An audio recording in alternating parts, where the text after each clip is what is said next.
Wu Qing traversed into a palace drama, becoming a cannon fodder character whom everyone trampled upon. Wu Qing couldn't help but chuckle. Dying in a palace drama seemed like a simple task. When paying respects to the empress, she boldly proclaimed, "Your Majesty, your beauty has waned with age. Perhaps it is time to cede your position to me." The entire court of concubines gasped, shattering teacups in shock. When the favored concubine ordered her to stay up late to transcribe texts, she blissfully enjoyed a restful night, only to wake and wield her brush with abandon. The onlookers were taken aback as Wu Qing had drawn a pig's head, which upon closer inspection bore a striking resemblance to the favored concubine. A month passed, yet Wu Qing's head remained intact upon her shoulders. Bewildered, she wondered, "Why aren't you all trying to kill me?" It was unclear when it began, but soon the entire palace could hear Wu Qing's innermost thoughts. The emperor had not visited the harem for a month and discovered a remarkable transformation. The previously competitive concubines had unified in urging him to visit Wu Qing. The emperor pondered, "Who is Wu Qing?"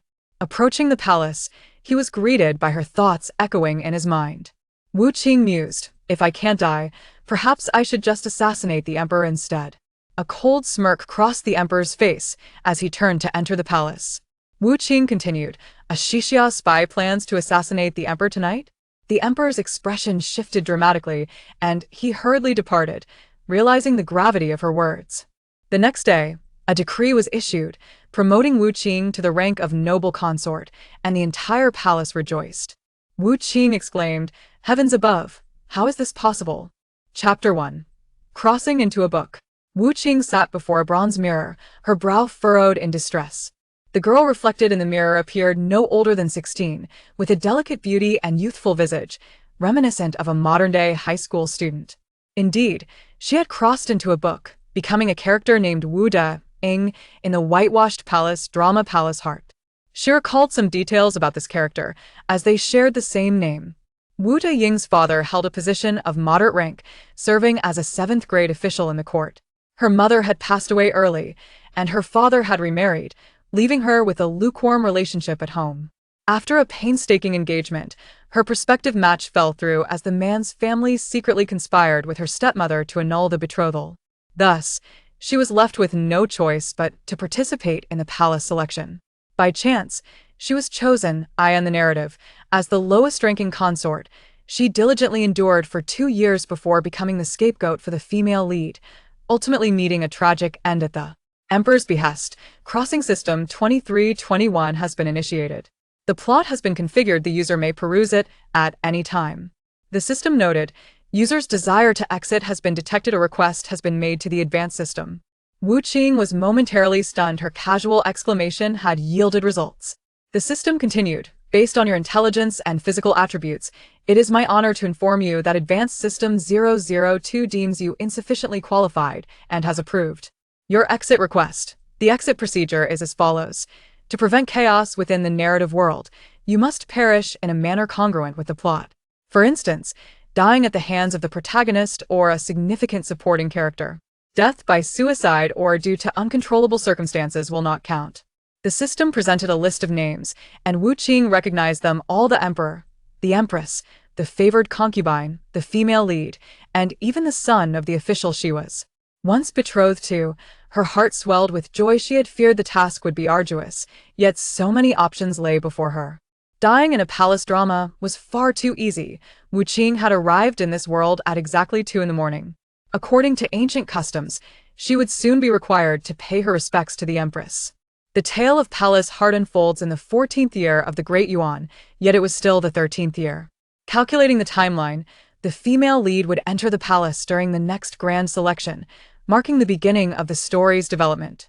At present, the highest-ranking individual in the harem was indeed the empress, followed by the favored concubine, the virtuous concubine, the gentle concubine, and over 20 other concubines whose names Wu Qing could not recall. After all, this was a simplistic palace drama, and all the concubines were rivals to the female lead. Even those without deep-seated enmity would be portrayed as obstacles in the female lead's ascent. Just as she shed her outer garments, her personal maid, Jin Xiao, rushed in to remind her that it was time to rise and prepare, lest she miss the opportunity to pay her respects to the empress. Wu Qing gazed out at the still dark sky, slowly forming a question mark in her mind. Jin Xiu pulled her from the comfort of her bed and insisted she sit on a stool to groom herself. In addition to Jin Xiu, there were 2 other maids and 2 eunuchs in Wu Qing's chamber. As she had not yet attended to the emperor's bedding in her year of service, these attendants were rather indifferent, their loyalties already swayed towards other ladies. Wu Qing recalled that in the original narrative, it was precisely these fickle servants who provided false testimony, leading to the original character's wrongful death. At that moment, they were aware that their mistress had risen, yet they were too apathetic to assist Jin Xiu. Wu Qing understood their intentions, but remained unconcerned. It would be best if these servants were indeed bribed by some other lady to hasten her demise. Before long, Wu Qing completed her grooming and set off towards Confronting Palace with Jin Xiu. The original character had never captured the emperor's attention, she had merely been retained due to the Empress Dowager's comment, "Her demeanor is acceptable." The emperor had casually bestowed upon her the rank of consort and designated her to a remote residence, Ling Mei Yuan. With her low rank, Wu Qing had no palanquin and was forced to walk.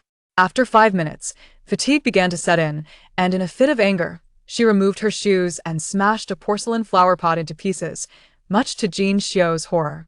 "What absurdity is this? You will incur a grave offense if others witness this." In the narrative, Jin Xiu was the only one who treated the original character kindly. Wu Qing sighed inwardly, hardening her resolve. Suddenly, she glared at Jin Xiu and rebuked, "Why the fuss? How have I taught you to behave, my lady?" Jin Xiu clutched her chest, staring at her in disbelief. Since Wu Qing had entered the palace, she had always spoken gently and had never raised her voice. Today, however, she seemed transformed, as if she had lost her mind. Wu Qing steeled herself. If her plan to self-destruct succeeded, it could very well implicate the maidservants beside her. "Come, do I need to invite you, or will you follow me?"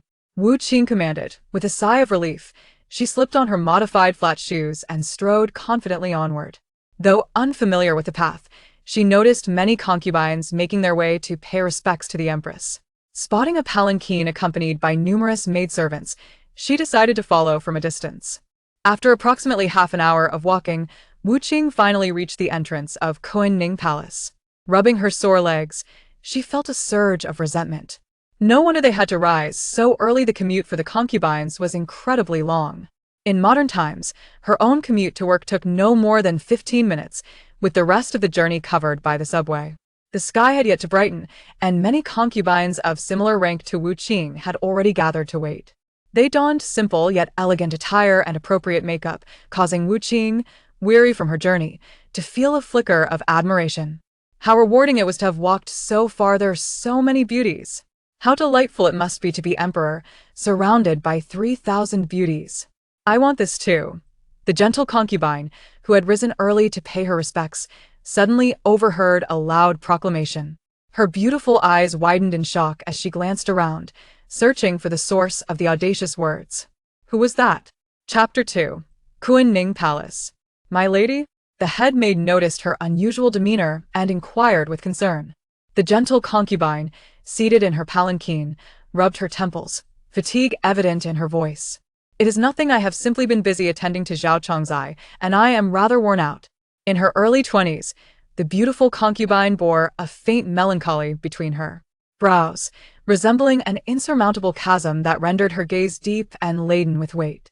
Zhao Chongzai, pregnant with the dragon's heir and residing in the same palace as the virtuous concubine, had entrusted all matters, great and small, to her, which left the virtuous concubine utterly exhausted. "Your Highness has toiled greatly. The emperor will surely understand your intentions," the chief palace maid consoled. The virtuous concubine sighed. "I can only hope so." In recent years, the political landscape had been unstable, and the emperor's heart was not inclined towards the inner palace. Furthermore, with so few offspring, only 2 sons and 1 daughter after a decade on the throne, Zhao Chongzai felt an imperative to safeguard her current pregnancy. This was not solely for the emperor, but for her own sake. Should anything happen to Zhao Chongzai in her palace, she too would bear the weight of responsibility. Yet, which woman in the harem was easy to deal with? The empress, though of noble birth and kind-hearted, lacked expertise in court affairs and could not advocate for her concubines. The favored concubine was domineering and disliked other concubines drawing near the emperor, a known master of courtly competition. The virtuous concubine appeared compassionate, yet in truth, she was the coldest of all, viewing the palace maids as mere tools for her own ends. Even she had, for the sake of self-preservation, committed some unspeakable acts. The virtuous concubine often pondered whether her nature was truly so or if it had been altered by her surroundings. Contemplating this, a pang of sorrow unexpectedly welled up within her, prompting a few involuntary coughs. "Ah, how lovely it is to see a beauty cough," decided then, "I shall call you Lady Shishir. Come into my embrace, the virtuous concubine." With a sharp tone, she inquired, "Who dares to speak so recklessly about me?" The palace maids hastily lowered their heads, apologizing profusely. The virtuous concubine cast a suspicious glance around the maids, sensing they lacked the audacity, and turned her gaze toward the plaza before Qing Palace. There stood a group of lower-ranking concubines, their colorful attire strikingly conspicuous from afar. Usually, the virtuous concubine paid them no mind, as their status disparity rendered it unnecessary for her to demean herself. Yet, before she could discern any further, the Empress attendant, Aunt Shiwen, stepped forward, announcing that the Empress understood their circumstances and invited all the concubines to enter the hall and await her presence. Thus, the virtuous concubine graciously expressed her gratitude and suppressed her desire to identify the impertinent speaker. Little did she expect that this person would reappear so soon. Inside Qing Palace, incense wafted pleasantly, invigorating Wu Qing's drowsy mind. As a mere attendant, she could only stand at a distance due to the limited seating within the hall, unable to see more than the outlines of the Empress and the concubines. Wu Qing lamented the missed opportunity. Beside her stood Chongzai, named Lu Mengman. Lu's father held a rank equal to Wu's, and Lu Mengman had been a childhood friend of the original protagonist. However, her name was not mentioned in the text, implying she had perished before the protagonist entered the palace, and the narrative commenced. Lu Mengman was strikingly beautiful, reminiscent of Wu Qing's favorite film stars. Fond of her friend, Wu Qing engaged her in gentle conversation. "Where is your maid, Jin Xiao?" Lu inquired. Chongzai sighed. "You haven't yet served the emperor. There are bound to be a few underlings who cannot contain themselves. A few reprimands should suffice. However, it is essential to have a capable attendant should Jin Xiao prove inadequate. I can provide you with another maid." Wu Qing smiled and declined. "Thank you, sister, but I prefer my solitude, so it's unnecessary." Lu Chongzai shifted the topic, lamenting, "In the palace, one must navigate the hierarchy with the emperor absent. You ought to vie for his attention." Wu Qing replied, "Sister, you know the emperor holds no interest in me. He only accepted me due to the Empress Dowager's praise." Upon hearing this, Lu Chongzai could only sigh. "Since the Empress Dowager admires you, accompany her to worship more often. The weather is growing colder. Have you prepared your palace's charcoal?" Wu Qing, unfamiliar with such matters, merely nodded in a perfunctory manner. The treatment from the Internal Affairs Bureau before and after serving the emperor is indeed worlds apart. Now, with her close friend showing no ambition, Lu Mengman, though somewhat discontent, felt more a sense of resignation towards the unpredictable nature of life. She was fully aware that Wu Qing had originally been betrothed to the young son of Inspector Qin. If not for entering the palace, she would soon be of marriageable age. Being a mere attendant with no favor was far less appealing than being the main wife in someone's household, she mused. Regrettably, Lu Mengman remarked, "If you find it unbearable, come to me. I assure you, you shall not be lacking in your share." Wu Qing engaged in light banter, managing to soothe Lu Chongzai's frayed nerves. The concubines took their seats within the hall. After years of the emperor's reign, the number of concubines had grown substantial. The Empress Palace boasted only a few seats. While the ranks of concubines and attendants had some spaces available, however, those of lesser favor could only stand alongside the attendants at the hall's foot.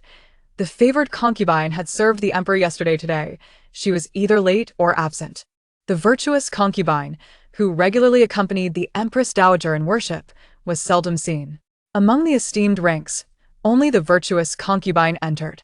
This 20-something beauty held a cup of tea, meticulously surveying the concubines within the palace, causing those under her scrutinizing gaze to feel a flicker of unease.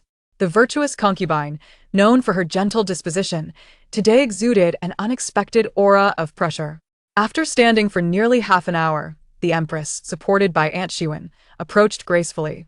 Everyone rose to pay their respects. Wu Qing, standing at the back of the crowd, slightly bowed, considering it sufficient to acknowledge the empress. After all, there were over 20 concubines standing below the grand hall. She hardly believed anyone would notice her somewhat improper gesture. In contrast, Wu Qing mused, the empress certainly lived up to her title. The adornments upon her head gleamed brilliantly, nearly blinding her from a distance. Had the price of gold risen again recently? The empress smiled as she seated herself, instructing her younger sisters to refrain from excessive formalities. The concubines obediently settled down, without any hint of reluctance, genuinely lacking any desire for more formalities. Wu Qing watched with a sense of awe, realizing that this was indeed a tale of palace intrigue. All were but emotionless machines of protocol. Xuan. Aunt Xuan bowed, calling for the palace maids to serve tea to the esteemed ladies, even including Wu Qing and her companions standing at the hall's foot. Your servant thanks the empress. Your servant thanks the empress. The concubines rose again to express their gratitude, yet Wu Qing could not help but feel a twinge of indignation. Confused, she observed the women around her, noting their faces adorned with expressions of envy and resentment. Goodness, is this truly palace intrigue? How terrifying! Wu Qing hurriedly sipped her tea to steady her nerves, yet her palate, spoiled by modern beverages, was unable to discern any sophisticated flavor. In her heart, she lamented, truly, this is palace intrigue, I can see it. The empress must find this tea unbearable, yet does not wish to offend the emperor, so she graciously offers it to everyone. The concubines around her, they lowered their heads to inspect the tea in their hands, suddenly finding it rather unappetizing. Chapter 3. Poisonous Goo.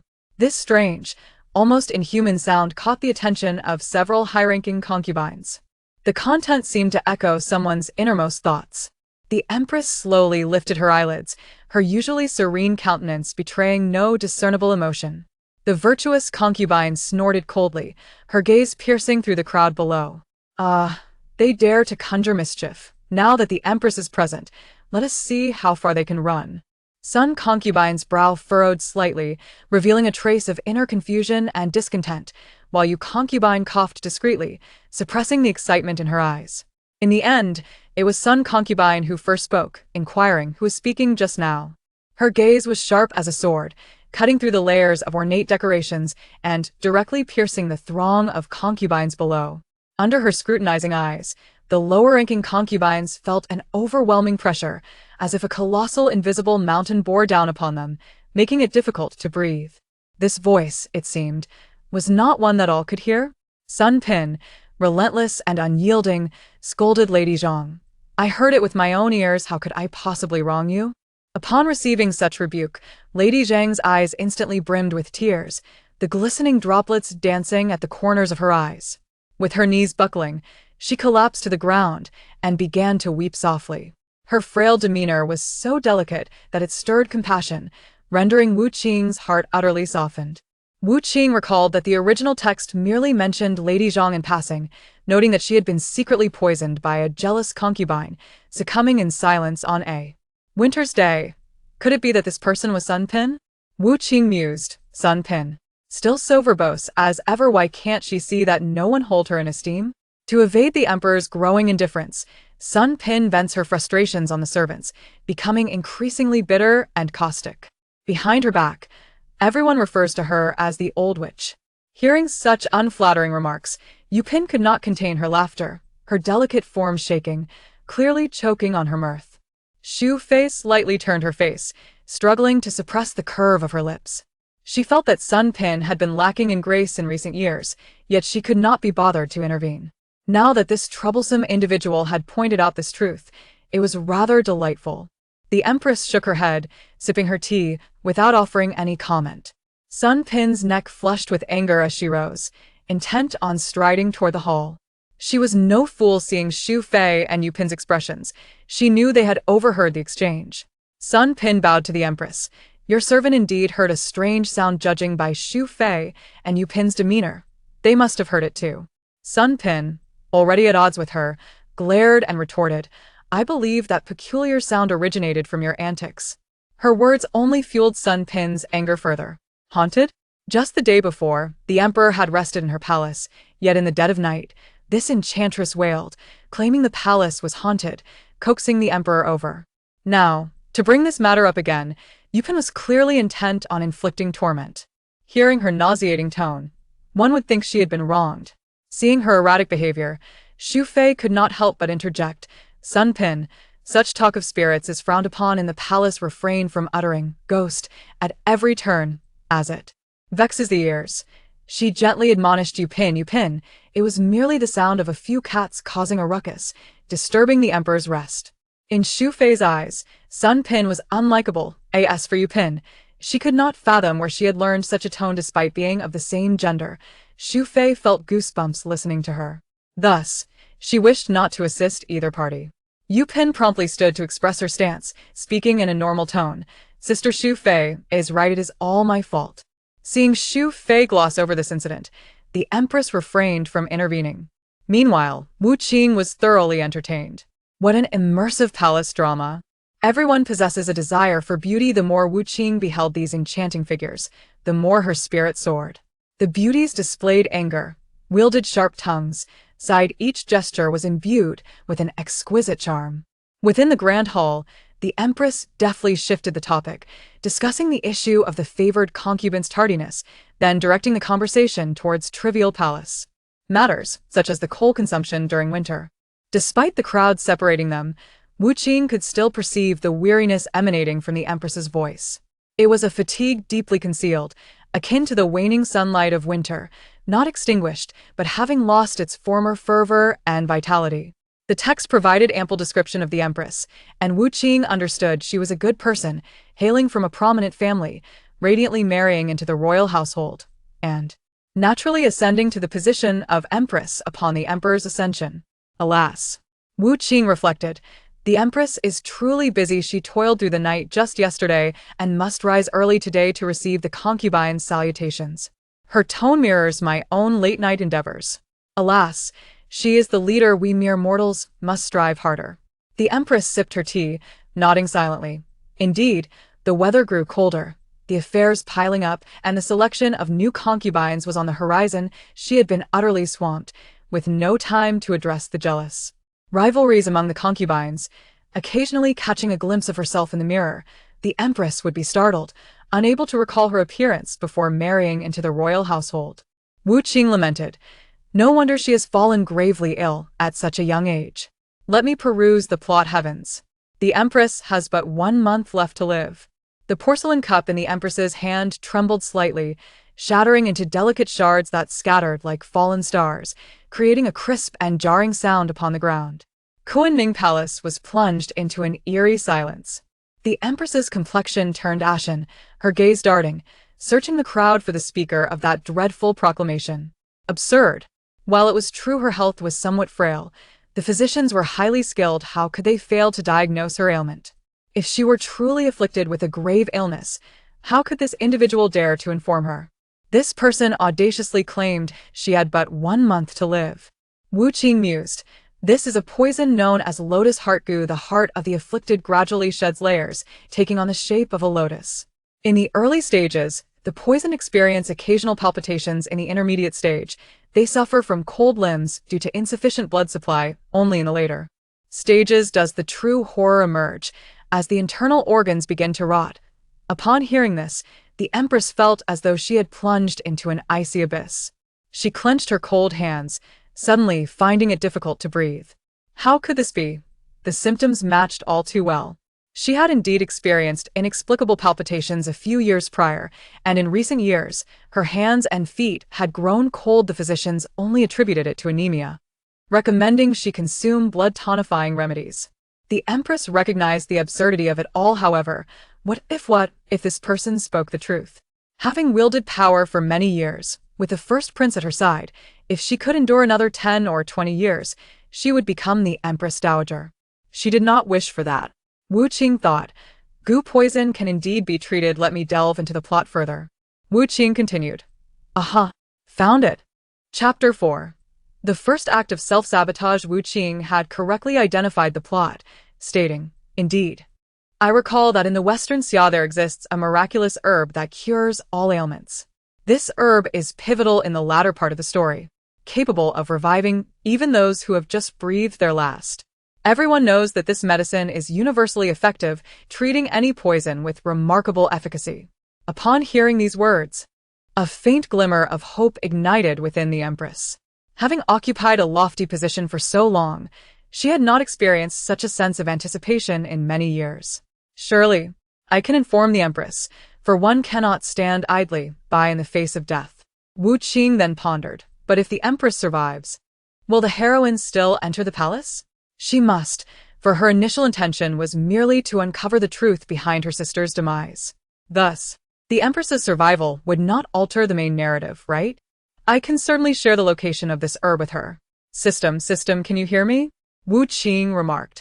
How strange, the system has fallen silent. No matter. If it chooses not to respond, I shall take that as acquiescence. After a brief moment of contemplation, she expressed her concerns. I wish to divulge the whereabouts of the miraculous herb to the Empress, but would she trust the words of a mere concubine? The Empress's emotions fluctuated in tandem with Wu Qing's discourse. Upon hearing the conclusion, she finally exhaled in relief. So this individual is indeed a concubine? Grasping her prayer beads tightly, she contemplated and ultimately spoke. How many concubines have arrived today? I wish to meet them. Xu Fei lowered her gaze, surprised that the Empress truly believed that smooth-talking individual. Sun Pin and Yu Pin exchanged glances, realizing that the Empress's health had indeed declined in recent years. They too were curious to meet the source of this peculiar voice. Aunt Xiwen, taken aback by the Empress's actions, descended from the dais and soon led 5 women into the grand hall. The fragrant incense wafted through the air, and within the hall, the 4 noble ladies scrutinized the unfamiliar 5. After all, in the palace, concubines held the lowest rank among the imperial women, only slightly above those who had been promoted from maidservants. Most concubines who had served in the emperor's chambers managed to secure a permanent position, while those who remained mere concubines after such service were either deemed inadequate or had fallen out of favor with the emperor. Among the 5, 3 were older, having garnered little affection from the emperor. One had once been a maidservant, promoted to concubine after 5 years of service. Only one was young, unfamiliar in appearance, and had never served the emperor. The Empress could scarcely recall her name, only remembering that her surname was Wu and that she resided in Lingmei Garden. Now, that peculiar individual was among them. The Empress twirled her prayer beads and inquired, "You few, I recall someone once claimed to possess medical skills?" This statement was an invitation for that individual to step forward and claim credit. Yu Pin thought to herself, regardless of whether the concubine's claims regarding the Lianxin Gu were true or not, as long as the Empress believed, everything would fall into place. If that person were to step forward and reveal the location of the miraculous herb to the Empress, she would undoubtedly earn the Empress's favor. Who is the Empress? After all, even without considering her status, she is the legitimate daughter of the Liu clan, and winning even a fraction of her favor is exceedingly challenging. That little concubine truly has struck fortunate. Yu Pin mused, finding the situation increasingly intriguing. However, the other concubines remained perplexed, unsure why the Empress sought a concubine skilled in medicine. Meanwhile, Wu Qing was completely oblivious to the Empress's intentions. Who? Skilled in medicine? Are the Emperor's consorts so capable? Curiously, Wu Qing glanced around, silent and unaware that the Empress was indeed looking for her. Seeing no one speak, the Empress frowned slightly, not receiving the desired response. Thus, the atmosphere in Kunning Palace grew awkward, lingering until a minute later when a voice echoed once more. Wu Qing yawned. Standing for so long is utterly exhausting. Thankfully, I smashed the bottom of the flower pot earlier, or my legs would surely cramp. Just look at those young ones behind me. They can hardly stand. All gazes turned to the ground. Among the 5 concubines, one indeed lacked the base of her shoe, concealed only by her long skirt, and went unnoticed until now. Instantly, everyone recognized who had spoken so audaciously. All eyes focused on the young concubine's face, lost in thought. Wu, the concubine, whose father was a minor official in the capital, had entered the palace a year ago without ever having caught the emperor's eye. Her appearance was fair but not particularly striking among the harem. Typically timid, she had displayed unexpected boldness. Sun Pin was about to scold her for her inappropriate attire and lack of decorum when the Empress interrupted. With her trademark kind smile, the Empress gently said, "Concubine Wu, I remember now. You are the one skilled in medicine." The Empress continued, "It is said that in Western Xia, there exists a miraculous herb that cures all ailments. Your ancestors once served there. Do you have any recollection of it?" Wu Qing replied, "Ah." So the Empress is aware of this herb. I was contemplating how to inform you about it. Wu Qing added, "There are plenty of these herbs. Over 10 of them exist, and new ones will emerge in a few years, so the plot will remain unaffected. I can procure some to save the heroine later. Furthermore, the people of Western Xia are easily deceived. A little money can secure the miraculous herb, and the Empress should have ample time." The Empress, having received her answer, was quite pleased. She called for Aunt Shiwen and whispered to her, who understood the implication, casting a complex glance at Wu Qing before hastily departing. Upon hearing this, the other concubines directed daggers at Wu Qing with their eyes. How splendid! Without uttering a word, she had aligned herself with the Empress. The Emperor holds the Empress in high regard, and should she merely mention concubine Wu, the Emperor will surely pay her a visit. Who would have thought that this individual also seeks to win favor? Lu Mengman observed the scene with satisfaction, feeling a sense of pride that her sister had finally made a name for herself. Concubine Wu, once silent, had now made a striking entrance, and with her assertiveness, she would surely find a favorable position in the future. Within Kunning Palace, thoughts swirled among all present, while Wu Qing, having awaited this moment for so long, finally seized the opportunity to speak. Her eyes brimmed with tears of gratitude. In her heart, she lamented, "I wish to perish. Your Majesty, I entrust my life to you. Please devise a way to grant me a swift end." The Empress was taken aback. She could not intervene in time as she witnessed Wu Qing part her lips. With a firm resolve, Wu Qing stepped forward, raising her chin defiantly and declared, "Your Majesty, your youth has faded. Perhaps it is time to relinquish your position to me. I find your lofty seat quite appealing." The sounds of crashing teacups and toppled chairs filled the air. Ignoring the chaos, Wu Qing continued to shout, ensuring her voice reached every ear. "I believe the Emperor is indifferent, wishing only for tranquility within the harem, yet you lack the capability to provide it. Why persist? Moreover, though the Emperor may not speak it aloud, we all know he favors fresh beauty. Surely, he must be weary of you. As for me, I am still in the bloom of youth, clever, beautiful, and kind, capable of managing the harem splendidly. Furthermore, I harbor no romantic feelings for the Emperor. Even if he were to lose his ability to perform, I would remain devoted to serving him." Chapter 5. House arrest you. The Empress extended a trembling finger toward Wu Qing, visibly shaken. The prayer beads fell to the ground, her face pale with fury, her chest heaving with rage. Yet, Wu Qing stood resolutely at the center of the hall, her gaze unwavering and fearless, prepared to face any consequence. Even though the Empress understood her desire for death, she was nonetheless shocked by Wu Qing's audacious remarks. How dare concubine Wu speak so boldly? To insult her was one thing, but to defame the Emperor was utterly intolerable. She could not protect her from the repercussions. Beneath the principal position, the 3 high-ranking concubines were utterly taken aback.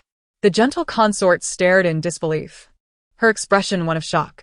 Sun Pin covered her mouth, gazing at Wu Qing with incredulity. Yu Pin's eyes sparkled with excitement, as if the chaos around her bore no relevance to her.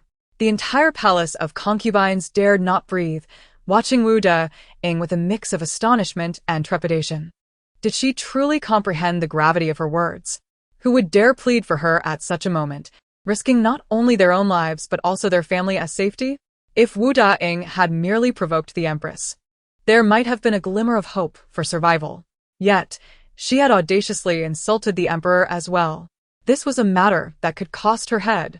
The Empress, regaining her composure, was no fool.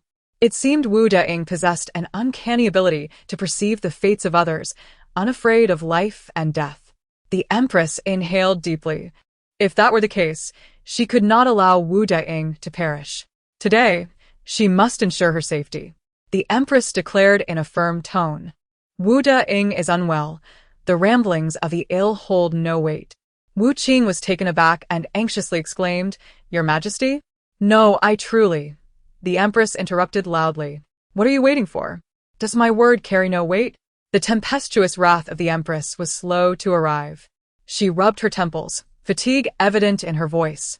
"Since Wu Da-ing is ill, she shall no longer come to pay her respects. From today onward, Ling Mei Garden shall be closed to visitors. Outsiders must not intrude." Xiaolu responded affirmatively. Wu Qing blinked, bewildered. "Woo-woo." Woo-woo. Xiaolu swiftly sealed Wu Qing's mouth and hurriedly escorted her away from the scene of her transgression. He had witnessed everything that transpired in the hall and understood that Wu Da-ing was someone the Empress wished to protect. He could not allow her to create more trouble. The Empress cleared her throat, her voice imbued with an undeniable authority. She surveyed the room, admonishing, "Should news of today's events reach my ears elsewhere, I shall not let you off lightly." The concubines responded in unison, their hearts trembling. The reason was simple. Wu Deying's words were too shocking, and they had yet to comprehend the implications or devise their schemes. Meanwhile, Lu Mengman's face turned as pale as paper, her body swaying as if she might collapse at any moment. She could hardly fathom that her once gentle and timid sister-in-arms had succumbed to hysteria, committing such acts of defiance. The Empress sighed, "I am weary. You may all disperse." Upon returning to Ling Mei Garden, Wu Qing finally grasped the situation. Why did the Empress declare her insane? The answer was straightforward. In this era, the shadow of imperial power loomed heavily in everyone's hearts, and few dared to openly insult the emperor. Her performance had been so exaggerated that it was perceived as madness. Wu Qing felt a profound sense of regret and sorrow. As she entered, Xiaolu surveyed the dismal state of the garden. Lingmei Garden was situated in a remote area, seemingly forgotten by time and prosperity. It lay in a tranquil corner, surrounded by towering palace walls, creating an air of isolation. It was no wonder Wu Qing had taken an hour to reach Kunning Palace at dawn. With only 2 small masters permitted in the garden, and Wu Da-ing being the sole occupant, the space felt constricted. The vegetation was sparse, with only 2 withered snow plums, while the surrounding plants appeared to have been neglected for ages. 2 palace maids, listlessly wiping the railing with a rag, and 2 eunuchs dozing on the steps, seemed to have a more comfortable existence than their young master. Xiaolu cast a disapproving glance at the lazy servants. Wu Da-ing was a favored individual of the Empress. How could she be attended by such slothful attendants? Observing the garden's facilities, he noted they were even inferior to those of some official women's quarters, or even some diligent palace maids. Upon seeing Wu Da-ing brought in by Xiaolu, the servants scrambled to their feet, hastily kneeling in submission. They feared not the mistakes of their master, but rather the repercussions of their master's mistakes affecting themselves. Xiaolu, a head eunuch in the Empress's quarters, signified the Empress's will with his presence. Xiaolu noted everything and scoffed inwardly. Clearing his throat, he declared, "The Empress commands that Wu Da-ing is gravely ill. Lingmei Garden shall be closed to visitors from today onward." The servants exchanged glances, realizing that Wu Da-ing was already unfavored and had now incurred the Empress's displeasure. Remaining here could jeopardize their own futures. Inside, Jin Xiao heard the proclamation and dropped what she was holding, hurriedly rushing out with her skirts in hand. What she saw next tore at her heart. Wu Da-ing was being roughly manhandled by several eunuchs. Her helpless figure pierced Jin Xiao's eyes. Unable to contain her sorrow, tears streamed down her face. "Young master, it's all my fault. I failed to care for you," Jin Xiao cried, clinging to Wu Deying's legs. Wu Qing sighed. No, it was her own fault. She lamented not seizing the chance to escape her fate. Xiaolu's gaze swept the room, his voice dropping to a threatening tone. "Wu Da-ing is merely ill and requires rest. Should anything happen to her, the Empress shall hold you responsible." The servants quickly proclaimed their innocence, bowing deeply. The doors of Lingmei Garden slowly closed, severing the outside world's view of the individuals within. All of this transpired too swiftly. Apart from the concubines who had come to pay their respects to the Empress, no one else was aware of the events within Kunning Palace. As the others began to comprehend, the women skilled in palace intrigue finally began to take advantage of the situation. The women in the Palace of Hearts were not to be underestimated. It was common for them to elevate themselves while trampling on others. A day without palace strife was a day of discomfort for them. A few lower-ranking concubines conspired to take a longer route to visit Wu Daying. However, upon arriving at Lingmei Garden, they found the gates firmly shut, sealed by the Empress's decree. They exchanged glances filled with disappointment and resignation before dispersing. The Empress's action undoubtedly protected Wu Daying from the bullying of other concubines. The higher-ranking concubines, after careful consideration, realized there was no benefit in tormenting Wu Daying. Her father held a lowly position and was known for his integrity. Bringing her down would yield no advantage. Moreover, she herself was not favored by the emperor. Even if they trampled on her, it would only bring them misfortune. In unison, they turned their gazes toward Lin Guifei's direction. That was an exquisitely magnificent palace, the residence of the favored consort Lin. Knowing the empress had safeguarded Wu Daying, could the Guifei remain indifferent while allowing her rival to gain strength? Chapter 6. The Guifei as night descended and the lanterns flickered to life. If one were to compare the grandeur of the palaces in the imperial court to Confronting Palace, it would undoubtedly be the Lin Guifei's Linghua Palace. At that moment, Lin Guifei had just finished her evening meal, her long black hair cascading down like a waterfall, adding an air of elegance about her. Yet, everyone knew that while the Guifei was blessed with ethereal beauty, she was also notoriously vicious. If she were to claim the second place for malice in the harem, no one would dare claim the first. Lin Guifei surveyed the young concubines kneeling before her, a hint of cold amusement gracing her lips as she inquired, "I have heard that Confronting Palace was quite lively today." The concubines below dared not deceive her, recounting the events of the day in Confronting Palace as if spilling beans. Upon hearing this, Lin Guifei subtly furrowed her brow. Such madness could indeed exist? "Is this true?" she asked. "Absolutely, Your Majesty." Li Guiron stepped forward, eager to take credit. Receiving praise, Li Guiron felt a surge of joy. However, in the next moment, Lin Guifei suddenly smashed the porcelain cup in her hand brutally before Li Guiron, shards scattering everywhere, leaving her pale with fright as she collapsed to the ground. "You foolish girl, do you dare seek merit before me?" In the main seat, concubine Lin's demeanor was as frigid as ice, as she pointed a finger at her and scolded sternly.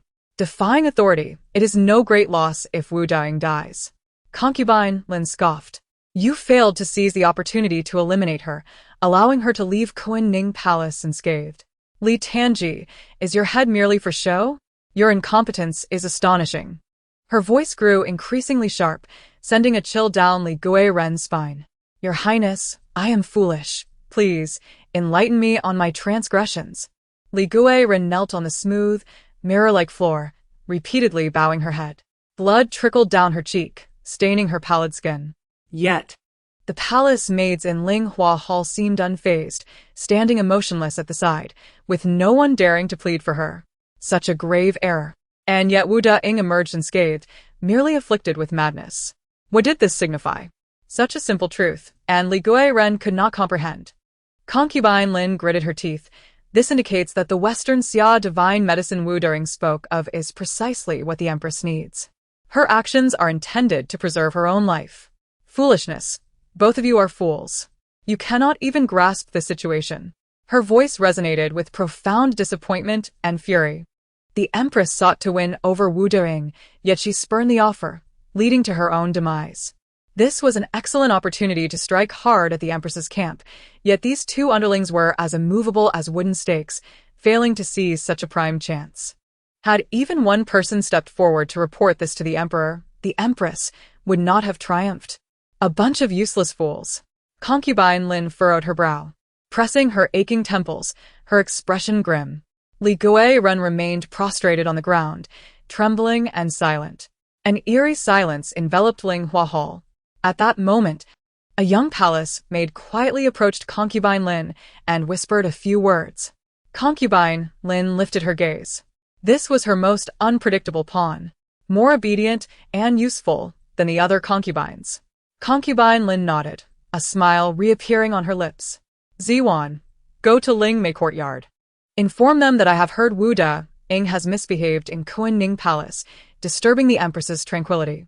Given her grave illness, I shall only punish her with the task of copying a text 10 times, a minor reprimand. Should she fail to complete it, she will continue until her hands are worn to the bone. Concubine Lin's red lips curled in satisfaction. Ziwan understood the command and withdrew. In the cramped courtyard of Lingmei, Wu Qing was struggling fiercely. She rolled up her sleeves and, amidst the incredulous gazes of the servants, climbed the only tree in the yard. Perched atop the main branch of the tree, Wu Qing gazed into the distance, contemplating the towering palace walls. The empress had not killed her, but confined her. Confinement meant she could not meet the vital figures from her books. How could she sow hatred and conveniently perish at their hands? Absolutely not. She must escape. I cannot be trapped here. Wu Qing shouted to the heavens. The girl, standing at the bifurcation of the main branch, howled defiantly, her face etched with determination. Meanwhile, the palace maids below were in disarray, their faces reflecting worry and anxiety. Jean Xiao knelt, weeping, "My lady, you must focus on your recovery. Your current state is truly alarming." Even the other servants from Ling Mei courtyard emerged, expressing varying degrees of concern for her descent. After all, if something befell their master, they would be no better off. The Empress's plan had failed. No matter. There are always more solutions than problems. This is a palace intrigue tale, after all. Dying is hardly a challenge. In any case, she must escape Ling Mei courtyard first. Wu Qing cautiously climbed onto a thicker branch, panting slightly, successfully hanging onto it. She focused her mind, her gaze firm, preparing to leap to the neighboring palace wall. But just as she was about to jump, a sharp crack echoed. Wu Qing's smile instantly froze. "Oh no, please don't. It's at least 10 meters above the ground. Will I meet my end with this fall?" Under her watchful gaze, the already fragile branch could hardly bear the weight, creaking ominously, on the verge of breaking. "Is there a gallant hero to save me? Who is the commander of the Imperial Guard?" "Fong Rong'en. I'll help you connect with the heroine in the future. Just save me. The betrothed prince would suffice. If you save me, I'll assist you in assassinating the emperor. If all else fails, your majesty, could you at least serve as a cushion for my fall?" Regrettably, Wu Qing did not encounter her Prince Charming. Ling Mei courtyard was secluded, and according to the laws of nature and gravity, no protagonist would arrive to rescue this expendable pawn. With another sharp crack, the branch finally succumbed, slowly fracturing. Wu Qing's pupils constricted. In that split second of the branch's breakage, she relied on her remarkable reflexes and coordination to land steadily at the bifurcation of the main branch. The branch she had been holding plummeted to the ground, shattering upon impact. Wu Qing wiped the sweat from her brow, shaken. What good is summoning so many men? Alas, women must rely on themselves. Jean Xiao trembled and called out, "My lady, come down for a meal." At this moment, Wu Qing also abandoned her plan to climb down, descending from the tree in defeat. Chapter 7. If you wish to scold, I shall go mad. While Wu Qing was eating, an arrogant palace maid stealthily arrived at Ling Mei courtyard. The moment Ziwan appeared, the servants hastily abandoned their tasks, their faces adorned with sycophantic smiles. Each one produced their most valuable possessions, hoping to curry favor with Ziwan. Ziwan remained indifferent, treating these fawning servants as mere air. Their obsequiousness stemmed from their desire to align themselves with the esteemed concubine behind her. From the conduct of these servants, it was evident that Wu Da-ing was ineffectively managed, certainly not a wise person, and posed no threat. As she lifted the curtain to the inner room, Ziwan entered, holding a thick volume titled Female Principles, her eyes silently scanning the room's furnishings. A sneer instinctively crept onto her lips. Wu Da-ying's father was, after all, a court official. How could he allow his daughter to live in such a manner? The room's decor was inferior to that of a mere servant. It was said that Wu Da-ying's father indulged his new wife while neglecting his eldest daughter. It appeared to be true. Upon seeing Wu Da-ing, Ziwan finally tempered her disdainful expression, replacing it with a distant yet polite smile. She loftily stated, "Da-ing, I come at the behest of the esteemed concubine." A mere Da-ing hardly warranted her gentle words. Wu Qing, engrossed in her meal, merely nodded slightly, lacking the energy to engage with her. Ancient cuisine, one could only describe as mediocre, could never compare to modern takeout laden with additives and MSG. However, after walking for 2 to 3 hours that day, Wu Qing had little regard for such matters. The concubine? What of it? She dared to confront the empress. Wu Qing dismissed Ziwan from her mind. Observing Wu Deying's disregard, Ziwan's eyelids twitched. She mockingly remarked, "Has Wu Deying not had lunch? It seems you are enjoying your meal quite heartily." Quite heartily? Wu Qing looked up, bewildered by her words. The table bore merely 3 dishes, 1 soup and rice, the sole meat dish being a plate of bland pork with scant salt. Did she truly find this flavorless meal appealing? You must be genuinely hungry. Jin Xiu shot her a worried glance, knowing Ziyuan's petty nature. Offending her would surely invite misfortune for all in Ling Mei courtyard. Wu Qing paused her chopsticks, reluctantly beckoning Ziyuan to sit down. The noble concubine truly is remarkable.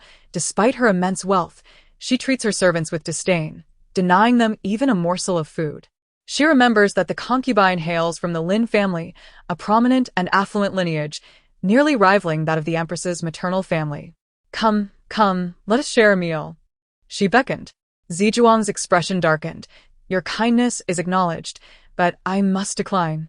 Do not be shy. The dishes from the imperial household are far too plentiful, and your assistance would be most welcome. Wu Qing warmly invited Zizhuang, oblivious to the growing discontent etched upon Zizhuang's face.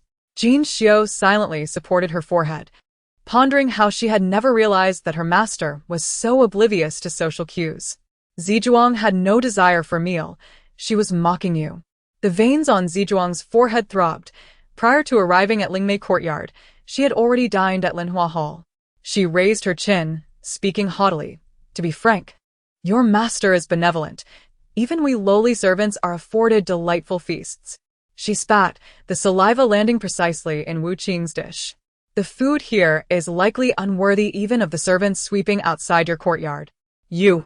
Jin Xiu's anger flared, as she abruptly stood, her gaze fierce as she fixed it upon Zizhuang. What is it?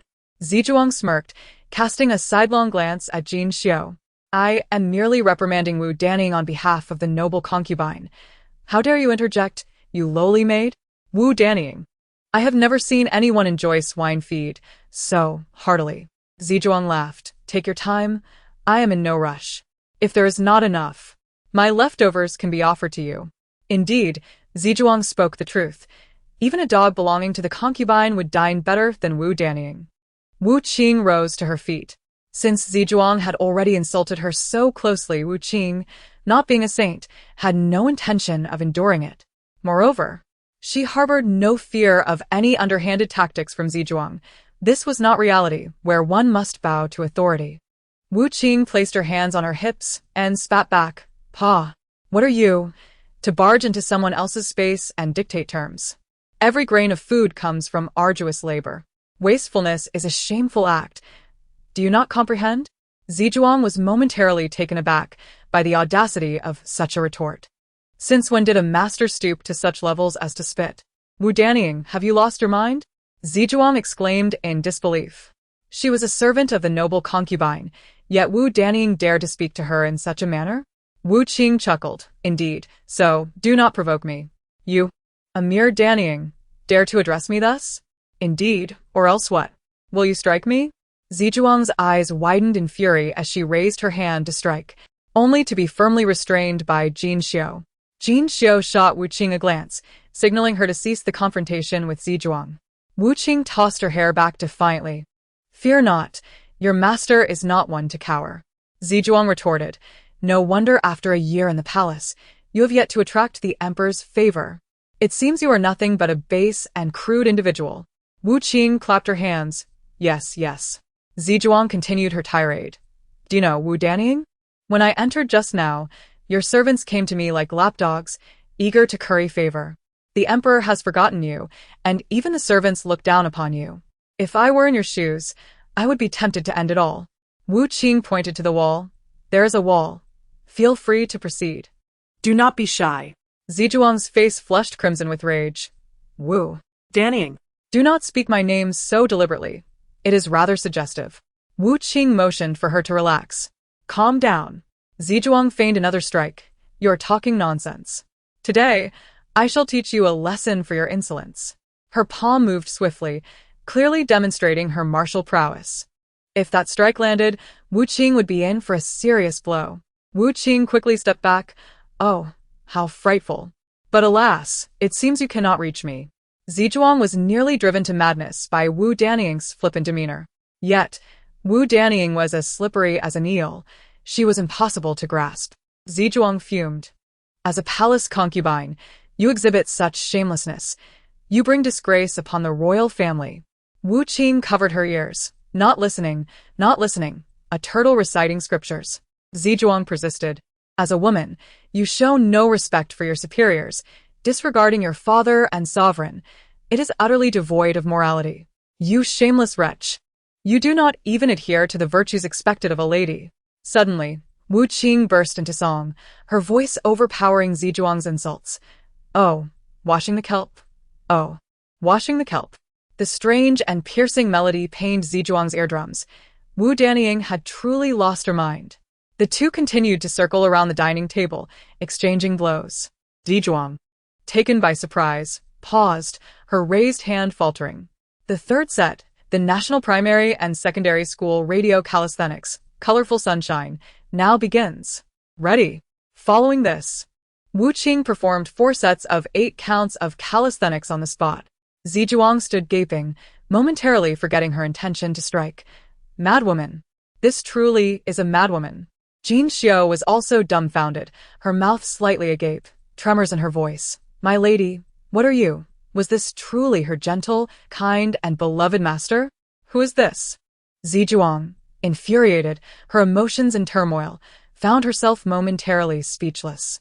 Among the concubines of the palace, which one did not possess a noble status and conduct befitting their rank.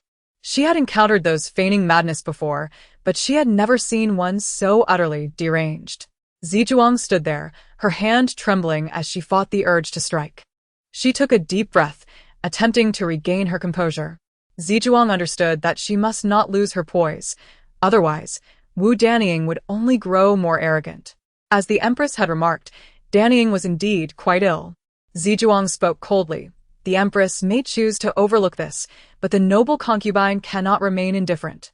The noble concubine has commanded that upon hearing of Danying's disrespect towards the empress today, she is to personally transcribe the NA 10 times and present herself for inspection tomorrow. My lady, the hour grows late. You should take your leave. Zizhuang sneered, anticipating a look of dread to cross Wu Qing's face. Chapter 8. Copying texts. Wu Qing exclaimed in astonishment, as if struggling to comprehend this sudden demand. Zizhuang huffed derisively, her voice laced with mockery and disdain. Now you're afraid? It is too late. 10 copies of the Enzi will take at least 10 days or more. How could Wu Danying possibly complete it in one night? Prepare for the noble concubine's wrath. Zizhuang felt a thrill of satisfaction, envisioning Wu Qing kneeling at her feet, weeping for mercy. Wu Qing shook her head, feigning disdain. Is that all? Copying texts is hardly difficult. My lady, do not boast. Zizhuang forcefully slammed the Enzi onto the table, sneering. The noble concubine is eagerly awaiting your masterpiece. The hour grows late. I shall take my leave. You best finish your meal quickly. In my view, you may not have the chance to enjoy such fine food again. Very well, farewell.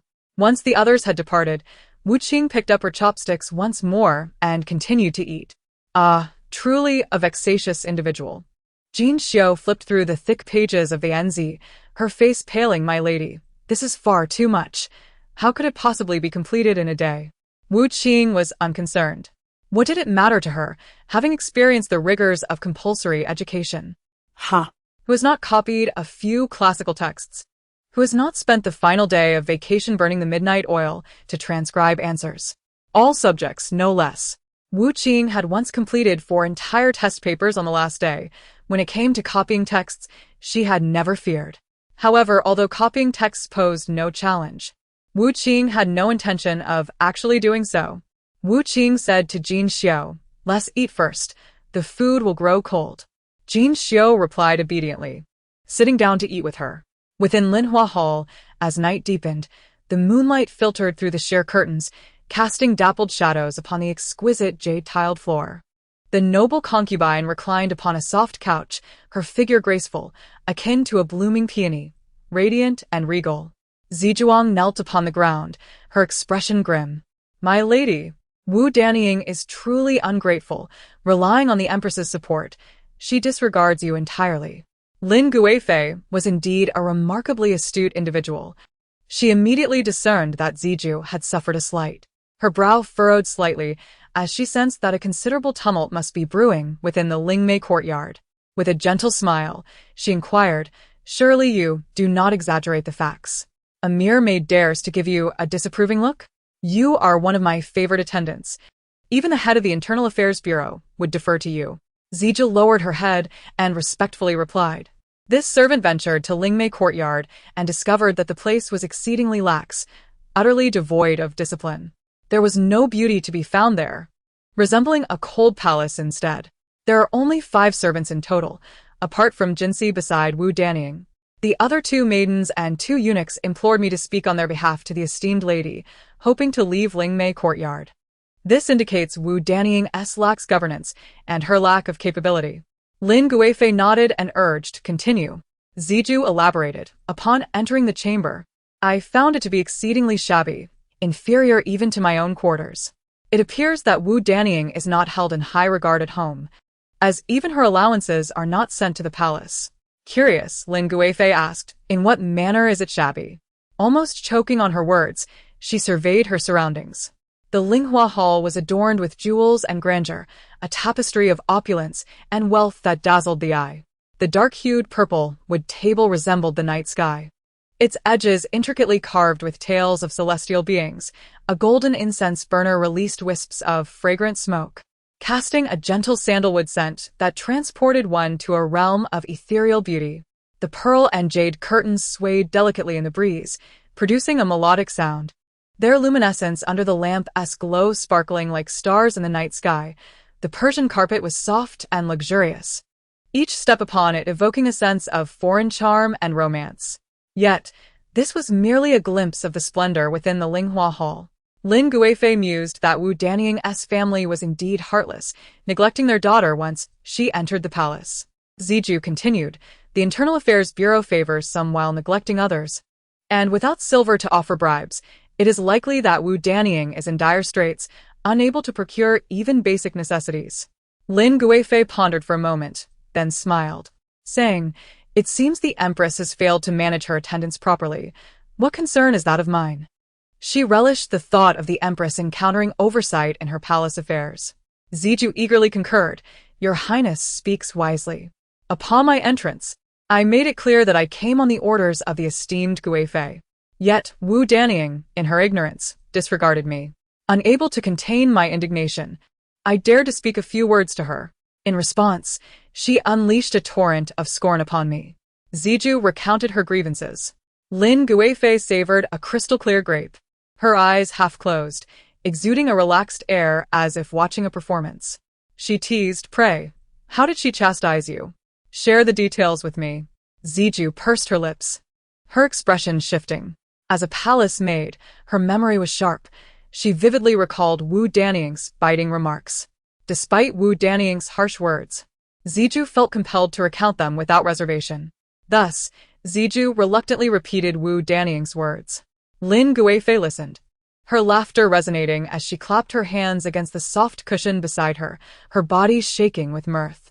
Zizhu, proud and favored by the Guifei, often relished putting others in difficult positions, ensuring that those who suffered her wrath could only endure in silence, even smiling to appease her. Such a madwoman was quite suited to the Empress, who kept her thoughts hidden. Perhaps the Empress appreciated this very trait. The Western Xia divine medicine was merely a facade. The Empress had long desired to recruit her. Having sparred with the Empress for years, Lin Guifei understood their natures completely. The Empress was benevolent, yet to work under her was to overlook one's own worth. Zizhu, recognizing the moment, quickly knelt and respectfully declared, "Your Highness is truly sagacious. However, I believe Wu Danying's fate lies in her own tongue. As long as she continues to speak, she shall inevitably stumble." Lin Guifei wholeheartedly agreed. In the harem, All eyes were fixed upon one's every word and action, waiting for a misstep to bring one down. She gently bit into another grape, the sweet juice bursting within her mouth. It mattered not. As long as the emperor's heart remained with her, victory would eternally belong to her. Would any maid dare to oppose her? Such was her decree. Yet Lin Guifei had not anticipated that Wu Qing would indeed deliver a shocking surprise. Chapter 9. A second brush with death copying? That was out of the question. This was an excellent opportunity for her demise, and Wu Qing rubbed her hands together, her mind already formulating a plan. During her confinement, even hot water was scarce, had it not been for Jinsi boiling several pots in advance. She would have had to rinse her mouth with cold water that night. After a tedious grooming, Wu Qing lay down on her bed. Noticing her intention to rest, Jinsi asked, puzzled, "My lady, shall we not copy?" She held a stack of inexpensive rice paper, 2 brushes, and an inkstone, to ensure her lady's copying experience was satisfactory. She had even gathered all the candles from Lingmei courtyard, prepared to accompany her lady through the night in pursuit of a grand endeavor. Wu Qing resolutely replied, "No copying." She had already devised her second plan for self-destruction.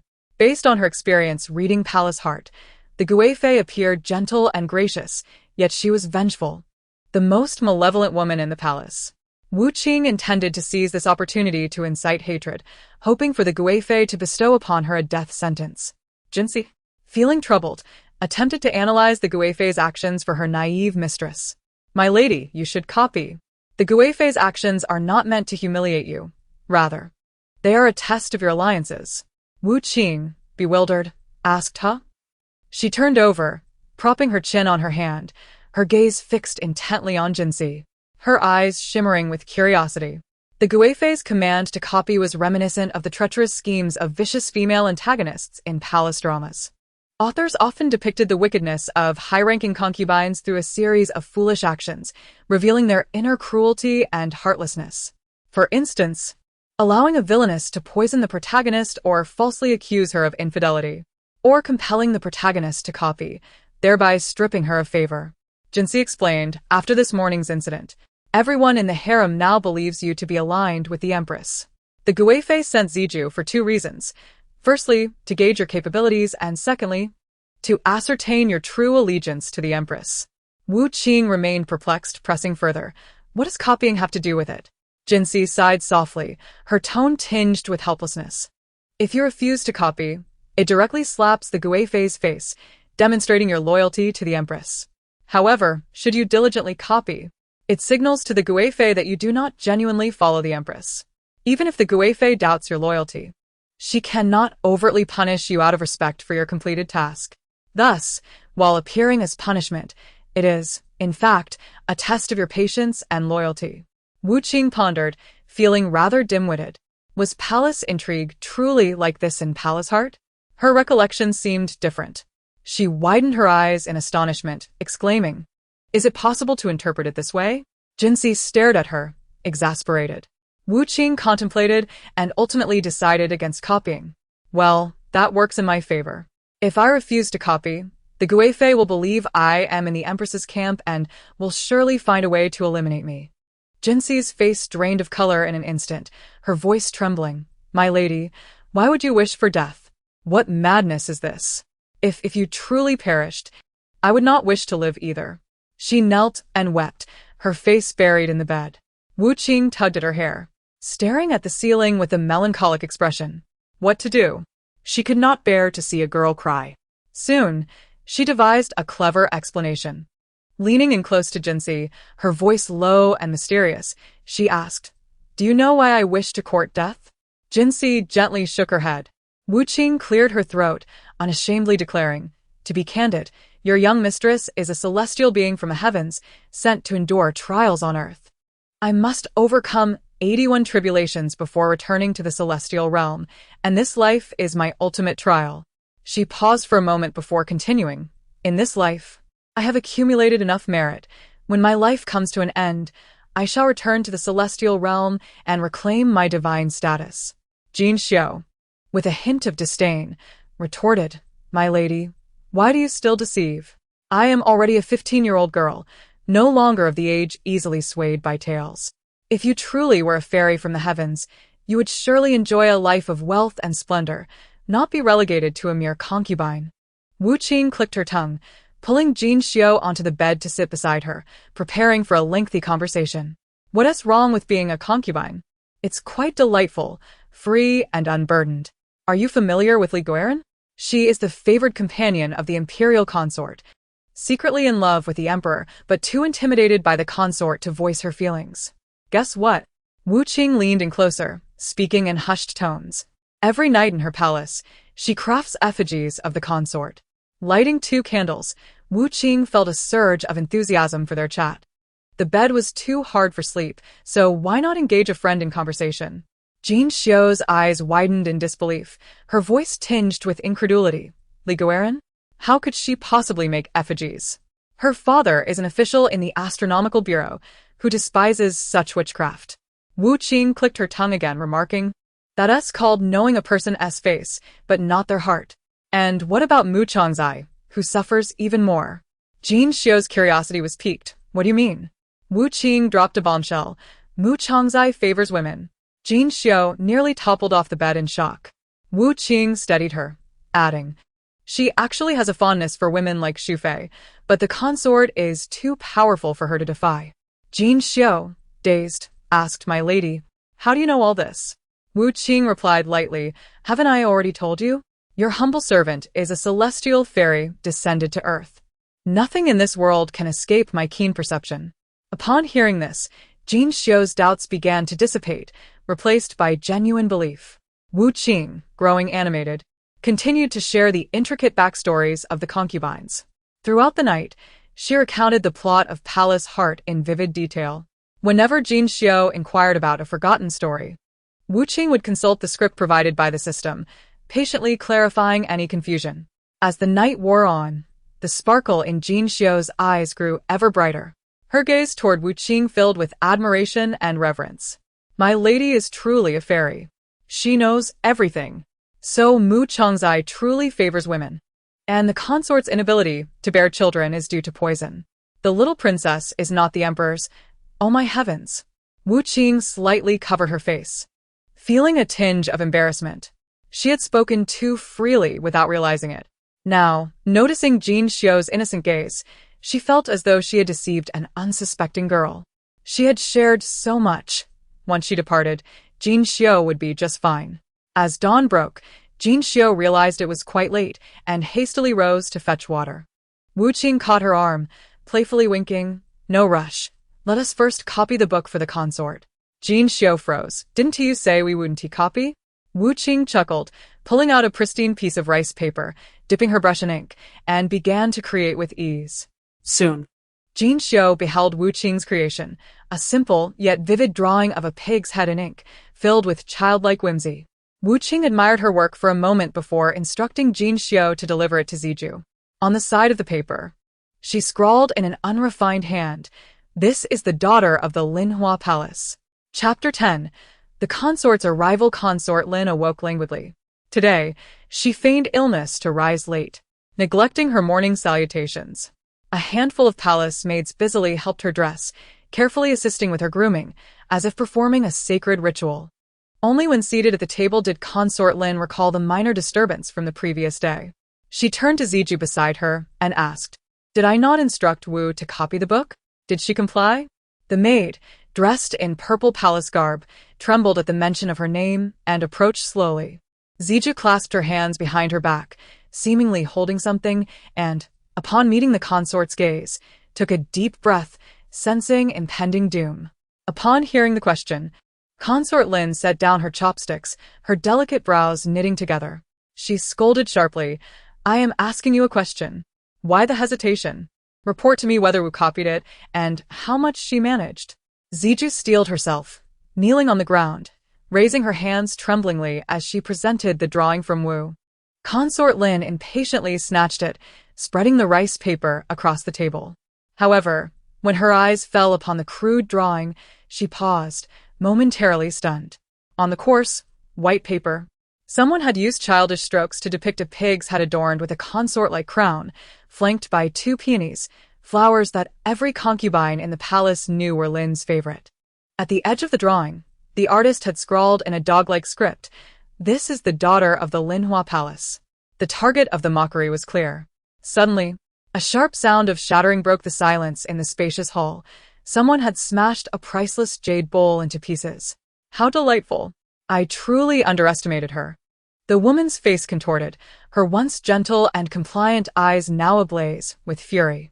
Consort Lin clenched her fists tightly, the sharp edges of her rings digging into her palms. Yet she seemed oblivious to the pain. Blood seeped between her fingers, falling to the ground and starkly contrasting with the shards of jade. Ziju, trembling, was the first to kneel. The servants, well-versed in reading the room, quickly knelt, sensing the gravity of the situation. A palpable fear enveloped the Linhua Palace, everyone dreading their mistress's wrath. The atmosphere in the hall grew tense, as if an invisible storm was quietly brewing. I have not encountered such audacity in a long time. Consort Lin, her face flushed with anger, could hardly find her voice, pointing at the palace servants one by one, contemplating which to send to exact her revenge. No. That would not do. Shaking her head, she forced a cold smile, declaring, "I shall personally pay this wretched girl a visit. You enjoy drawing, do you? Then I shall sever your hand and see how you paint." With that, she rose angrily, commanding, "Prepare the palanquin for me." The Linhua Palace held a prime location, close to the emperor's Yongxin Palace, nestled at the heart of the harem. In contrast, Lingmei Garden lay in a remote corner of the palace. On ordinary days, the maids and eunuchs seldom traversed this area.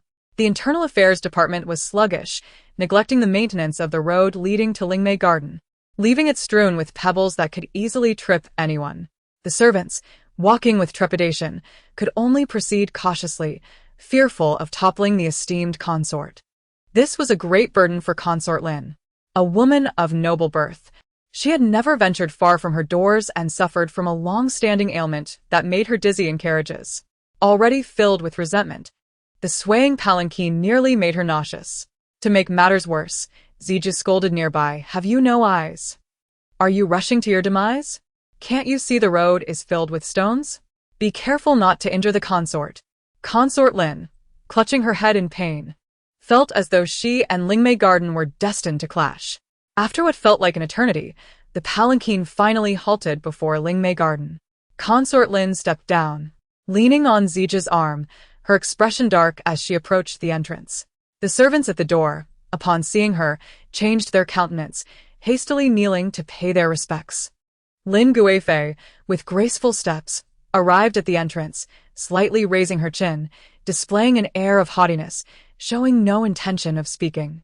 Zijuang immediately stepped forward to act as her mouthpiece, scolding, "Blind servant, do you not see that this is the palanquin of the Linhua Palace? The noble Guifei wishes to see Wu Daring. Hurry, and open the door." Zijuang arrogantly inquired, "Who are you? There were no such rules yesterday. Are you not allowing her to enter?"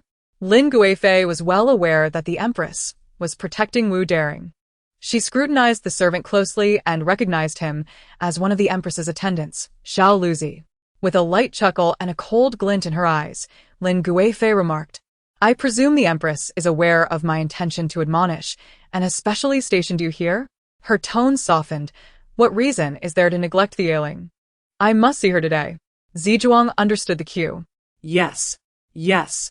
The palace attendants of Linhua Palace rushed forward, surrounding the entrance of Lingmei Garden tightly. Upon witnessing this, Xiao Luzi's expression changed. "Is the Guifei planning to defy the decree?" Lin Guifei smirked, retorting, "Which of your eyes saw me make a move?" She pressed her temples in frustration, sighed, and continued, "I have heard that Wu Daring is gravely ill, and my heart is filled with anxiety. I specifically came to visit. Yet these servants are so rude that they inadvertently broke down the door of Lingmei Garden." She raised her gaze slightly, her eyes filled with mockery and coldness. "If you go now to summon someone, perhaps you can still catch a final glimpse of Wu Daring. For the sake of the empress, I could allow her to remain intact." Xiao Luzi's face paled, and after a half-bow, he hurriedly sought assistance. Meanwhile, an odd voice intruded into Lin Guifei's mind. "Could it be that my painting skills have astonished you? Am I now cherished for my talent? Upon reflection, my pig painting does possess some charm. It is only natural to admire it. Alas, my first-grade award for excellent children's drawing may be hard to conceal. Lin Guifei's expression was indescribable. What is this? Just then, the attendants of Linhua Palace forcefully kicked open the door to Lingmei Garden. Chapter 11. Clamor. Upon entering Lingmei Garden, Lin Guifei was momentarily stunned by the dismal scene within. The dilapidated eaves, the broken stone steps, and two forlorn, withered trees made her first thought that she had stumbled into the cold palace. What troubled her further was that as soon as she entered, she was surrounded by the attendants of Lingmei Garden. Guifei! It is the Guifei! They exclaimed. Guifei, you must take responsibility for us. A burly eunuch collapsed at her feet, crying and lamenting as if he had suffered grave injustice at Wu Daring's hands.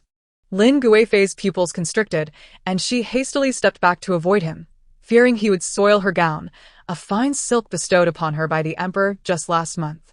Zizhuang swiftly kicked him over, reprimanding, "Impudent servant! Open your eyes and see whom you stand before." Meanwhile, Wu Qing's inner voice continued to echo in Lin Guifei's ears, incessant and more irritating than the parrot gifted by the emperor. Inside, Wu Qing, having bitten into a spoiled bun, was internally screaming in despair. The volume of Wu Qing's thoughts intensified, exploding in Lin Guifei's ears like an amplified sound system. Lin Guifei halted, her expression turning pale. What was this monstrosity? At her feet, the servants continued to weep and complain about Wu Daring, their words subtly hinting at a desire to curry favor with the Guifei. Annoyed, Lin Guifei unleashed her anger upon them, sneering, "Where do these foolish creatures come from? Get rid of them all." Zizhuang immediately relayed. "The servants of Lingmei Garden have offended the Guifei. Drag them away for punishment." The wailing of the servants was deafening, yet it could not drown out the high-decibel thoughts of Wu Qing. Having endured enough, Wu Qing's spirit was crumbling, her mental state deteriorating from sleepless nights spent chatting with Jin Xiao. She screamed internally, "If it is the Guifei, just come and strike me. Remember my theory for entering Lingmei Garden with such rapidity. Here comes the flying stick." Wu Qing pinched her throat, mimicking the Guifei's tone, sweetly cooing, "Your Majesty, you've sent me lychees. Will the Empress be angry?" They are truly delicious. Your Majesty, do try a bite." Taking a deep breath, she continued, "Your Majesty, we shall share the same lychee. The Empress won to be jealous, right? Your Majesty, if you take me to the palace, leaving the Empress behind, will she not be furious with me?" Wu Qing lamented, "The Empress is so fearsome, unlike me, who only feels pity." Lin Guifei's face turned ashen. Sensing her unsteady demeanor, Zizhuang asked with concern, "My lady?" Zizhuang found herself perplexed, wondering what she was supposed to have heard. Lin Guifei smiled, a slight curl of her lips revealing a hint of coldness. She shook off Zizhuang's hand and hastened toward Wu Daring's quarters. Wu Qing mused, "Indeed, since acquiring my mental affliction, my spirits have greatly improved." Zizhuang noticed that her lady's feet had come to a standstill. Though merely a wall separated Lin Guifei from Wu Daring, she paused. Unable to contain her curiosity, Zizhuang inquired, "My lady?" Lin Guifei coldly commanded, "Silence, let her continue." Suddenly rebuked, Zizhuang glanced around, seeing no one brave enough to speak, adding to her confusion. Wu Qing reflected on the plot. The protagonist is merciless. Even in Lin Yuan's final moments, she reveals the truth. TSK. After all, she is partially an enemy of the protagonist's sister. So a harsh blow is to be expected. Wu Qing thought, who would believe that the most vicious Guifei in the harem harbors such affection for children? In modern terms, what would one call this? A congenital uterine deformity? Unable to conceive for life? Wu Qing recalled, according to the original text, this was because the Guifei was drugged during her pregnancy. The person who provided the prescription later became the royal physician and, in gratitude for the protagonist saving his life, revealed this secret to her. Wu Qing pondered. What was the physician's name? Yes. Gua Wenba. Lin Guifei, aware that there was indeed a physician Gua in the imperial hospital, suddenly clenched Zizhuang's hand tightly, softly inquiring, "What is the name of physician Gua?" Lin Guifei closed her eyes and then opened them again, tumultuous waves surging within her dark eyes. Calmly, she instructed, Bind Guo Wenba and bring him directly to Linhua Palace, without alerting anyone. You shall handle this, and if there is a mistake, you will find yourself in the Department of Justice. Zizhuang's face turned pale, bewildered by the Guifei's intent. She dared not ask further, quickly calling a few people to leave in haste. Lin Guifei steadied her emotions and lifted the curtain to enter. Inside. Wu Qing was hesitantly poking at a bowl of spoiled buns, debating whether to eat. Jin Xiao, sharp-eyed, spotted the Guifei's presence, internally panicking, and stepped forward, kneeling at the door, exclaiming, "My lady, the young mistress is changing clothes. Please, my lady, wait a moment." Jin Xiao fabricated an excuse for Wu Qing's delay, buying her time to escape. Hearing Jin Xiao's shrill call, Wu Qing's gaze turned toward the entrance. Amidst the throng of attendants, a stunningly beautiful woman gracefully entered the room, instantly illuminating the space. In the original text, the author described the Guifei's beauty as having eyes as clear as water, capable of reflecting the world's gentleness and beauty. Each gentle blink resembled the twinkling of stars, enchanting all who beheld her. Her figure was elegant and dignified, akin to a lady from a classical painting, embodying the grace of an Eastern woman. Having only read about her in novels, Wu Qing was left agape upon encountering her in person. What the? She is an absolutely stunning beauty. I once believed that noble consort Shu and consort Yu were the epitome of beauty. However, this lady's allure shines like a spotlight, almost blinding. Lin Guifei furrowed her brow. Although she was ostensibly offering compliments, why did it sound so grating? Wu Qing, secretly salivating, murmured, "To die under the peony blossoms is to be a spirited ghost. I cannot be the consort's lapdog. To be granted death by her hand would be a privilege." She added, "To perish at the delicate hands of the consort would truly be a fortune." Why does the noble consort's expression suddenly seem so strange? There's nothing on my face, is there? Chapter 12. Relocation. Lin Guifei slightly cleared her throat to mask the tumult of emotions within her. She had not forgotten that she had come specifically to reprimand Wu Danning today. With a cold smile, laced with an imperceptible chill, she said, "Wu Danning, you are quite astute. I trust you have deduced the purpose of my visit." Wu Qing's heart leapt with excitement. To seek accountability, I presume. In the original narrative, Lin Guifei was notoriously known for her narrow-mindedness and intense jealousy, harboring an aversion towards both pretentious women and boorish servants. Aware of this, Wu Qing feigned a fall, her eyes brimming with tears as she knelt, clutching a handkerchief and weeping. "Your Highness, I was unaware." Lin Guifei raised an eyebrow, retorting, "Oh, I observed you were quite engrossed in copying texts last night." Wu Qing, with a quick shift in expression, resumed her feigned innocence, sobbing, "I did not intend it. I merely did not wish to copy the text. How could I possibly complete it in one night? In a moment of frustration, I sketched that painting.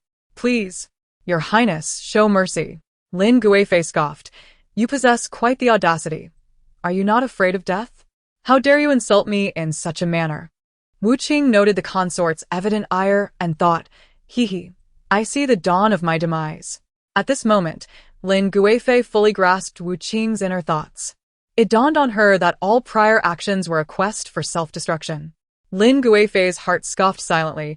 She would not fulfill Wu Qing's desires. To wish for death and return to one's homeland? Such a fortune was not to be had. Initially, she had sought to observe Wu Qing's calligraphy, but was pleasantly surprised by the quality of her painting. "I quite like it. From now on, you shall reside in my Linhua Palace and keep me company." Lin Guifei smiled. Although Linhua Palace was spacious, it had long been devoid of company and was somewhat lonely. "You, with your eloquence, are precisely what I need. Regarding the Emperor, I shall address that matter myself. As for the Empress, as a person in charge of the affairs of the 6 palaces, I have the authority to decide your fate. You need only come over with peace of mind. I will arrange everything else for you. Do you understand?" Lin Guifei lifted her chin, demanding compliance. Wu Qing blinked in bewilderment, her expression one of confusion and innocence. "Your Highness, this is not what we agreed upon." A series of questions flooded Wu Qing's mind. Has the consort lost her mind? She is not going to kill me? She wants me to live in her palace? Lin Guifei nearly choked. She coughed to mask her expression. At that moment, she genuinely believed the words of Li Guiran and Mu Changzai regarding the scene in Kunning Palace. They had vividly described how Wu Danying openly insulted the emperor. Though she had heard whispers, doubt lingered in her heart. Now, having witnessed it firsthand, Lin Guifei could no longer remain skeptical. A shift in her thoughts revealed the empress's intentions. Why declare that Wu Danying was gravely ill? Only in this manner could she quietly preserve Wu Danying's life under the emperor's watchful gaze, shielding her from deserved punishment. The empress's actions undoubtedly aimed to protect this oblivious consort. Furthermore, Lin Guifei's thoughts drifted to the miraculous medicine, and her brow furrowed again as her gaze on Wu Qing grew peculiar. By inviting Wu Danying to reside in her palace, she could sever Wu Danying's ties with the empress, thus diminishing the empress's support. Additionally, if Wu Danying's claims were true, and the physician Guo was indeed the culprit, having her close at hand would facilitate control. Lin Guifei cast a disdainful glance at the facilities in Lingmei Courtyard, making a conscious effort to suppress her contempt. She had no desire to tread upon such crude grounds again. Wu Qing pleaded, "Your Highness, if I must leave, let me take my embroidered treasures." Lin Guifei replied curtly, "Denied." That very night, however, Lin Guifei found herself regretting her decision. As she had anticipated, Linhua Palace was indeed spacious enough to accommodate Wu Danying. With a mere command, the servants efficiently bound Wu Danying and transported her to the side hall of Linhua Palace. Despite her struggles, Wu Danying found herself thwarted, for eunuchs stood guard outside the hall, denying her any chance of escape. In the afternoon, Lin Guifei visited the emperor's Yangxin Palace to deliver pastries, thereby solidifying Wu Danying's relocation. At that moment, the emperor was absorbed in a painting when he expressed mild surprise upon hearing that a consort was to move into Lin Guifei's Linhua Palace, curiously inquiring which consort. Lin Guifei's voice was gentle and soothing, akin to a spring breeze. "It is Wu Danying from Lingmei Courtyard. Do you not recall?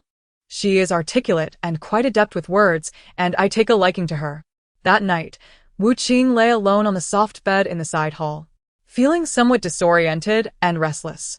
Without Jin Xiao to share whispered conversations, the silence felt oppressive. Previously, while boarding school, she could not sleep without exchanging a few words with her roommates. Despite these thoughts, Wu Qing soon drifted into a deep slumber. Just hours prior, she had undergone a fantastical journey, with no opportunity to rest before hastily visiting the empress to pay her respects. Following a sleepless night spent fervently discussing scripts with Jin Xiao, she now lay in the resplendent Linhua Palace, albeit in the side hall. The comfort here was undoubtedly a stark contrast to the rudimentary conditions of Lingmei Courtyard. As her body relaxed upon the plush bedding, her thoughts began to drift, as if all her worries were consumed by this luxurious dream. Within moments, she fell into a profound sleep. With the annoying inner voices silenced, Lin Guifei exhaled in relief. Massaging her temples, she set aside her book and prepared for rest. As the candles extinguished and the opulent curtains closed, Lin Guifei inhaled the calming scent within Linhua Palace, quietly descending into the realm of dreams. To her astonishment, within her dreams, she once again heard Wu Danying's inner thoughts. "Wu Qing, to strive for excellence? I am but a mere foolish monarch, uninterested in court affairs. Where are the beauties? Where are they? It appears I am still within the confines of palace heart. Noble consort Shu smells delightful. He, consort you, my little darling. Do not speak of consort you. I know she is a transformed fox spirit, but so what? I am willing. My dear consort, do not weep. Your tears are breaking my heart. Shall the consort join too? There's space on my lap. Come, sit." Lin Guifei awoke with a start, her complexion shifting through shades of blue and black. Chapter 13. The noble consort's nightmare, yet Lin Guifei's nightmare was merely beginning. Leaning against the soft cushions, her eyelids fluttered as she struggled to free herself from the grasp of sleep. "Wu Qing, my beauty? Do not abandon me. Where has my beauty gone? I've traversed realms again. Where is this? Kabukicho? Wu Qing. Wait, how did I sit down? I cannot afford to be here. You must be mistaken." There was no reservation. "Yes, it's my first time here. Hello, handsome. Do you enjoy gaming as well? What a coincidence.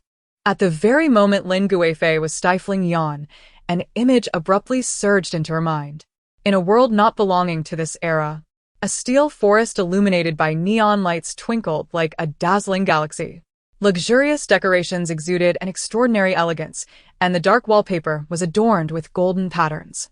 The air was perfumed with a subtle scent of fragrance, and semi-open seating provided guests with privacy while ensuring comfort for conversation. Wu Danying sat upon a spacious sofa, encircled by three handsome men.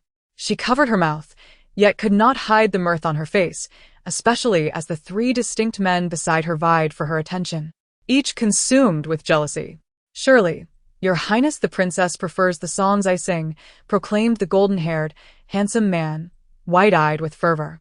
"Sister clearly said she would join me for dinner later," retorted the newly-turned adult, pouting defiantly as he engaged in a spirited debate with the golden-haired suitor. Meanwhile, the cool, dark-haired man grasped Wu Qing's hand and implored, "Wu Qing, do not leave. Please, cease your quarrels on my behalf," Wu Qing interjected, practicing her smile. "As long as your highness is happy, that is all that matters." The golden-haired gentleman seized her other hand, his expression earnest. "Is sister abandoning us?" The youth lowered his gaze, revealing a hint of hurt. "Wu Qing," the dark-haired man spoke gently, "you need not spend a coin. We merely wish to bring you joy." Wu Qing slammed her hand on the table, exclaiming, "Bring me champagne." Amid the cheers, the men feigned concern, saying, "Champagne is rather extravagant for Wu Qing. Isn't it? No need to spend. Simply share a drink with us." Wu Qing accepted a glass of red wine, downing it in one go, then called out, "Bring forth the finest champagne in the establishment. I desire a champagne tower." Deafening applause erupted as a staff member, microphone in hand, excitedly announced, "All personal. All champagne.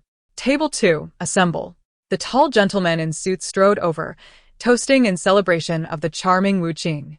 Hey. "Join me in this toast. Hey. To the princess and the princes. Hey. Raise your glasses. Hey. Counting down 3, 2, 1, cheers. Thank you for the champagne, Your Highness. We shall ensure your satisfaction. Only you, Wu Qing, can be our goddess. Tonight, we shall make you the happiest woman in the world." As the synchronized cheers resounded, Wu Qing drank the champagne in her glass. What had she just witnessed? Was it the dream Wu had promised? It was indeed astonishing, utterly extraordinary. Rather than merely extraordinary, it represented an era of entirely different productivity. Lin Guifei's eyes mirrored this unfamiliar world, where towering skyscrapers, nearly 100 meters high, sprang forth like bamboo shoots after a rain, piercing the clouds. Between them, the traffic flowed like a river, countless vehicles racing along the broad roads, as if performing a symphony of a bustling metropolis. On the streets, hurried men and women donned avant-garde attire, starkly contrasting with the garments familiar to Lin Guifei. Every gesture, every glance revealed the unique essence of this era. Lin Guifei was now fully awake. A palace maid on night duty noticed her awakening and rushed in to inquire if the mistress required water. Lin Guifei shook her head, requesting a cup of warm water to steady her frayed nerves. The more she pondered, the more restless she became. Lin Guifei instructed the maid to light a lamp, then softly inquired, "Where's Ziju?" The maid bowed and replied, "Sister Ziju is in the back courtyard interrogating someone." Upon hearing this, Lin Guifei simply draped a fur coat over her shoulders and rose to head towards the back courtyard. The back courtyard of the Linhua Palace, in stark contrast to the main hall, emanated a chilling and eerie atmosphere. In the palace, those who committed offenses were typically sent to the Shunqing division for punishment according to palace rules. However, if a servant from Linhua Palace transgressed, they would be quietly brought here, where the handmaidens accompanying the Guifei would meticulously interrogate them. As night deepened, the moon hung low, yet the back courtyard of Linhua Palace was filled with shouts of reproach and pleas for mercy. Speak. "If you do not speak, I shall have your fingernails pulled out. I am innocent." Lin Guifei entered the room slowly. The stench of blood was overwhelming. An aged physician was tightly bound to a wooden frame, while Ziju wielded a whip, mercilessly striking his body. The sound of the whip slicing through the air was accompanied by piercing cries, the physician's frail body marred with bloodstains, a harrowing sight. Your Highness, a handmaiden named Qingfang approached Lin Guifei quietly, lowering her gaze. It is late, and the dew is heavy. You are unwell and should not be here in such a filthy place. Lin Guifei shook her head, asking, have you extracted any confessions? Their lips are tightly sealed. Though they plead for mercy, not a single word has escaped, Qingfang replied. Lin Guifei remained noncommittal, standing at the door without stepping further inside. The physician, hanging limply, was in no condition to utter a word. Zijou, catching a glimpse of the Guifei's elegant figure, quickly composed herself, forcing a courteous smile. After hastily washing her bloodied hands, she approached Lin Guifei, prepared to report the punishments she had inflicted upon the physician. Lin Guifei, clutching a warming stove, appeared oblivious to Zijou's eager demeanor, her voice cool as she remarked, you have interrogated him all day, yet you still evade my inquiries. The tone implied her disapproval. Zijou's smile faltered, and she retracted her earlier thoughts of boasting. Your Highness, I have exhausted all means, yet this old man's lips are tighter than stone, she said, her voice tinged with grievance. Lin Guifei's palm struck Zijou's cheek, the protective armor breaking skin, and leaving 3 vivid marks of blood. I instructed you to interrogate Guo Wenba. When did I grant you permission to employ torture? Guo Wenba is the imperial physician appointed by His Majesty, holding the rank of 8th grade. Should this news leak, I would be utterly humiliated before the Emperor. The accompanying handmaiden stepped forward respectfully, stating, Your Highness, Guo Wenba has no family and is known for his integrity. The execution was truly unavoidable. I dare to suggest, considering Zijou's years of service, that you show leniency. After a brief contemplation, Lin Guifei finally nodded slightly, signifying her acquiescence. In that case, for Qingfang's sake, I shall not pursue this matter any further, she said softly, imbued with a hint of tolerance and concession. Upon hearing this, Zijou bowed repeatedly, expressing her gratitude for the Guifei's magnanimity. In the midst of her thanks, she managed to cast a grateful glance at Qingfang. Lin Guifei turned to Qingfang, instructing, You have observed for the entire day. You shall proceed with the interrogation. The rest may disperse. Zijou bowed and prepared to retreat. But wait, the Guifei gently opened her lips, her voice carrying an air of authority.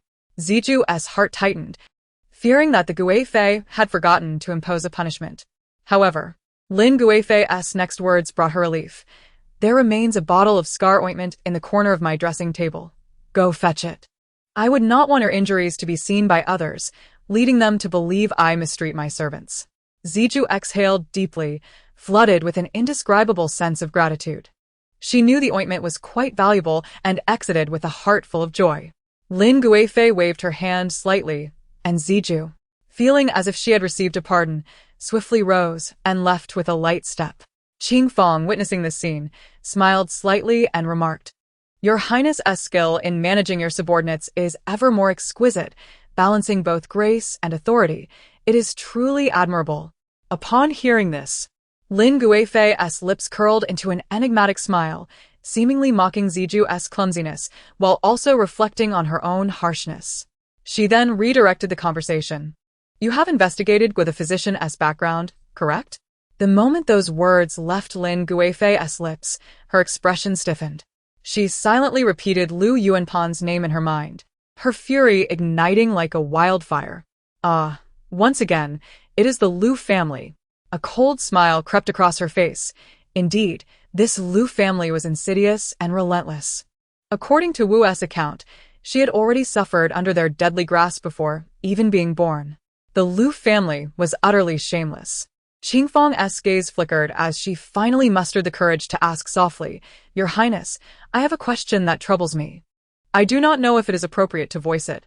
Lin Guifei's gaze softened as it fell upon her, and she smiled gently. Between us, what is there to hold back? Speak freely. Qingfang ventured. Your Highness, I do not understand why you suddenly wish to interrogate Guo the physician. Is it merely due to the Lu-Lin conflict, or is it related to matters from the Empress's side? The rivalry between the Lu and Lin families was evident to all discerning eyes. Thus, it was well known within the palace that the Empress and the noble consort were at odds. Lin Guifei's eyes darkened as she lowered her gaze and spoke. I have uncovered certain information from other sources. Her fingers absently caressed her abdomen, her tone laced with a hint of anger and frustration. Qingfang, do you know? I was originally unable to bear children. Her words fell like a stone cast into a still lake, creating ripples of unease. Qingfang's complexion instantly paled, and she hastily inquired, Your Highness, where did you hear such news? For a woman, particularly one of noble status like the consort, the inability to conceive was a grave taboo. Should such news leak, not only would it be difficult to explain to the emperor, but the other concubines in the palace would undoubtedly seize the opportunity to undermine her. Even if Lin Guifei's family, the Lin family, were to learn of this, they might well send another young and beautiful daughter to serve the emperor. Lin Guifei shook her head, refraining from disclosing Wu Danying's name. It's of no consequence, she stated. According to that person, even when I was still in my mother's womb, I had already been schemed against, and the poison my mother ingested was indeed administered by physician Gua. Lin Guifei continued, upon first hearing this, I too found it hard to believe. However, physician Gua and I hail from the same hometown, which is one point. After my birth, he transformed from an obscure country doctor into the palace physician, with the recommendation of Lu Yuanpan, which is the second point. Ha! Lin Guifei's lips curled into a cold smirk. If there were no hidden agendas, would I so easily be convinced? Qingfang's heart raced as she listened, fully aware of the gravity of the matter. She nodded earnestly. Your Highness, please rest assured. I will investigate this matter thoroughly and leave no stone unturned.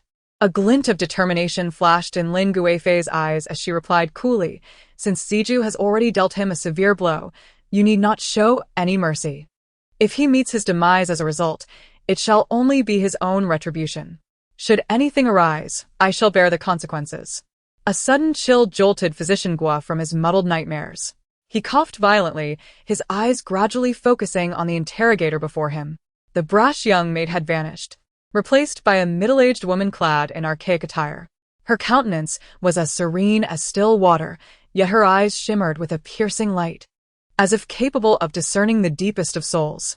In a distant shadowy corner, Lin Guifei sat composed on a bench, clutching a warming stove, her gaze tranquil like a placid lake, yet imbued with an elusive depth.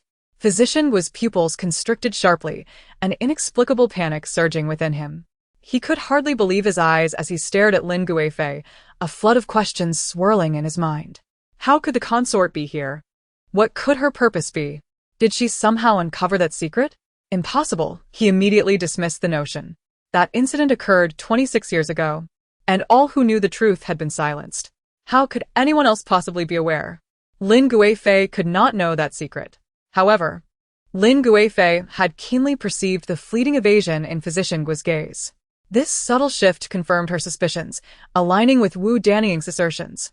Beneath the wide sleeves of her robe, Lin Guifei's hands clenched into fists, her nails digging into her palms until blood marked her skin. Qingfang stealthily approached, her shadow enveloping Guo Wenba in a shroud of darkness. Physician Gua, it has been a long time, her voice resonated as if traversing through time, soft yet distant, recalling their hurried parting 26 years ago. That long-absent title struck Guatai like a hammer, nearly shattering the defenses he had built through countless trials. His hands trembled slightly as he abruptly looked up, disbelief illuminating his eyes, as if he had seen a ghost. Physician Gua, you seem to have forgotten me, Qingfang teased, her tone laced with mockery. But I remember vividly how you attended to my family's matriarch with such meticulous care. Guatai, still shaken, recalled the past. He had followed the Lu family's instructions to add a colorless, tasteless poison to the Lin family matriarch's pregnancy medicine. This poison, originating from the Western Xia, had peculiar effects, rendering the matriarch unable to bear children. Unfortunately, the result was a girl, who prevented the Lin family from facing extinction. That girl, of course, was the now exalted Lin Guifei. Guatai scrutinized Qingfang closely, noting her age of just over 30, which ruled her out as someone privy to the events of that time. This was merely a test from the consort. Guatai, refusing to be deceived, feigned ignorance and shook his head. Your Highness, I truly do not understand. His gaze shifted past Qing Fong to Lin Guifei, his voice laced with humility and trepidation. I know my medical skills are lacking. If I have offended the noble consort in any way, I beg for your forgiveness. From the looks of it, he truly believed he could feign ignorance of the matter. Qing Fong's palm struck like a tempest, and Guotai was plunged into darkness as a ringing filled his ears. Unlike Lin Guifei's slap, Qing Fong was accustomed to physical labor, and her blow nearly rendered Guotai deaf, causing him to lose a tooth. Her voice was icy. A lowly official dares to question the noble consort? Have you grown so comfortable that you have forgotten the past? Speak. How did you poison her? Where is the antidote? Guotai felt as if he had fallen into an ice pit, no longer able to harbor any illusions. The consort knew. He could not dwell on how she had become aware of the past. His immediate concern was to escape her grasp. I have lived my life upright and proper, never straying from my duties, he continued to argue. I truly do not know what has incited the noble consort's anger. If I have truly committed a grave offense, let the evidence be presented, and let your Majesty have my head. He maintained his composure, exuding an air of innocence. I am blameless. Why should I fear the slander of lowly individuals? Even if the consort had deduced that he was the poisoner, all who knew the truth had perished. How could she possibly find definitive evidence? Lin Guifei offered no smile or words. She merely continued to observe him from the corner, resembling a dormant, exquisite serpent, instilling dread. Guotai swallowed hard, struggling to find his voice. Your Highness, the Imperial Medical Institute must keep records. I have only entered the palace today and have not left. If you insist on detaining me, by tomorrow morning, the Empress will learn of the punishment I have endured at your hands. Qing Fong scoffed. You dare threaten the noble consort? Another slap landed, and Guotai saw stars, but still managed to utter, I do not dare. I merely state the consequences. As for your Highness's decision, it is entirely up to your keen judgment. Gradually, Guotai regained his confidence. What could the consort do, given her power? He held a position within the court. How could she harm him without cause? Moreover, without any evidence, how could the consort act recklessly? Did she not fear the emperor's wrath? Qing Fong turned to Lin Guifei for guidance. Guotai spoke the truth. The physicians at the Imperial Medical Institute were required to maintain records. By tomorrow, when the physicians reviewed the archives, they would see that Guotai had not exited the palace today. At that point, the clandestine punishment he had received in Lin Guifei's quarters would be impossible to conceal. Furthermore, they possessed no evidence of Guotai's wrongdoing, leaving them without a defense when the inquiries arose. Yet Lin Guifei smiled. If Guotai remained silent, she would indeed be at a loss. Alone, without any leverage against him, how could she proceed? But if he were truly prepared to face death, why would he engage in further debate with her? Lin Guifei narrowed her eyes slightly, already devising a plan. Physician Gua believes that I lack evidence? She rose gracefully, striding towards Dr. Gua, a smile playing at the corners of her lips. Indeed, your actions back then were exceedingly cautious. It is difficult for me to present concrete evidence at this moment. Doctor. Gua's lips curled slightly. However, as her tone shifted, she pressed her foot down forcefully onto his hand, the intricate pattern of her shoe ruthlessly grinding against his flesh, eliciting a chorus of wails that echoed through the courtyard. You intend to use the archives of the Imperial Medical Institute to threaten me? Guo Wenba. Your foolishness brings me amusement. Lin Guifei spoke with an expression devoid of emotion. Doctor. Guo's face drained of color as he voiced his terror. Does your Highness not fear discovery by His Majesty? Fear? What is there for me to fear? It is not I who have committed the deeds. There are plenty willing to die for me. Lin Guifei raised her hand, admiring her splendid armor, untouched by blood, and laughed sweetly, declaring, my hands, like this armor, remain pristine. Moreover, the archives of the Imperial Medical Institute? Merely a piece of waste paper. I have others to modify it for me. With Lu Yuanpan in the Institute, how could there be no members of the Lin family? If all else fails, I shall simply set fire to the Medical Institute. A mere 8th-rank official, before my entry into the palace, was only meant to offer me my shoes. Lin Guifei shook her head disdainfully. It is not that I cannot kill you, but I must not let anyone discover that I am the murderer. Do you comprehend? Doctor. was complexion turned ashen, and he collapsed to the ground. He understood. A surge of resentment and fear welled up within him as he pondered. Had he been born into a noble family or royal lineage, would he have fallen to such a fate, becoming a mere plaything for another? Yet he seemed to forget that he had never possessed an ounce of compassion himself. The child still in his mother's womb was already schemed against, losing its chance to have a mother before it ever saw the light of day. What he had acquired today was merely the result of his own actions. Dr. Gua, filled with bitterness, shouted, "Lin Yuan, you are inherently barren. It is beyond remedy. Ha ha ha. What does it matter if you kill me? You shall never be a mother in this lifetime. Just a hen that cannot lay eggs. Ha ha ha." His words and actions grew increasingly deranged, and he had clearly lost his sanity. Lin Guifei's smile froze. Dr. Gua continued to laugh. "Guifei, if the emperor were to discover that you cannot bear children, do you believe you could retain your position?" Qingfang's expression changed abruptly, and she quickly covered Dr. Gua's mouth, dragging him away. The room was left with only the Guifei as the cold night breeze caressed her face, making her wrinkle her nose. She sat quietly, resembling a finely crafted jade sculpture. Moonlight draped over her, enveloping her in a delicate veil of silver, enhancing her solitude and melancholy. No one dared to disturb her, save for one boisterous individual who dared to speak loudly. "Wu Qing, have you awakened?" Alas, it was indeed just a dream. Wu Qing stretched lazily, leaning against the soft cushion, her hand reaching out to touch the moonlight at the bed's edge. "Wu Qing, being alone is so lonely. Humph, all because of the Guifei. Not allowing me to be with Jinxiu. What is the Guifei doing now? Surely, she cannot be staring at the moon like me?" Lin Guifei looked up at the bright moon in the sky. She thought sometimes daydreaming is not so bad. Chapter 16. Disinfection is of utmost importance. Lin Yuan was lost in thought as she gazed at the moon. Doctor. Gua had declared that there was no remedy for her affliction. This meant that Lin Yuan would never bear children.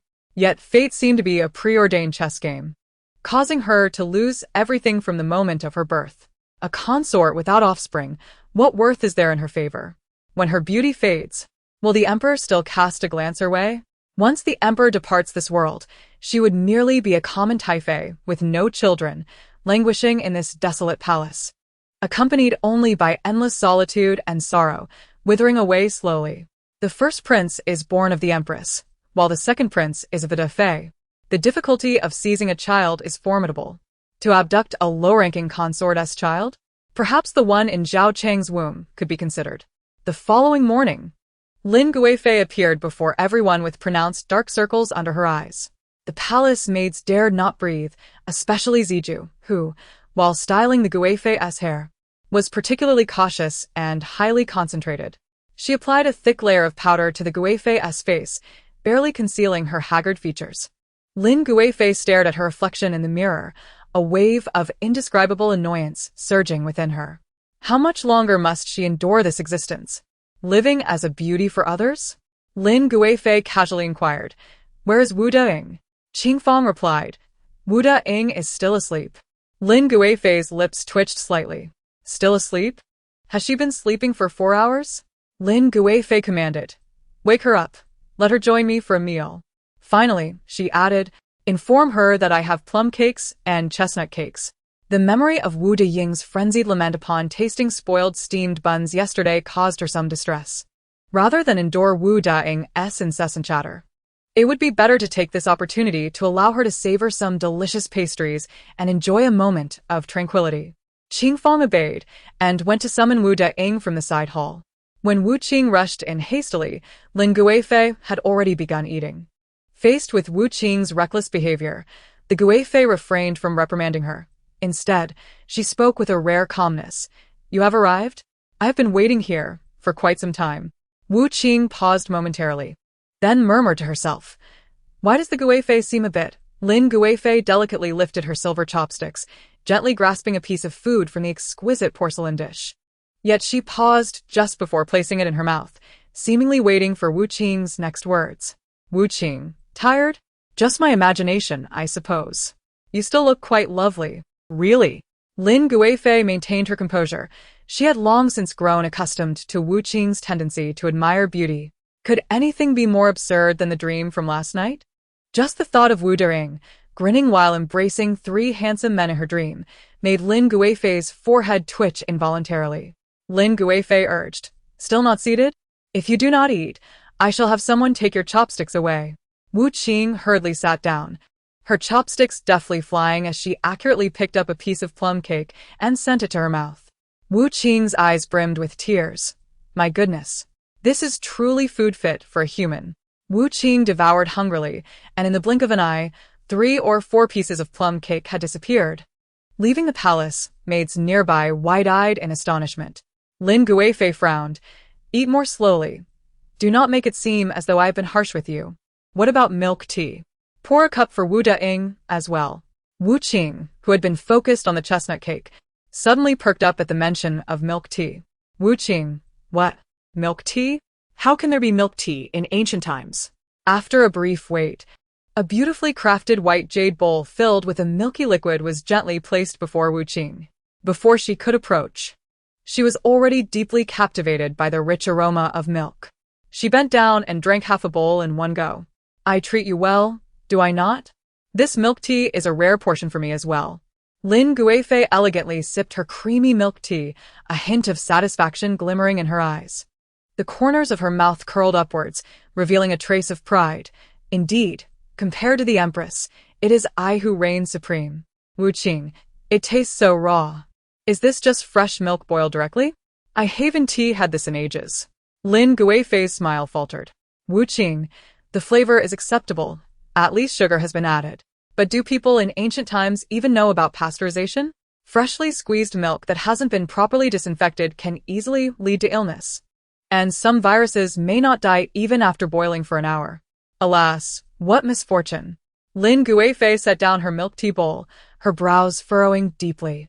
Wu Qing, it's called brucellosis, right? If one contracts this disease, they will experience fever and fatigue. In severe cases, it can lead to infertility. As long as one avoids drinking raw milk and eating raw meat, they should be safe from this illness, right? Lin Guifei traced the rim of her bowl. Her mind already made up. The milk in the palace has been increasingly unpalatable. Lin Guifei instructed the palace maid beside her. From now on, instruct the imperial kitchen to deliver only clear tea. Wu Qing, that's wonderful. This way, the Guifei need not fear contracting brucellosis. Lin Guifei's mood seemed to slightly brighten at this remark. Her gaze towards Wu Dering softened a fraction. In the intricate web of court intrigues, it is indeed rare to hear such heartfelt words. Objectively speaking, Lady Wu's appearance is not particularly striking. However, imperial concubine Lin increasingly finds her countenance to be refreshingly pleasant. Within the harem, stunningly beautiful women abound like stars in the night sky. The charming concubine Shu captivates, the sweetly alluring concubine Yu enchants, and the pure-hearted Lady Lu resembles a pristine lotus. Each one of them shines like a dazzling gem, all vying for the emperor's favor. Unlike the others, Lady Wu possesses a unique, comforting aura. Yet, imperial concubine Lin inhaled sharply, suppressing the urge to strike Lady Wu's hand with her chopsticks. Did the matron not teach you the proper etiquette for dining upon entering the palace? What an uncouth display. Displeased, imperial concubine Lin cast a disapproving glance at Wu Qing, unable to accept her gluttonous manner of eating. Wu Qing chewed thoughtfully, and upon hearing this, looked up with a bashful smile. Her cheeks were puffed as she mumbled, I must have forgotten the rules. It's simply too delicious. Oh dear, I should restrain myself. What if the concubine refuses to dine with me in the future? I can't bear the thought of stale buns. Imperial concubine Lin sighed, a hint of reluctant affection in her demeanor. Well, there is ample time ahead. I shall patiently teach you. The palace servants exchanged glances, concealing their astonishment. How could the concubine's demeanor change so drastically in one night? It seems she has taken a liking to Lady Wu. Chapter 17. The concubine's kindness. With a heart full of delightful pastries, Wu Qing left, not forgetting to gift the concubine a beaming smile. How curious. Why is the concubine so kind to me? She even mentioned returning Jinxiu to me. Jinxiu said the whole palace thinks I belong to the empress. Perhaps the concubine wishes to win me over. Wu Qing mused. In the original story, The concubine was quite adept at managing the servants. No wonder she isn't angry, even when I act brazenly. I must intensify my efforts next time. The two ladies, mistress and servant, quickly convened to exchange whispers. Jinxiu anxiously touched Wu Qing, relieved to find her limbs intact. She feared that Wu Qing might have suffered some indignity at the hands of the concubine. Wu Qing scratched her head. Huh? Not at all. The concubine is wonderful. She even invited me to breakfast with her. Look. She produced a fragrant chestnut cake. It's so delicious. I brought you 2 pieces. Jinxiu was perplexed. My lady, did you not offend the concubine yesterday? The pig-headed portrait of Lady Wu had indeed been delivered at Jinxiu's behest. To dine at the same table as the concubine is a rare honor indeed. As a mere attendant, Wu Qing should have been relegated to serving in the background, not sharing meals with the concubine as an equal. Wu Qing, munching on the chestnut cake, shrugged. Perhaps I simply caught her eye. Jinxiu gazed at her innocent and unfiltered mistress, lost in thought. Was the concubine's chestnut cake truly free of poison? On the other side of the Linghua Hall, a woman's beauty is not maintained in a day. Even if she is endowed with natural grace, she must understand the art of self-care. The concubine, isolating herself from others, whispered to Qing Fong, "Did you manage to gather information last night?" Qing Fong replied, "I inquired through Jinxiu's old acquaintance. While I did obtain some information." She hesitated before speaking, saying, "My lady, this is absurd. Jinxiu claims that Lady Wu is a celestial being descended to face tribulations." Imperial concubine Lin was momentarily speechless. A celestial being that eats like a pig? Does the Queen Mother know? Does the Jade Emperor know? How dare a mere palace maid utter such claims? She assessed that such a statement was a capital offense. The Emperor is the son of heaven, and what status does Lady Wu hold to presume herself a celestial being? Qing Fong added, "The person I spoke to also found it peculiar, but when asked about Jinxiu, she claimed that Lady Wu is unafraid of being questioned about her identity." Imperial concubine Lin inquired, "Why is that?" A moment of clarity struck her, as the chaotic strands of information coalesced into a coherent narrative. No wonder Lady Wu seemed intent on self-destruction, daring to depict her as a pig. No wonder Lady Wu was aware of the secret that she had been poisoned by Dr. Gu even before she was born. No wonder she witnessed such an unfathomable scene last night. Qing Fong noticed the change in the concubine's expression and sensed something was amiss. This was not skepticism, but rather a burgeoning belief. Tentatively, Qing Fong asked, "My lady, you cannot truly believe her words?" Imperial concubine Lin absently twirled her protective armor, as if lost in contemplation. Observing the concubine's reaction, Qing Fong felt a surge of urgency and quickly urged, "My lady, do not be swayed by her nonsense. How could such things exist in this world? If they did, they would be nothing but demons." Imperial concubine Lin chuckled softly. "Demons?" She approached the flower bed, gently caressing the petals, and said meaningfully, "Compared to her, I am the true embodiment of wickedness." This was not a conversation to be taken lightly. Qing Fong bowed her head deeply, falling silent. She had never before heard the innermost thoughts of Lady Wu. In the afternoon, Imperial concubine Lin summoned Wu Qing once more. Seated upon her couch, 2 cups of fragrant floral tea adorned the small table. She had changed from the morning's maroon and gold butterfly dress to a splendid black and gold embroidered robe. In contrast, Wu Qing still wore her simple white palace attire. Imperial concubine Lin frowned and asked, "Why are you still in that old outfit? I recall you were dressed the same yesterday. If I am not mistaken, this was the white cloud satin that was popular in the capital a few years ago." White cloud satin is inexpensive, valued for its lightness and breathability, making it quite comfortable in summer. Yet, with autumn approaching, why was Lady Wu still donning this ensemble? What kind of service was Jinxiu providing, allowing her mistress to be so neglectfully attired? Wu Qing lowered her head, tugging at her garment. "This outfit looks quite nice, does it not? Where's the issue? I rarely get to wear it, so I must take advantage of the moment." Imperial concubine Lin was taken aback. A single hairpin from her would fetch enough to purchase several bolts of white cloud satin, and yet Lady Wu considered wearing it a luxury? Page 1.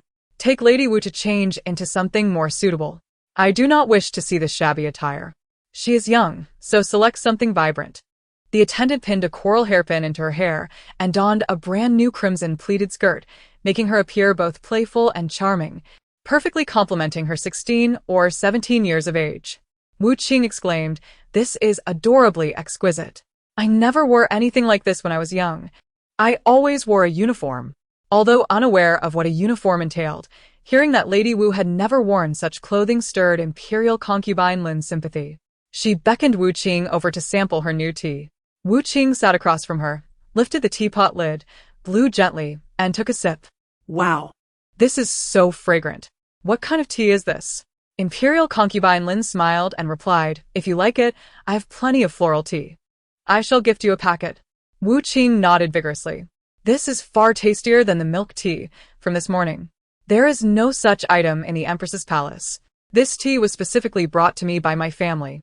If you are interested, feel free to come and ask me for some," Imperial concubine Lin reminded. Wu Qing pondered. What does that mean?" "I understand.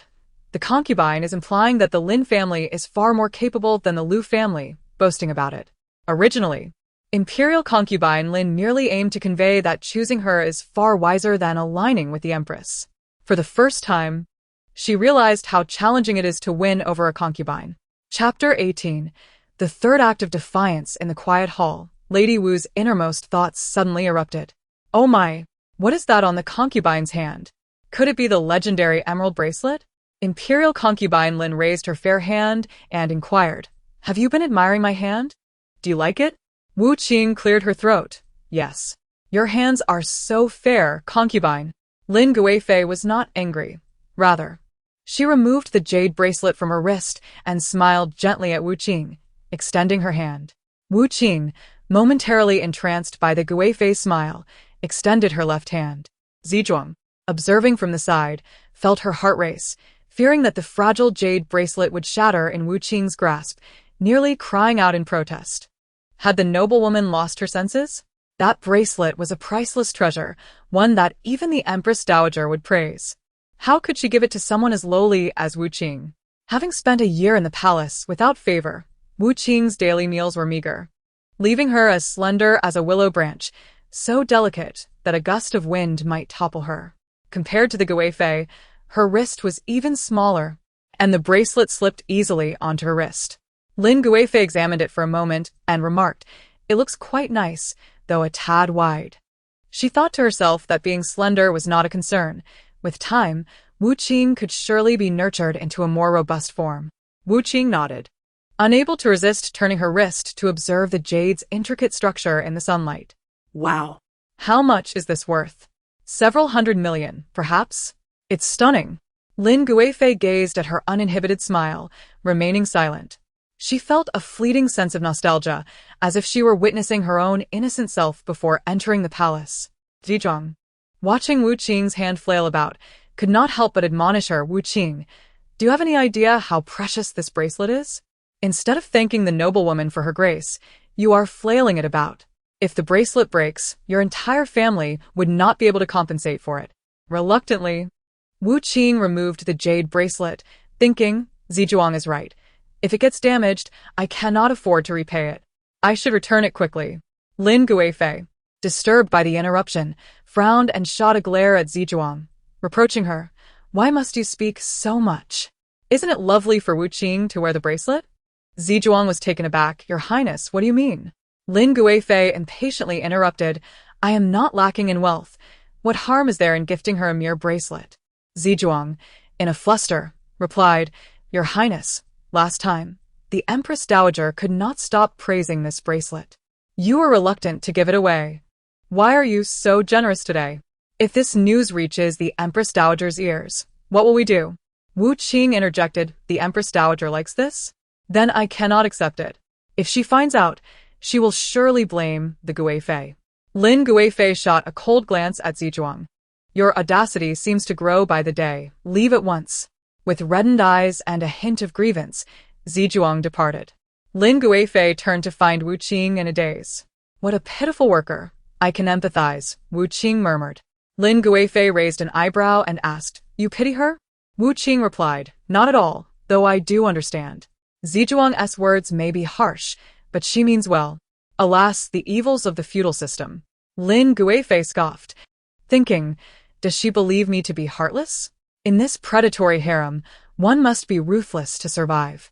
Lin Guifei then summoned a set of writing materials, explaining to Wu Qing why she had called her in that afternoon. You enjoy drawing pig heads, do you not? I shall give you this opportunity. From now on, you will sit here and draw one for every concubine in the palace. Wu Qing looked up, shock evident in her eyes. All the concubines? There must be 30 or 40 of them. To draw one for each? Lin Guifei smirked slightly and remarked, you do not wish to do it? Very well. The Xianjiku is short-staffed lately, and I see you are deft with your hands. You would be well suited there. The Xianjiku was the most arduous and laborious place in the palace, where servants worked day and night doing menial tasks, with the deceased merely discarded in mass graves. If Jinxiu were sent there, she would either perish or suffer immensely. Wu Qing thought, how despicable. I cannot let Jinxiu go there. Ah, what a wicked woman. This beautiful villain has successfully grasped my weakness. However, a moment later, Wu Qing thought joyfully, wait, what a splendid opportunity. If I draw this, will I not garner the hatred of the entire palace? She thumped her chest, resolutely assuring, Your Highness, you need not worry. I shall take care of this. However, I may need your assistance for some of the concubines whose appearances I am unfamiliar with. Qingfeng, your painting skills are commendable. Come assist Wu Qing, Lin Guifei instructed. Qingfeng bowed in acceptance. Soon, a set of tables and chairs was arranged in the center of the grand hall. Wu Qing sat down, took up the brush, and grinned, preparing for an artistic endeavor. Lin Guifei reclined on a nearby couch, occasionally commenting on Wu Qing's drawings. As the afternoon sun shone brightly, Lin Guifei watched for a while before closing her eyes. The previous night, she had been awakened by Wu Qing's heartfelt musings, and later by the words of Dr. Gua, leaving her in a daze. Once she lay down, she slipped into a dream. When Lin Guifei finally awakened, dusk had fallen, and Wu Qing had completed her masterpiece. Wu Qing held a thick stack of rice paper and placed it on the small table beside the couch, inviting the Guifei to review her work. In her heart, Wu Qing thought, the Guifei will surely be astonished. Lin Guifei flipped through the drawings one by one, visibly pleased. The empress, Xu Fei, Sun Pin, and Yu Pin, excluding the absent of Fei, all appeared as pig heads on paper. Wu Qing's artistic skill was novice, but with Qingfeng's assistance, she had captured the essence of each individual, making it clear who each character represented. Then, Lin Guifei reached the final drawing. She suddenly sat up straight, her face pale. What is this? She exclaimed. The servants, hearing her, hurried over. Lin Guifei quickly commanded everyone, step back. Wu Qing chimed in, isn't it well drawn? I understand. Oh. Why such surprise, Guifei?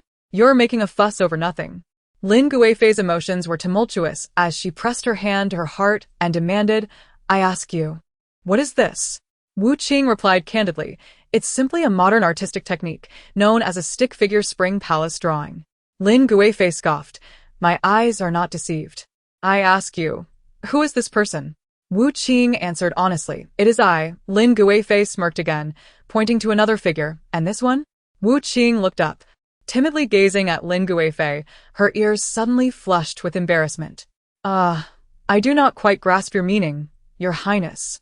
Chapter 19. The Guifei has fallen for me. Lin Guifei's expression remained calm, betraying no sign of anger or joy. She realized her mistake. She had been naive to allow Wu Qing the chance to draw. She should have anticipated that Wu Qing would seize any opportunity to stir up trouble. Wu Qing declared, I have considered it. Drawing pig heads lacks impact. I might as well create a mirror polishing spring palace drawing. Ladies and gentlemen, at this touching moment, I wish to say.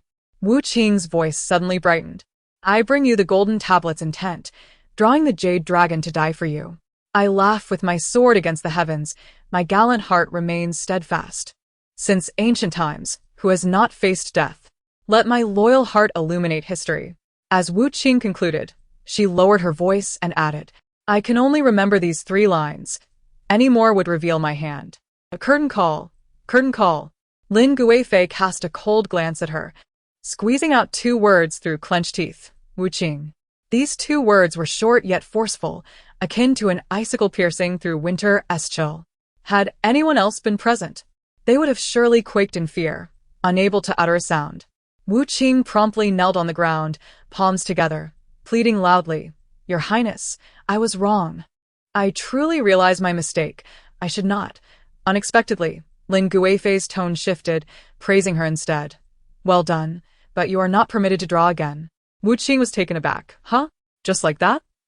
She flailed her hands in the air, attempting to explain. "Your Highness, are you not angry?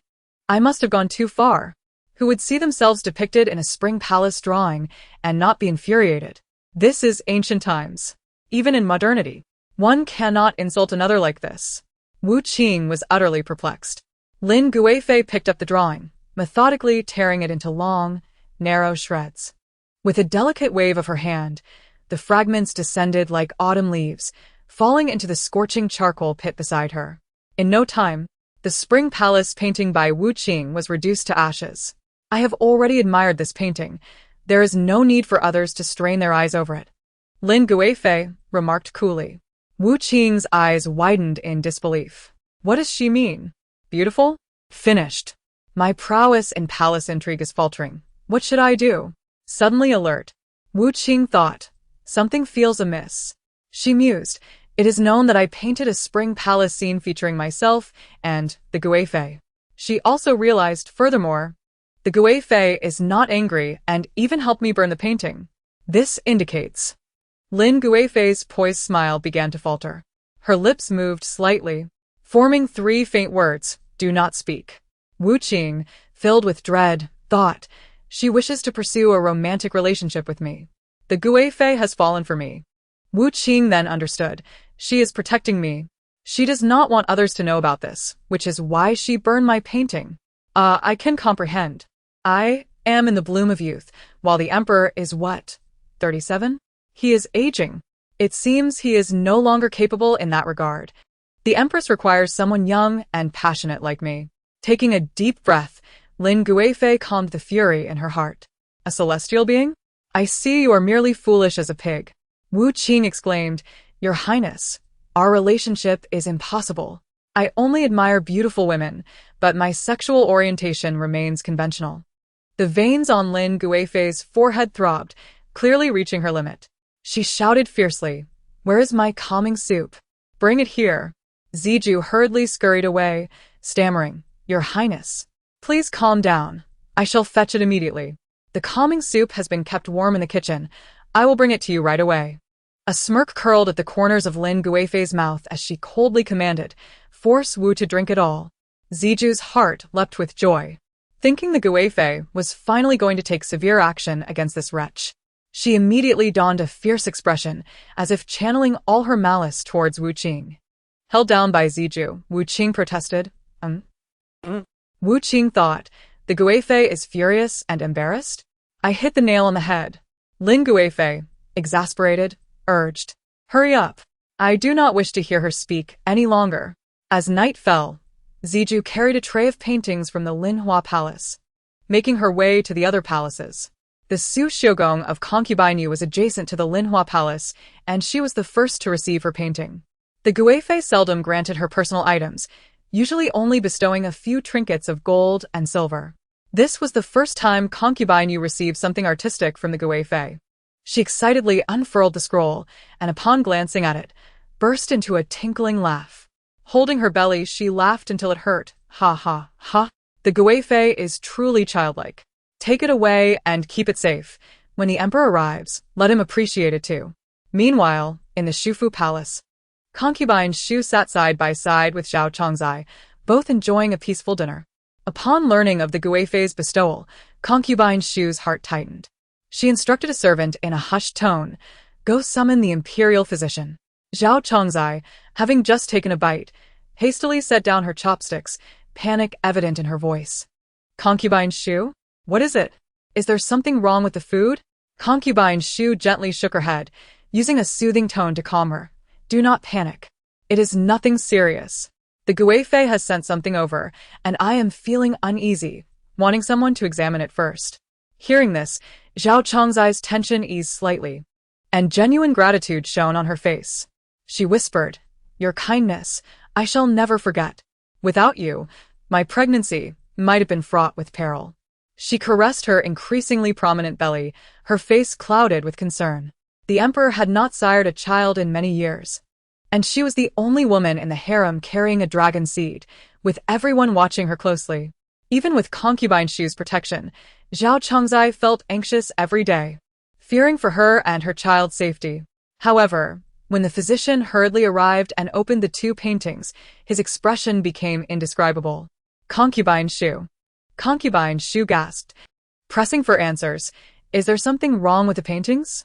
Since the paintings themselves are fine, I shall take my leave, he said, bowing and hastily exiting. Vanishing in the blink of an eye, Concubine Shu seized the paintings, her expression one of shock. A pig's head? What is the Guifei doing? Has she lost her mind? As the ladies of the various palaces expressed their helplessness or anger towards the paintings, deep within the harem, someone shattered an exquisite porcelain bowl. Li Guiden, Still seething with rage, glared at the table for 2 seconds. Finally, she swept her sleeve in a furious gesture, overturning the entire table. The palace maids dared not breathe, trembling as they knelt nearby, fearing they would be the next to incur her wrath. Li Guiren shrieked, I have followed the Guifei for so many years. How could she humiliate me so? Clutching the painting, she scrutinized it repeatedly, her anger burning like a wildfire. You say Wu has moved to the Linhua Palace? After years of humbling herself before the Guifei, never receiving a word of approval, and yet this Wu does nothing and directly takes residence. A palace maid crawled to her feet, trembling. Yes, my lady. I heard today that the Guifei also gifted Wu a grandmother green bracelet. Li Guiren's chest heaved violently for several seconds before she suddenly grabbed a porcelain bowl and smashed it against the maid's face. In an instant, blood gushed forth. Screams of anguish and pleas for mercy echoed. Li Guiren gritted her teeth, fury ablaze in her eyes, as if she wished to incinerate the entire palace. She wanted the Guifei to know who the truly valuable person was. Chapter 20. The Emperor's birthday at last, the final painting fell into the hands of the Empress. She smiled as she flipped through it, commenting to Shiwen, this is certainly not the work of the Guifei. It is evident that the one wielding the brush does not even know how to hold it properly. Shiwen agreed, speculating, Your Highness, could it be Wu's handiwork? The Empress's smile gradually faded, becoming pale and feeble. She coughed a few times, lifting her handkerchief to reveal a patch of crimson. Among the bloodstains, fragments of flesh were faintly visible, a horrifying sight. Shiwen immediately sensed the gravity of the situation and hurriedly assisted the Empress to sit down. The Empress coughed heavily a couple more times before shaking her head. It is nothing serious. News from home indicates that they have arrived in Xixia, so good news should follow shortly. However, I am more concerned about Wu. She has been gravely ill these past few days, and knowing that she is being restrained by the Guifei, I find myself powerless to assist. Yet, observing the Guifei's demeanor, the Empress surmised that she had likely gained considerable advantage from Wu's innermost thoughts. Otherwise, given her nature, she would surely have tormented Wu thoroughly. As for this painting, the Empress chuckled. Could it be that Wu first painted a pig's head for the Guifei, who, incensed, did not wish to kill Wu but instead compelled her to create one for all in the palace to placate her fury? This way, she could vent her anger while keeping Wu occupied, preventing any further trouble.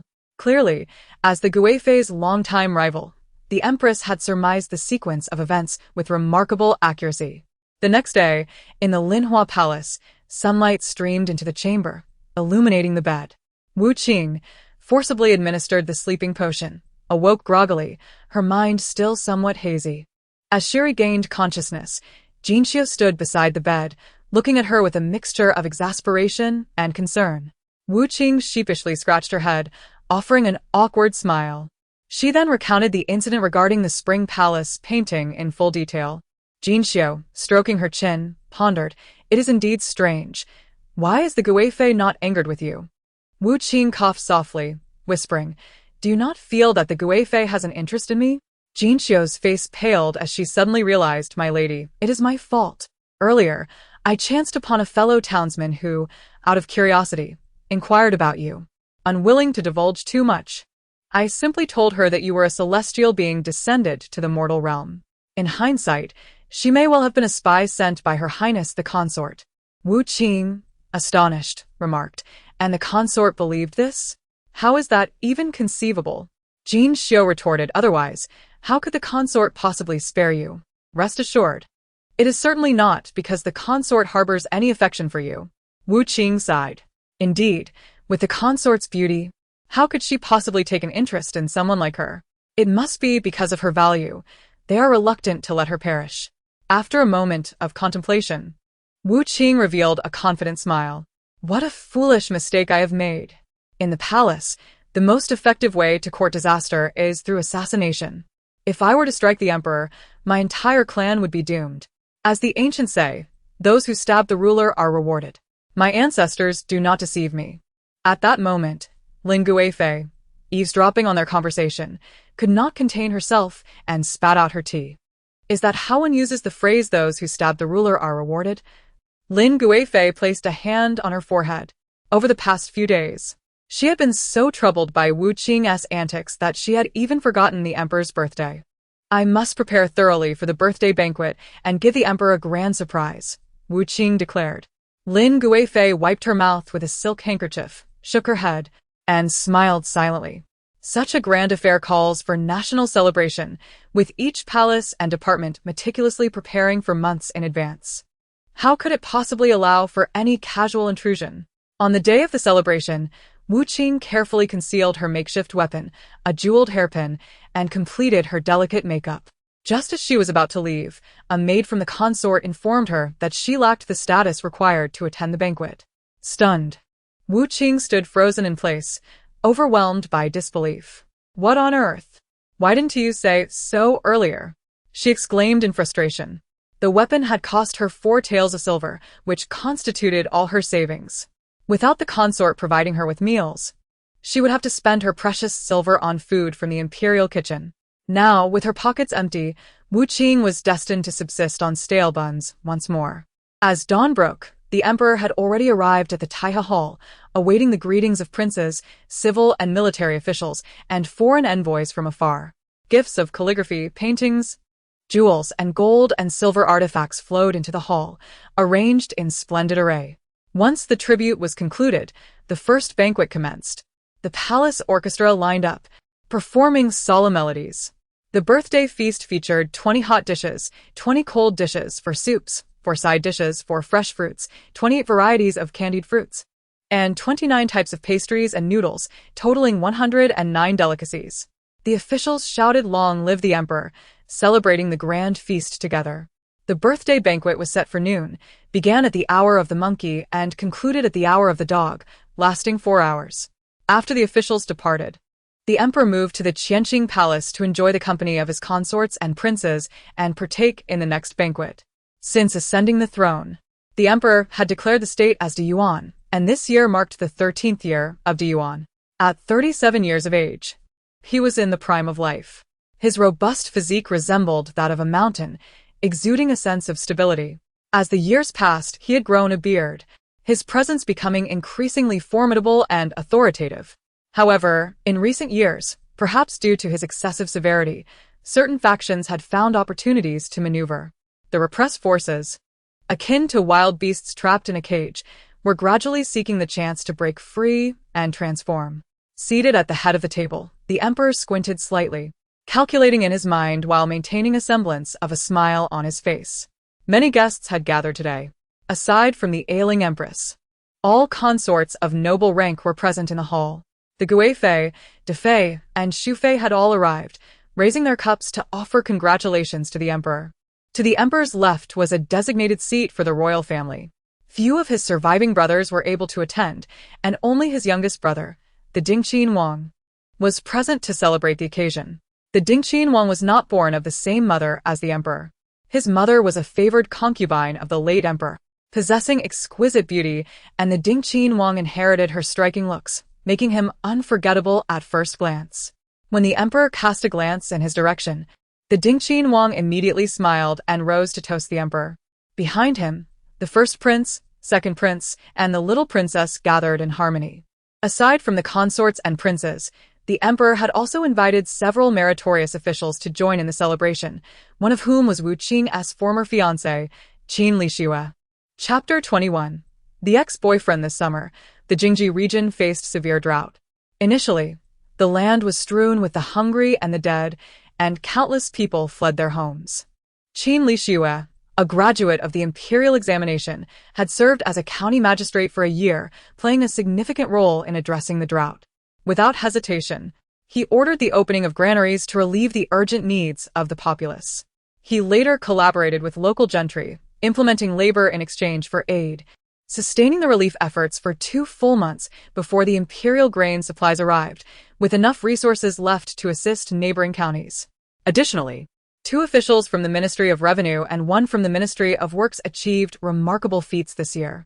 The emperor was greatly pleased and, while rewarding them with gold and silver, held a banquet in their honor. While some deemed this inappropriate, the astute could sense the brewing storm. These 2 officials were backed by the powerful Liu and Lin families, while Qin Lixue had the support of various scholarly factions that had risen to prominence through the imperial examinations. The official from the Ministry of Works was entirely from a humble background. In other words, the emperor had deliberately chosen representatives of 3 different factions. The emperor smiled as he called out the names of the guests, inviting them to share a drink. When he mentioned Qin Lixue's name, he raised his cup to congratulate him on his recent marriage. However, as the emperor's gaze shifted away, the smile on Qin Lixue's face dissipated like smoke in the wind. His eyes casually scanned the gathering of consorts, but found none of the person he longed to see. Qin Lixue had heard that she had entered the palace for a year, never having served the emperor nor gained any rank, and was still merely a consort. Due to her insufficient status, she lacked the qualification to attend the banquet. Thus, they had lost even the chance to exchange glances from afar. He clenched his fists in silence, then loosened them, sighing in resignation. "Qing, why must you be so deeply attached? I have married anew, and you are now a consort of the emperor.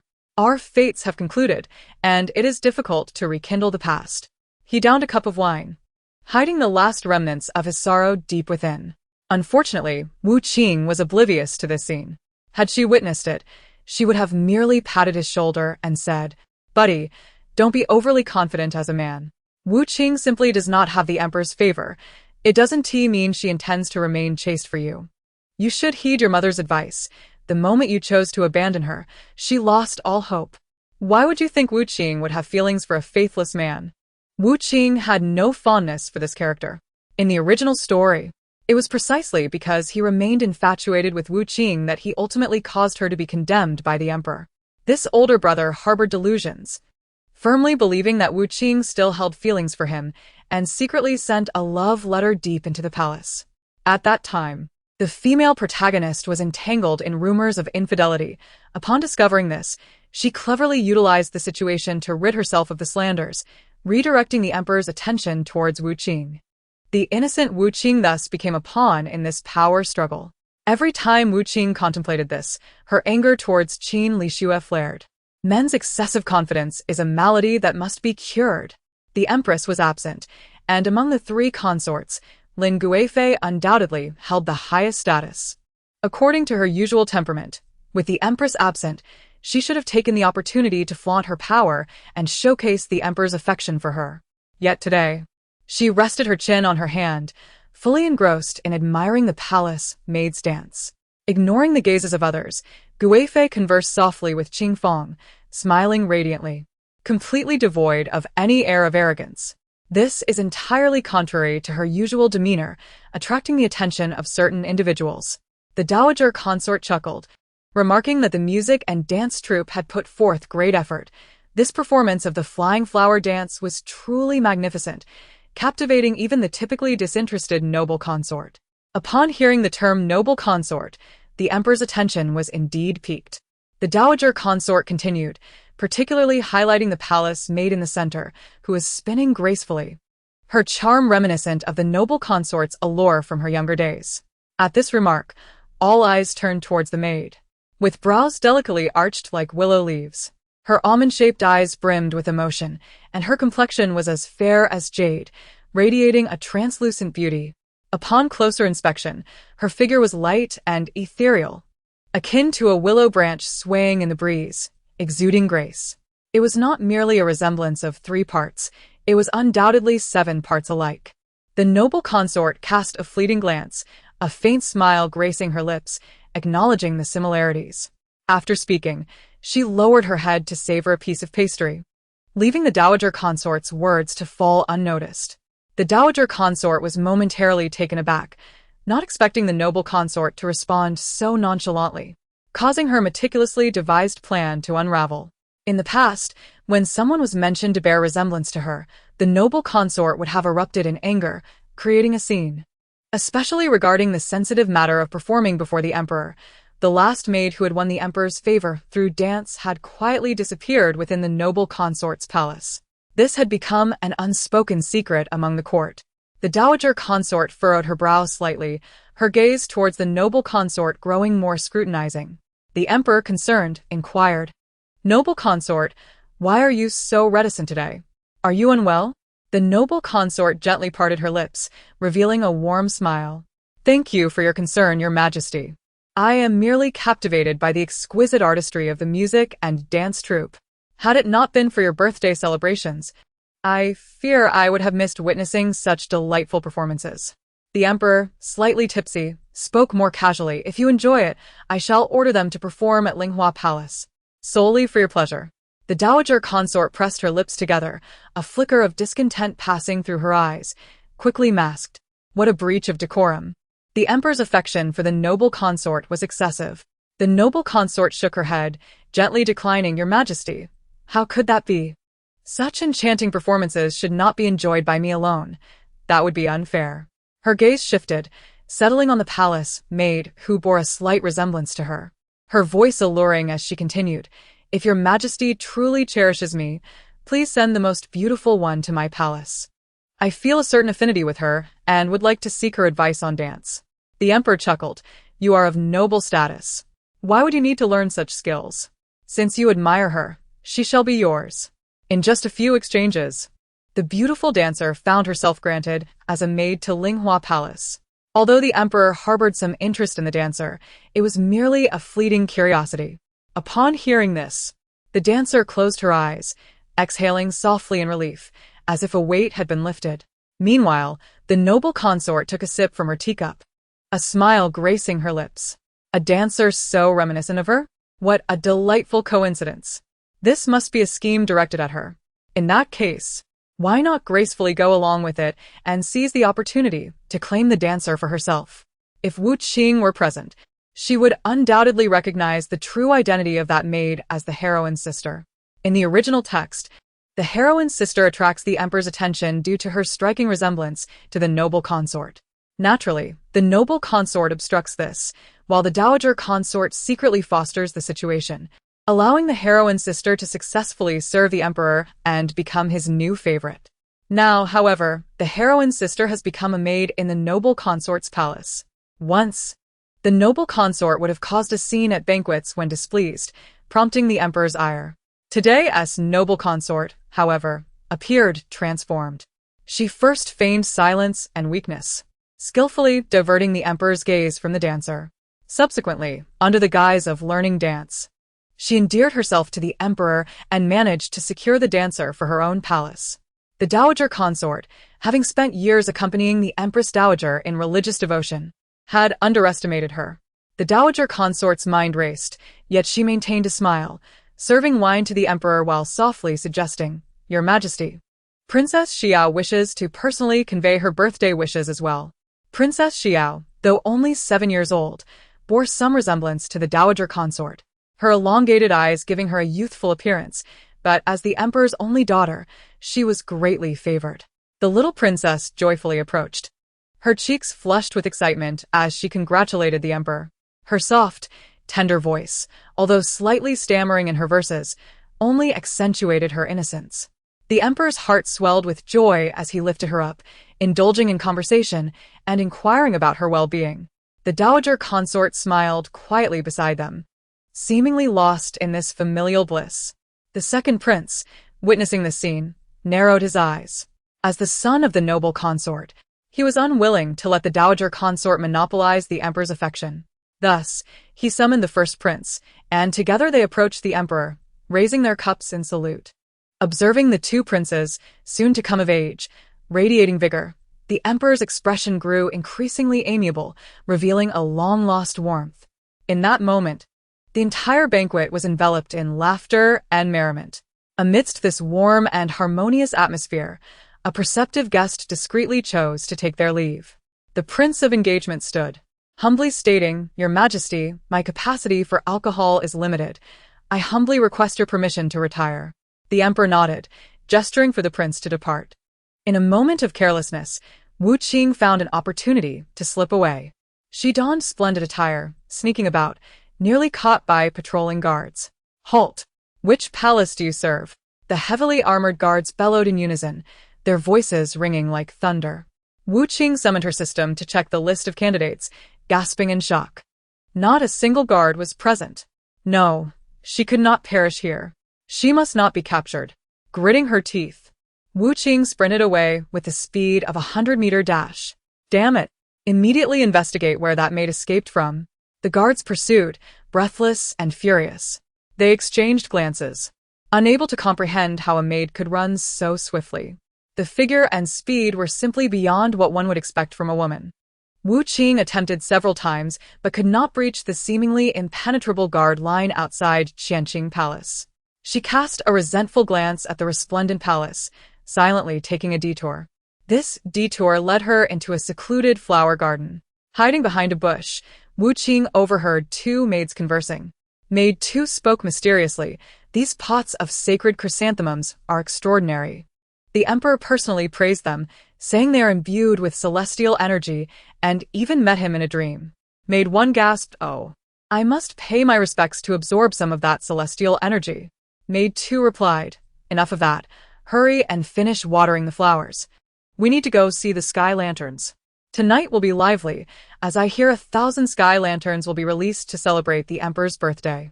It will surely be a magnificent sight." Maid 1 exclaimed with delight. "Is that true?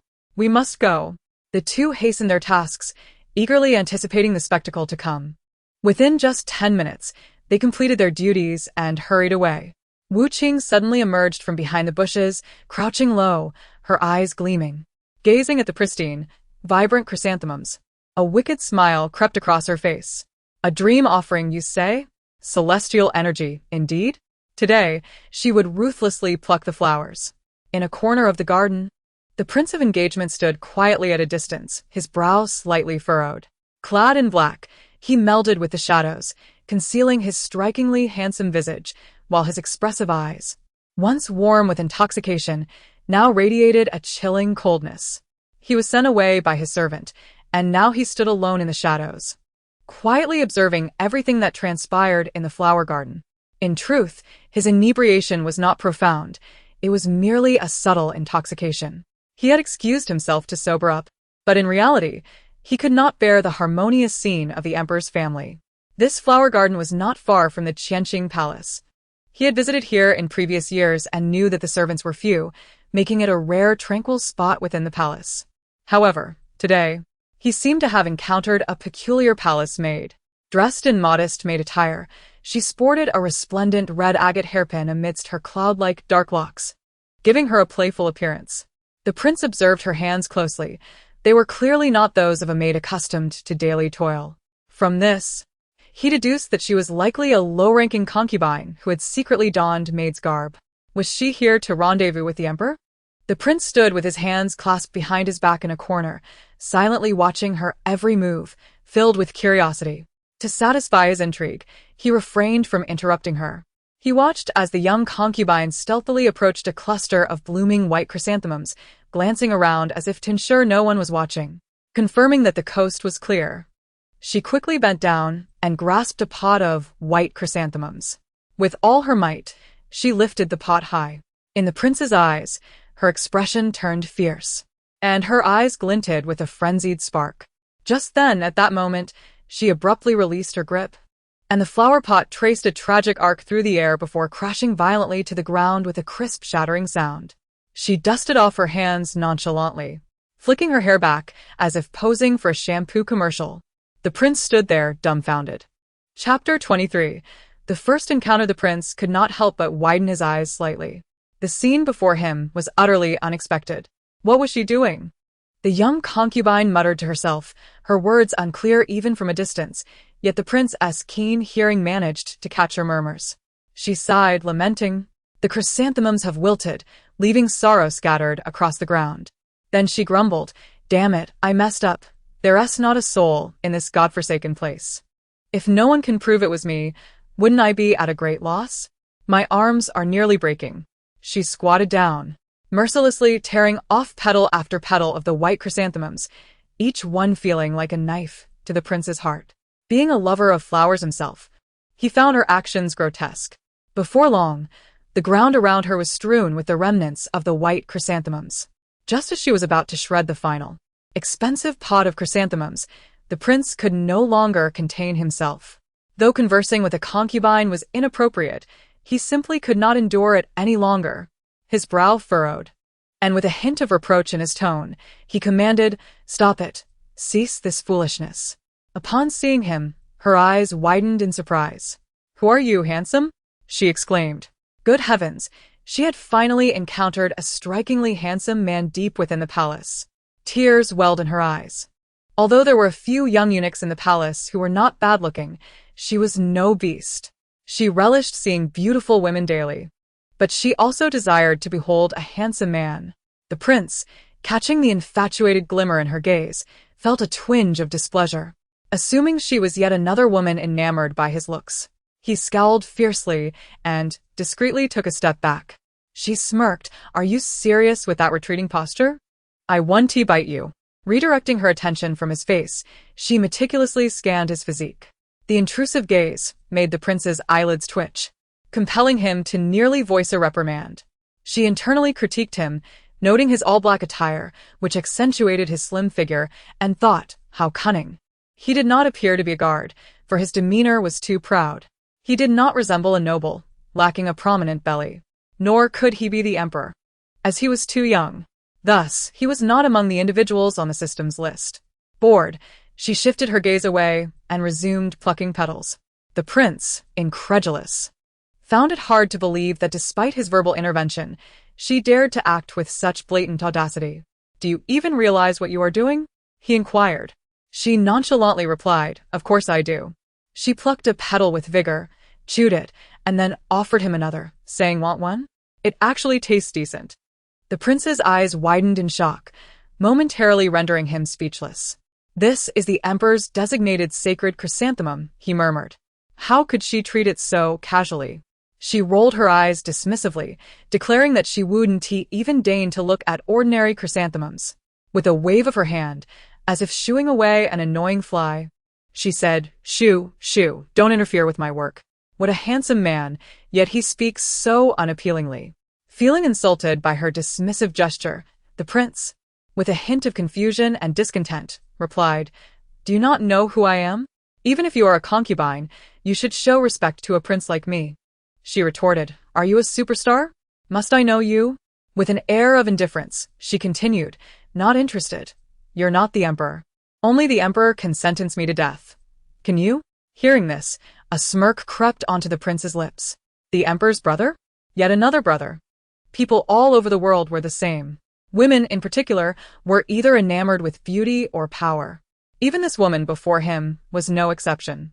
Touching upon a sensitive spot in his heart, the prince snorted coldly and countered, "You commit such a grave offense and still seek the emperor's favor?" With a resigned sigh, she realized that conversing with this handsome man was rather laborious.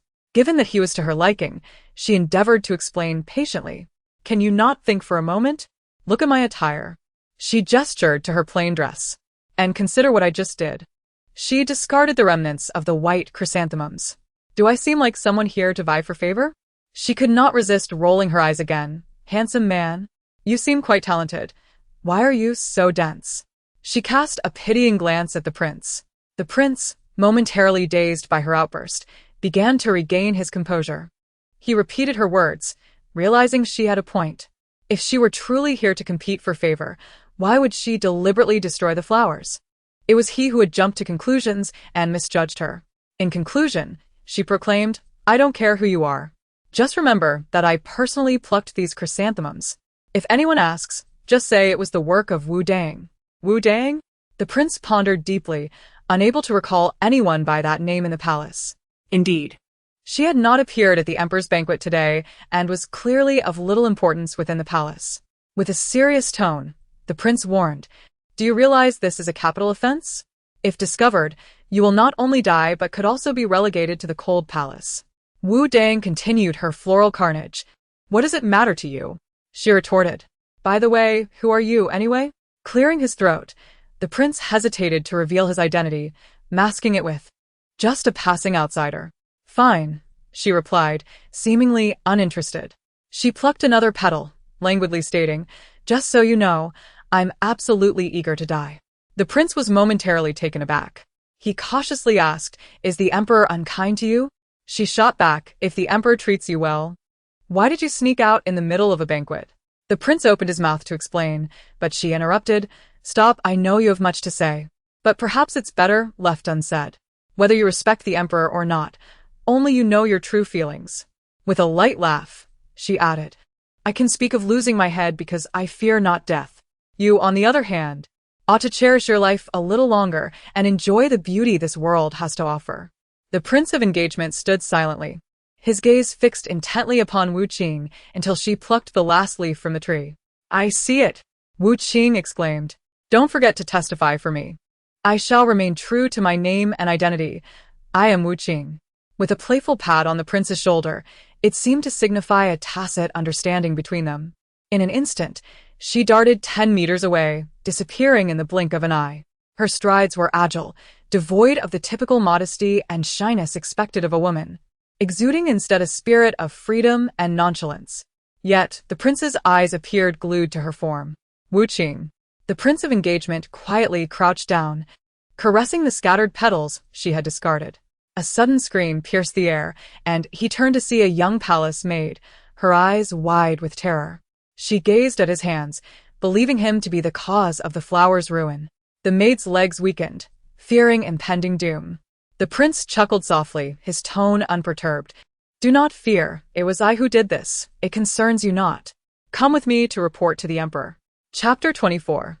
The Scheming Ex. "I have sullied the emperor's chrysanthemums." How peculiar that sounds. She meticulously recounted the events to Jin Xiu, expecting to see joy blossom on her face. Jin Xiu bowed respectfully, responding, "Your Highness is astute." Wu Qing blinked, stroking her chin. "I sense you are insulting me." Jin Xiu bowed again. "I would not dare." "Your Highness, please discern for yourself." It seemed evident that something was amiss. She sulked, murmuring, "What have I done wrong?" With a sigh, Jin Xiu assisted Wu Qing in her analysis. "Your Highness, you mentioned seeking the testimony of a male official, correct?" Wu Qing nodded. Jin Xiu continued, "But you did not witness the conclusion. How can you be sure he would aid you?" Wu Qing's eyes widened in realization, clearly having never considered this dilemma. She incredulously asked, "Is he truly unwilling to speak a word for me?" Jin Xiu replied, "Your Highness, that would be a death sentence. That official would surely wish to distance himself, not dare to approach the emperor to report." "Indeed, that makes sense," Wu Qing remarked. Jin Xiu added, "If he were to accuse you, what would the emperor think? A man who lacks the ability to prevent your actions? The emperor might even suspect him as your accomplice, intent on framing you. Most critically, you are a consort and he is a foreign minister. Clandestine meetings are a grave offense." Wu Qing slumped in despair. Clinging to a glimmer of hope, she declared, "No way, I trust him. With such a handsome visage, how could he betray my trust?" Alas! Wu Qing remained in Linghua Hall for 10 days without receiving the emperor's poisoned wine. During a meal with the favored concubine, her face was clouded with worry as she poked at her food with chopsticks, unable to suppress a sigh. Men are as dependable as pigs climbing trees. Lin Guifei had developed a certain resilience to Wu Qing's eccentric musings. In the past, such a statement would have sent her shattering her bowl in outrage. Indeed, handsome men are the greatest deceivers. How could I have trusted that raven-haired scoundrel? Lin Guifei's curiosity was piqued. "Where did you encounter such a striking man? Did he deceive you?" Feigning innocence, Wu Qing denied, "Nothing of the sort, Your Highness." Lin Guifei chuckled lightly. "Nothing? You, dressed in brocade, climbing trees and scaling walls like a monkey, were witnessed by the entire palace. Wu Qing exclaimed, "How embarrassing! Your Highness, please understand. I merely felt stifled in the palace and sought to escape for a breath of fresh air. I initially intended to assassinate the emperor, but alas, I could not even enter Qianqing Palace. Thus, I resorted to trampling the sacred chrysanthemums." Sacred chrysanthemums? Lin Guifei recalled. The emperor had indeed praised a batch of white chrysanthemums cultivated by a flower shop, declaring them ethereal and bestowing upon them the title of sacred chrysanthemums. Lin Guifei sipped her tea, pressing further. "You encountered no one?" Wu Qing shook her head. "None at all, absolutely none." With a cold smile, Wu Qing declared, "What a treacherous, faithless scoundrel. With such good looks, he disregarded my trust. I hope I never learn who you are, or I shall ensure you regret it." That day marked the emperor's birthday, where everyone donned their most opulent attire, exceedingly formal, to escape the watchful eyes of the numerous guards and reach the chrysanthemum garden. It appeared only one person could manage it. Meanwhile, Lin Guifei observed the emperor's expression. A flicker of displeasure crossed his eyes, seemingly discontent with the actions of the prince of engagement. However, in the end, the emperor uttered no harsh words, allowing him to depart early. Feigning a sigh, Lin Guifei remarked, "What a pity. Several distinguished gentlemen graced the palace that day, yet Wu Qing was not fortunate enough to encounter them." Wu Qing seized upon the key phrase. "Distinguished gentlemen?" Lin Guifei affirmed. "His Majesty showed mercy, permitting a few high-ranking officials to remain for a banquet with the consorts." "Wonderful. That fellow must surely be among them." Wu Qing exclaimed. "Your Highness, I am curious, who are these guests?" Lin Guifei openly smiled, stating, "There are 2 deputy ministers of the Ministry of Revenue, 1 director of the Ministry of Works, and the county magistrate of Songji, Qin Lixue." Wu Qing's eyes widened in shock. "Qin Lixue? Qin Lixue? What a nuisance. Is he going to write me a love letter again?" Lin Guifei was momentarily taken aback. Thankfully, she had grown accustomed to such shocking revelations, discreetly wiping the crumbs from her mouth. Writing love letters to a consort? What kind of foolishness would prompt such an act? She had initially thought Qin Lixue to be a fine gentleman, someone her family could interact with. Does Qin Lixue also favor black attire? How amusing. So the person I encountered during the birthday banquet was indeed him. No wonder he kept asking if I knew who he was. What a cad. He previously betrayed the vows he made to Wu Qing, and now he deceives me. Truly a grand deceiver. How revolting. I cannot believe I ever referred to him as handsome. It makes me nauseous. Lin Guifei inquired, "Your complexion seems off. What troubles you? Do you recognize someone?" Wu Qing sulked. "That Qin Lixue, I knew him before entering the palace. He is quite disagreeable. I would rather die at anyone's hands than his. If I were to perish due to his love letters, I would prefer not to receive the emperor's white silk. I would rather be driven to madness by him." Lin Guifei's expression turned solemn. This fool could indirectly lead to Wu Qing's demise? Such thoughts were intolerable. A strong feeling of aversion surged within her.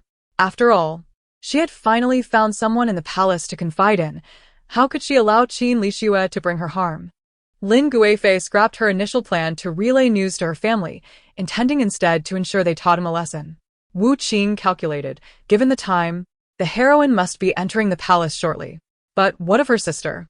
Lin Guifei had intended to reveal that the man was the prince of engagement, but her thoughts were interrupted by this statement. Over the past days, Lin Guifei had tirelessly listened to Wu Qing's musings, now adept at deciphering their meanings. In Wu Qing's mind, this world was a grand stage, and she was merely a supporting character in the play. The true protagonist was a woman named Zhu Hanfei, who boldly entered the depths of the palace to seek vengeance for her sister, ultimately becoming the empress of Qin state. Lin Guifei was also curious about Zhu Hanfei's sister's whereabouts and the circumstances of her death. Surely the heroine's sister has been made a consort by now.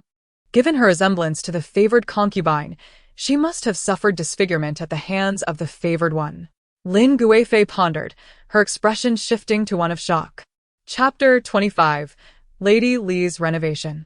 Wu Qing's heart brimmed with anticipation. Zhu Li's death is the catalyst for the heroine's entry into the palace. The true version of Sister Fei, The heroine's sister? Zuli. Lin Guifei frowned. Lin Guifei felt a twinge of uncertainty. Her heart fluttered as she seemed to have completely cast aside the palace maid named Zhu Li, the elder sister of Zhu Huanfei. Since the emperor's birthday banquet, she had not given much thought to that maid. What kind of storm could a mere dancer stir within her palace? Taking a deep breath, Lin Guifei sensed impending trouble. The underlings must have mistakenly assumed she harbored disdain for Zhu Li, believing that summoning her to the Linghua Palace was merely a means to subject her to torment. They would surely delight in humiliating Zhu Li, interpreting her arrival as an opportunity for their own amusement. While Lin Guifei did not fear the main character, Zhu Huanfei, she was reluctant to invite a formidable adversary due to the mistakes of her subordinates. Shortly after the meal, Lin Guifei hastily departed, inquiring about Zhu Li's whereabouts. Noticing Zijuan's silence, Lin Guifei's face turned ashen, realizing that matters had taken a turn for the worse. "Where is she?" Lin Guifei demanded sternly. "This is outrageous." With a flick of her sleeve, she uttered 2 words and swiftly made her way toward the rear courtyard. The backyard had always been the secret torture chamber of Linghua Palace, where the royal physician, Gua, had previously been imprisoned. Outside the courtyard door, Lin Guifei heard a woman's voice, cold and piercing, akin to a chilling wind that stung the ears. She instantly recognized it as the voice of Lady Li. The air was thick with the scent of medicine, compelling Lin Guifei to cover her nose with a silk handkerchief as she frowned and stepped into the murky atmosphere. "Lady Li, what are you doing?" she inquired. The woman speaking in the courtyard wore a purple palace dress, her youthful beauty marred by a sharpness in her eyes that gave her a somewhat acerbic demeanor. At the emperor's birthday banquet, Lady Li had witnessed Lin Guifei intercepting Zhu Li, assuming that the concubine intended to thoroughly disgrace the maid. Thus, she took the initiative to torment Zhu Li, seeking to ingratiate herself with Lin Guifei. As Lin Guifei approached, her gaze froze upon the figure on the bed. The lively woman from the banquet now resembled a wilting flower, her breath faint, devoid of vitality.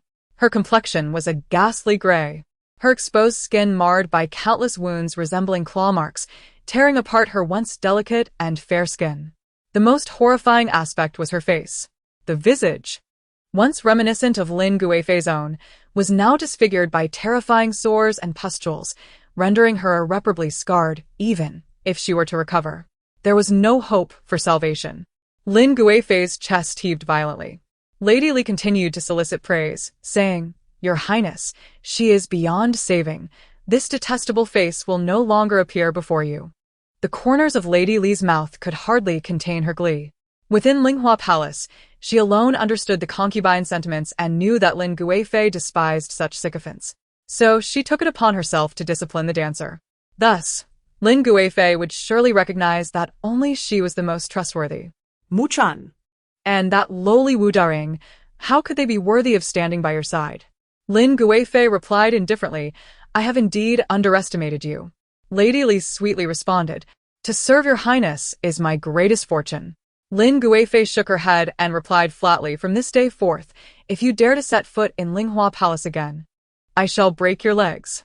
The moment her words fell, Lady Li stood frozen, as if struck by lightning, her complexion draining of color. "Your Highness, what do you mean?" she stammered, disbelief etched across her face. "This is truly bothersome." Lin Guifei clicked her tongue in annoyance, gesturing for her attendants to take Lady Li away. Qing Fong complied, leading 2 eunuchs to restrain Lady Li. Lady Li's voice became shrill. "My intentions for your Highness are as clear as day. What have I done wrong? Please enlighten me." "Your Highness." "Drag her out," Lin Guifei said impatiently. Ignoring Lady Li's struggles behind her, Lin Guifei lifted the bed curtains and sat at the edge of the bed. Her brow furrowed. Lin Guifei softly instructed, "Go fetch a physician to examine her. Is there still hope?" Sensing someone approaching, the figure on the bed stirred slightly, slowly opening her eyes.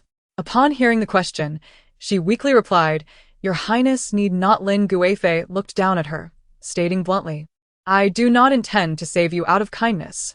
Zhu Li managed a bitter smile, saying, "The maid understands, but even without your Highness's help, I am doomed." Lin Guifei pondered for a moment, contemplating the underlying reasons. "Whose person are you?" she asked.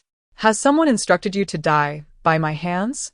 Though it was a question, Lin Guifei was already convinced of the answer. Yes. Zhu Li closed her eyes, a tear escaping from the corner, even without Lady Li. I would seek death on my own. The Empress? Defy? Xu Fei? A few names flashed through Lin Guifei's mind. She furrowed her brow. Why not directly seek my favor? Even if I despise your face, I would not go so far as to condemn you to death. I would simply let you leave the palace. Zhu Li replied with a bitter smile. Your Highness, I can escape, but my family cannot. Lin Guifei immediately thought of Zhu Huanfei, as mentioned by Wu Qing. Have you considered what your family would do upon learning of your demise? Lin Guifei said calmly. If it were me, I would certainly enter the palace personally to uncover the truth and avenge you. Upon hearing this, Zhu Li's previously vacant gaze sharpened. Lin Guifei continued. It seems you are thinking of someone. Zhu Li sighed. Your Highness speaks the truth. I have been foolish. If my sister were to learn of this, she would undoubtedly enter the palace. I had not considered this angle. Lin Guifei advised, now that you understand, focus on your treatment. The physician is already on the way. As long as you live, there will come a day when you and your sister can reunite. Zhu Li opened her eyes, filled with tears. Lin Guifei stood, calling for someone to help Zhu Li change positions.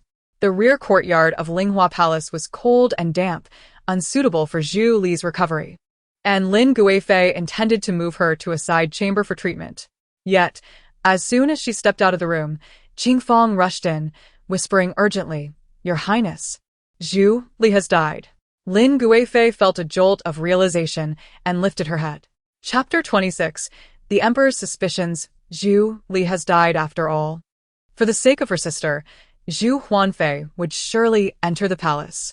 The trajectory of fate had not been altered. Lin Guifei's expression darkened. All of this confirmed Wu Deying's sentiments.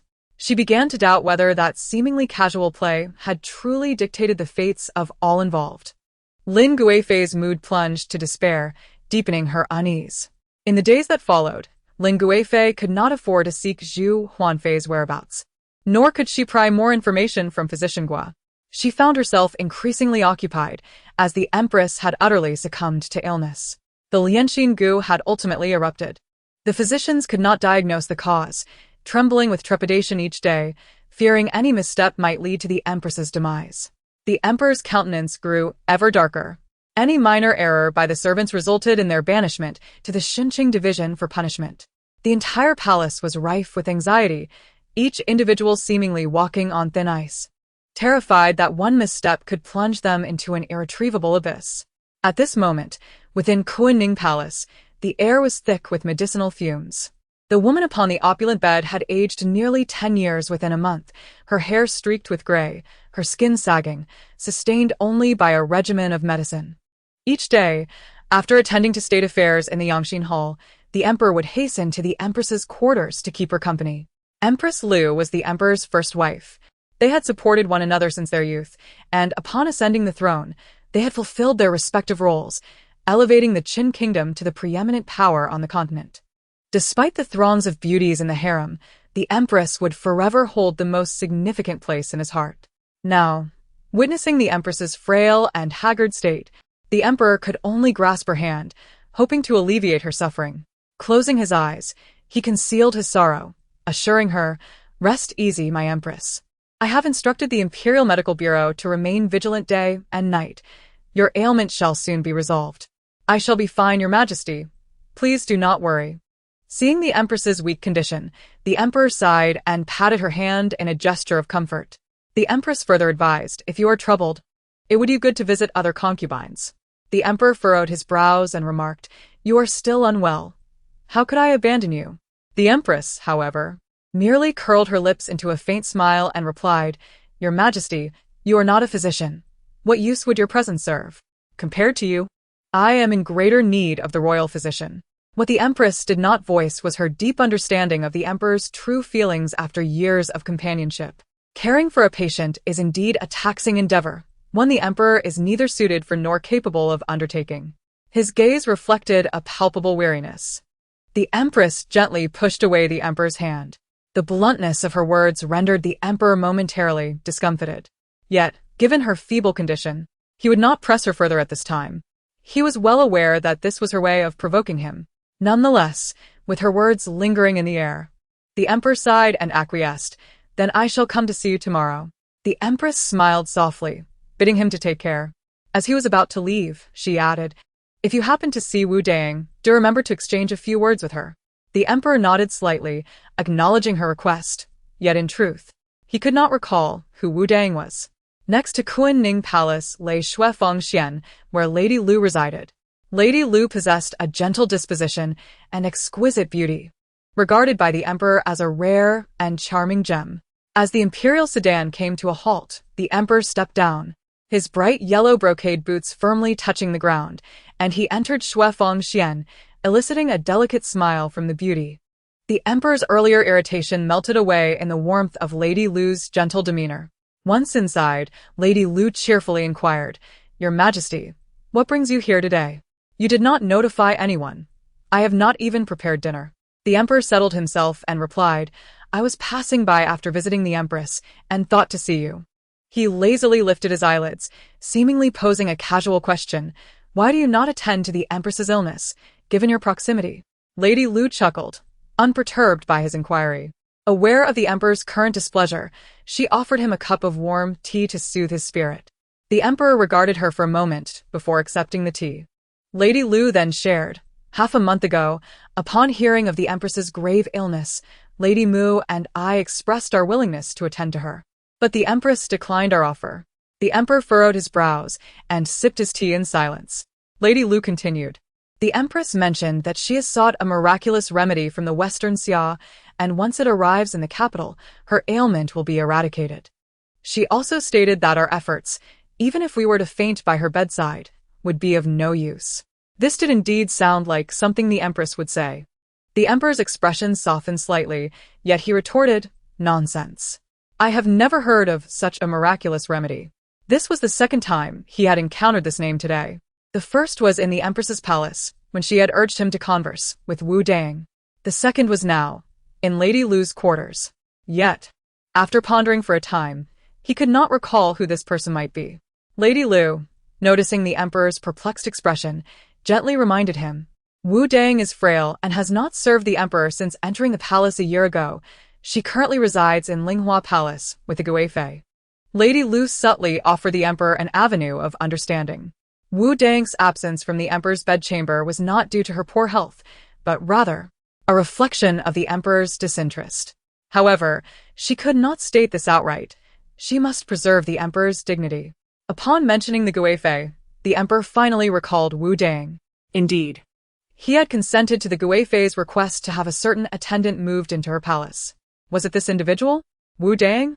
A sense of suspicion stirred within the emperor. His countenance darkened as he calmly inquired, Was it your intention to bring her up? Lady Lu bowed her head deeply and responded, Previously, when Wu Dang was gravely ill, I intended to visit her, but I discovered she had been taken to Linghua Palace by the Guifei. The palace has barred visitors, and my inability to see her for an extended period left me anxious, prompting this reckless decision. I hope your Majesty will forgive me. The emperor slammed down his teacup, coldly remarking, You are quite sentimental. He was not oblivious to Lady Lu's intentions. She believed that Wu Dang had suffered at the hands of the Guifei and was seeking his assistance to investigate the matter. The emperor's displeasure was evident, his expression darkening further. Lady Lu's face turned pale as fear gripped her, yet her resolve remained steadfast. The emperor abruptly swept away his sleeve, departing in a fury. Your Majesty, where are we headed? The head eunuch glared at Lady Lu with malice, then quickly adopted a fawning demeanor. To Linghua Palace, the emperor declared, and with those 3 words, a flurry of attendants hastily followed him, soon disappearing from sight. Inside Shuefengxian, Lady Lu finally collapsed onto the floor, utterly spent. This was the utmost effort she could muster. She silently prayed that nothing untoward would befall Wu Dang. Chapter 27. The enigmatic Wu Dang. The emperor's sedan came to a halt before Linghua Palace. Today, the Guifei was conspicuously absent from her usual place of waiting, an occurrence most unusual. The emperor's brows knitted together as he inquired, Where is the Guifei? His demeanor softened slightly, revealing a hint of relief. Perhaps, at this moment, the Guifei was still busy in the silk workshop, deliberating over what winter garments to prepare for him. The emperor chuckled. Truly worthy of the Guifei. You are thoughtful. With this thought, the grievances he had endured at Lady Lu's evaporated. Upon hearing his words, Ziju's expression grew somewhat awkward. The servants of Linghua Palace exchanged glances, unsure how to respond. The emperor sensed the peculiar atmosphere and narrowed his eyes, questioning, "Is there something amiss with my words?" Ziju's heart quickened. Yet she maintained an outward composure, insisting, "Your Majesty, you are overthinking. There is nothing improper." However, her performance was woefully inadequate, and the emperor quickly discerned her unease. A cold glint flickered in his eyes as he warned, "Do you wish for me to punish you for treason?" Ziju's face drained of color as she faltered, blurting out the truth in her panic. "Your Majesty, the Guifei is actually selecting suitable garments for Wu Dang."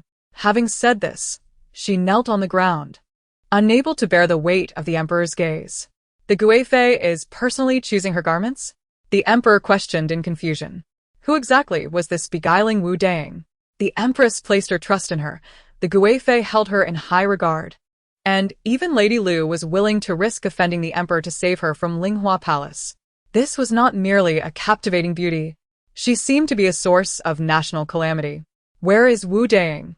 The emperor's unease deepened, a warning bell ringing in his heart. Upon learning that Wu Dang had been placed in a side chamber by the Guifei, the emperor angrily swept his sleeve and strode away with purpose, his fury palpable. Meanwhile, in the side chamber, Wu Dang reclined on the couch, perusing the plot of a story, preparing for her next assassination plan. "Your Majesty, where are you?" she lamented. "I miss you dearly." As Wu Dang quickly scanned through the narrative, she compiled a schedule of the emperor's movements. The emperor approached the door, his expression darkening. Wu Dang's voice grew animated as she continued her musings. The emperor stood outside, captivated by the illusion of her voice. The head eunuch assessed the emperor's expression, unsure whether to advance or retreat, ultimately bowing and waiting for the emperor's command. As the favored concubine leaned against the emperor, her collar slightly open, revealing a glimpse of her fair neck, she tilted her head and bestowed a soft kiss. Yet, the emperor remained unmoved. "Alas, I told you the emperor has grown old. How could he remain unaffected? Look at the second prince, so vibrant, relentlessly pursuing the emperor's favored Lady Lu." The emperor's eyelids began to twitch uncontrollably. What madness was this voice uttering? What connection did Concubine Ru and Lady Lu have? Concubine Ru's palace is quite nearby. Once the emperor retires for the night, I shall stealthily infiltrate his chambers and take a knife to his vitality. The emperor stealthily approached the window of the side chamber, peering through the narrow gap to catch a glimpse inside. Wu Dang had her back to him. From his vantage point, he could observe her hand movements. One hand held the storybook while the other flipped the pages rapidly, as though she were searching for something, her lips moving as she complained about the author failing to progress the plot. In the emperor's eyes, she possessed nothing tangible, only the intangible air quivering slightly. Wu Qing exclaimed, Suddenly perplexed, she swiftly turned several pages. The noble lady has already taken the lead? Very well, I shall refrain from going. I thought the noble lady seemed somewhat familiar. It turns out she is the spy from Western Xia embedded in the harem, plotting to conspire with the eunuchs tonight to commit assassination. Western Xia has long harbored treachery against the Qing kingdom. This assassination is thoroughly prepared, with poison-laced wine, toxic powders, and poison blades. Even the emperor's ceremonial robe is smeared with poison. In the original narrative, she did not succeed, yet the emperor suffered significant injuries, nearly losing his life. Perhaps this time the emperor may actually perish. She clenched her fists, cheering for the noble lady. "Noble lady, I have faith in you." The emperor gazed at Wu Qing's tightly clenched fists, seemingly trying to discern some mysterious sorcery from her delicate, pale hands. The chief eunuch, licking his dry lips, softly inquired, "Your Majesty, this entering and not entering the room is rather inconvenient. It is unreasonable to keep over 20 servants waiting." He fixed his gaze intently on the chief eunuch's face, his eyes narrowing slightly. This was his typical expression before committing murder. The chief eunuch inhaled sharply. perplexed about how he had offended the emperor. A single word escaped the emperor's lips, yet he succumbed to an eerie silence. He and the chief eunuch exchanged intense stares, causing the chief eunuch's legs to tremble. The emperor pondered how many around him could truly be trusted. How amusing! Ha ha ha! Among the eunuchs the emperor brought today, only the chief eunuch is trustworthy. The rest are all traitors. The chief eunuch still believes himself fortunate, as all these junior eunuchs possess martial skills. The flesh on the emperor's face quivered, and he could not resist kicking the chief eunuch. Foolish creature. Can't even identify a spy. Ouch. The chief eunuch cried out in pain, rolling dramatically on the ground. He did not comprehend why the emperor was angry. All that mattered was to appease the emperor. Wu Qing, having heard the cry of pain, turned her head in curiosity, eager to discover what had transpired. She opened the window and leaned out. The emperor hurriedly turned, pressing against the wall to conceal his presence. Wu Qing feigned an intention to step outside. That won't do. It might be a bone injury. Let me take a look. The chief eunuch quickly declined. My lady, truly nothing is amiss. I merely fear the pain, and cried out a bit too loudly. Very well. If it still hurts by tomorrow, come to me for some silver for treatment, Wu Qing replied. Upon hearing about the silver, the chief eunuch immediately smiled broadly. Oh dear. How could I trouble my lady? The next moment, he caught sight of the emperor's icy gaze and fell silent at once. Wu Qing laughed lightly. No need to worry. If you err due to your injury, you will undoubtedly incur the wrath of the empress, and it will be more than just a bit of pain. The chief eunuch had no choice but to express gratitude, hastily brushing her off. Moments later, the emperor declared, Inform me of all matters concerning Wu Qing since her entrance into the palace. This signified that Wu Qing would henceforth hold a notable position in the emperor's heart. He bowed his head in acknowledgement, realizing Wu Qing was poised for a meteoric rise. Chapter 28. Promotion of Noble Lady Wu for most concubines. This evening should have been as uneventful as usual. During dinner, upon learning that the emperor had summoned Noble Lady Wu, the concubines could only suppress their dissatisfaction and jealousy. They exited the palace gates, enduring the long, solitary night in silence. When the moon reached its zenith, the sounds of chaos erupted from Noble Lady Wu's residence, awakening nearby concubines in confusion. The bolder ones hurriedly called their personal maids to investigate, while the timid shrank deeper into their bedding, afraid to make a sound, lest they become the next target of this unknown calamity. The shouts of guards mingled with the clashing of weapons, shattering the tranquility of the harem night. The metallic scent of blood gradually permeated the air, inducing nausea. Guards clad in cold armor stood at the entrance, intimidating all who approached, denying any prying eyes. Subsequently, a side door opened, and lifeless bodies were silently removed from Noble Lady Wu's quarters. The last body was particularly striking, adorned in noble attire, her exotic beauty marred by the rigid mask of disbelief frozen on her face. A palace maid who recognized her screamed in terror. It's Noble Lady Wu. The violence persisted for about an hour before gradually subsiding. Even after the sounds faded, the concubines remained on edge, unable to sleep from the commotion. Noble Lady Wu, a princess of Western Xia, had entered the palace for a marriage alliance 5 years ago and had always been quiet. How could such a disturbance arise? Flames soared high into the sky, casting a crimson glow across the horizon. The concubines emerged from their chambers to witness the Noble Lady Wu's residence engulfed in fierce flames. Thick smoke billowing, obscuring the sky. In the latter half of the night, a sudden imperial decree fell upon the ears of all like thunder. Who, you ask? Wu Qing? The emperor wishes to promote her to Noble Lady? Wu Qing, who is that? Some questioned. Isn't it Noble Lady Wu who has met with misfortune? How does this concern Wu Qing? Noble Lady Wu is dead? Upon hearing this grim reality, the concubines fell silent. Wasn't Wu Qing gravely ill and under house arrest by the empress? Wu Qing, could it be that madwoman from the empress's palace? As the news spread, discussions erupted throughout the palace. The chief eunuch's announcement reached the ailing empress first, who revealed a knowing smile. The commotion within the palace had kept her awake. Soon, however, the empress furrowed her brow, softly inquiring about the events of the night. The chief eunuch dared not conceal the truth.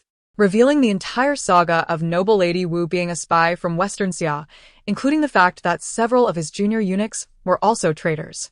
The Empress was alarmed, her pallor worsening. She urgently asked, "What of the Emperor's safety?"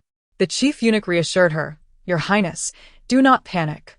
Although danger lurked tonight, the Emperor seems to have been fully aware of everything." The chief eunuch's face displayed genuine admiration as he continued. The Emperor had foreseen that noble Lady Wu was a spy from Western Xia, instructing us not to alert the enemy, and had the Imperial Guards positioned outside the palace gates, effectively capturing the traitors in a trap. The Emperor's meticulous mind skillfully evaded the poisoned wine, powders, and toxic incense. Noble Lady Wu, in her desperation, attempted to strike the Emperor with a flying dagger. Her attack lacked force, and the Emperor merely deflected it with his hand. The chief eunuch recounted. However, noble Lady Wu was cunning, coating the dagger and its handle with deadly poison. Had the Emperor touched it, the consequences would have been dire. Did the Emperor touch it at all? The Empress pressed. The chief eunuch shook his head, smiling. The Emperor, with foresight, casually picked up a teacup from the table to block the dagger. "Your Highness, the Emperor is in robust health, without a scratch." The Empress exhaled a long breath, her face breaking into a smile. "That is good." She settled back down, feeling an unparalleled sense of comfort and tranquility. Her decision to protect Wu Qing was undoubtedly the wisest choice she had made. Had it not been for her early warning, the Emperor would have faced grave peril today. Those few aware of Wu Qing's peculiar abilities, such as consort Shu and concubine Yu, vaguely grasped the truth, but reacted little to Wu Qing's promotion. Upon hearing the news, they merely nodded slightly and resumed their slumber. Meanwhile, noble Lady Li, upon learning of Wu Qing's elevation to noble Lady Wu, was nearly driven to madness. This news pierced her heart like a thorn, igniting immense anger and resentment within her. A junior eunuch, with a tearful voice, lamented, "My lady, I had no knowledge of this. It is merely rumored that the Emperor visited the Linhua Palace, and upon his return, he elevated Wu Daiying to the status of a noble." Linhua Palace. Lady Li comprehended that Wu Daiying had gained the Emperor's favor through the influence of the imperial concubine. She ground her silver teeth in frustration, consumed by rage. That position, that affection from the Emperor, should have rightfully belonged to her. How could someone as unremarkable as Wu Daiying, whom she had seen countless times, now be her equal? Unable to direct her ire towards the imperial concubine or the Emperor, Lady Li unleashed her pent-up fury solely upon Wu Qing. Her father, the chief of the Astronomical Bureau, possessed ample means to render Wu Guerin a figure of ill omen. She was determined to witness how the daughter of a mere seventh-rank official would dare to contend with her. The reactions of the other ladies in the palace regarding Wu Daiying, oh no, Wu Guerin, were of no consequence to Wu Qing. When the Grand Eunuch arrived to proclaim the edict, Wu Qing was lost in a deep slumber. When Jin Xiao groggily pulled her from her bed, she initially feared that the Emperor had perished and that she would accompany him in death. Wiping her face, she revealed the brightest smile she had ever worn. The Grand Eunuch chuckled. "Wu Guerin, you must receive the edict with gratitude." "Wu Guerin? Who is that?" she thought, bewildered. "Is there another Wu in this palace?" The Grand Eunuch urged. "Oh dear, Wu Guerin, my hands are growing sore."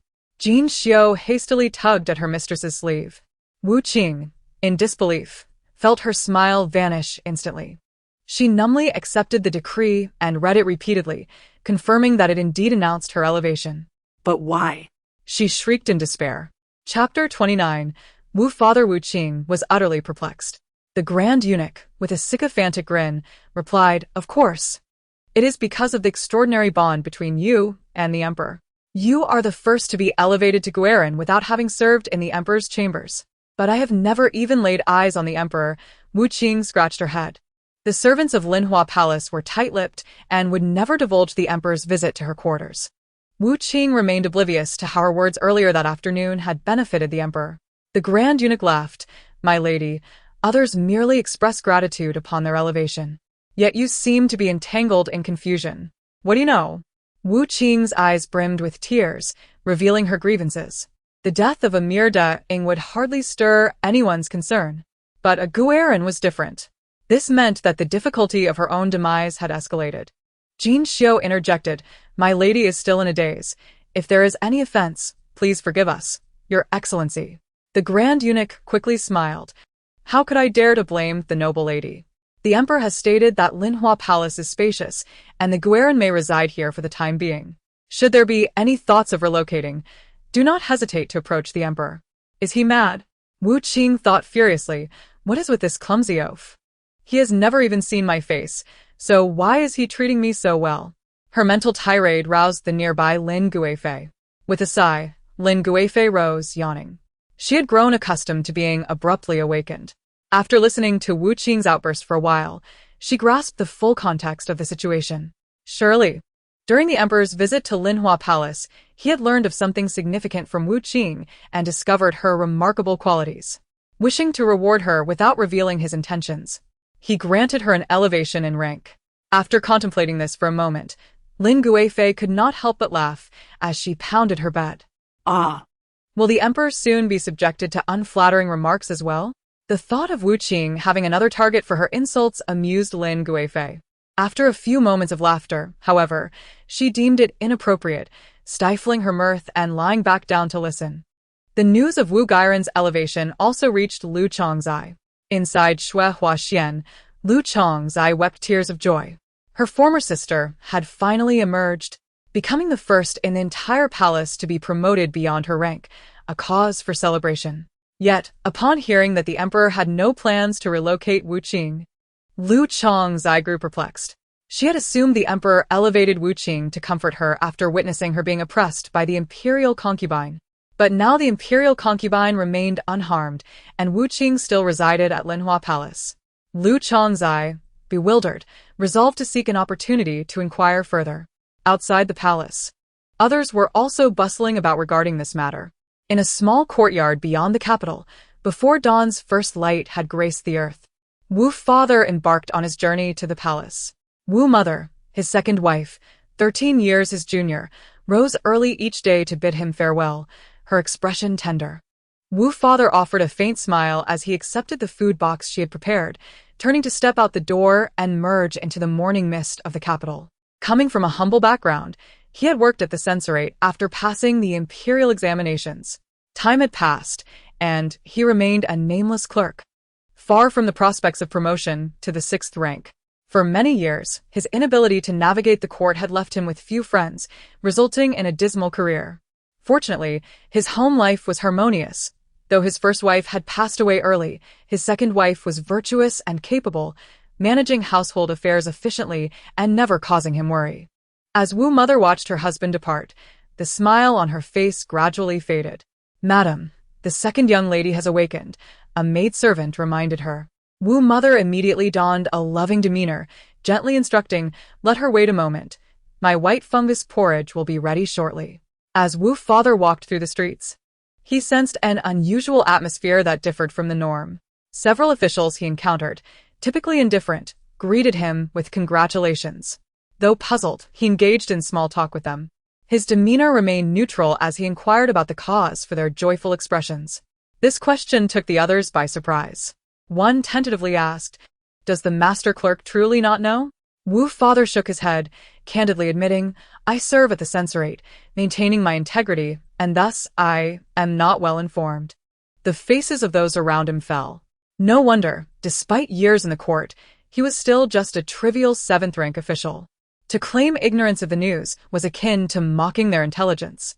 And to boast of his integrity, did that imply they were corrupt?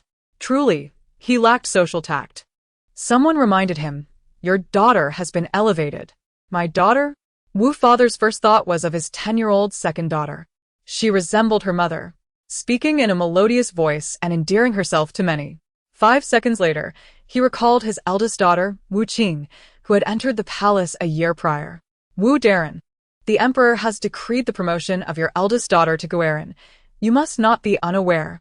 Someone exaggeratedly inquired. Upon hearing this, Wu Father was incredulous. How could his unlearned, timid eldest daughter have caught the Emperor's eye? He had thought she would forever remain a mere darling. As his mind whirled, his astonishment was evident on his face. The others noticed, and their once cordial smiles faded. It was clear that the bond between this father and daughter was not profound. Otherwise, he would not appear so indifferent to such momentous news. With no benefits to gain, further flattery would prove futile. The master clerk is busy with official duties. Perhaps he has yet to hear the news of his daughter's elevation. I have matters to attend to, so I shall take my leave, they said insincerely, bowing slightly before quickly departing. Wu's father stood there, increasingly alarmed. His eldest daughter was of modest appearance, and after a year in the palace, she had shown no progress. Now elevated to Guerin, had she employed some beguiling art to enchant the emperor? Such a deed could lead to a death sentence. Anxious, he nearly stumbled as he made his way to court, drawing disdainful glances from those who observed him. The rise of Wu Daiying to the rank of Guerin overnight had astonished all around her. I had thought that Lady Wu's father possessed considerable influence. Yet he seemed utterly astonished by such trivial matters. No wonder he has remained merely a minor official all these years. During the court session, the emperor unexpectedly inquired about the opinions of Wu's father. Wu Huaho, you have served in the censorate for many years and possess abundant experience. I wish to hear your thoughts. Upon hearing this, the court fell into an immediate silence, with all eyes fixated on Wu's father, eager to discover his capabilities. This marked the first time Wu's father was directly addressed by the emperor in court, causing his skin to twitch slightly.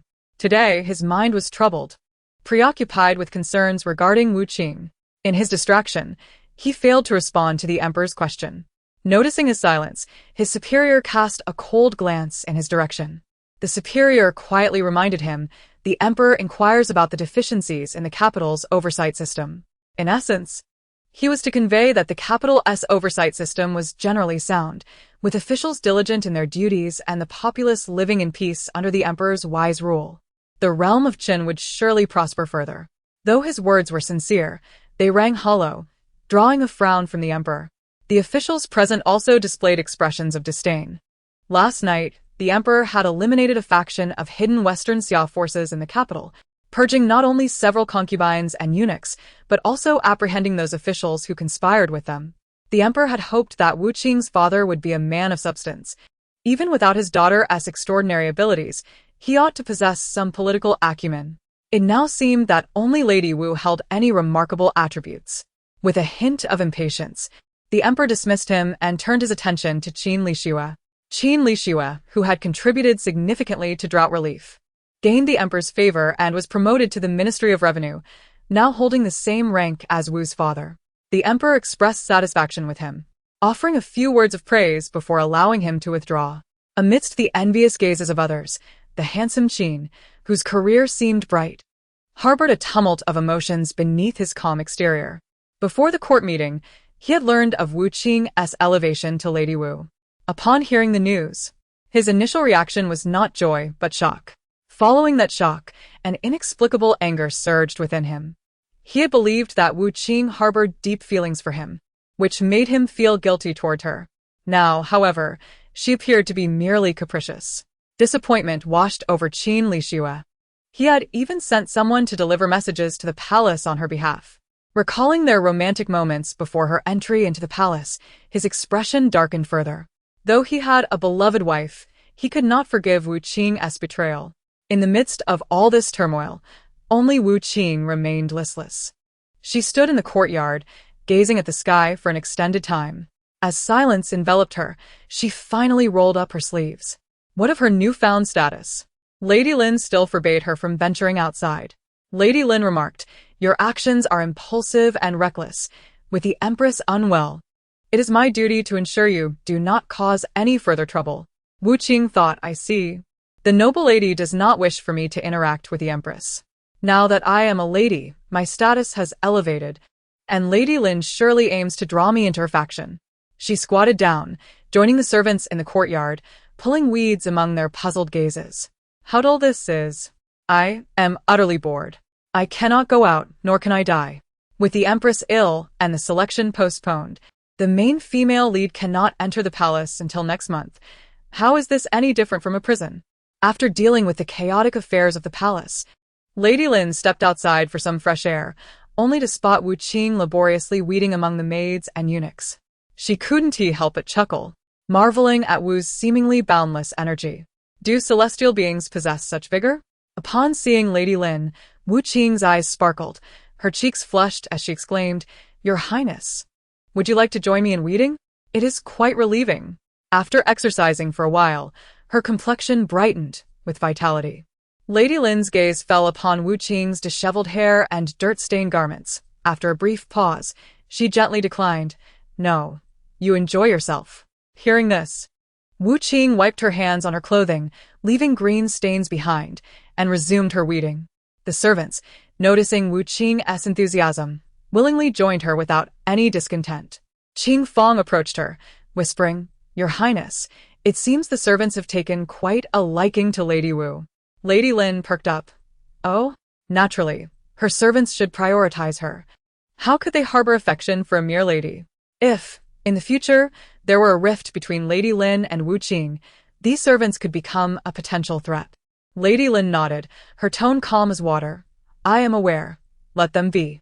Wu Qing's naivete is harmless. Not only did the servants of Linghua Palace appreciate her, but Lady Lin herself found her quite endearing. In this prolonged game of intrigue, the sudden emergence of such an innocent soul brought Lady Lin great comfort.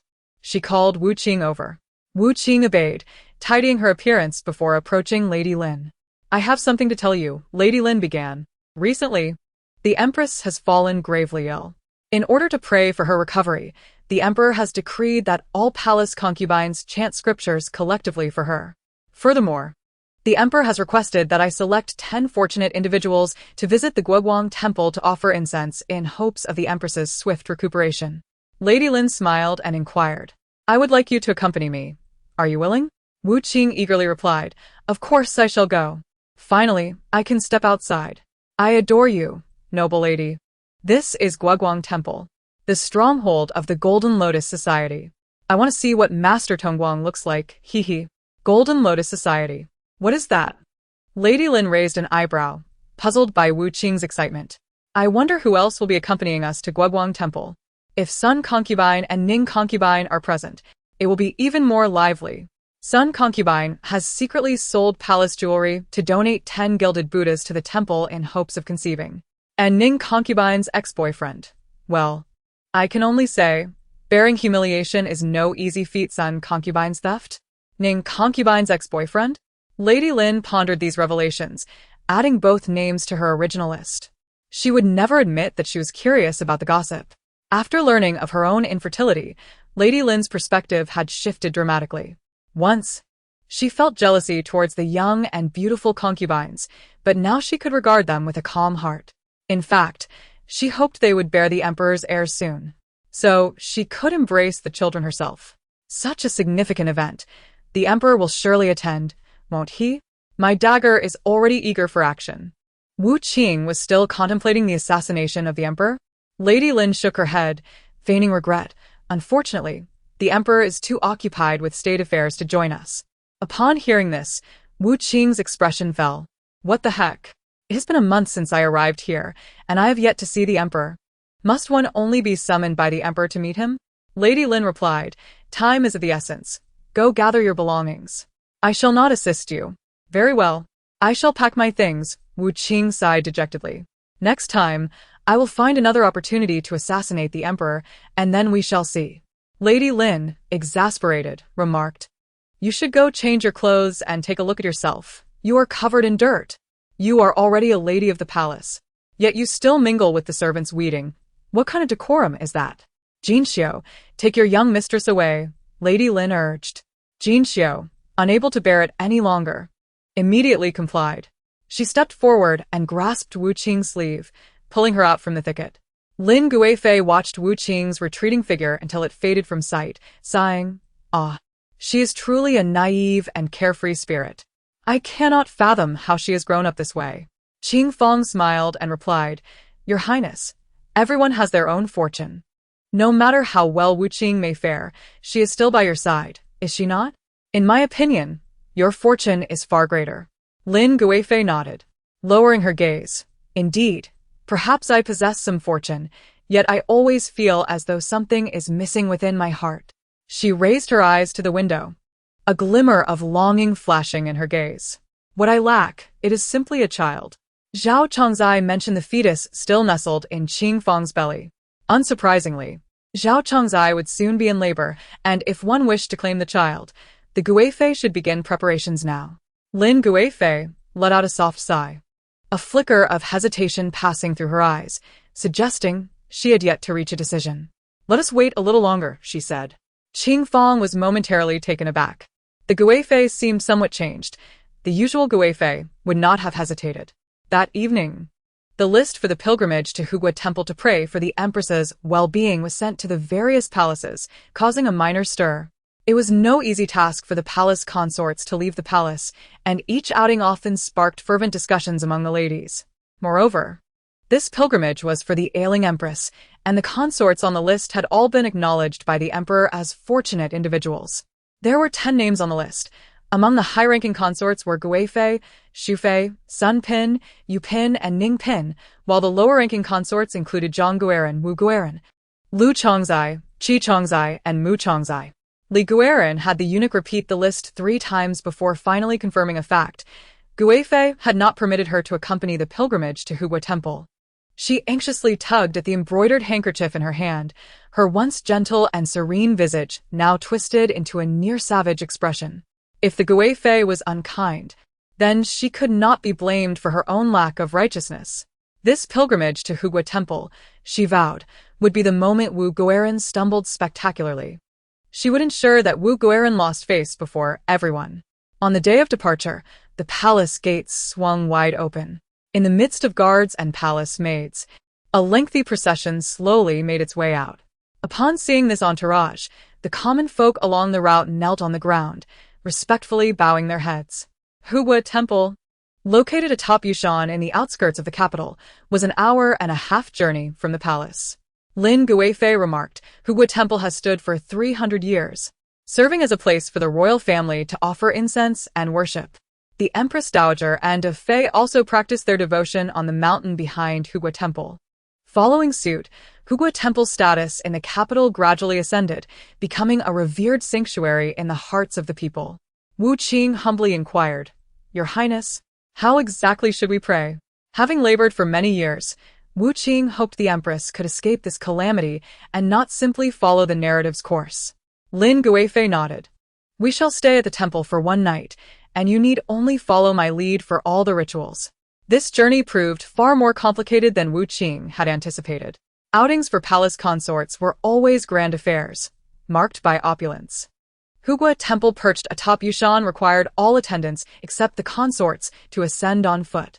Upon reaching the foot of the mountain, a wise monk from Hugua Temple hurriedly caught up with them, whispering a few words to Zijuan. Zijuan's brow furrowed slightly as she approached Lin Guifei to relay the news. It turned out that a torrential rainstorm the night before had caused the roof of the shelter housing the sedan chairs to collapse, rendering one of the noble sedan chairs unrecognizable. Today, only 2 noble ladies were journeying to Hugua Temple, Zhang Guiran and Wu Guiran. Zhang Guiran had been in the palace for 4 years, her father serving as the governor of Hunan. Both her qualifications and background were far more substantial than Wu Guiran's. Thus, it was only natural that the remaining sedan chair be allocated to Zhang Guiran. Consequently, Wu Guiran would have no sedan chair and would have to trek nearly 1,000 meters up the mountain on foot. Although Yushan was not a towering peak, its rugged paths posed a significant challenge for these pampered consorts. Lin Guifei pondered for a moment. The heavy rain last night had indeed been severe, and the collapse of the roof was not unusual. It seemed a mere coincidence, rather than a deliberate act. However, Wu Guiran's sudden rise in status might have offended some. It was possible that someone had intentionally damaged the sedan chair, aiming to make Wu Guiran look foolish. Lin Guifei asked, "Wu Guiran, what are your thoughts?" All the consorts had sedan chairs, yet Wu Qing had none.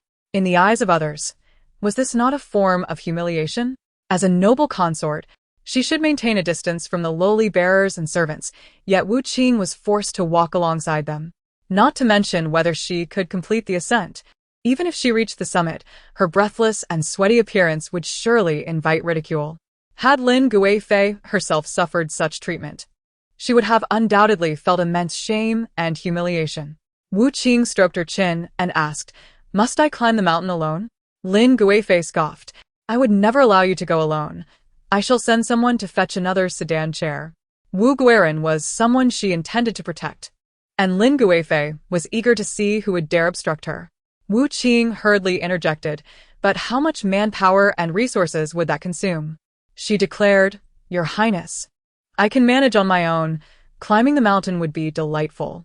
At merely 16 years of age, she was in the prime of her physical condition. During her studies, she had always excelled in athletics, frequently breaking city records in both short and long-distance running. The modest Yushan was no challenge for her. Wu Qing added, In fact, Your Highness, you should try climbing as well. It would be beneficial for your health. You sit in the palace every day, and just taking a few steps outdoors makes you break into a cold sweat. If you become dizzy in a sedan chair while seated in the palace, how much worse would it be in a sedan chair on the mountain? It would be better to walk together with me. Lin Guifei, initially holding a contrary viewpoint, found her reasoning surprisingly compelling.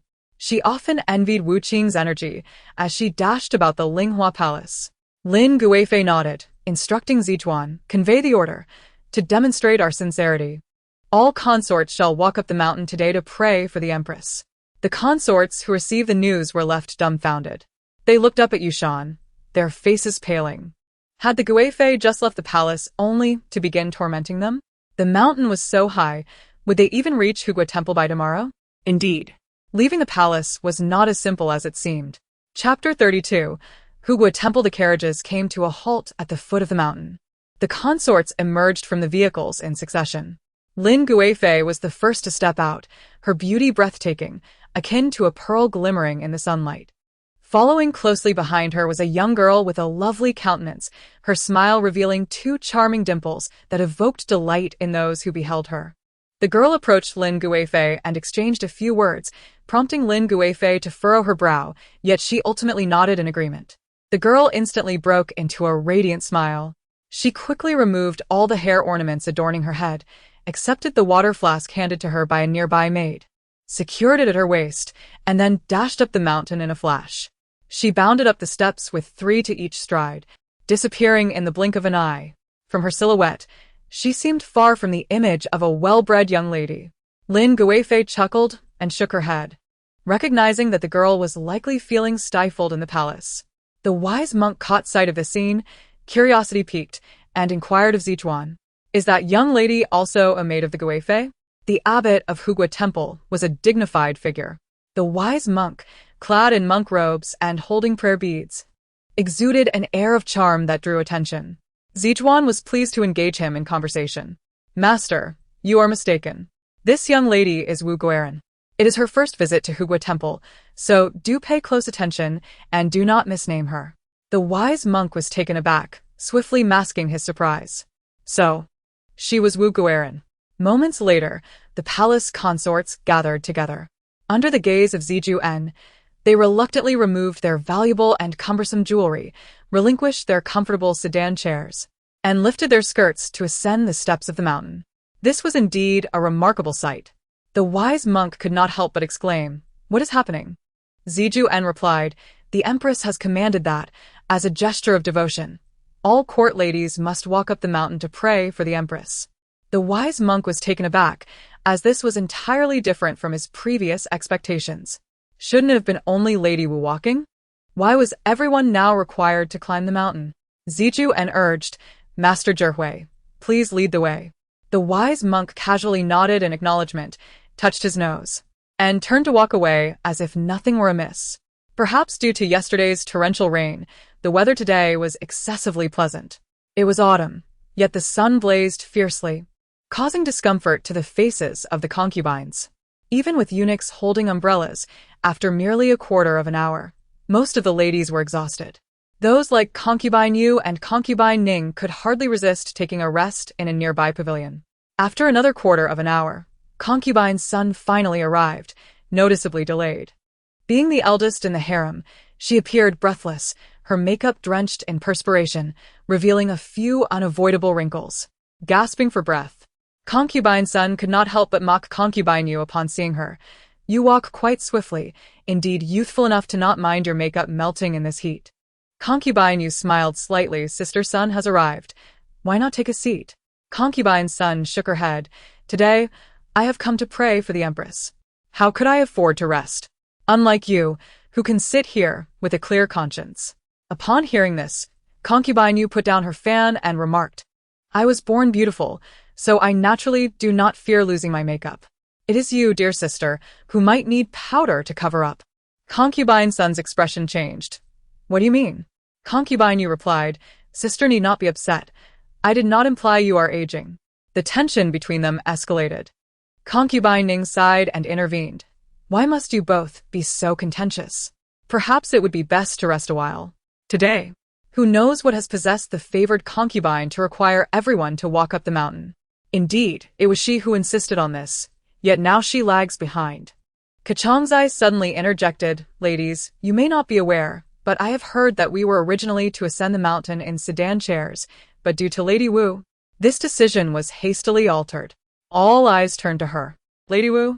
What does this have to do with her? Kachongzai explained, Last night, the weather was inclement, and a sedan chair of the standard for a noble lady was damaged at the Hugua Temple. The favored concubine, being kind-hearted, could not bear to let Lady Wu walk alone, hence the decision for everyone to walk together. Everyone knew that the favored concubine was ruthless, and not one to show mercy simply because Lady Wu might suffer. Lady Zong immediately expressed her grievance. Then let Lady Wu go alone. What does it have to do with us? She had been raised in a sheltered environment, never having endured such hardship. Lady Lu frowned. Where did you hear this news? Her gaze towards Kachongzai was filled with suspicion. Kachongzai's words had turned Lady Wu into the target of their ire. While the wise monk spoke with Ziju En, my maid overheard. Otherwise, I would not dare fabricate matters regarding the favored concubine, Kachongzai stated. This revelation gave the gathered ladies a focus for their discontent. Concubine Ning asked Mu Chongzai, You usually stay close to the favored concubine. Why was she not summoned? Mu Chongzai's expression changed slightly, and she replied awkwardly, Lady Ning, you jest. The favored concubine has been occupied with palace affairs, and I have not seen her in some time. Concubine Ning laughed, since the favored concubine took Lady Wu into the palace for her recovery. The Linhua Hall has refused entry to outsiders. I thought, surely Mu Chongzai would not be excluded. Concubine's son stifled a laugh. Mu Chongzai, are you not favored by the favored concubine? How have you become an outsider? Mu Chongzai's expression grew increasingly grim, yet she had no words to retort. In this harem, there are no eternal allies, only everlasting interests. It seems that Lady Wu has become the favored concubine's darling. Rather than complain here, one ought to contemplate how to ascend the mountain. Lady Zhang chided, Xu Fei, we all heard Kachongzai's words. Since our sedan chairs are intact, why not have Hugua Temple send for us? Lady Lu advised, Sister, we have come this far. Why waste our efforts? However, Concubine's son agreed with Lady Zhang. Without the sedan chairs, we may not even reach halfway up the mountain tonight. As the concubines grew increasingly quarrelsome, the only noble lady present, Xu Fei, finally spoke up. If that is the case, when the favored concubine arrives, I shall plead on your behalf. Upon hearing this, Lady Zhang's face lit up with delight, and she quickly expressed her gratitude. Xu Fei shook her head. This group of women could hardly manage a quarter of an hour's walk. They had truly grown accustomed to a life of luxury and indulgence. After a moment, Lin Guifei and Lady Wu finally arrived. At the foot of the steps, the two figures intertwined. Wu Qing had one arm securely beneath the favored concubine's shoulder, while the other gently supported her knee. She appeared composed, her steps steady, effortlessly ascending several steps. In modern parlance, this posture is referred to as a princess carry. The women in the pavilion were astonished. Chapter 33 Kachongzai leaning against Wu Qing. Lin Guifei, from an outsider's perspective, the favored concubine's profile pressed against Wu Qing's chest, revealing only her delicate chin. Her complexion was as fair as jade, and a faint blush graced her ears, resembling a bashful maiden. Under normal circumstances, this would be a beautiful sight. However, the one embracing the favored concubine was Lady Wu. This scene was exceedingly peculiar. Wu Qing, robust in stature, stepped outside the pavilion and gently set Lin Guifei down, concerned, Your Highness, how is your foot? Wu Qing had set off first and had already outpaced the others considerably.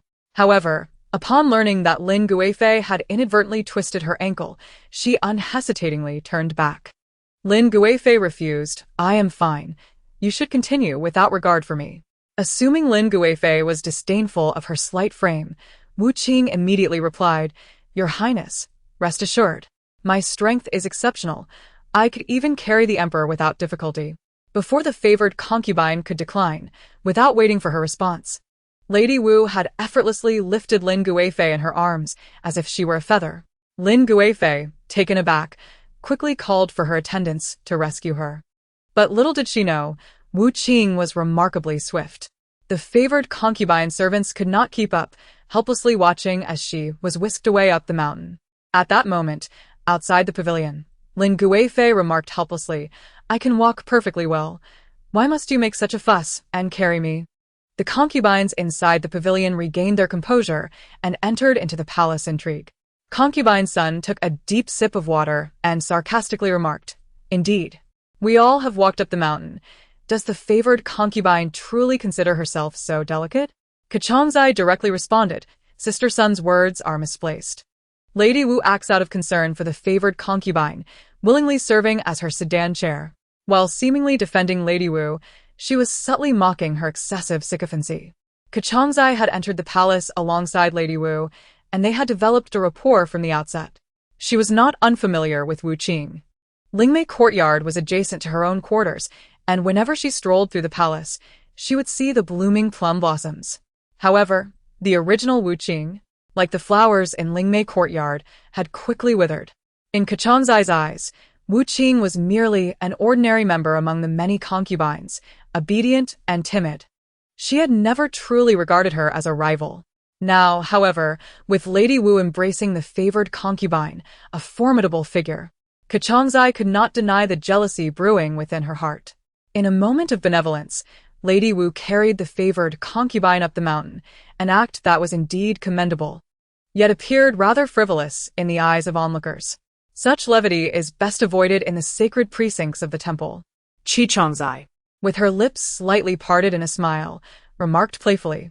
Lady Wu's sudden elevation in status inevitably bred malice among some. Qi provocative words were not unexpected.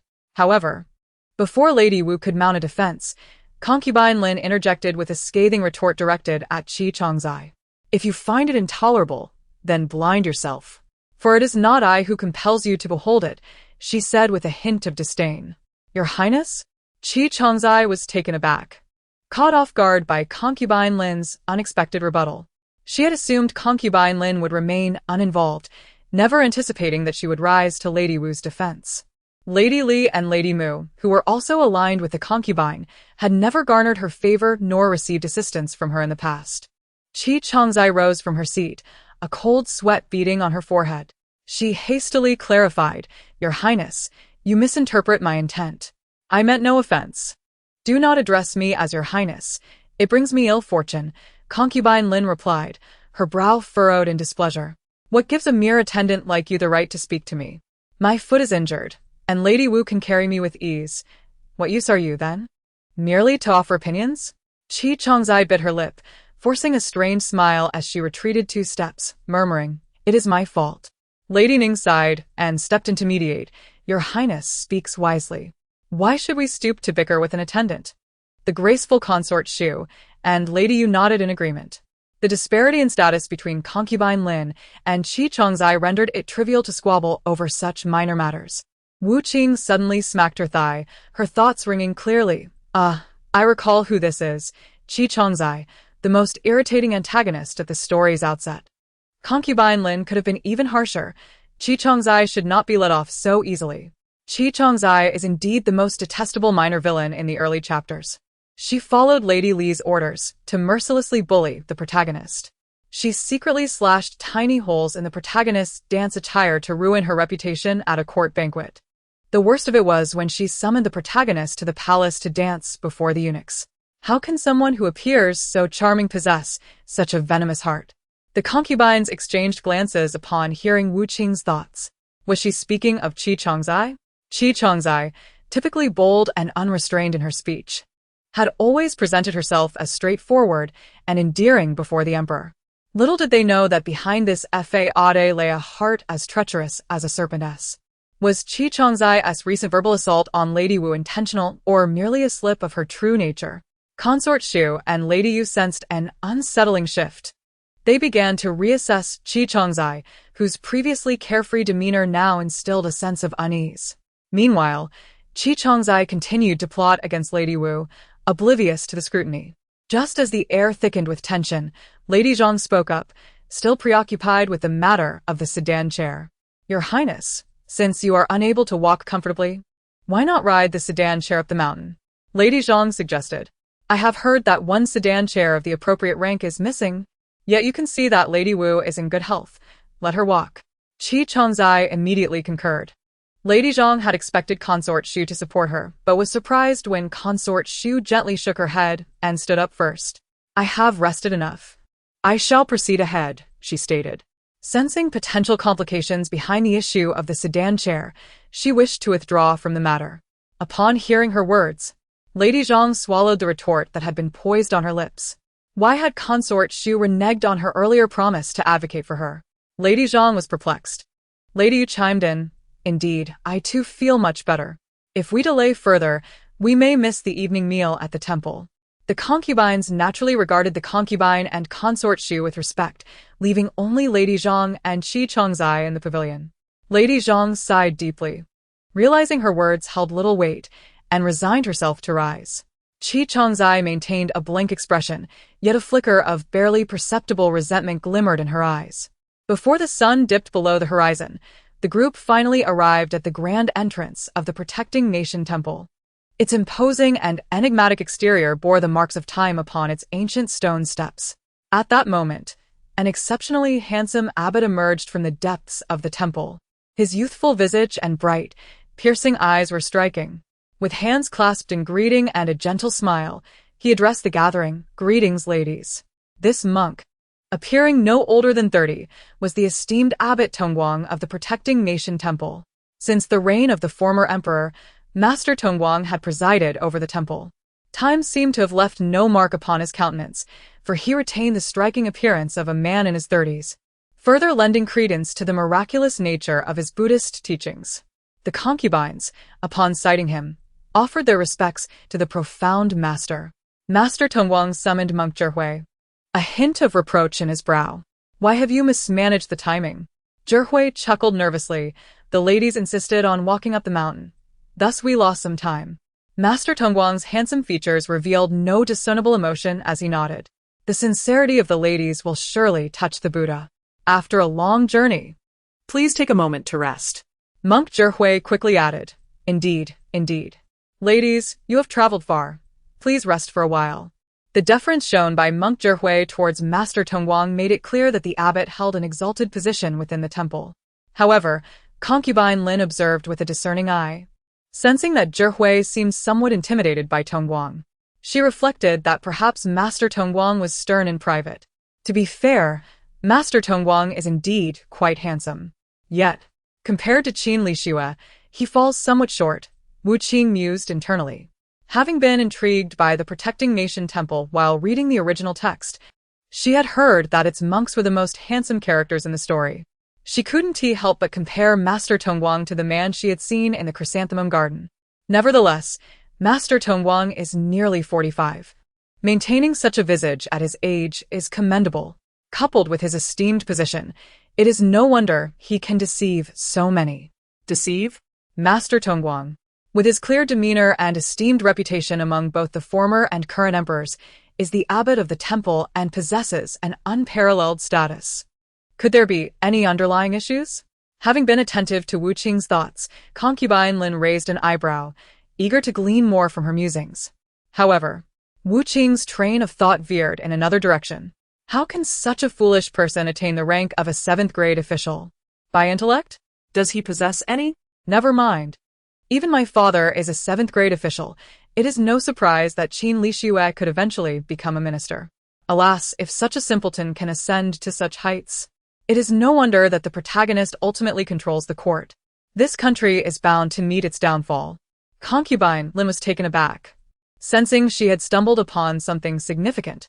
Consort Shu and Lady Yu exchanged glances. Having been confined to the Linhua Palace, they had missed much of Wu Qing's thoughts. The names of the protagonist and Qin Li Shue were entirely foreign to them. Yet they comprehended the general implications. What did it mean for the protagonist to control the court? An unspoken panic gripped them both as they caught each other's eye. The concubine sought to minimize the duration of this pilgrimage. Thus she declined Master Tongguang's earlier suggestion. Your kind offer is appreciated, but our primary purpose here is to pray for the empress. This matter should not be delayed, and I kindly ask you to expedite our arrangements. After a moment of contemplation, the abbot Tongguang nodded in agreement. Madam, your devotion is truly commendable. Thus, I shall comply. Please, everyone, wait a moment while I lead you to offer incense to the Buddha. Zhihui, you must prepare quickly, he instructed. Upon hearing this, the monk Zhihui felt a pang of anxiety. Alas, he had yet to make adequate preparations. Working under Tongguang's watchful eye was perilous enough. Had it not been for the alluring reward offered by the other party, he would never have dared to conspire against Lady Wu. It was entirely the fault of the imperial concubine for changing her mind at the last moment, forcing him to accompany her on the arduous climb without any time to execute his plans. Noticing Zhihui frozen in place, Tongguang shot him an irritated glance. Zhihui's heart raced, and he quickly bowed his head, no longer daring to meet Tongguang's gaze, retreating submissively. The keen-eyed concubine Lin detected this and felt an unsettling sense of discord. She shook her head, attempting to dispel the inexplicable feeling, chuckling to herself that perhaps she was merely unsettled by Wu Qing's unspoken sentiments. Upon reflection, she realized that Zhihui's timidity stemmed from his reverence for Tongguang alone. How could she have thought that his demeanor hinted at genuine fear? A quarter of an hour later, the concubines were ushered into a serene Buddhist hall, specifically designated for the royal family to offer incense and seek blessings. Common folk were forbidden to enter. As the melodic chimes within the hall began to resonate, the concubines entered in order of rank. Lin Guifei accepted the incense from Zhihui, lifted her skirts, and prayed for the empress first. Standing before the solemn golden Buddha, Lin Guifei lowered her eyes slightly, silently reflecting. Lu, we have been rivals for nearly a decade. At times, it has been for the emperor's favor, yet more often, it has been a contest between our two clans, both of us ensnared by fate, powerless to escape. Now that you are gravely ill, I should seize the opportunity to strike you down. However, I find myself unable to do so, despite my elders urging me to take advantage of your weakness. I know that had our roles been reversed, you would not have taken such a course. Instead, you would have offered me assistance. I sincerely hope that the miraculous medicine Wu Qing spoke of reaches you soon, aiding your swift recovery. When you regain your health, we shall engage once more to see who ultimately prevails. With a deep gaze at the golden Buddha, Lin Guifei placed the incense into the burner. Following her, Xu Fei, Sun Pin, Ning Pin, and Yu Pin entered in succession to present their offerings. Once the higher-ranking concubines completed their rituals, it was the turn of the lower-ranking ladies, Guerin, Changzai, and Dang. As lesser consorts, they did not enjoy the privilege of offering incense alone. Thus, Guerin and Wu Guerin formed a pair, approaching Zhihui to receive the pre-divided incense. Wu Qing remarked, "This incense is so light, it must be of inferior quality." The original portrayal of Hugua Temple was one of greed, and without further thought, she took the incense and followed Guerin across the threshold of the hall. Zhihui, standing before the statue, smiled and said, "Please, ladies, bow to the Buddha." The two women complied with a slight bow. A soft crack resounded. Wu Qing looked up in surprise, discovering that the incense in her hand had broken in two the moment she bowed. Stunned, she heard Guerin's alarmed voice. Wu Guerin's incense is broken. She is an ill-omened person. Chapter 35. The broken incense. Upon hearing Guerin's exclamation, Lin Guifei was the first to enter. What is all this ruckus about? She frowned, displeased. Guerin, known for her timid nature, felt tears prick her eyes as she gazed at the broken incense in Wu Qing's hand. And upon seeing Lin Guifei's displeased expression, she stammered, "Your Highness, it was unintentional, but look at the incense in Wu Guirin's hand." Soon, the other concubines hurriedly arrived, and upon seeing the broken incense, their expressions shifted dramatically. Abbot Tongguang entered next, fingering his prayer beads, murmuring Amitabha. A broken incense before the Buddha is an ominous sign. The empress is gravely ill. Those who come to pray should possess deep blessings. Yet Wu Guoran had barely entered the hall when her incense fell to the ground. This was not a good omen. Sun Pin speculated softly. Perhaps the Buddha refuses to accept this incense, sensing something amiss. Guoran added, indeed. I took the incense together with Wu Guoran. It was fine when we received it, yet upon reaching her hand, it broke. Zhi stood to the side, maintaining an expression of astonishment, as if the commotion bore no relevance to him. Qi Chongzai, observing the scene, displayed a knowing look, a smirk gracing her lips. Wu Guoran must have done something to provoke the Buddha's wrath. Their words only served to solidify Wu Guoran's reputation as an ill-omened person. Wu Guoran glanced at the incense in her hand, a look of disdain crossing her features. It appears to be yet another shoddy offering from the temple of the state, she remarked. Lu Chongzai defended her. It's possible that the incense itself was flawed. We cannot rule that out. Though Xu Fei harbored doubts about the divine, she understood that if this incident spread, it would invite much scrutiny. Lin Guifei could not overtly favor Wu Guoran. She instructed, let the others proceed with their offerings in the original order. Her gaze, sharp as a blade, swept over the crowd, lingering for a moment on a few of the attendants. Everyone fell silent, knowing that the proceedings had to honor the concubine. Even though some harbored countless thoughts, none dared to speak out. Thus, Qi Chongzai, Mu Chongzai, and Lu Chongzai bowed their heads in response, accepting incense from Zhi, and together approached the Buddha. Under the solemn gaze of the golden Buddha, the three earnestly completed the incense offering ceremony, placing the incense into the burner until it stood firmly. Throughout the process, none of their incense broke. Xu Fei inquired of Zhi, was Wu Guoran's incense also obtained from you? Zhi affirmed. Sun Pin remarked, the Chongzai sisters had no issues. So the problem likely does not lie with the incense itself. Could it be that Wu Guoran is indeed an ill-omened person? Sister Sun, how can you believe in such ethereal notions? Itwe Pinquit, Semi King. Just the other day in the Empress's chamber, you doubted my claims of ghosts in the palace, insisting I was merely jesting. Double standards, that is indeed the nature of Sun Pin, Wu Qing thought, entirely oblivious to becoming the center of attention. Instead intrigued by the unfolding drama. To her, the question of being ill-omened held little weight. The emperor would not have her executed simply for such a label. Sun Pin fell silent upon hearing Yu Pin's words, and after catching Wu Qing's sentiments, shot her a fierce glare. Lin Guifei waved her hand dismissively, seemingly unconcerned with the broken incense. It is but a few sticks of incense. There is no need to make a fuss. Yet Qi Chongzai suddenly knelt, raising her voice. Your Highness, I beseech you to listen. This matter is not as simple as it appears. At her words, Lin Guifei narrowed her eyes dangerously. Oh, taking a deep breath, Qi Chongzai continued. Do you recall that Wu Guoran's chair was the only one among us that malfunctioned? At this, Guoran's eyes widened in realization. She quickly chimed in, indeed. Your Highness, we must not take this lightly. This is a prayer for the Empress. Qi Chongzai pressed on. If Wu Guoran were not marked by ill fortune, how could such coincidences occur? First, her chair broke, and now her incense has shattered. Lin Guifei turned her gaze to Qi Chongzai, her tone growing impatient. What are you implying? Indeed, Qi Chongzai, you are quite astute, connecting the broken chair and incense to solidify my reputation as ill-fated, Wu Qing mused. How curious that all misfortunes seem to befall me. All of this is due to my insatiable prayers. I have implored many deities, Bodhisattva, the god of wealth, the almighty, Satan, and the earth god.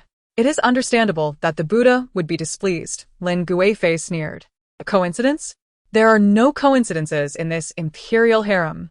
Who is the fool that dares to conspire against Guoran Wu? To label her as an ill-fated person? Absurd. None possess greater fortune than she. Lin Guifei's gaze, as cold as winter ice, gradually fixated on Qi Chongzai. How does this differ from announcing to the 6 palaces that Wu Qing is a person of misfortune? Xu Fei interjected. Wu Guoran may not be an unfortunate individual, but if she continues to pray for the Empress, she will inevitably be criticized. Qi Chongzai opened her mouth. wishing to say something, but the realities starkly contrasted her expectations. At that moment, Lin Guifei shot her a cold glance, full of impatience and fury. Qi Chongzai felt her heart sink at the weight of that gaze. Lowering her eyelids, she recognized it was time to retreat.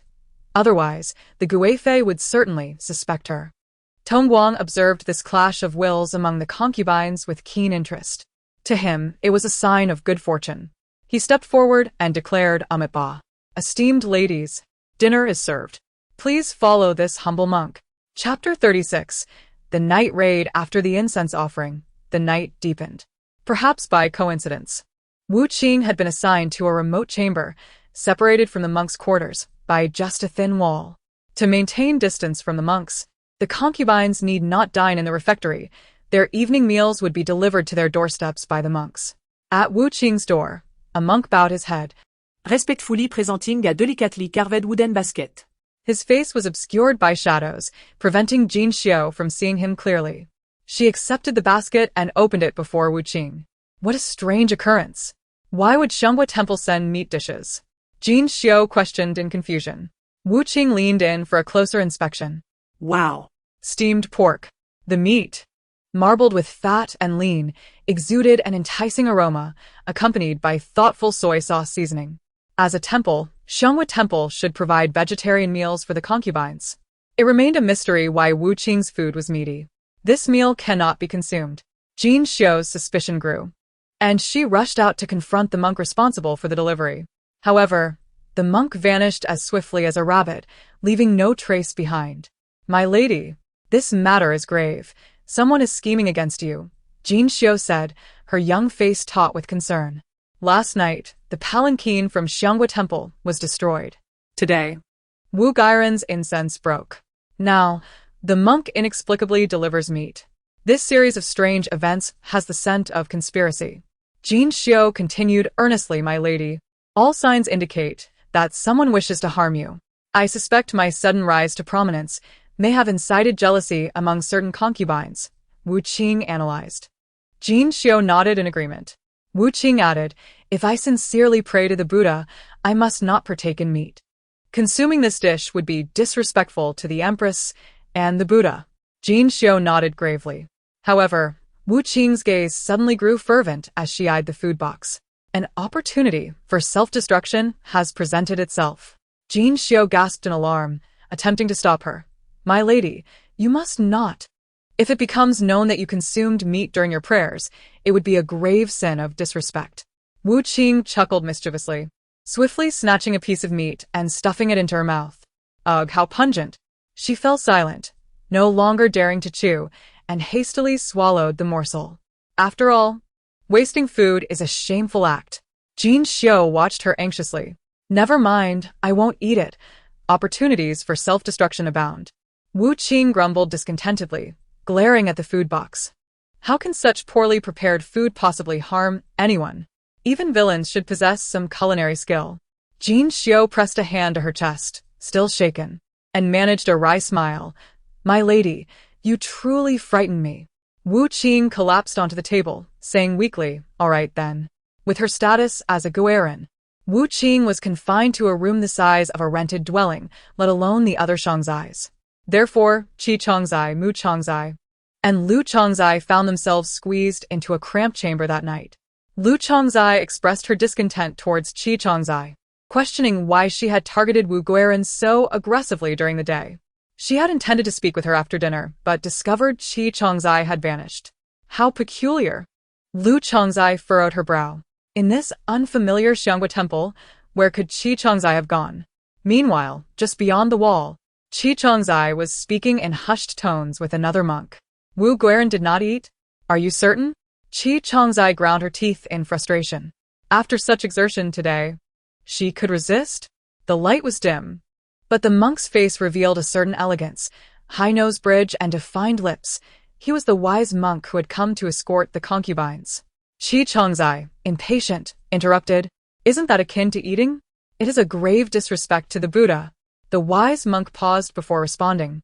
The maidservant by Wu Gairen's side said it was bitten by a dog. I doubt she would claim her own master as a dog. Qi Chongzai fell silent. acknowledging the monk's point.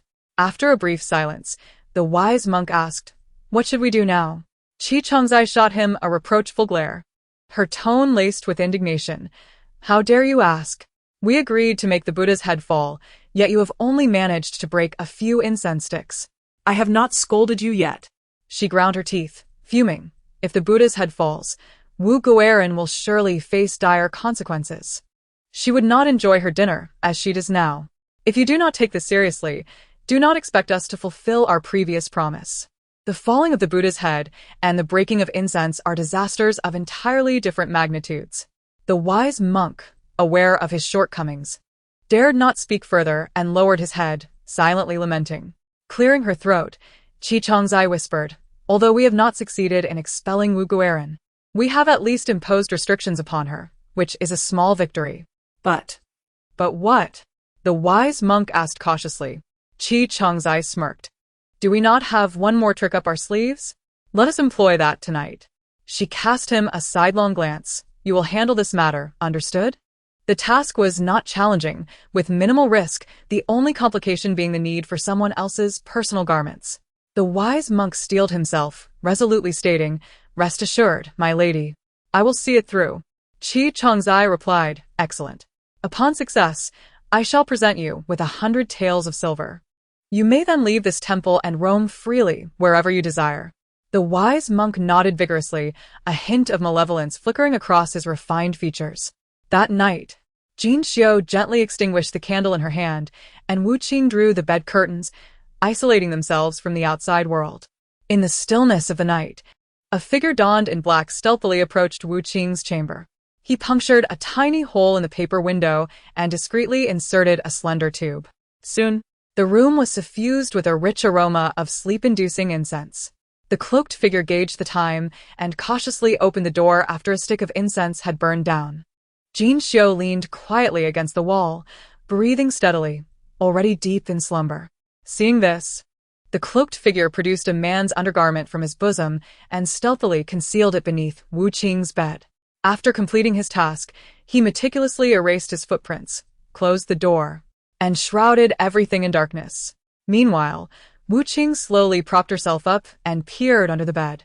Squinting, she focused for quite some time before discerning the outline of the object. Startled, she leaped from the bed. What the hell? A man's undergarment? Mother, save me. Someone seeks to tarnish my purity. Wait, this might actually be a good thing. Chapter 37. The affair on the following morning. With the exception of the ordered confinement of Lady Wu Qing, the other concubines gathered in the sutra hall. In addition to praying for the empress, the abbot Tongguang would also expound upon Buddhist scriptures for the ladies. The empress dowager, being a devout Buddhist, regarded the knowledge of the scriptures as a merit for the concubines. Lady Lin, having enjoyed a restful night, distanced from the vexations of Wu Qing, savored the tranquility of the morning. The atmosphere in the sutra hall was solemn and dignified, with each arrangement exuding an air of ancient nobility. As Lady Lin knelt upon the meditation cushion, a monk hurried over to present her with tea. She accepted the cup, taking a gentle sip, immediately discerning the quality of the fine brew. In the palace, such tea was reserved for concubines of high rank. Quietly placing the cup down, she cast a glance at the monk who had served her. "The tea here is rather commendable," she remarked lightly. The Hugua temple was wealthier than she had anticipated, and Lady Lin took a moment to appraise the monk's appearance. Indeed, he was of striking countenance.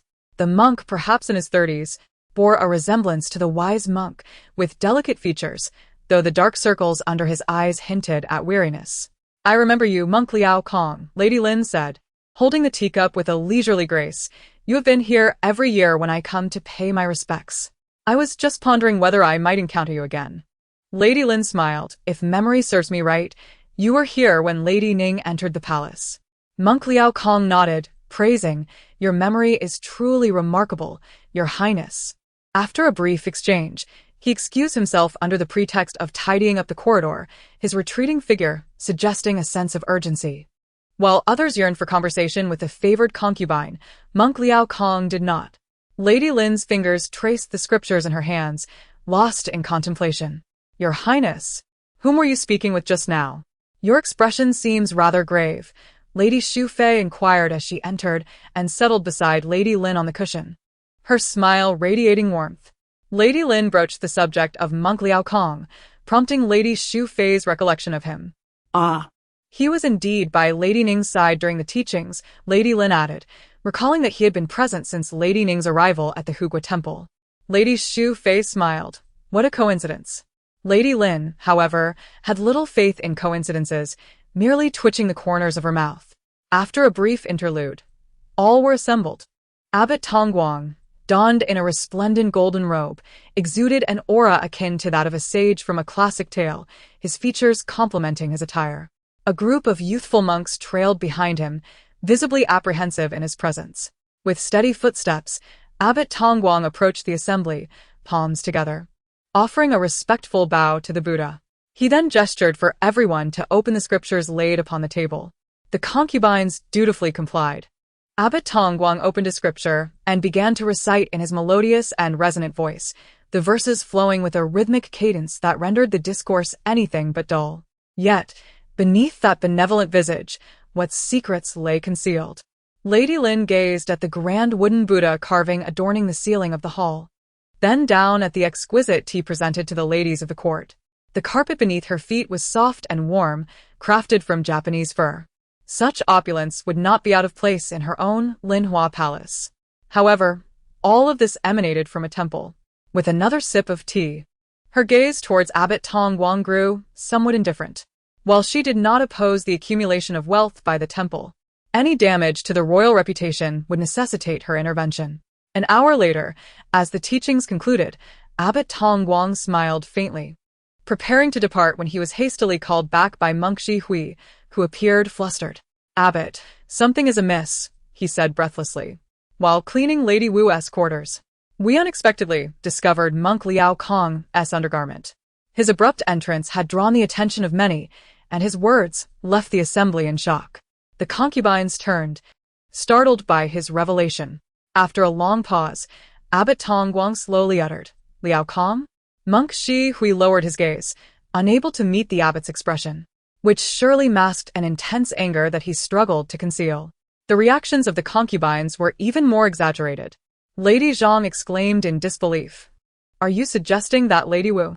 Lady Qi, pale with disbelief, demanded, how could a monk's garment possibly be found in Lady Wu's chamber? Are you accusing the Hugua Temple?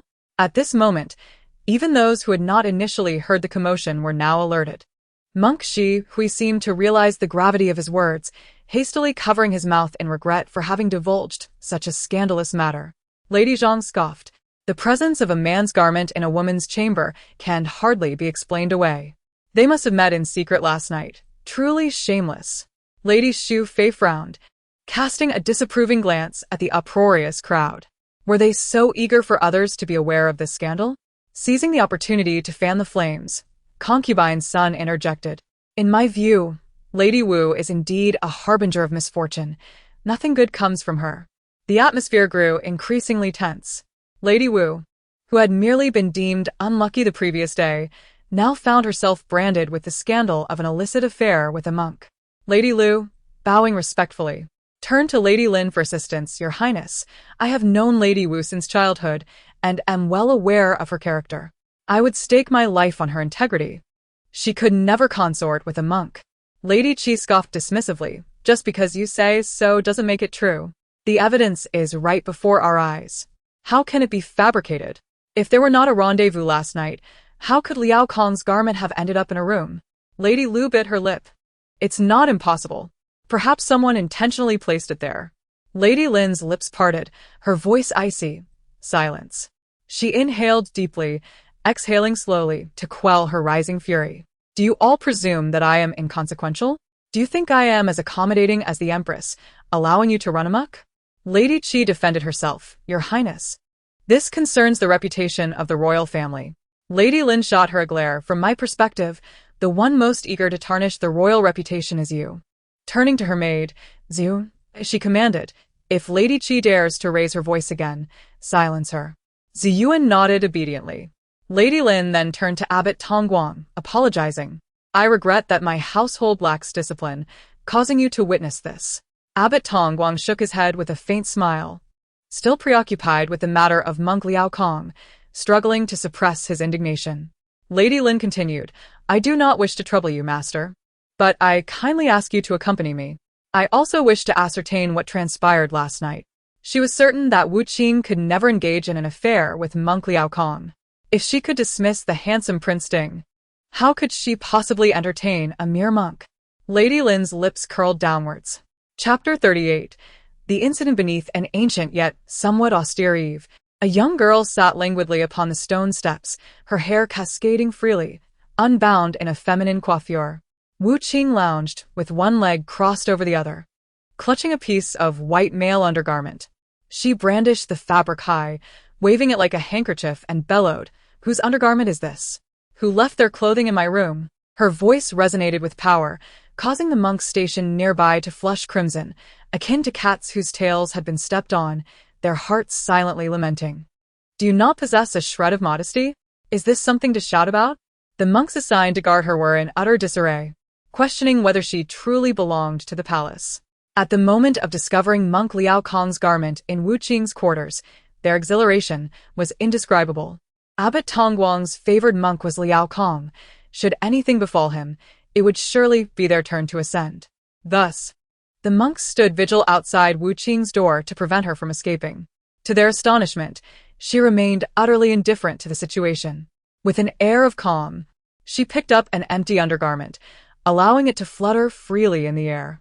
Whose exquisite undergarment is this, belonging to that charming little monk? Wu Qing exclaimed. Please, Stop shouting. A group of monks clasped their hands in prayer, beseeching her to cease. In a sacred place like the temple, should any passerby overhear, the reputation of the Xianghua temple would be irreparably tarnished. Wu Qing found amusement in their distress. Weren't you all ecstatic just moments ago? When you discovered a man's clothing beneath my bed, you were all in a frenzy. The monks vigorously shook their heads, akin to shaking rattles. We dare not. We will not again. Wu Qing, resolute, replied, I shall not relent. Continuing to wave the garment, she called out, Come forth and claim your masculine attire. The monks covered their faces, pleading, Madam, please do not shout any further. From afar, Lin Guifei and her entourage heard the commotion outside Wu Qing's chamber. What on earth is happening, causing such uproar? Lin Guifei's voice cut through the air. Your Highness. Upon hearing her voice, Wu Qing finally lowered the garment. I am guilty. I must confess to having an illicit affair with a monk, disrupting the tranquility of the harem, a crime deserving of death. Spotting the corner of Lin Guifei's robe, Wu Qing's eyes lit up, and she knelt before her, raising the undergarment as evidence. This is proof of my liaison with the monk. I beseech your Highness to discern the truth and uphold justice for the purity of the harem. Upon uttering these words, Wu Qing thought, who else could possibly be implicated? Lin Guifei felt an overwhelming fury with no outlet. Have you ever seen a guilty party who willingly presents their own evidence? How absurd! Wu Qing bowed her head, stating, Your Highness, I am surrendering myself. Sun Pin, seizing the moment, interjected, Your Highness, see, Wu Qing admits her guilt. The evidence is irrefutable. You cannot show her favoritism. Sun Pin held a deep disdain for those young consorts who advanced in rank too swiftly. Wu Qing, being the only consort enshrined without having served the emperor, drew Sun Pin's enmity. Though I long for death, I wish to ask Sun Pin before my demise, why are you so foolish? For a consort to engage in an affair is a monumental disgrace. Not only does she refuse to defend me, but she eagerly rushes to strike me down. What a peculiar individual. Had Sun Pin not entered the palace before the emperor ascended, she would hardly hold her rank. Guifei, Shufei, and others who could hear Wu Qing's innermost thoughts struggled to suppress laughter. Sun Pin, indignant, flushed with anger. Wu Qing, if you dare to slander me again, I will make you pay. Wu Qing feigned innocence, sincerely asking, Sun Pin, what have I said? You speak nonsense. Everyone heard it. Heard what? Lin Guifei swiftly interrupted Sun Pin, warning, Sun Pin, in this sacred temple, one must not speak recklessly. This is a secret that should remain unspoken. How could Sun Pin so easily unveil it? The emperor, the empress, and even I have greatly benefited from Wu Qing's revelations. This secret must be safeguarded. Sun Pin, puzzled, responded, Your Highness? Surely you have heard it too. Is that what matters now? Lin Guifei's gaze fell upon the trembling monks. Which of you will step forward and reveal what truly transpired? The young monks knelt in silence, glancing furtively at the abbot Tongguang. Speak. The abbot commanded coldly. The young monk, as if granted amnesty, quickly recounted the events. I am the monk responsible for cleaning the quarters. This morning, while tidying Wu Qing's room, I inadvertently discovered an empty garment belonging to Brother Kong concealed beneath her bed. Recognizing the gravity of the matter, I immediately reported it to Brother Ji Hui and led others to surround the area. However, Wu Qing insisted we not take the garment, brandishing it like a flag. Ensuring everyone knew, the consorts were momentarily speechless. Although the evidence is compelling, it feels utterly ridiculous. Is Wu Qing's madness still untreated? Lu Chongzai, maintaining composure, remarked, If it were an affair, why would Wu Qing so brazenly display the garment? I believe there is something amiss, Qi Chongzai countered. What could possibly be amiss? Wu Qing has acknowledged it herself. Bring her here, Lin Guifei commanded. Wu Qing contemplated. This scheme is rather clever. An affair in the harem is a grave sin. Even without solid evidence, to preserve the royal reputation, I would have to be executed. Yet the orchestrator is unaware of one crucial detail. Thankfully, she remains ignorant. Had she known, she would not have devised this plot against me. All the monks of Xianghua Temple are male. The foremost temple of the realm is merely the den of Master Tongguang. Chapter 39. Secrets. Wu Qing discreetly flipped through a script behind the crowd, murmuring to herself, the secret of Tongguang has been uncovered. To the onlookers, it appeared as though Wu Qing were searching for something in the air. Xu Fei and Yu Pin exchanged glances, curiosity piqued as they observed her slender fingers gliding through the invisible space. What is Wu Qing doing? Lin Guifei subtly turned to shield the scene from others' eyes. This is a celestial manuscript, extraordinary in nature, not to be disclosed, she whispered to Xu Fei and Yu Pin. Understanding dawned upon them, and they nodded in silent agreement, choosing not to speak further. Wu Qing continued in her mind. Master Tongguang was once a renowned courtesan named Xiao Tong from the Jianghuai region. At 16, he was the talk of the South. But as the years wore on, he lost his charm and former patrons faded away. Xiao Tong, aware that beauty is fleeting, ensnared a prominent monk, ultimately becoming his disciple.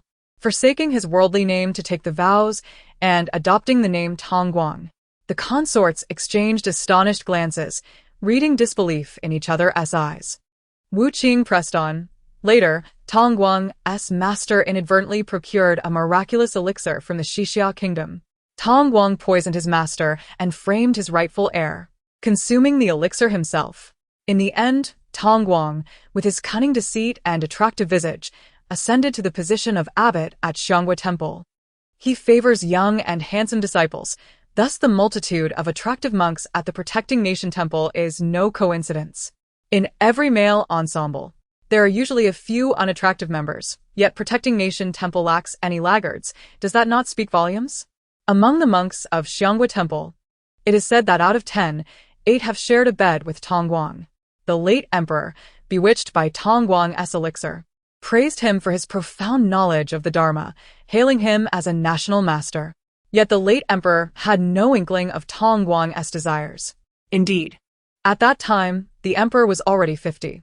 With the old man gone, Tongguang now sets his sights on the young. In truth, Tongguang still harbors intentions towards the emperor. How I wish to tell the emperor to have both Tongguang and me executed. Lin Guifei and Xu Fei's expressions twisted in disbelief. You did not inform the emperor, yet you have told us. They silently supported the maids beside them. Their minds struck blank as though by lightning. The realization of how they had treated Master Tongguang with utmost reverence over the years left them feeling as though they had swallowed a fly. Wu Qing concluded, the monks of the Protecting Nation Temple hold unwavering faith in him, believing he must possess profound mastery of the Dharma to maintain such youthful appearance. Thus, Tongguang cleverly fabricated a supreme Buddhist practice, known as the Golden Lotus Method, deceiving young monks into engaging in dual cultivation with him. According to this method, the more times one practiced with Tongguang, the greater the benefits one could reap. Moreover, the more practitioners there were, the faster the cultivation progressed.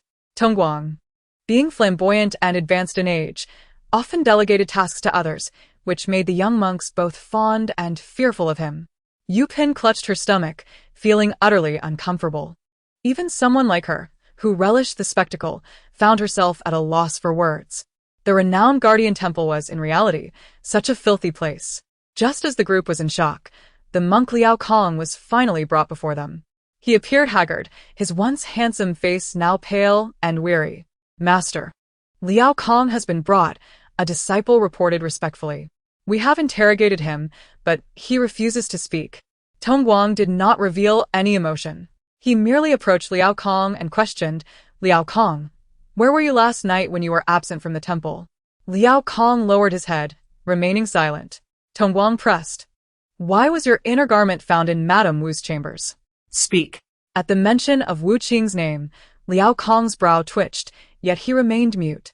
In Tongguang's eyes, this was tantamount to an admission of guilt. A trace of menace flickered across Tongguang's face as he clenched his teeth. "Well, you truly are something else.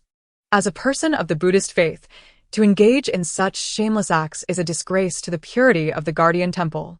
"What is Tongguang pretending at?"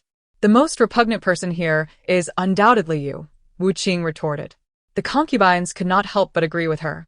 Tongguang stood there, his expression tranquil as water, devoid of any crease. The sunlight glistened upon his golden-threaded cassock, radiating a dazzling brilliance, akin to a transcendent monk. Yet, in truth, he was the most vile of courtesans, a sinner who betrayed his master and obliterated his lineage. Upon learning of this matter, the concubine's reverence swiftly dissipated, replaced only by a sense of nausea from having been deceived. Liao Kong, still with his head bowed, stated, "I am unaware of any wrongdoing, and I ask the master to enlighten me." His demeanor was neither servile nor arrogant, carrying a hint of the stubborn pride of a scholar. Wu Qing gasped internally, "So, he is Liao Kong." The most unfortunate man of the Guardian Temple had finally made his appearance. Wu Qing stood behind everyone, peering over the shoulders of those in front, straining to catch a glimpse of the unfolding drama. Lin Guifei, recovering her composure, silently moved beside her to continue eavesdropping. Xu Fei and Yu Pin, noticing this, also approached Wu Qing and Lin Guifei to listen more intently. The true identity of Master Tongguang was astonishing, yet they were overwhelmingly curious. With Tongguang's hypocrisy laid bare, what could be so remarkable about the seemingly unremarkable Liao Kong? The concubine's curiosity was piqued by Wu Qing. Liao Kong's original name is Yuan Mingmao, a typical impoverished scholar striving to take the imperial examination.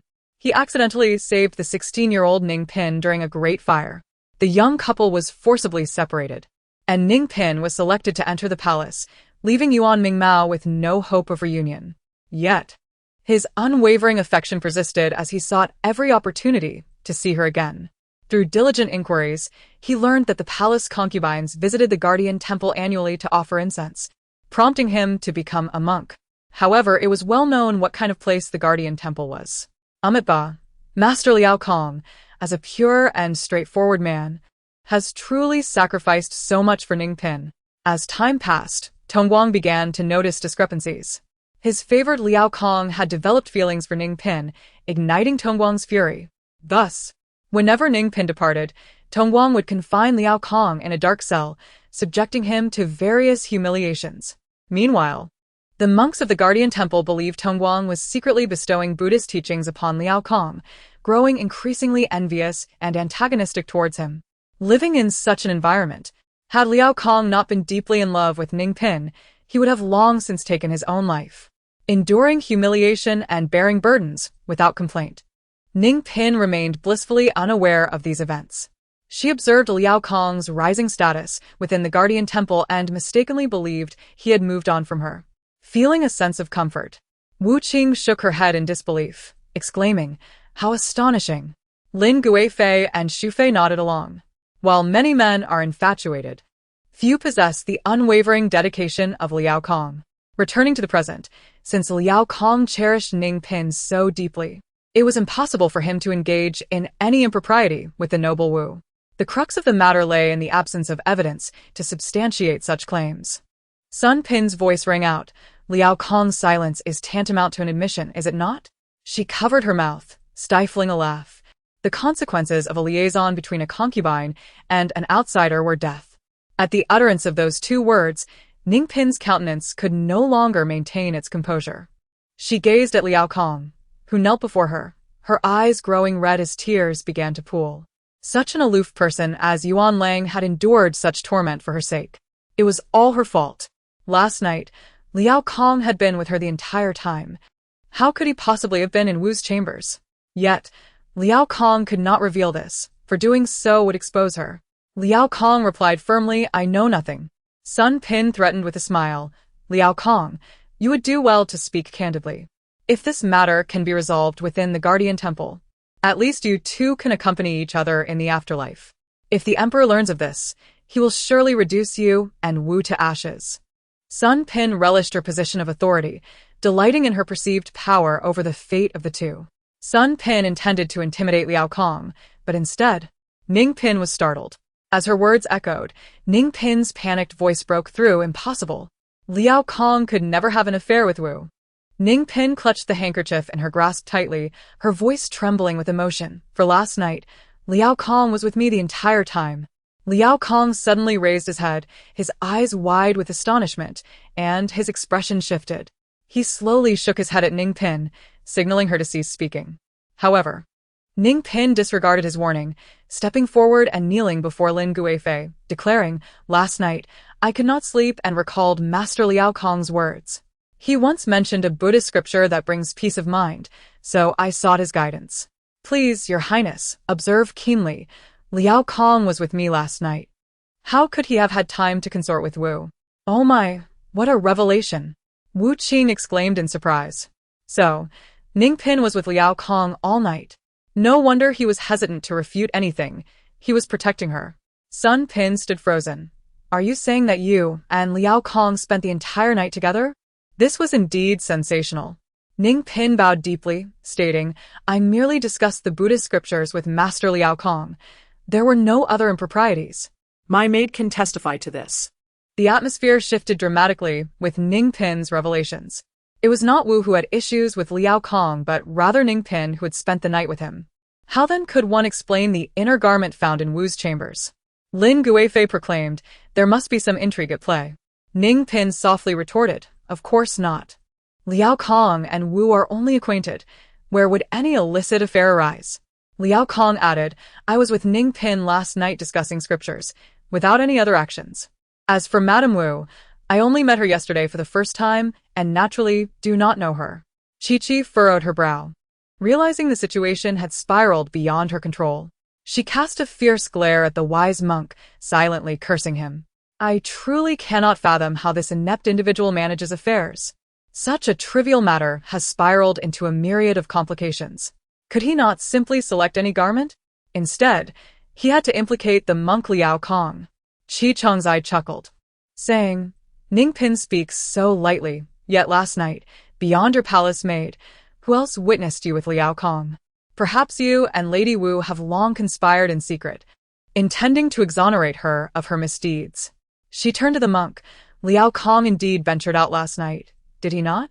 The monk nodded, affirming, Brother Liao Kong did not return all night. Qi Chongzai continued her relentless questioning, granting Ning Pin no respite. How peculiar. If Ning Pin claims to have spent the night with Liao Kong, then how did his garment end up in Lady Wu's quarters? Could Lady Wu have personally pilfered it from the monastery? Qi Chongzai stifled a laugh, noting the proximity of Lady Wu's dwelling to the monastery. How convenient indeed. The atmosphere grew tense. All eyes fell upon the white garment on the floor, laden with unspoken implications. Indeed, if Ning Pin's assertions held any truth, from whence came this apparel? Wu Qing remarked, It is quite simple. Someone stealthily placed it in my chamber during the night. Oh, it must be that one over there. What was his name? Ji Hui. He was clad in dark attire and masked. I truly did not recognize him last night, but the scent clinging to him was unmistakable. identical to the fragrance from last night. A lead had emerged. Lin Guifei cleared her throat and inquired, aside from the garment, "Did you uncover anything else?" A faint, sardonic smile graced Lin Guifei's lips, her eyes devoid of mirth. "Then let us search once more and be thorough. Do not overlook any corner, especially by the window." Chapter 41. The revelation of Ji Hui. After Lin Guifei spoke, she locked gazes with the abbot Tong Guang. Within the confines of the temple, the abbot held the utmost authority. Hearing Lin Guifei's directive, his lips pressed into a thin line. Yet Lin Guifei had no intention of yielding, her smile sweet yet assertive. "Surely, master does not mind?" Tong Guang joined his hands in reverence, a genial smile gracing his countenance. "Your Highness is too kind. This matter pertains to the temple's reputation, and uncovering the truth is my duty. I appreciate your efforts and those of the esteemed patrons." Yet a slight tremor at the corners of his mouth betrayed the strain of his smile. Officially, he was the temple's leader and the former emperor's appointed spiritual advisor. Yet in reality, Tong Guang lacked the capacity to oppose Lin Guifei. She observed this hypocrisy with disdain. Palace maids and eunuchs entered in succession, leaving only the sounds of searching within the room. "What is this?" Ning Pin sniffed, hesitating. "It seems to be a sleep-inducing fragrance?" Yu Pin nodded in agreement, confirming, "Indeed. It is a sleep-inducing scent, produced from Suzhou's pear blossom agarwood, quite valuable." Jin Xiao expressed her puzzlement. "Strange. The mistress has never used such a fragrance." Jiwan added, "I discovered a hole at the edge of the paper window. Its edge is pristine, suggesting someone intentionally pierced it." Jin Xiao suddenly realized, exclaiming, "Yes. Last night while I was on watch, I inadvertently fell asleep. At the time, I believed I was merely fatigued from climbing, never considering deeper implications. Thus, it follows that someone must have used the fragrance to incapacitate those in Lady Wu's quarters, subsequently hiding Liao Kong's garments beneath her bed," concluded Xu Fei. Lu Chong's eye was indignant. "This individual is truly insidious. They aim to destroy Lady Wu." Lady Zhang fumed. "What a vile heart. We do not even know who did this. Nearly deceiving us all." Wu Qing shrugged. "Who else could it be but the monk Ji Hui? He resembles a walking perfume bottle. The reason pear blossom agarwood is so precious is due to its lingering aroma. It lasts at least 3 days before dissipating. A comparison will clarify everything." Lin Guifei, upon hearing this, remarked coolly, "The scent of pear blossom agarwood is enduring. This individual must still bear its essence. Jiwan, you shall discern the fragrances on each person present, to ascertain if anyone bears a scent akin to this sleep-inducing fragrance. Perhaps this scoundrel is among us." Lin Guifei's lips curled into a smile. Amidst the crowd, Ji Hui's complexion had turned ashen. He attempted to depart but was seized by a fellow monk who gripped his wrist tightly. "Brother Ji Hui, where are you off to?" the monks inquired with forced smiles. Ji Hui stammered, "I need to use the restroom." Yet they remained unmoved, their grip on his wrist unyielding, as if to crush his bones. "I had a feeling something was amiss today, brother. It turns out you pilfered the abbot's pear blossom agarwood. Not only did you steal, but you also dared to frame Brother Liao and Lady Wu." Ji Wan and her companions swiftly bound Ji Hui, bringing him before Lin Guifei. Under the collective gaze of all, Ji Hui collapsed, realizing the gravity of his peril. Wu Qing silently cheered within. "Detective Lin Guifei. How splendid! But if the misunderstanding is resolved, does that not mean I am spared?" She looked down at him with disdain. "Moreover, the monks have stated that Ji Hui did not return all night." Cold sweat dripped from Ji Hui's brow. This was disastrous. He could no longer conceal the truth. He had believed his disguise sufficient, yet the fragrance of pear blossom agarwood lingered heavily upon him. Would Qi Chongzai come to his rescue? He raised his head in hope, only to meet the somber countenance of Abbot Tong Guang.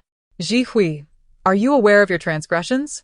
Tong Guang's prayer beads twirled rapidly in his hands, projecting an air of righteous indignation. Ji Hui lowered his head in fear, his once resolute gaze faltering. He had taken a grave risk, assisting Qi Chongzai in framing Lady Wu, merely to escape Tong Guang's grasp. His fellow monks held steadfast belief in Tong Guang's golden lotus technique. Yet he knew the truth, that the sacred text was a fabrication of Tong Guang's own making. He had witnessed Tong Guang using that scripture to prop up a table egg. If the golden lotus technique were indeed supreme, why would Tong Guang so readily discard it? He was nothing but a charlatan. Tong Guang, with a tone of compassion, urged, "Ji Hui, do not cling to delusions. Reveal the truth to all present. Should there be extenuating circumstances, I shall plead on your behalf. If you can find your way back from this path, perhaps a sliver of hope remains." Ji Hui scoffed, unwilling to be swayed. Though Tong Guang's words were eloquent, Ji Hui had seen through his intentions.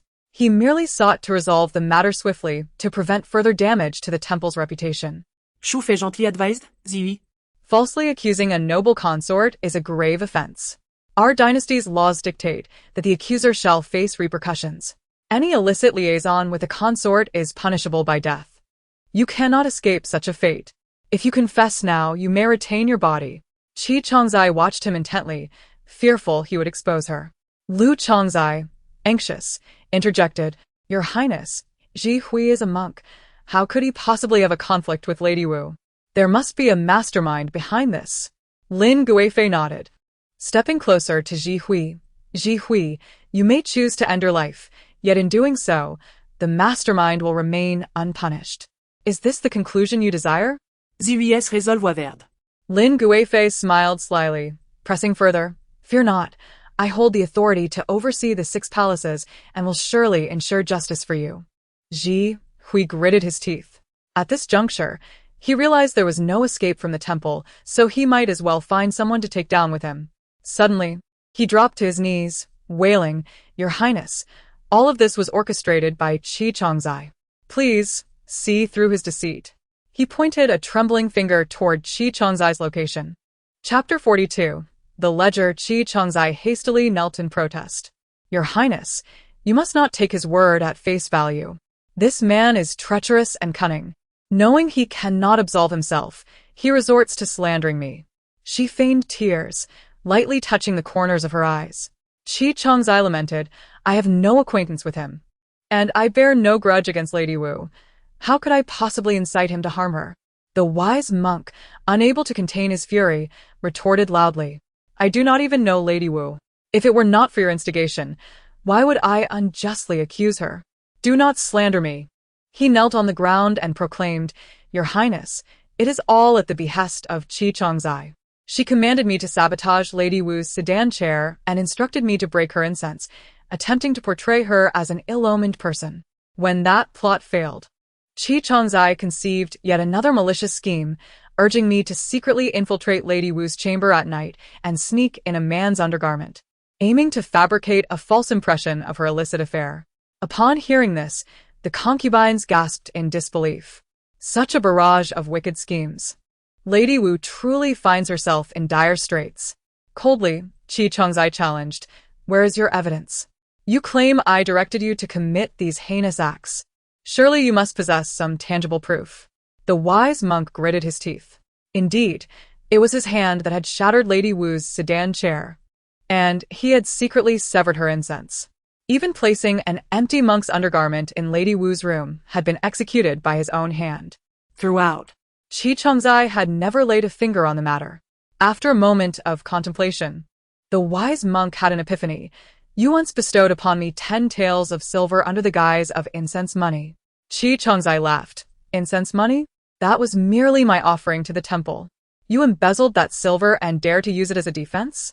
She turned to concubine Lin, saying, "Your Highness, this monk speaks nonsense. I am truly wronged." Concubine Lin paid no heed to Qi Chongzai and inquired of the wise monk, "From whence did you acquire the incense money?" The wise monk humbly responded, "Your Highness, do you not know that the palace sends substantial sums to the Gui Temple each month?" Concubine Lin nodded, being well aware of the palace's financial dealings. There were over 100 items of expenditure, each with a distinct name. The silver Qi Chongzai had given me was merely mixed in among them. That was nothing more than my filial offering to the Buddha. It has no bearing on you. Qi Chongzai insisted, her facade faltering. "Cursed be it." Did they have account books? She had meticulously calculated, never anticipating this. Through clenched teeth, Qi Chongzai remarked, "Who knows if you have altered the accounts in secret to frame me? I see now. You fear exposure, and have long been prepared, waiting for me to take the fall. The wise monk chuckled. Qi Changzai, you need not worry. I have never laid a hand on the account books. The Gua Temple's records have always been safeguarded by the abbot Tongguang himself. He turned to concubine Lin, stating, Your Highness, you may send someone to the abbot's quarters to verify the truth of my words. The implication was clear. If that account book could be found, it would reveal Qi Changzai as the mastermind behind this entire conspiracy. The abbot Tongguang, who had been merely an observer, suddenly felt a tremor of anxiety. An account book? This was troublesome. He sensed danger and prepared to interject. Meanwhile, Wu Qing struck her thigh in excitement, exclaiming, The account book. That is a valuable item. Tongguang has meticulously recorded every bribe he has received in that account book. The funds for Concubine Sun are also documented therein. Concubine Sun sold palace jewelry to donate 10 golden Buddhas to the Gua Temple, all in hopes of bearing a child.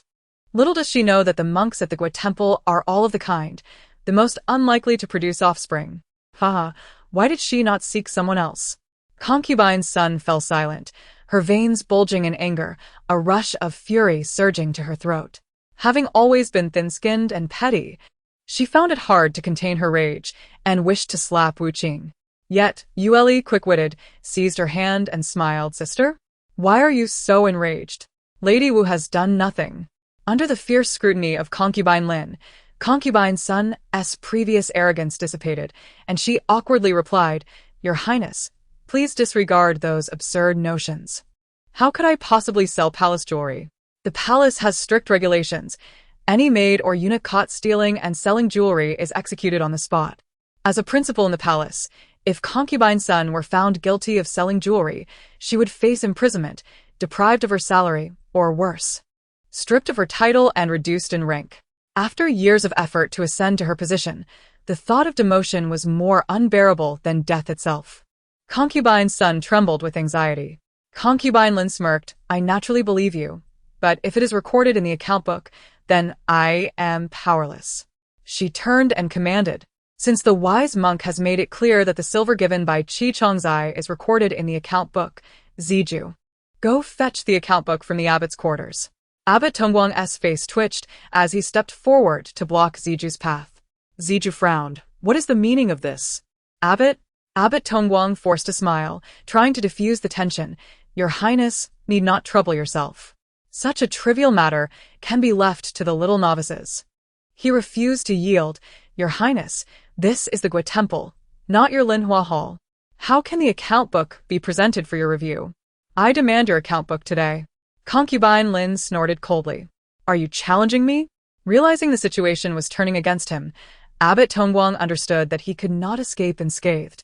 Rising from a lowly red servant to the position of abbot at the Gua Temple relied not solely on the Golden Lotus technique. The contents of that account book documented not only the bribes of palace concubines, but also records of dealings with certain high-ranking officials in the court. If discovered, his life would be forfeit 1,000 times over. Thus, he could only first detain the concubines while secretly instructing his subordinates to destroy the account book. With a single command, the surrounding monks surged forward. The monks of the Gua Temple, all tall and imposing, brandished wooden clubs, forming an intimidating barrier around the concubines. Abbot Tongguang, with a smile devoid of warmth, said, Your Highness, please wait here a moment. The Gua Temple will soon present the account book.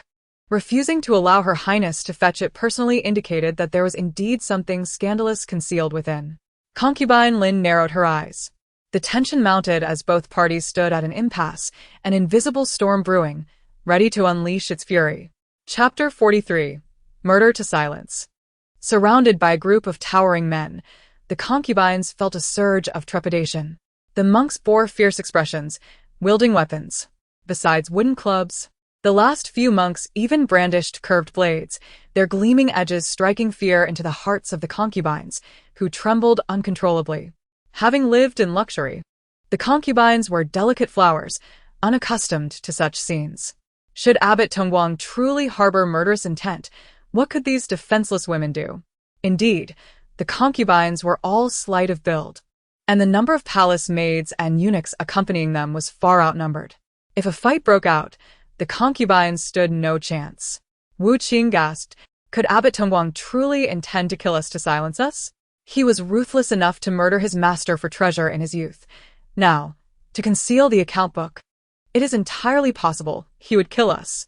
Oh no, will I die here today? The atmosphere was thick with danger. Everyone present could see that Abbot Tongguang was unwilling to let the concubines access the account book. Concubine Zhang shrank back, hoping to persuade the concubines to relent. Your Highness, it is merely an account book. Why not let Abbot Tongguang retrieve it? Concubine Zhang cowered behind Concubine Shu, cautiously urging. Concubine's son's face paled. Your Highness, there must be other clues to prove Qi Chongzai's culpability. Why should you cling to the Gui Temple's account book? Concubine Lin was displeased. In the past, she had always wielded power. How dare a mere monk threaten her?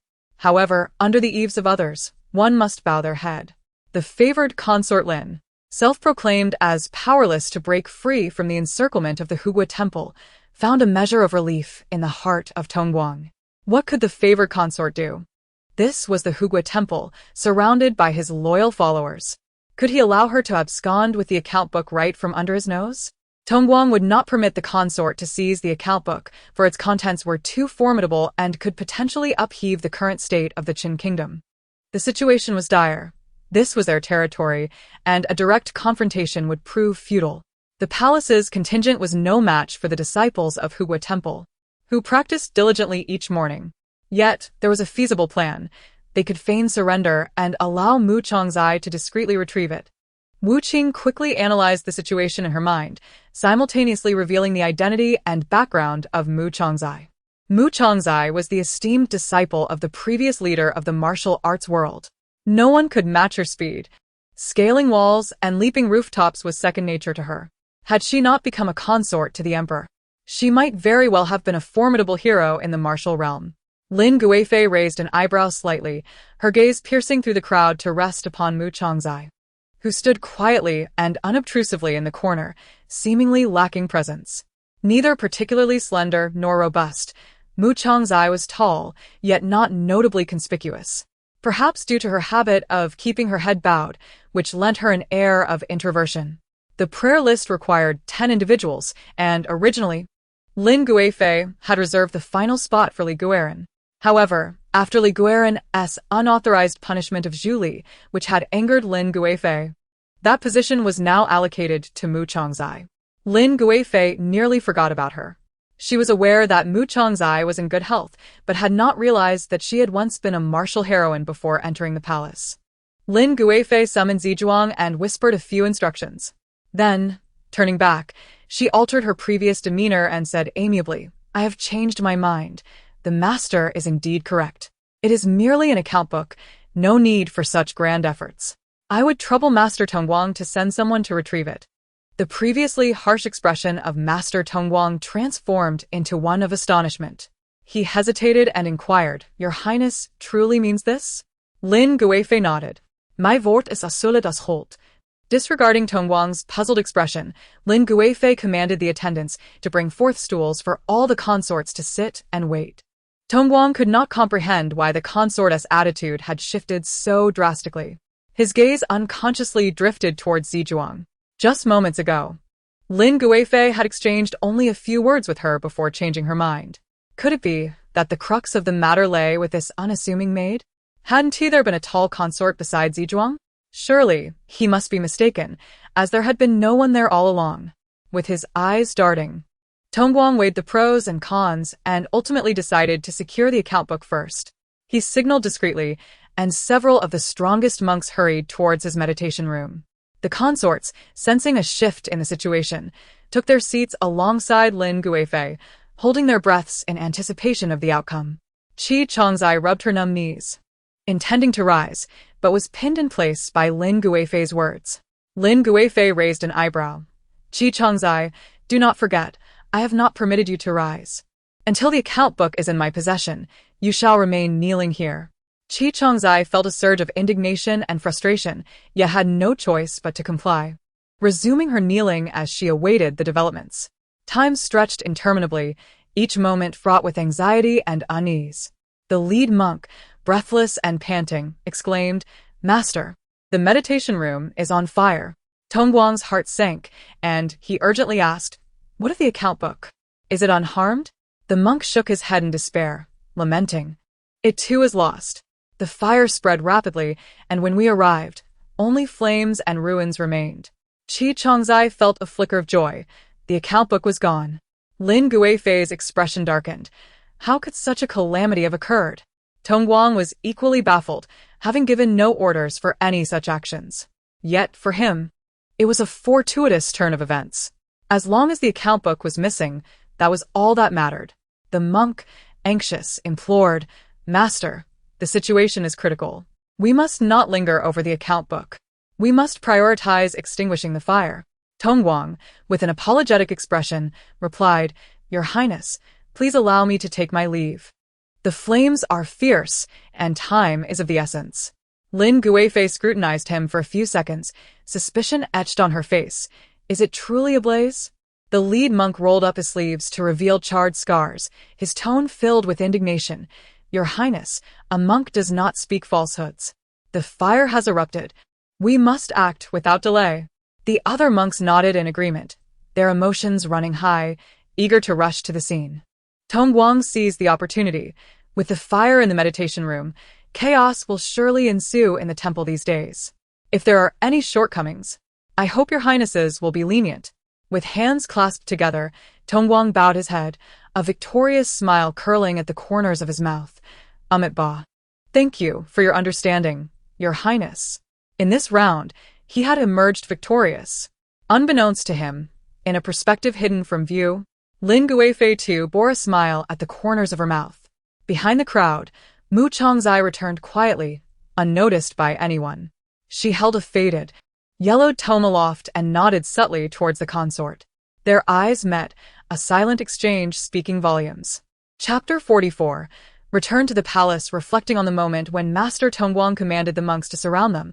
They had truly believed they would meet their end that day. With Lin Guifei's concession and the fire at Hugua Temple, both sides had momentarily retreated. They had never imagined that a scandal involving Wu Guiran would unravel so many complications. The carriage departed slowly from Hugua Temple, carrying the thoughts and expectations of the consorts as they set forth on their return journey. Within the most spacious carriage, Lin Guifei summoned Mu Chongzai. Wu Qing, who had been unceremoniously ejected from the carriage, wore a look of grievance. In her heart, she lamented, "The consort has found a new favorite and no longer desires me. Just after we weathered a crisis, she has changed her heart. The lovely sister no longer wants her little dog." Lin Guifei found herself both exasperated and amused. She signaled for Zizhuang to bring the walnut pastries to Wu Qing, wishing to soothe the wounded heart of the favored consort. Before long, Wu Qing's inner thoughts drifted into Lin Guifei's ears. "Walnut pastries. I am still the consort's little treasure. Wonderful. This time, I can enjoy an entire bowl by myself." Though her thoughts were faint, Lin Guifei heard them clearly and could not help but smile. Mu Chongzai sat quietly on the opposite side of the carriage, silent, and awaiting Lin Guifei's next instruction. Lin Guifei scrutinized Mu Chongzai, her tone taking on a serious note. "Is this the account book?" Mu Chongzai nodded. "Your Highness, I have fulfilled my duty." The account book was hidden in a secret chamber of the meditation room, the lock equipped with traps, evidently designed to deter intruders. To cover my tracks, I set fire to the meditation room. Lin Guifei nodded. "I did not expect your skills to be so remarkable." Mu Chongzai took the opportunity to feign confusion. "Speaking of which, your highness, how did you know I possess martial prowess?" Previously, at Xianghua Temple, when Zizhuang had approached her to speak, Mu Chongzai had been startled, believing her concealment to be flawless, yet it had evidently revealed a flaw. However, the reward offered by the consort had deeply moved her.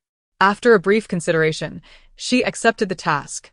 Lin Guifei replied with a smile. "It was Wu Guiran who suggested it." "Wu Guiran?" Mu Chongzai was perplexed. "Indeed, she knows everything," Lin Guifei stated nonchalantly. Realization dawned upon Mu Chongzai. No wonder Lin Guifei had suddenly taken an interest in Wu Guiran. There was a deeper reason behind it. Lin Guifei continued, "I shall keep my promise and petition the emperor on your behalf. From this point forward, you need not toil for me anymore." Mu Chongzai gratefully nodded in acknowledgement. With the account book in hand, Lin Guifei flipped through it briefly, her countenance shifting dramatically. Each item above clearly records the time, parties involved, and quantities. She hurriedly closed the account book, her heart tumultuous. Mu Chongzai softly called out, "Your Highness?" Lin Guifei abruptly turned to her, her tone grave. "Have you perused its contents?" Mu Chongzai quickly shook her head in confusion. "Your Highness, were you not searching for the discrepancies concerning Qi Chongzai in the account book?" Lin Guifei managed a strained smile. "Indeed, I have found it. Last month's incense money was indeed 10 taels too much, which is irrefutable evidence of Qi Chongzai's plot against Lady Wu." Yet, her voice bore no joy of revelation, but rather an indescribable heaviness. Mu Chongzai sensed the unusual undertone and obediently fell silent. Lin Guifei was in a state of disarray. The account book recorded not only the bribes from the concubines, but also those from various noble families. The abbot of Tongguang likely intended to use the book as leverage, and the handwriting on its pages was remarkably clear, conveniently allowing her to scrutinize it. The Hugua Temple turned out to be a vast network of illicit dealings. The accounts indicated that the temple secretly engaged in the business of courtesans, binding a significant number of officials with preferences for male companionship. Even the Lin family was mentioned within. The more Lin Guifei contemplated, the more her anger surged. Fortunately, this account book had fallen into her hands. Every individual mentioned within it, by law, deserved execution. Should she present it to the emperor, perhaps he would show leniency towards the Lin family, given her standing. As the palace gates swung open, her carriage glided in slowly. Lin Guifei tidied herself with haste. Upon inquiring with a servant, she learned that the empress's condition had improved, and without hesitation, she seized the account book and proceeded to the emperor's study. The emperor was engaged in reviewing memorials. The number of documents today was modest, and with the empress's recovery, his mood was buoyant. When the eunuch announced her presence, the emperor was taken aback, yet this surprise was swiftly replaced by delight. He thought to himself, "The Guifei truly holds deep affection for me." He smiled and instructed the chief eunuch to let her in, only to be greeted by a serious visage. Lin Guifei, rarely seen in such simple attire, wore only a delicate hairpin atop her head and a plain lake blue gown. The emperor sensed something amiss, furrowing his brow and dismissing the others. "What troubles you?" he inquired gently. "Your expression seems off." Lin Guifei knelt to express her contrition. "Your Majesty, I have failed your expectations, not uncovering Qi Chongzai's treachery in a timely manner. Within Hugua Temple, Qi Chongzai has slandered Lady Wu as an ill omen and has sought to fabricate evidence to substantiate the accusation of her illicit relations with a foreign man." The emperor appeared bewildered. "Wait a moment. Qi Chongzai? The one who speaks rather clumsily?" Lin Guifei continued. "I have also discovered that Ning Pin shares a close relationship with a monk from Hugua Temple. Although their interactions have not crossed boundaries, their fondness is known to many, and I felt compelled to report this to your Majesty." The emperor remained puzzled. Lin Guifei pressed on, "From Lady Wu's confessions, I have learned of numerous sordid affairs hidden behind Hugua Temple. The abbot of Tongguang has audaciously transformed the temple into a den of debauchery, with all disciples ensnared in his grasp." The emperor was left stunned. What transpired in just a day and a half out of the palace? Chapter 45. The emperor's fury. Lin Guifei handed over a weathered tome. "Your Majesty, please examine this. It is the account book Mu Chongzai obtained from the abbot's quarters." The emperor accepted it, casually flipping through a few pages, when a familiar name leapt out at him. On the 1st of July, Concubine's son gifted 200 taels of gold, along with a golden Buddha. He continued to peruse, more entries catching his eye, each tightening the furrows of his brow. On the 3rd of July, an item was presented. Due to an unexpected death, Lord Pang Fei of Jingyao Prefecture gifted 530 taels of silver, and has sent a wise envoy to offer comfort. Lord Pang was quite pleased and additionally bestowed 150 taels. A shadow crossed the emperor's face. On the 6th of July, 3 disciples, while practicing the Golden Lotus technique, fell into madness. The Golden Lotus Society will cover funeral expenses of 100 taels. On the 8th of July, the Minister of Works, Yi Qichong, introduced by Lord Pangfei, contributed 2,000 taels of silver as membership dues. 2 of our esteemed members, Su Wu and Su Shen, have been dispatched to teach the methods of cultivation. On the 11th of July, Lin Zhao. The emperor's expression grew increasingly grave. He had not anticipated that this seemingly ordinary account book would conceal such a multitude of secrets. He inquired in a low voice, "What did Lady Wu disclose?" Both were astute individuals, aware that they could hear Lady Wu's innermost thoughts. The emperor did not linger on this matter, instead directly addressing the crux of the issue. She also did not conceal how Tongguang had deceived the monks under the pretense of the Golden Lotus technique to engage in dual cultivation. Upon hearing this, the emperor found it hard to believe. Hugua Temple was situated just outside the capital, under the watchful eye of the emperor. How could such heinous acts occur without anyone noticing? So, it was. The Jingzhou prefecture was in collusion with Hugua Temple. Pang Fei was indeed a member of the Golden Lotus Society. The emperor's countenance darkened, and he scolded furiously, "Pang Fei has overstepped and betrayed my trust." The emperor's wrath, akin to a thunderous storm, promised a bloodbath. The palace maids and eunuchs outside the study fell silent, scarcely daring to breathe. The chief eunuch, standing outside, sensed the tension in the air and inwardly lamented, "Oh dear, it seems today we'll witness yet another bloodbath in the palace." Lin Guifei lowered her gaze and continued, "Your Majesty, the abbot of Tongguang, under the guise of the Golden Lotus Society, has clandestinely formed factions for personal gain, greedily accepting bribes. Those who join the Golden Lotus Society are utterly under his control, concealing his crimes. Members of the Golden Lotus Society take pleasure in the suffering of others. I have verified that the disciples who met with untimely deaths were delivered by Tongguang to satisfy the perverse desires of certain officials. According to the account book, the number of lives lost due to the Golden Lotus Society has exceeded 200, their crimes unforgivable." The emperor, in a fit of rage, retorted with a bitter smile, "I have underestimated him. I have been kept in the dark all this time." Lin Guifei remained silent. The emperor was already enraged. What would he do if he discovered that the abbot of Tongguang had even contemplated such vile intentions towards him? Of course, this was a thought Lin Guifei would never dare voice. I had not anticipated that these seemingly loyal and honest subjects harbored such hidden proclivities. The emperor was clearly incensed, flipping through the account book while reading aloud the names of Golden Lotus Society members. Pang Fei, Yi Qichong, Lin Zhao, Lu Shi. Very well, if I recall correctly. These individuals have established families, some even with numerous offspring. Pang Fei's son has even gained admission to the Imperial Academy. The mere thought of having once regarded some of them as pillars of the nation caused the emperor's temples to throb painfully. Lin Guifei, observing his distress, gently offered, "Your Majesty, the human heart is inscrutable. Who can truly discern the depths of another's soul? Your health is paramount. It is unworthy of your ire to be spent on such petty individuals. I recall that Lin Zhao is of your own kin?" The emperor retorted. He spoke coldly. "It seems you share a close bond with him. Given this, how could you claim ignorance of his actions?" Lin Guifei remained composed. "I would never deceive your Majesty. When I saw Lin Zhao's name in the account book, I was indeed filled with trepidation. Having accompanied your Majesty for many years, how could I be unaware of your suspicions?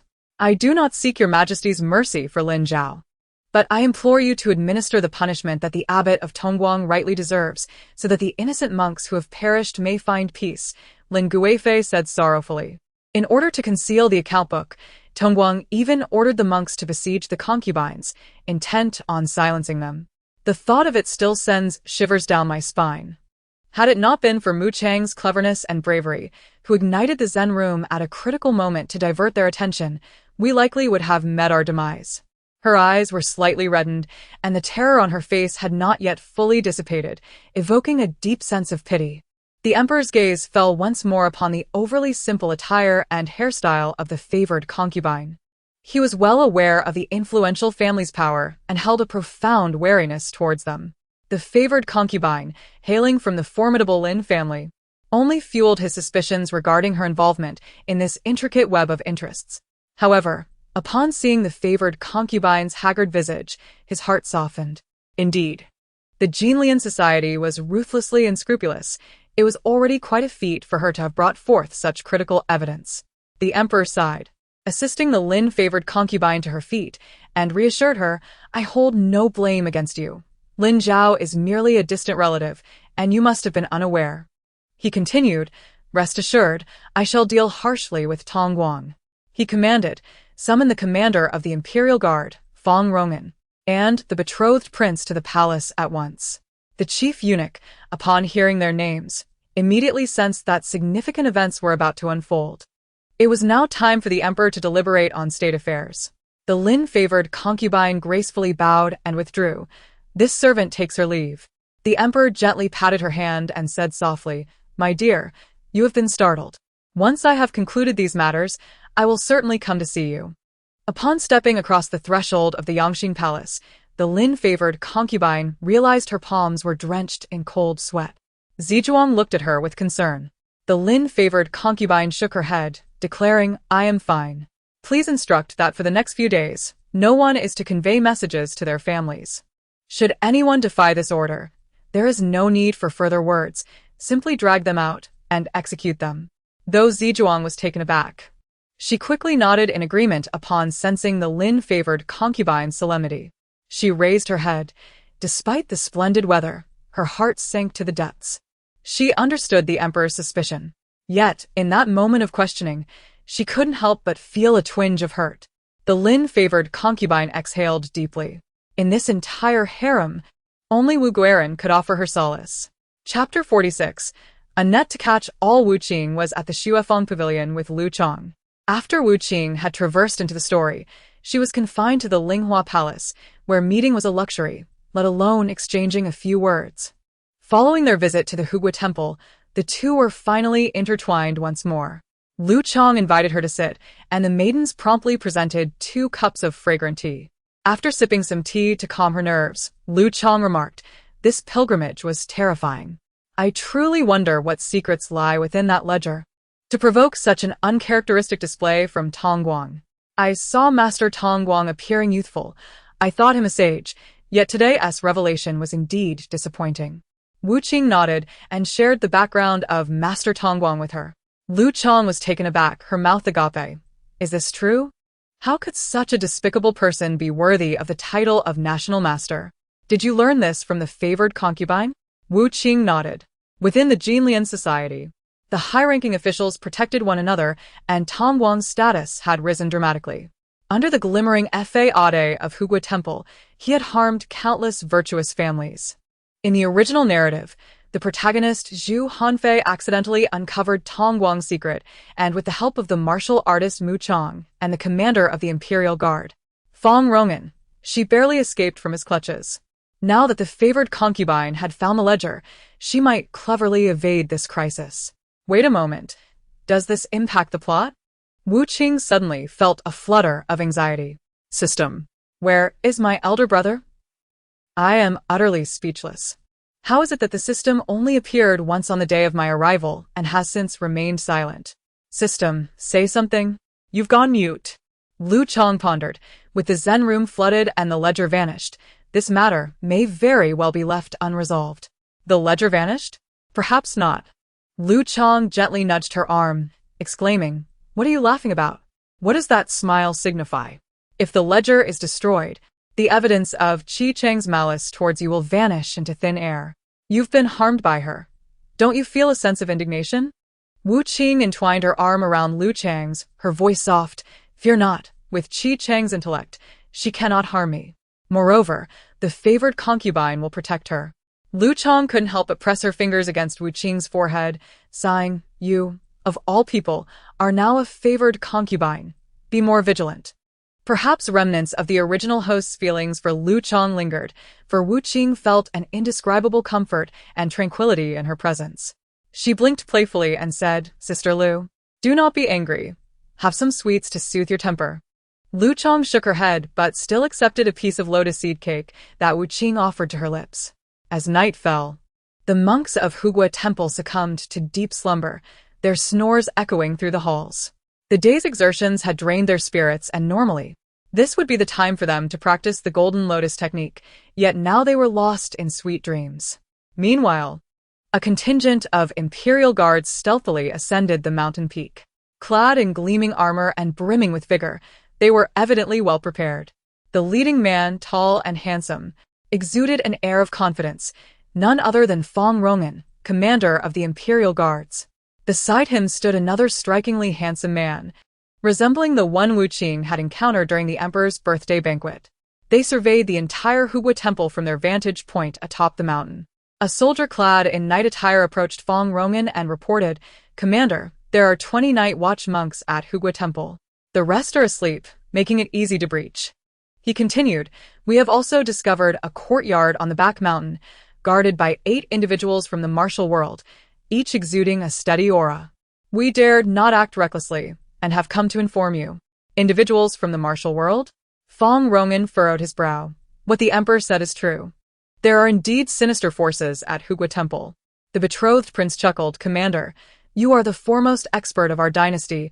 Surely you have no fear of these martial artists. These rascals cannot possibly contain you." Fong Rongan responded coolly, "You flatter me. It is well known that the betrothed prince is merely a handsome figure with little substance." The emperor had tasked Fong Rongan and the betrothed prince to act together, intending to use Fong Rongan to test the prince's capabilities. The betrothed prince, in a leisurely tone, proposed, "In my humble opinion, Commander, you might as well personally investigate the courtyard. With masters guarding the entrance, whatever lies within is surely not simple." He smiled. "Though I am not particularly skilled in martial arts, following behind the Imperial Guards and easily taking Tong Guang's head should not pose a challenge." Fong Rongan laughed heartily, readily agreeing, "Then I shall trouble you, Your Highness." In the early hours of dawn, a surge of flames erupted, startling everyone in the temple. The monks, just awakening from their dreams and still bleary-eyed, were struck with terror as cold silver spears were thrust against their throats. Meanwhile, in another part of the temple, Tong Guang methodically prepared his valuables.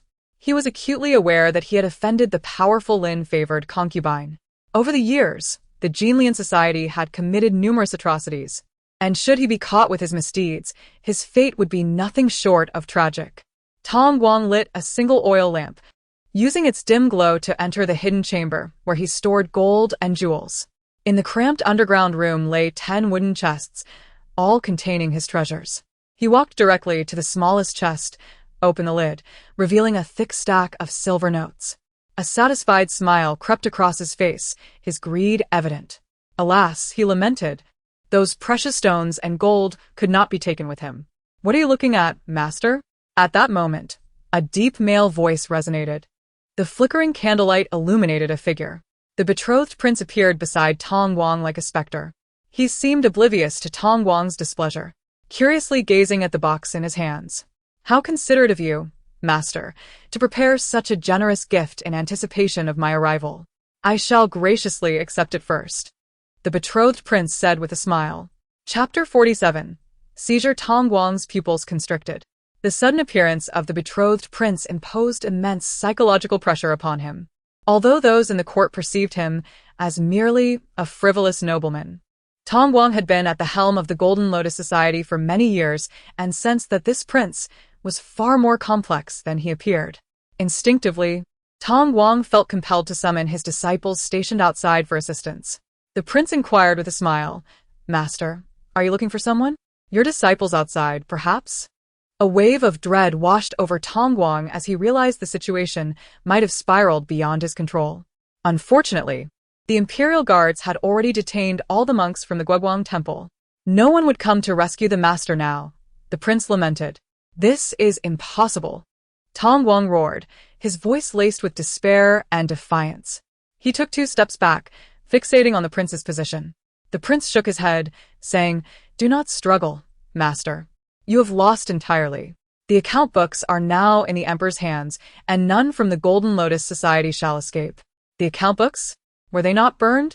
Tong Guang's expression twisted in disbelief. No, no, no.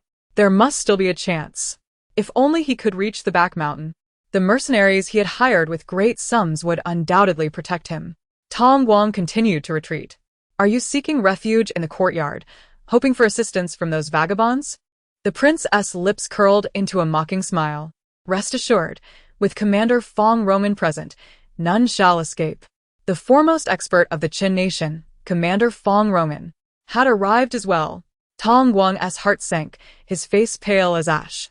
In the dimly lit room, the oil lamp flickered violently, leaving only the sounds of sparks and shallow breaths.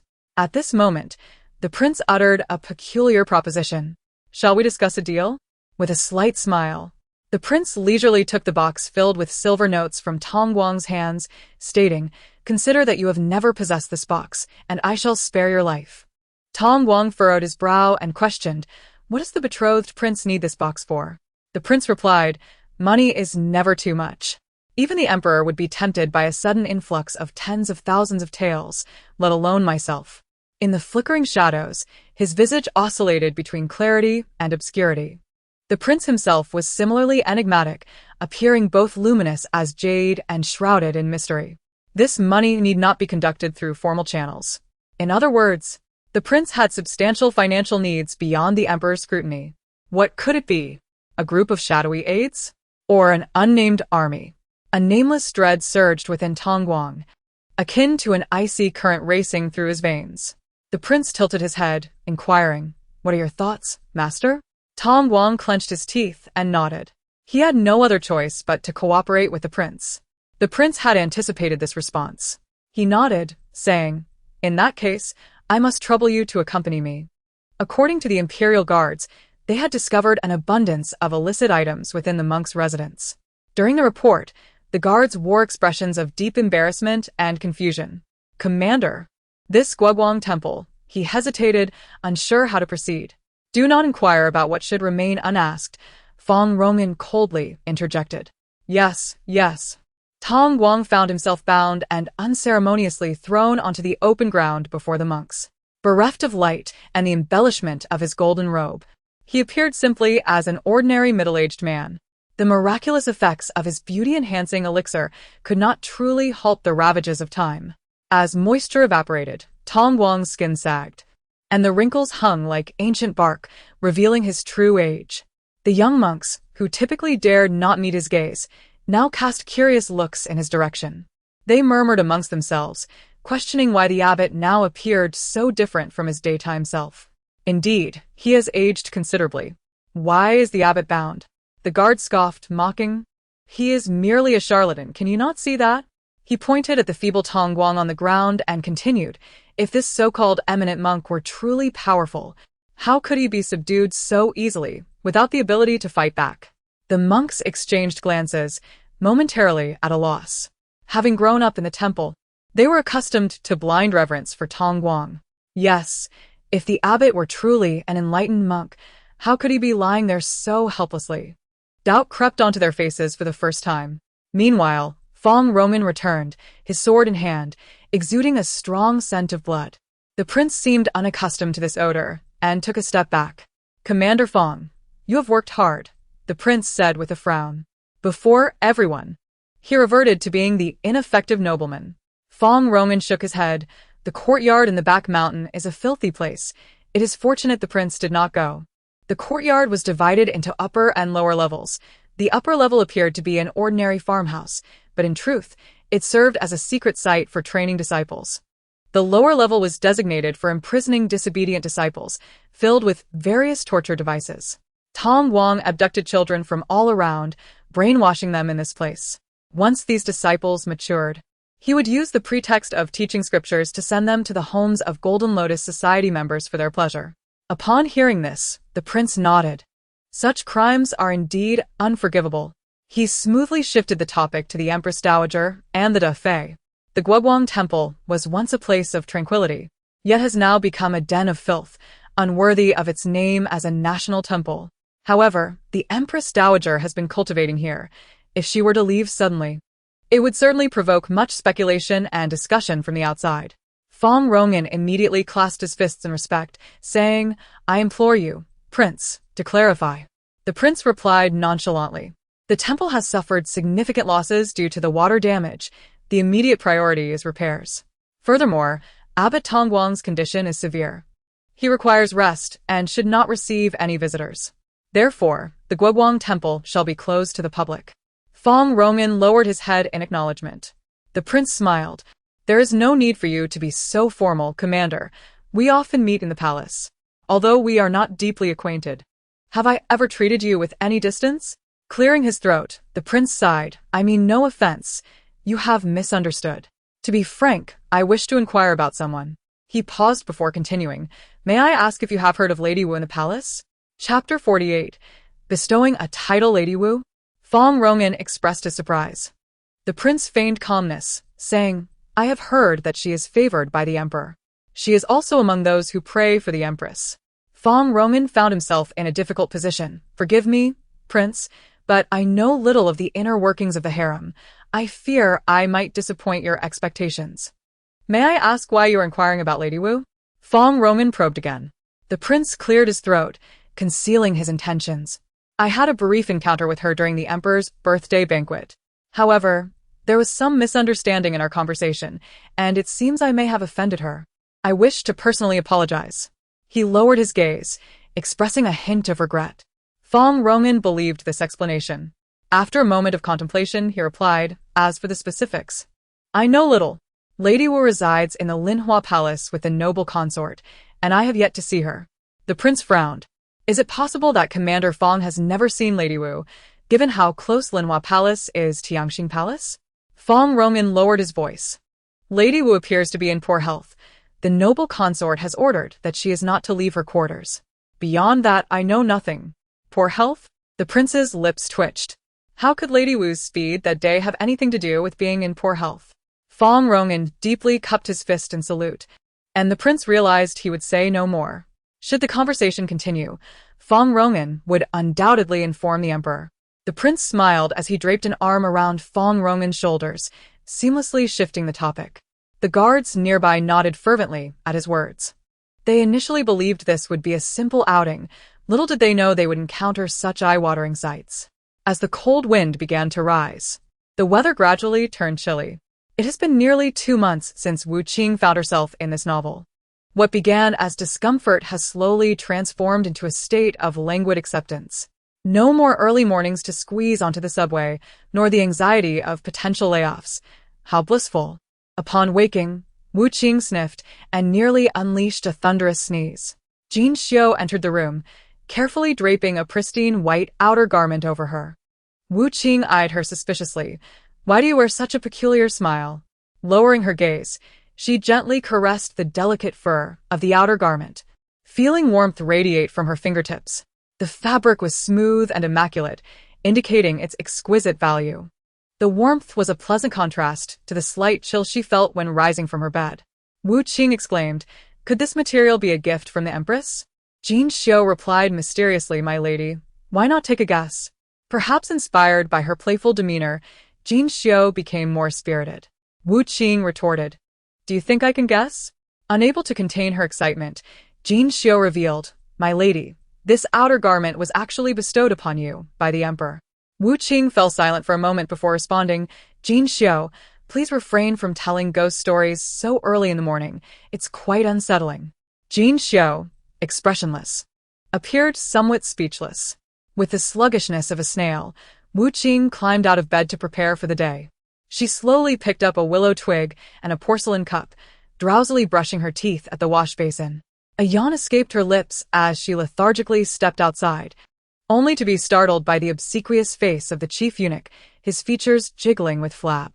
Taken aback, she instinctively stepped back. Who are you? Which palace do you hail from? What brings you here so early? The chief eunuch had never encountered such a startled concubine. Wu Qing sighed. Well, what misfortune awaits me now? The chief eunuch smirked. Oh, my lady, what do you mean? The emperor's favor is something others can only envy. Congratulations, my lady. The emperor greatly appreciates your performance during the prayer pilgrimage and has prepared these gifts for you. He clapped his hands, grinning. Look. This silk from the Suzhou weaving shop is newly delivered, soft and smooth, undoubtedly of the finest quality. And this coral stone, a tribute from the South Sea, is vibrantly red, adding both beauty and a sense of grandeur to your chamber.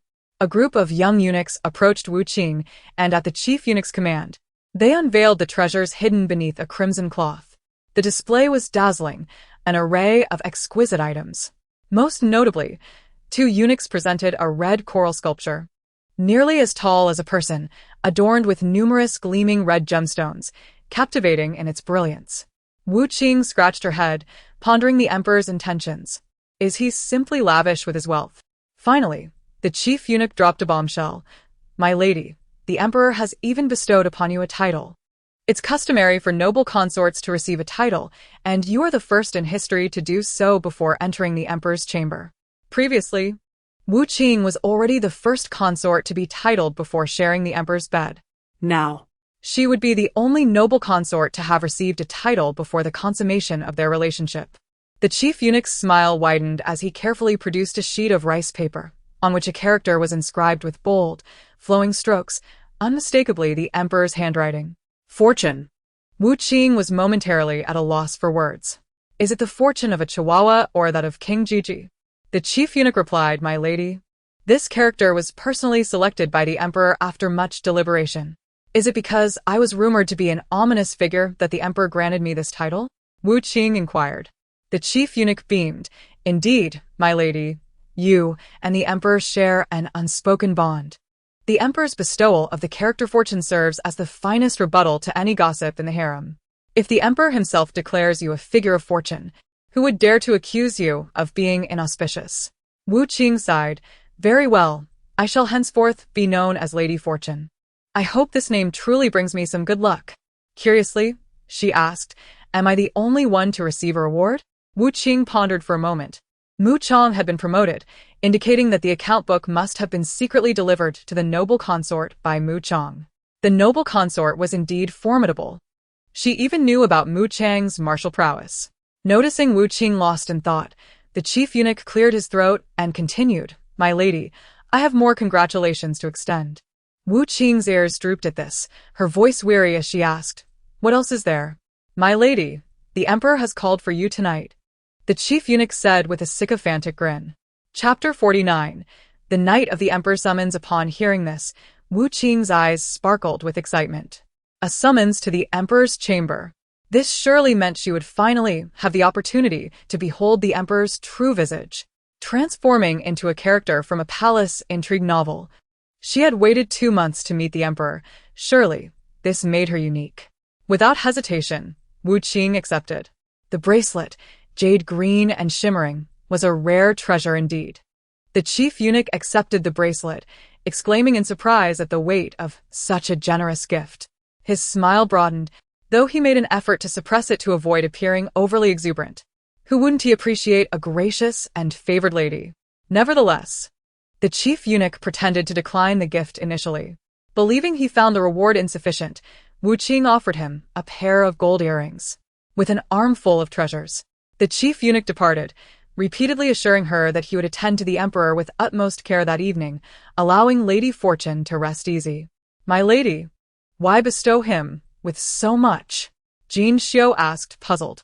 Wu Qing rubbed her hands together. I am to meet the emperor. Of course, he must assist me. If the emperor suddenly does not arrive, would all my efforts be in vain? Jin Xiu, hearing this, questioned, My lady, do you truly intend to meet him? Wu Qing nodded affirmatively. Of course. If I do not seize this opportunity, when will I ever see the emperor? My lady, you are exaggerating, Jin Xiu replied, her expression one of resignation. She anticipated that her mistress had no genuine intention of meeting the emperor. The willingness to meet him seemed merely an act of self-sabotage. Wu Qing continued, 2 daggers can be hung from the beams. Yes, one should be placed by the bed as well, for emergencies. And also, Jin Xiu interrupted, My lady, I believe this is sufficient. She added, By the way, when I take action tonight, you should keep your distance to avoid being caught. If absolutely necessary, I will give you a punch to ensure you sleep soundly until next week. This way, you won't be implicated in my demise. With no other recourse, Jin Xiu complied with Wu Qing's instructions to prepare the scene. Meanwhile, Lin Guifei leisurely sipped a cup of fragrant tea on her couch. Upon hearing that Wu Qing was summoned to the emperor's chamber that night, she inadvertently spat out her tea. Qing Fong mistakenly thought Lin Guifei was angered by the news and softly advised, Your Highness, please do not be upset. Lady Wu is now one of us, and the emperor's favor towards her is also in consideration of your standing. Qing Fong and the others were unaware of Wu Qing's true intentions, and thus could not comprehend the source of the emperor's affection. After all, how could someone who had remained unnoticed for a year suddenly become favored? In the eyes of the concubines and servants, the emperor's affection for Wu Qing was merely a reflection of Lin Guifei's influence. Lin Guifei found the situation both amusing and perplexing. She wiped the moisture from her lips with a silk handkerchief and spoke, "I am not angry. I merely find this amusing." She coughed lightly, shaking her head. "The emperor is always like this. This evening's engagement is merely a fleeting whim. Mark my words. He shall regret it by dawn." The favored concubine, attuned to Wu Qing's innermost thoughts, well understands the latter's assessment of the emperor.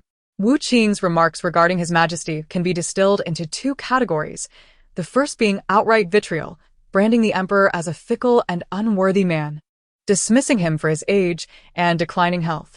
The harshness of her language and the sharpness of her perspective leave Lin Guifei utterly astonished, while the emperor remains blissfully ignorant.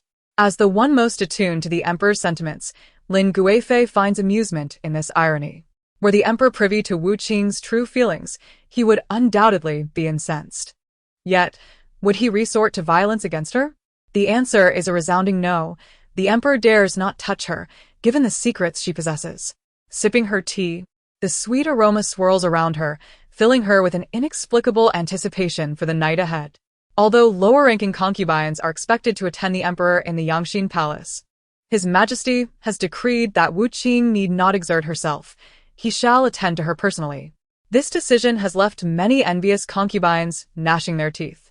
When they first entered the palace, they were carried by eunuchs, yet Wu Qing, having received a title, is afforded such unprecedented privilege. As the lanterns are lit, the emperor's palanquin glides gracefully to the entrance of the Linhua Hall. Though the evening's companion is not the favored concubine, she still awaits him at the door. Her beauty irresistible, her figure captivating him entirely. The emperor clears his throat, faced with the woman he cherishes, yet compelled to shower affection upon another. He feels a twinge of discomfort. However, this fleeting awkwardness swiftly dissipates, replaced by a flicker of irritation. As the sovereign of the realm, standing at the zenith of power, he is, naturally, the most arrogant of men. Thus, when Lin Guifei appears before him, he feels no joy, but rather reproaches her for her lack of discretion. Understanding his sentiments, Lin Guifei smiles demurely, curtsying as she greets him. "Your servant pays her respects to your majesty." The emperor responds with a nonchalant acknowledgement. Lin Guifei softly asserts, "Your servant is aware that your majesty has come to see Lady Ji, yet there are matters that I believe require your attention." The emperor raises an eyebrow, intrigued. Lin Guifei raises her hand, her voluminous sleeves artfully concealing her movements as she presents a small white porcelain vial and a dagger to the emperor. After a moment of silence, he inquires, "My beloved, what does this signify?" The vial contains an antidote, and as for the dagger, Lin Guifei explains, "You shall understand upon seeing Lady Ji." She gazes deeply at the emperor, urging him to take care of himself before turning to leave, exhibiting no trace of reluctance. The emperor, bewildered, accepts the items from Lin Guifei and strides into the side hall of Linhua Palace. The chief eunuch announces, "His Majesty has arrived." In preparation for her evening with the emperor, Wu Qing has adorned herself with the most exquisite makeup she has ever applied. She bears a striking resemblance to her original self at the age of her high school graduation, with clear features and fair skin. After a brief year of employment post-graduation, the dark circles and bags under her eyes remain stubbornly visible, even beneath layers of concealer.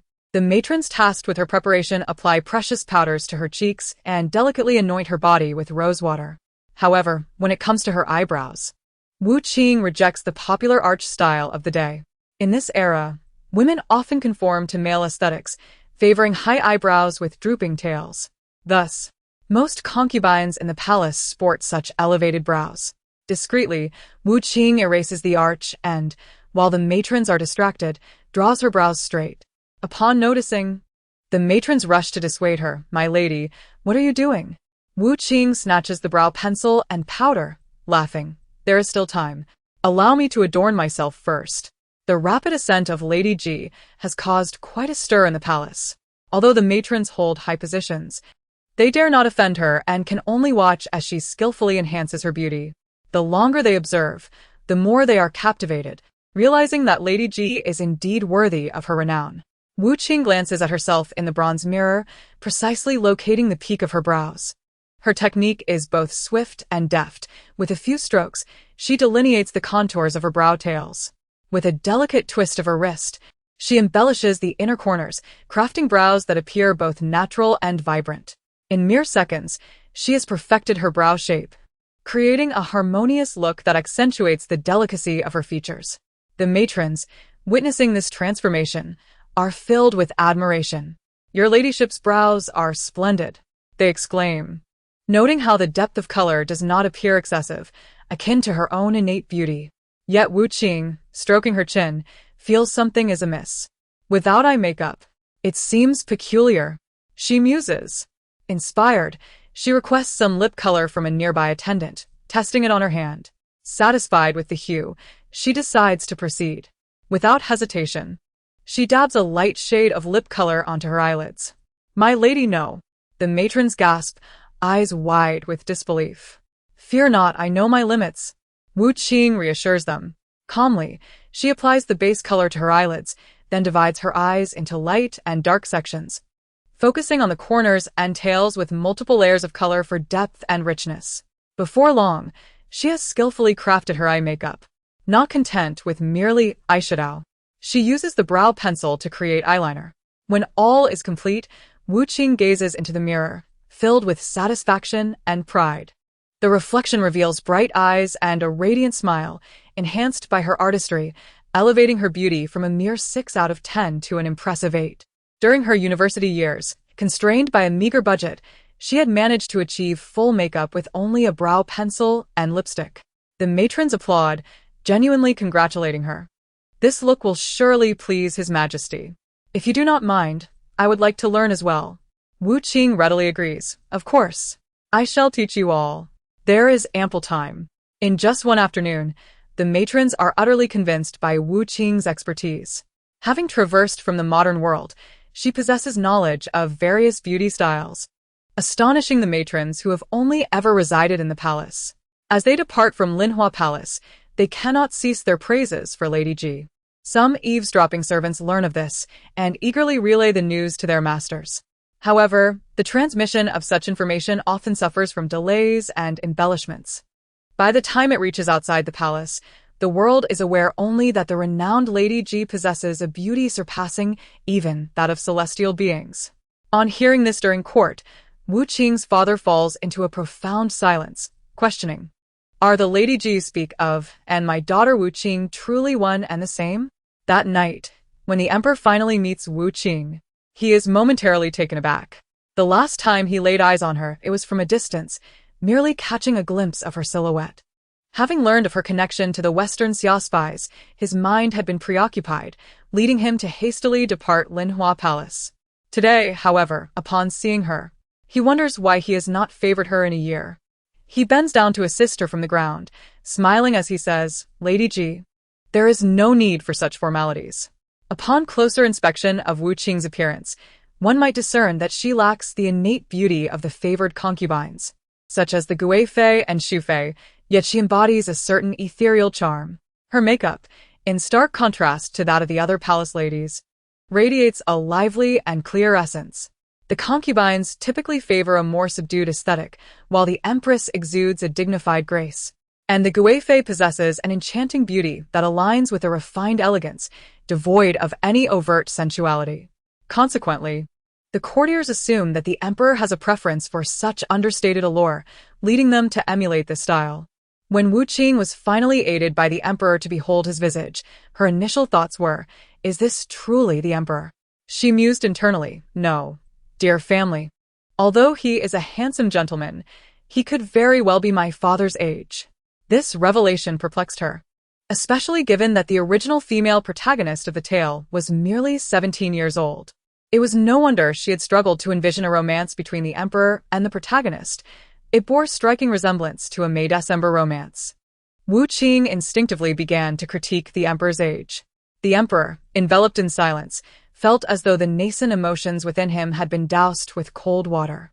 He recalled that during the selection of concubines, the Ji Guerin had just reached her coming of age. She had shyly concealed herself in a corner, nearly eluding his gaze altogether. It was only due to the Dowager Empress's belief in her gentle demeanor and proper conduct that she was retained. A smirk tugged at the corners of the Emperor's mouth. Even his typically astute mother had been deceived by Ji Guerin's demure exterior. Look at the Emperor's beard. It is far too long, and must be quite prickly during a kiss. The delicate-skinned Guifei must have drawn blood on numerous occasions, Wu Qing remarked, eliciting a cold chuckle from the Emperor. Could the years of affection he shared with the Guifei truly be questioned by Ji Guerin? Moreover, the act of kissing was a sign of disrespect towards a lady, something he would never entertain. Perhaps not. The Emperor's feelings for the Guifei may not be as profound as one might think. He may not even engage in such displays of affection, she suggested. TSK. I knew it. Men in ancient times are all the same, and the Emperor is no exception. Solely focused on continuing his lineage, he likely disregards the sentiments of his concubines. The Emperor's expression darkened. He stroked his beard, for the first time considering its removal. Chapter 51. The night of the Emperor's bedchamber. Just as the Emperor was lost in contemplation, Wu Qing eagerly began to prepare for their dinner together. For the sake of the evening's intimacy, the dishes served were predominantly vegetarian, yet the imperial kitchen had crafted them with such artistry that they appeared vibrant and delectable. The soft glow of the lanterns illuminated her youthful visage, rendering her exceptionally gentle and appealing. The Emperor found himself silently admiring her. Although Wu Guirin's lively personality was a hallmark of youth, her manners remained gracious and appropriate. In the company of such a youthful consort, the Emperor's mood lightened considerably. After all, with his secrets of destiny in hand, Ji Guirin's inadvertent slip of the tongue was hardly a significant concern. Besides, she ultimately refrained from voicing those thoughts. The Emperor reassured himself that such trivial matters were not worth excessive scrutiny. The next moment, Wu Qing's inner thoughts echoed within her mind. All right, everything is in place. The assassination planned begins now. The Emperor was rendered speechless. First challenge, a needle concealed within the chair. Pay close attention. There lies a fine silver needle on the stool before the Emperor. Should he dare to sit, it would pierce him painfully. At this, the Emperor paused momentarily beside the stool, as if an invisible force commanded him. His gaze, sharp as an eagle's, fixated on the seat. Indeed, in the dim light, a nearly invisible silver needle flickered ominously. The Emperor's expression turned grave in an instant. He abruptly raised his head, his eyes narrowing like a blade, directing a piercing stare at Wu Qing. The Guifei's words reverberated in his ears once more. The porcelain vial contained an antidote, and as for the dagger, the Emperor would soon discern Ji Guirin's intentions. He needed to safeguard himself, so he would take his leave. After uttering these words, the Lin Guifei cast one last meaningful glance at him. The Emperor's heart stirred as he suddenly comprehended the Guifei's intentions. Lin Guifei had long been aware of Wu Qing's murderous plot against him. The antidote within the vial was meant for his protection. Meanwhile, at the dining table, Wu Qing had already taken her seat. She rested her hands on the table, supporting her chin, and gazed at the Emperor with a radiant smile, softly urging, "Your Majesty, why do you not sit?" Her eyes, ablaze with anticipation, fixated on the empty stool, her heart racing. Why hasn't he seated himself yet? Surely, the Emperor isn't suffering from a slipped disc at his age? Upon reflection, our employer is similar. At 60. He must carefully support his back each time he sits, taking a considerable amount of time to settle down. Should I stand and assist him? After all, honoring our elders is a cherished virtue in our culture. The Emperor's eyelids twitched uncontrollably. At this moment, he found himself in an uncomfortable dilemma, to sit or not to sit. To sit would mean enduring discomfort, yet refraining from sitting would risk Wu Qing's sharp gaze, leading her to believe he suffered from a slipped disc. After a moment of silence, he finally spoke. "I have already dined before coming here." Ji Guerin. "Please feel free to enjoy your meal." Upon hearing this, Wu Qing's lips curled slightly, revealing her dissatisfaction. All right, first challenge failed. Just as the Emperor exhaled a sigh of relief, Wu Qing declared, "No matter, I have prepared 10 challenges. If one fails, I have 9 more plans." She quickly adjusted her expression, presenting a cup of tea, and smiled. Since your Majesty has already dined, why not sample this tea as a palate cleanser? The exquisite blue and white porcelain teacup, crafted by skilled artisans, showcased delicate lines that depicted elegant patterns, exemplifying masterful craftsmanship. Wu Qing, with an innocent demeanor, offered the tea to the emperor. This tea must be extraordinary, she proclaimed. I wager that after tasting it, your Majesty will find it unforgettable. As the emperor accepted the teacup, a frown unconsciously creased his brow. Under his scrutinizing gaze, the tea exhibited an unusual hue. It was neither the crystalline clarity of green tea nor the profound tone of herbal infusions. Rather, it appeared somewhat murky, akin to water shrouded in mist. At first glance, it appears to be Longjing tea, but I have added arsenic and Harem blood, sufficient to be lethal. Should the emperor take a sip, he would surely foam at the mouth. The emperor's hand trembled, causing the teacup to slip from his grasp. With a crash, the tea splattered across the floor. Wu Qing stood in shock, her hands clenched tightly. Concern etched across her face. Your Majesty, what has happened? Do you feel unwell? How could he appear so weak without even having tasted the tea? He can hardly hold the teacup. I understand now. The emperor does not suffer from a slipped disc. He is Parkinson's. Can he still manage to see his heirs ascend to the throne? Parkinson's? The emperor instinctively recognized that this was not a favorable term. As palace servants approached to clean up, the emperor gestured for them to halt. With a deep sigh, he declared, I shall not drink it. Today has been fraught with misfortune. Ji Guerin need not trouble herself further. Let us simply converse. Wu Qing sighed in response. Alas, the second challenge has also failed. Indeed. Assassinating the emperor proves to be no simple task. Ji Guerin, what is your true motive behind this assassination attempt against me? The emperor's throat constricted as he wished to voice the question that had lingered in his mind. He was no naive child, having experienced the vicissitudes of life. He could discern the underlying motives behind Wu Qing's extravagant gestures. These so-called assassination attempts were, at best, mere child's play, akin to a game of pretend. True assassins wield their blades like venomous serpents, each strike lethal and precise. They would never hesitate or meander as Wu Qing did. If someone truly sought his demise, the blade would have long since plunged into his heart. Perhaps Ji Guerin's actions were merely a cry for help. What do you wish to say, Your Majesty? Wu Qing inquired. The emperor shook his head. It is nothing. The last time the traitor from the Western Xia was uncovered, it was largely thanks to the esteemed Lady Ji. The complete dismantling of the Golden Lotus Society was also a result of her fortuitous influence. He could never disclose to Lady Ji that he could hear her innermost thoughts. Were she to learn such a secret, she might refuse to share them any longer. No matter what actions Lady Ji took, he could never bestow death upon her. The emperor felt a flicker of irritation. How could he not be vexed, being manipulated by a mere woman? The emperor had stood in that spot for quite some time. Excellent, it seems my third plan is nearing success. A bucket of footbath water hung precariously from a beam above him, rigged with a delay mechanism. It was set to drop within 10 seconds. As he unconsciously glanced upward, his gaze met the buckets. The emperor fell silent, unable to endure the situation. Who could devise a way to prevent Lady Ji from continuing her reckless behavior? In the fleeting moment before the wooden beam gave way, the emperor seemed to possess an instinctive knowledge of fate. In that instant, he moved swiftly backward. A deafening crash erupted as the bucket, filled with water, plummeted to the ground, rolling several times before coming to rest at his feet. Remarkably, the emperor remained unscathed, not a single droplet touching him. What on earth? How did he evade that? Wu Qing gasped internally. Could it be that the emperor is also a hidden master of martial arts, akin to Mu Changzai? This was not mentioned in the texts. He stood tall, arms behind his back, resembling a serene mountain, awaiting her explanation. Wu Qing felt a wave of embarrassment wash over her. In such scenarios, success would render the outcome irrelevant. However, failing to strike him would be utterly ludicrous. Typically, Wu Qing would boldly declare that the entire incident was intentional, aimed at provoking the emperor for a swift end. But this time was different.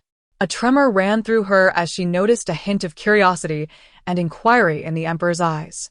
Should her reckless actions inadvertently draw his interest? What then? The thought of the emperor uttering, "Woman, you have piqued my interest," sent shivers down her spine. After all, she was the only one in the harem to so openly resist him. No, no, I must cover this up, Wu Qing thought, gritting her teeth.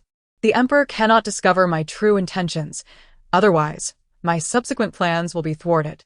She slightly bowed, a touch of shyness gracing her features, and softly suggested, "Perhaps it was merely an oversight by the servants while they were cleaning the beams, causing the bucket to be left there? Is that so?" The emperor countered. "I cannot shake the feeling that someone placed it there intentionally." Wu Qing forced a smile, hastily shaking her head. "Your Majesty, you misunderstand. It was truly an accident. No one would dare to do such a thing on purpose." The emperor saw through her ruse. The bucket's descent left the room in disarray. Any fleeting inclination he had to favor Wu Qing was swiftly extinguished by her antics. He sighed, his affection dissipating entirely. Ah. So that is why the concubine did not conceal her greeting upon learning of my favor towards Lady Ji. She must have known I would never truly allow Lady Ji to serve me. Wu Qing observed the emperor's expression, slightly unfocused, as if he were lost in thought. Seizing the moment, she lightly cleared her throat to capture his attention. "Your Majesty, if it pleases you, I would be honored to escort you to my chamber for a brief respite. Since you have chosen me tonight, why not spend a delightful evening together?" Adopting a coy tone reminiscent of concubine Yu, she directed a feigned charming gaze at the emperor. "The outer chambers are indeed a bit chaotic, but rest assured, my quarters are immaculate. My room is truly pristine," she added, "save for a dagger, poison arrows, darts, and dragon whiskers, of course." She bashfully twirled her fingers, tugging at her sleeve, her eyes sparkling with mischief, attempting to embody the innocence of a young woman. Yet, while concubine Yu was adept at such behavior, Wu Qing was not. Her imitation resembled more of a farcical attempt, lacking the allure and instead emanating a disconcerting vibe. Coupled with her internal monologue, the emperor found himself haunted by the beautiful smiles of his concubines for the first time. "I must devise a way to dissuade Wu Qing from her assassination attempts." His stride momentarily faltered, a plan forming in his mind. The emperor nodded, his voice low and steady. "Very well." The two proceeded to Wu Qing's chamber. Since the emperor intended to favor Lady Ji there, the maids had already arranged the room. The opulent red drapes swayed gently with the breeze. The air was imbued with a delicate, lingering fragrance, refreshing and invigorating. Without hesitation, she revealed a gleaming silver sword from beside her pillow. The emperor's expression twitched. "Why is there a sword by your pillow?" Before he could respond, Wu Qing had already begun to dance, the sword spinning in her hands like a dragon, its silver glimmer weaving a captivating tapestry. However, this was merely a figment of her imagination. What level am I on now? No matter if I can strike the emperor, it would be a victory. As long as the emperor draws blood, he will surely be furious and execute me. Why is this sword so heavy? It's a struggle to lift. In reality, Wu Qing could barely raise the sword, swinging it at the emperor with great effort. The strike sliced through the air with a sharp sound, aimed at the emperor. "Your Majesty, prepare for my left slash." The emperor shook his head slightly, gracefully sidestepping to the right, easily avoiding the blow. Wu Qing was taken aback. How did I miss? Perhaps my technique was flawed. I'll try a right slash. She quickly adjusted her stance, swinging the sword again towards the emperor's right side, yet he effortlessly sidestepped to the left, evading her attack once more. What is going on? Is the emperor's agility maxed out? Wu Qing thought in disbelief. They were barely half a meter apart, and her 1 meter-long sword couldn't reach him? The emperor, with a tone of amusement, remarked, "It seems Lady Ji's swordsmanship still requires refinement. Further practice is needed." Frustrated by her inability to land a hit, Wu Qing suppressed her emotions and retorted, "Your Majesty is indeed correct. I was just lamenting the lack of guidance. Since you mention it, why not join me in practice? How infuriating. This pig hoof dares to mock me. It's my first time wielding a sword. Just lifting it is an accomplishment. Behold my unique splitting Mount Hua technique. My white rainbow piercing the sun, and now witness my meteor chasing the moon." Reinvigorated, Wu Qing brandished the sword again, mentally cheering herself on. She lunged forward. The emperor stepped back. She moved to the left. He dodged to the right, Pretending to strike at his face, she intended to trip him instead. The emperor remained composed, deftly avoiding her sword while expertly evading her foot sweep. After dozens of exchanges, Wu Qing was utterly exhausted. Gasping for breath, she stared at the emperor in bewilderment. "Your Majesty, have you been secretly practicing martial arts? How is it that you are as elusive as an eel?" In the presence of the emperor, she felt like a mere automaton. The emperor, enigmatic as always, replied, "I have made it clear that Lady Ji's martial skills still require honing. Much more practice is necessary."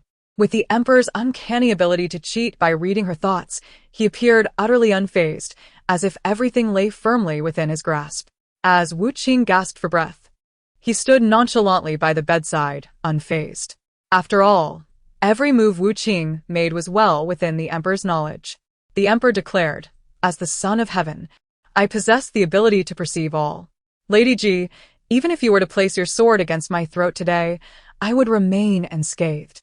With an ostentatious flourish of a sleeve, the emperor exuded an air of regal authority. "Go ahead, Lady Ji. If you can merely graze the hem of my robe, then I shall concede defeat." Wu Qing remained silent, her thoughts racing. I could be driven to madness," she lamented internally. "I had intended to uphold the traditional virtues of respect for the elderly and love for the young. But alas, Your Majesty, you have provoked me. And now I shall show you some consequences." The emperor's words were as golden as they were deceptive. Wu Qing narrowed her eyes, revealing a perilous glint. "Since Your Majesty is so confident, allow me to challenge your prowess." With that, she struck again with her sword, its tip aimed directly at the emperor's vital points. With a clang, the emperor's expression remained unchanged as a dagger slid swiftly from his sleeve to clash with Wu Qing's silver blade. A spark of excitement flickered in Wu Qing's eyes as she exclaimed, "Excellent." Again, the lights in the side hall of Linghua Palace burned through the night, casting a halo upon the heads of two eunuchs crouching outside. Following the revelation that Lady Ji was a spy from the Xixia, the emperor had conducted a sweeping purge among those closest to him. The eunuchs in the chief eunuch's retinue had been completely replaced, now comprised entirely of fresh-faced youths, innocent and of untainted backgrounds. Driven by curiosity, one young eunuch peered into the side hall. "The emperor has summoned water for the third time tonight. Is this truly acceptable?" He voiced his concern. The chief eunuch's face darkened at this remark. He raised his hand and delivered a sharp slap to the young eunuch's head, hissing, "Impudent! How dare you speak of the emperor's affairs? Watch your head." The young eunuch winced, holding his head in pain, daring only to mutter softly, "But this is absurd. 3 times in a single night, and the consort has not even come by." The chief eunuch, upon hearing this, delivered another slap to the young eunuch's head. "That is the fortune of Lady Ji. What do you understand?" Just then, a thunderous crash echoed from within the chamber, sounding as if the bed could no longer bear its weight and had collapsed. The two eunuchs exchanged perplexed glances, filled with uncertainty. "Surely, it cannot be." At that moment, a melodious laugh shattered the eerie silence. It was nearly 3 in the morning, yet Lady Ji appeared vibrant and lively. "Your Majesty, are you not on the verge of collapse?" Wu Qing gasped, her face glistening with perspiration, radiating an alluring charm. The eunuchs perked up their ears. It seemed that Lady Ji had approached the window, and from their perspective, she wore only an undergarment. The eunuchs instinctively crouched down, reminding themselves, "Do not look. Do not look." Inside, the emperor laughed heartily. "Lady Ji, look at your appearance. You seem even more fatigued than I." Unyieldingly, Wu Qing countered, "Your Majesty, that is an erroneous statement. I am quite spirited. It is you in your advanced years who may be feeling the strain." The emperor retorted, "Am I not capable? Lady Ji, do you not know me best?" Their banter was overheard clearly by the two eunuchs outside the door. The young eunuch, stunned, tugged at the chief eunuch's sleeve. "Master, you must hear this. Lady Ji is truly remarkable." The chief eunuch murmured to himself, "Lady Ji is indeed an enigma, captivating the emperor so." Having served the emperor for a decade, he had never witnessed such audacity from him. Just then, another loud call erupted from within the palace. "Bring water." This marked the 4th request for water that night. At this rate, would the emperor even manage to attend the morning court? The young eunuch's face reflected hesitation, uncertainty clouding his expression. The chief eunuch, noticing, furrowed his brow and kicked the young eunuch's leg. What are you waiting for? Hurry. Do you think the emperor can wait for you? Once the young eunuch scurried away, the chief eunuch felt a wave of fatigue wash over him, gradually sliding down the wall to the ground. Can the emperor endure such vigor tonight? The emperor had spent the night in Lady G's chambers, summoned water 4 times, and nearly missed the morning court. This news spread like wildfire, creating ripples throughout the inner palace. They could not comprehend why the consort would deign to share her affections with such an obscure figure. After lunch, the emperor routinely visited the empress's quarters. Since receiving the miraculous medicine from Shixia, the empress's health had notably improved, and she was now able to sit up in bed and converse with the emperor for a quarter of an hour. Yet today, the empress wore a peculiar expression. The emperor set down his memorial and gazed intently at her. If the empress has something to say, please speak candidly. After a moment's hesitation, the empress finally spoke. Your Majesty, is it true that you favored Lady G last night? It seemed the empress was already aware of this affair. The emperor chuckled softly, shaking his head. Does the empress not know me? Lady G is not to my taste. How could I so easily favor her? I merely went to see her with my own eyes. The emperor's skill in deception was remarkable. If he did not speak of it, who would know that he had indeed entertained thoughts of favoring Wu Qing? Even if only briefly? The emperor pondered. That is my blood. The empress, taken aback, responded, Your Majesty, what did you just say? With a resigned sigh, the emperor repeated, It is my blood. The empress need not worry. I did not favor Lady Wu. Reflecting on how that blood had come to be, the emperor felt a pang of embarrassment, wishing to avoid the topic altogether. Ultimately, he had not escaped the prick of Wu Qing's needle. Chapter 54. The Eternal Presence. Granting death, how could the blood originate from the emperor? The empress, filled with concern, asked, Your Majesty, what has transpired? How could you sustain injury? Could it be that Shixia spies had infiltrated the inner palace once more? The emperor felt quite awkward, replying, Empress, please do not press me further. It was merely a moment of carelessness, nothing serious. As for the origin of the blood, having spent a sleepless night, the emperor's mind was somewhat clouded. Upon hearing a certain thought from Wu Qing, he had bent down, narrowly avoiding a sword that had come at him. However, in doing so, he inadvertently twisted his foot and fell onto a chair, specifically, the very chair where Wu Qing had initially hidden the needle. Wu Qing paused her movements, eyeing him suspiciously. Strange. I distinctly recall placing a needle in the middle of this chair. Perhaps I am mistaken. The emperor's expression remained unchanged. It could not possibly be that chair. What could the emperor do? After exerting himself all night, he could not allow his efforts to go to waste here. To maintain his image as an omnipotent ruler who could turn misfortune into fortune, the emperor had no choice but to swallow his own words and pretend that the needle had never existed. Later, perhaps during their tussle on the bed, blood had splattered onto the embroidered quilt, resulting in the marks that Wu Qing bore. Thus, it became nothing more than a beautiful misunderstanding. Being pricked by a needle is of little consequence. At least Lady G has finally abandoned her intentions of assassination, the emperor reassured himself. With a gentle sigh, the empress revealed a hint of resignation and fatigue in her gaze. She continued, Your Majesty may not be aware, but in just a single morning, numerous individuals in the inner palace have brought news to me, urging me to counsel you. He had explicitly ordered that all concubines were forbidden from disturbing the empress during her convalescence, who was so audacious as to defy his command and deliver news to Kunning Palace. The queen inquired, It seems the emperor nearly missed the morning court today. Is that not a fact? A fleeting look of discomfort crossed the emperor's face as he clenched his fist and cleared his throat. The queen gently remarked, Last night, Lady G summoned water 4 times.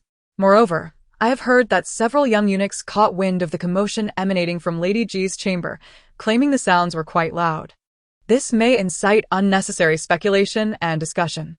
Your Majesty, the opinions of the populace can be quite fearsome. The emperor was rendered speechless, fully aware of his shortcomings. He understood without needing to think. The concubines in the harem must surely believe he had indulged Lady G excessively. They likely harbored a deep-seated resentment towards her. The The queen advised, "Your Majesty, Lady G possesses great utility. Should you continue down this path, she may become the target of public ire, inviting unwarranted trouble." "Am I not aware?" The emperor sighed deeply, sitting down and taking the queen's hand. "Do you know, my queen, that Lady G has been contemplating suicide of late? I am too greedy, desiring to make use of her divinatory texts without wishing for her demise. The uproar surrounding the state protection temple has stirred the city. I intended to offer her comfort, only to discover her inner turmoil of suicidal thoughts. Helpless, I pretended to be impervious to harm, turning misfortune into fortune, to quell her desires." Upon hearing this, the queen's face displayed a hint of resignation. She was well aware of Lady Wu's suicidal tendencies. Wu Qing, upon entering this world, had first sought to provoke the queen. The queen could not forget the day in Kunning Palace when Wu Qing had made grand proclamations before everyone. In that moment, the most revered couple in the realm found a shared sense of helplessness in each other's eyes. "I too am driven by helplessness," the emperor said wearily. "Rest assured, my queen, I shall not cause such disturbances again. At the very least, after last night, Lady G will no longer harbor thoughts of assassinating me." Having not brushed against the emperor's garments all night, Wu Qing now hid in a corner of Linghua Palace, weeping bitterly. The queen clasped the emperor's hand in return, whispering, "That is good. Your Majesty, with Lady G's divinatory texts in her possession, you must not treat her as an ordinary concubine. At the very least, you must refrain from summoning her to your bedchamber." Within the palace, only the queen dared to counsel the emperor in such a manner. The emperor nodded. "I understand your intentions, my queen. Fear not. From this day forth, I shall never allow anyone to harm Lady G in the slightest." After meeting with Lady G, the emperor resolutely decided to settle the long-standing grievances with the State Protection Temple, allowing no delay or leniency. All those named in the Golden Lotus Society list who held official positions would face execution. Prominent figures such as Pang Fei, Yi Qichong, Lin Zhao, and Lu Shi, known for their connections to the Golden Lotus Society, would have their properties confiscated. Their wealth would vanish overnight.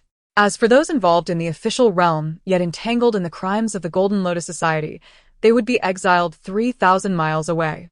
The disciples of the State Protection Temple, though deceived by Tongguang, could not escape the reality of their complicity in wrongdoing. Thus, apart from those yet to be tonsured, all other disciples would be reduced to servants. The mastermind, Tongguang, would face execution, with his sentence to be carried out in due time. On the day the imperial decree was issued, voices of grievance flooded the capital like a rising tide, unceasing and relentless. As the common folk passed the once resplendent gates of the mansions, they found the ostentatious guards had vanished without a trace. Inquiring with passers-by, they learned the truth of the matter. How disgraceful! A lack of compassion in governance. They deserve it. The faces of the populace were marked by disdain as they spat in front of those gates. The upheaval in the previous dynasty did not spare the inner palace from the storm.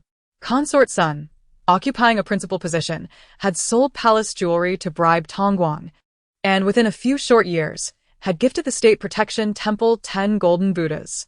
Considering her original intentions were purely to seek offspring, her punishment was mitigated. However, due to her unworthiness, she was demoted to a mere concubine and placed under house arrest with a reduction in her stipend as punishment. Consort Ning troubled the emperor greatly. In truth, Consort Ning had never engaged in any impropriety with the monk Kong. Yet the unspoken feelings she harbored were evident to any discerning eye. The emperor initially contemplated issuing a death decree for Consort Ning as a warning to others. The queen implored earnestly, "Consort Ning has served the emperor diligently in the past. Though she may have no merits, she has endured hardships. In light of her previous loyalty, Your Majesty, why not spare her life?" The emperor, still seething with anger, replied coldly, "She has had private dealings with an outsider. Where shall I place my face?" The queen gently counseled, "Should Your Majesty impose severe punishment upon Consort Ning, it would serve only to publicly declare her transgressions. I believe it would be wiser to send her to become a nun, allowing her to spend her remaining days in the company of flickering lamps and ancient Buddhas. It would suffice as her punishment." Ultimately, the emperor nodded, tacitly agreeing to the queen's suggestion. A senior eunuch prepared the imperial edict for the emperor's review. The emperor scanned it briefly before affixing his seal. Once the trivial matters were settled, the emperor casually mentioned the case of Qi Chongzai. She is cunning and has repeatedly schemed against Lady Ji. She should be executed. The senior eunuch respectfully accepted the command, a flicker of ruthlessness flashing in his eyes. He subtly signaled to two young eunuchs, who understood the implication and followed suit. Half an hour later, a vibrant young life had silently vanished from the palace. Upon learning of this, the queen sighed. Alas, it is ultimately a life lost. Wrap the body and bury it in the outskirts. Yes, your majesty, came the reply. Shiwen, the queen softly called. Here, your majesty, responded the attentive maid. The queen turned her gaze toward the bright sunlight outside the window, musing that the day of the selection was seemingly approaching. Shiwen understood. Recognizing that the queen was lamenting the passage of time and the cycle of newcomers and old guards. Your majesty, it is next month, she replied. The queen nodded. Newcomers will continually arrive, while the departed will be forgotten. The struggles within the palace will never cease, even if the cost is akin to that of Qi Chongzai, who paid with her life. Chapter 55. The palace tea gathering in Kuan-Ning Palace, accounting for the time spent ill. The queen had languished on her sickbed for half a month. Wrapped in a luxurious brocade quilt, her hair, both black and white, lay in disarray upon the fabric, her visage still bearing the pallor of illness. The chief physician, Liu, knelt beside the bed, his expression focused and grave as he meticulously examined the queen's pulse. After a considerable time, Liu slowly withdrew his fingers, his brow furrowed in contemplation. What ails the queen? Inquired Shiwen nervously, attending by the bedside. Liu pondered for a moment before responding. Though the queen's pulse is weak, there is no grave concern. However, having received the rare medicinal treasure from the western Xia, the poison should have been entirely purged, and her body should have recovered. The queen coughed lightly, perplexed. If that is so, why has there been no improvement? I, too, am at a loss. There is no residual toxin within the queen's body. The tonics I prescribed should have been effective. Liu bowed apologetically. My medical skills are lacking, and I have disappointed the queen. The queen sighed, waving her hand to dismiss him, having come to terms with her condition. Once the servants had stepped back, Shiwen leaned closer to the queen and spoke softly. Your Majesty, the chief physician Liu confided in me that since the favored concubine summoned physician Gua, he has seemingly vanished from the world, with no news for nearly 2 months. I fear he has met a dire fate at the hands of the concubine. When did physician Gua offend the favored concubine? The queen questioned, having missed much palace news during her illness. Shiwen shook her head. I am unaware of the particulars. However, since physician Gua's disappearance, Lady Ji has moved into Linghua Palace. The queen understood, so that is the case. She carelessly served the medicinal bowl, sipped a mouthful of bitter concoction, and stated, there is no need to concern ourselves further with Dr. Gua. He must have brought this upon himself, and is unlikely to survive. Hearing this, Shiwen slightly furrowed her brows and softly reminded, Your Majesty, Liu Yuanjing is, after all, a member of your maternal family. Implicit in her words was the notion that Dr. Gua might have intricate ties with the Liu family. As the daughter of the Liu clan, the empress should, in theory, extend her support to Dr. Liu. The empress, weary of such familial entanglements, declared, I wish only to focus on my recovery and not to be troubled by these trivial matters. Shiwen sought to persuade her further, but the empress, fatigued, responded, Enough. I am tired. You may leave. Still recovering from her illness, the empress was in no condition to move about. 3 concubines gathered around her bedside, each maintaining a respectful distance and decorum. On this day, the concubines were attired in rather understated elegance, seemingly devoid of any competitive spirit. The atmosphere appeared surprisingly amicable. The empress spoke candidly, I have summoned you all today not solely for the purpose of the selection.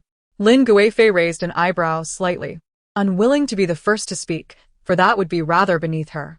Yu Pin wore a cheerful smile, as if nothing could possibly disturb her peace. Ultimately, it was the ever-accommodating Xu Fei who broke the silence. Your Majesty, please do not put us in a difficult position. You have gathered us here for a matter of significance. What might it be? Lin Guifei's lips curled downward, betraying a hint of dissatisfaction. What else could it be, but for Ji Guoran? She declared, surveying the room. I trust everyone here has heard the sentiments of Ji Guoran. Am I mistaken? The Empress, Xu Fei, and Yu Pin remained silent, tacitly disregarding the recently demoted Sun Shi. Though the voices of Wu Qing could still be heard, Sun Shi had fallen to such a state that she no longer deserved to associate with them. If Wu Qing were to learn of this, she might jest, "We are hosting an exceptionally high-standard tea party in the palace. Guess who wasn't invited?" Ji Guoran. That would be you. The sentiments of Ji Guoran are indeed quite intriguing.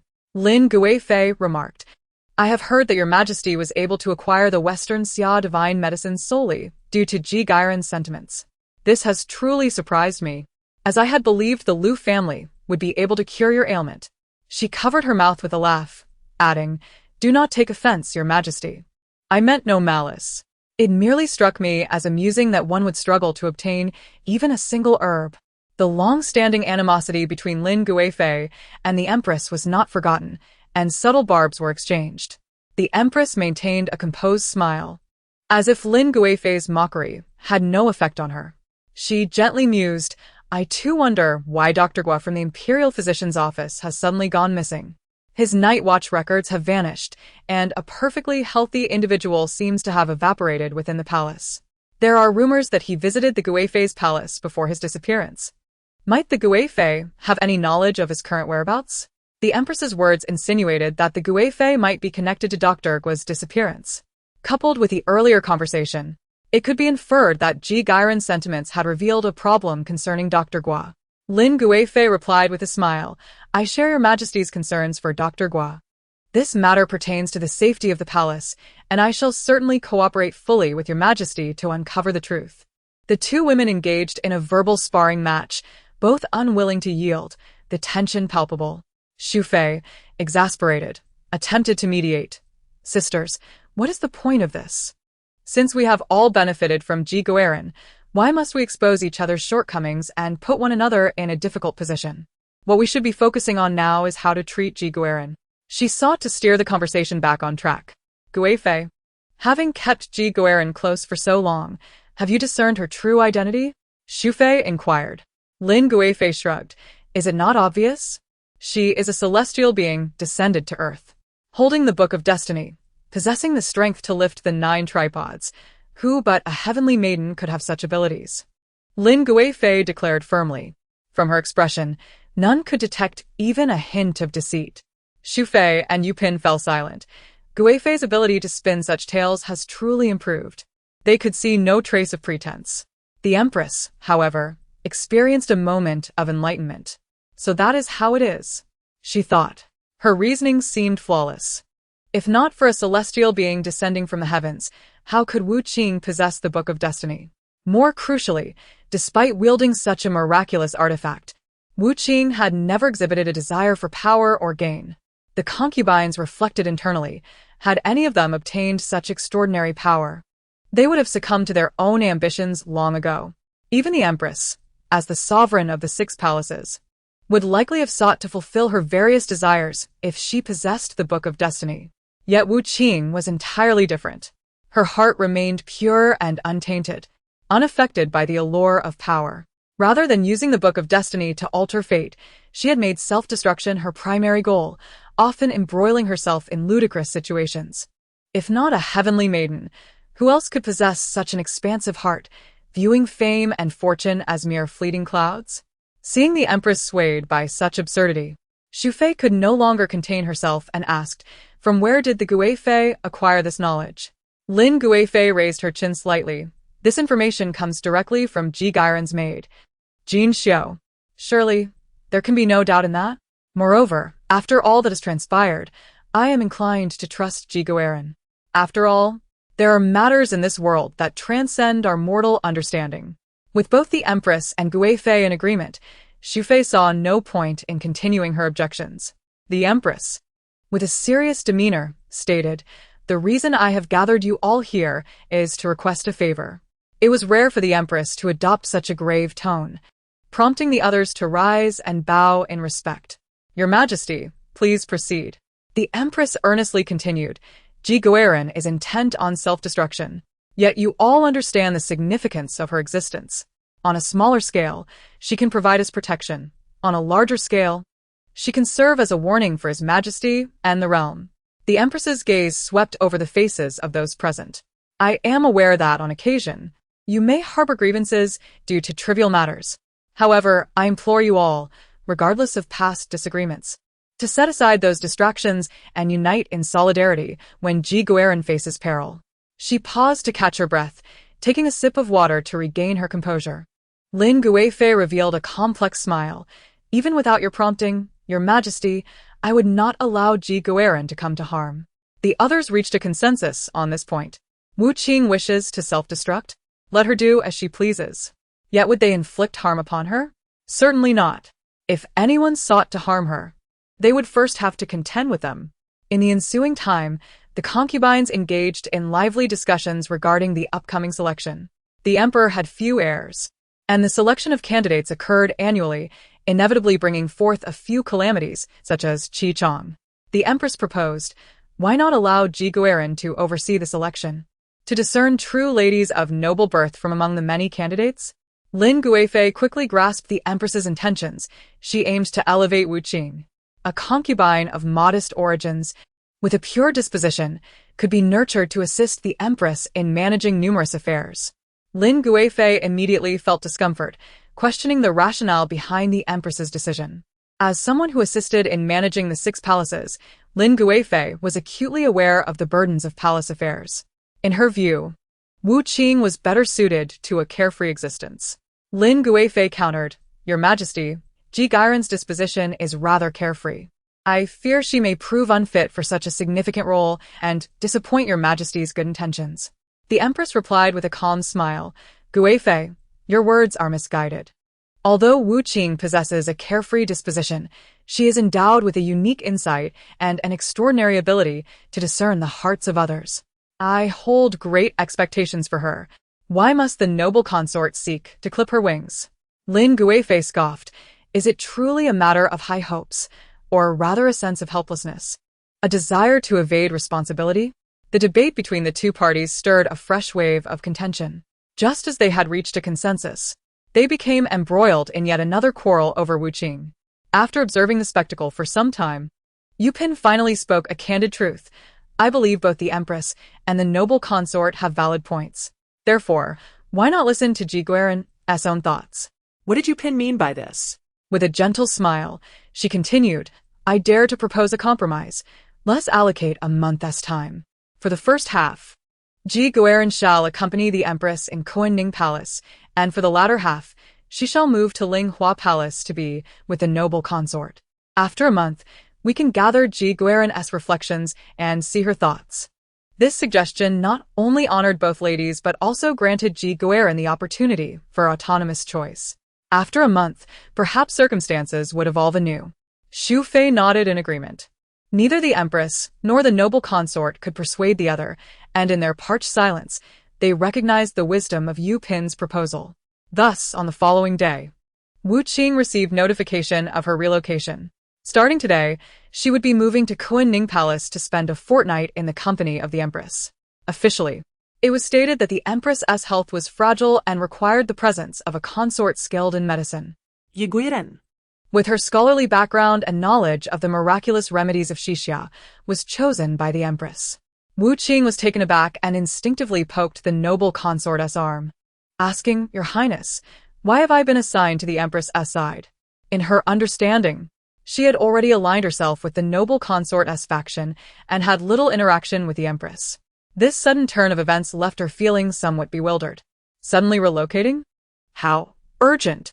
Wu Qing covered her mouth. Oh my, even the noble consort speaks in the language of the powerful. Strangely enough, when the noble consort utters those words, they sound rather impressive. Surrounded by attendants, Ji Guerin entered Confronting Palace, laden with packages.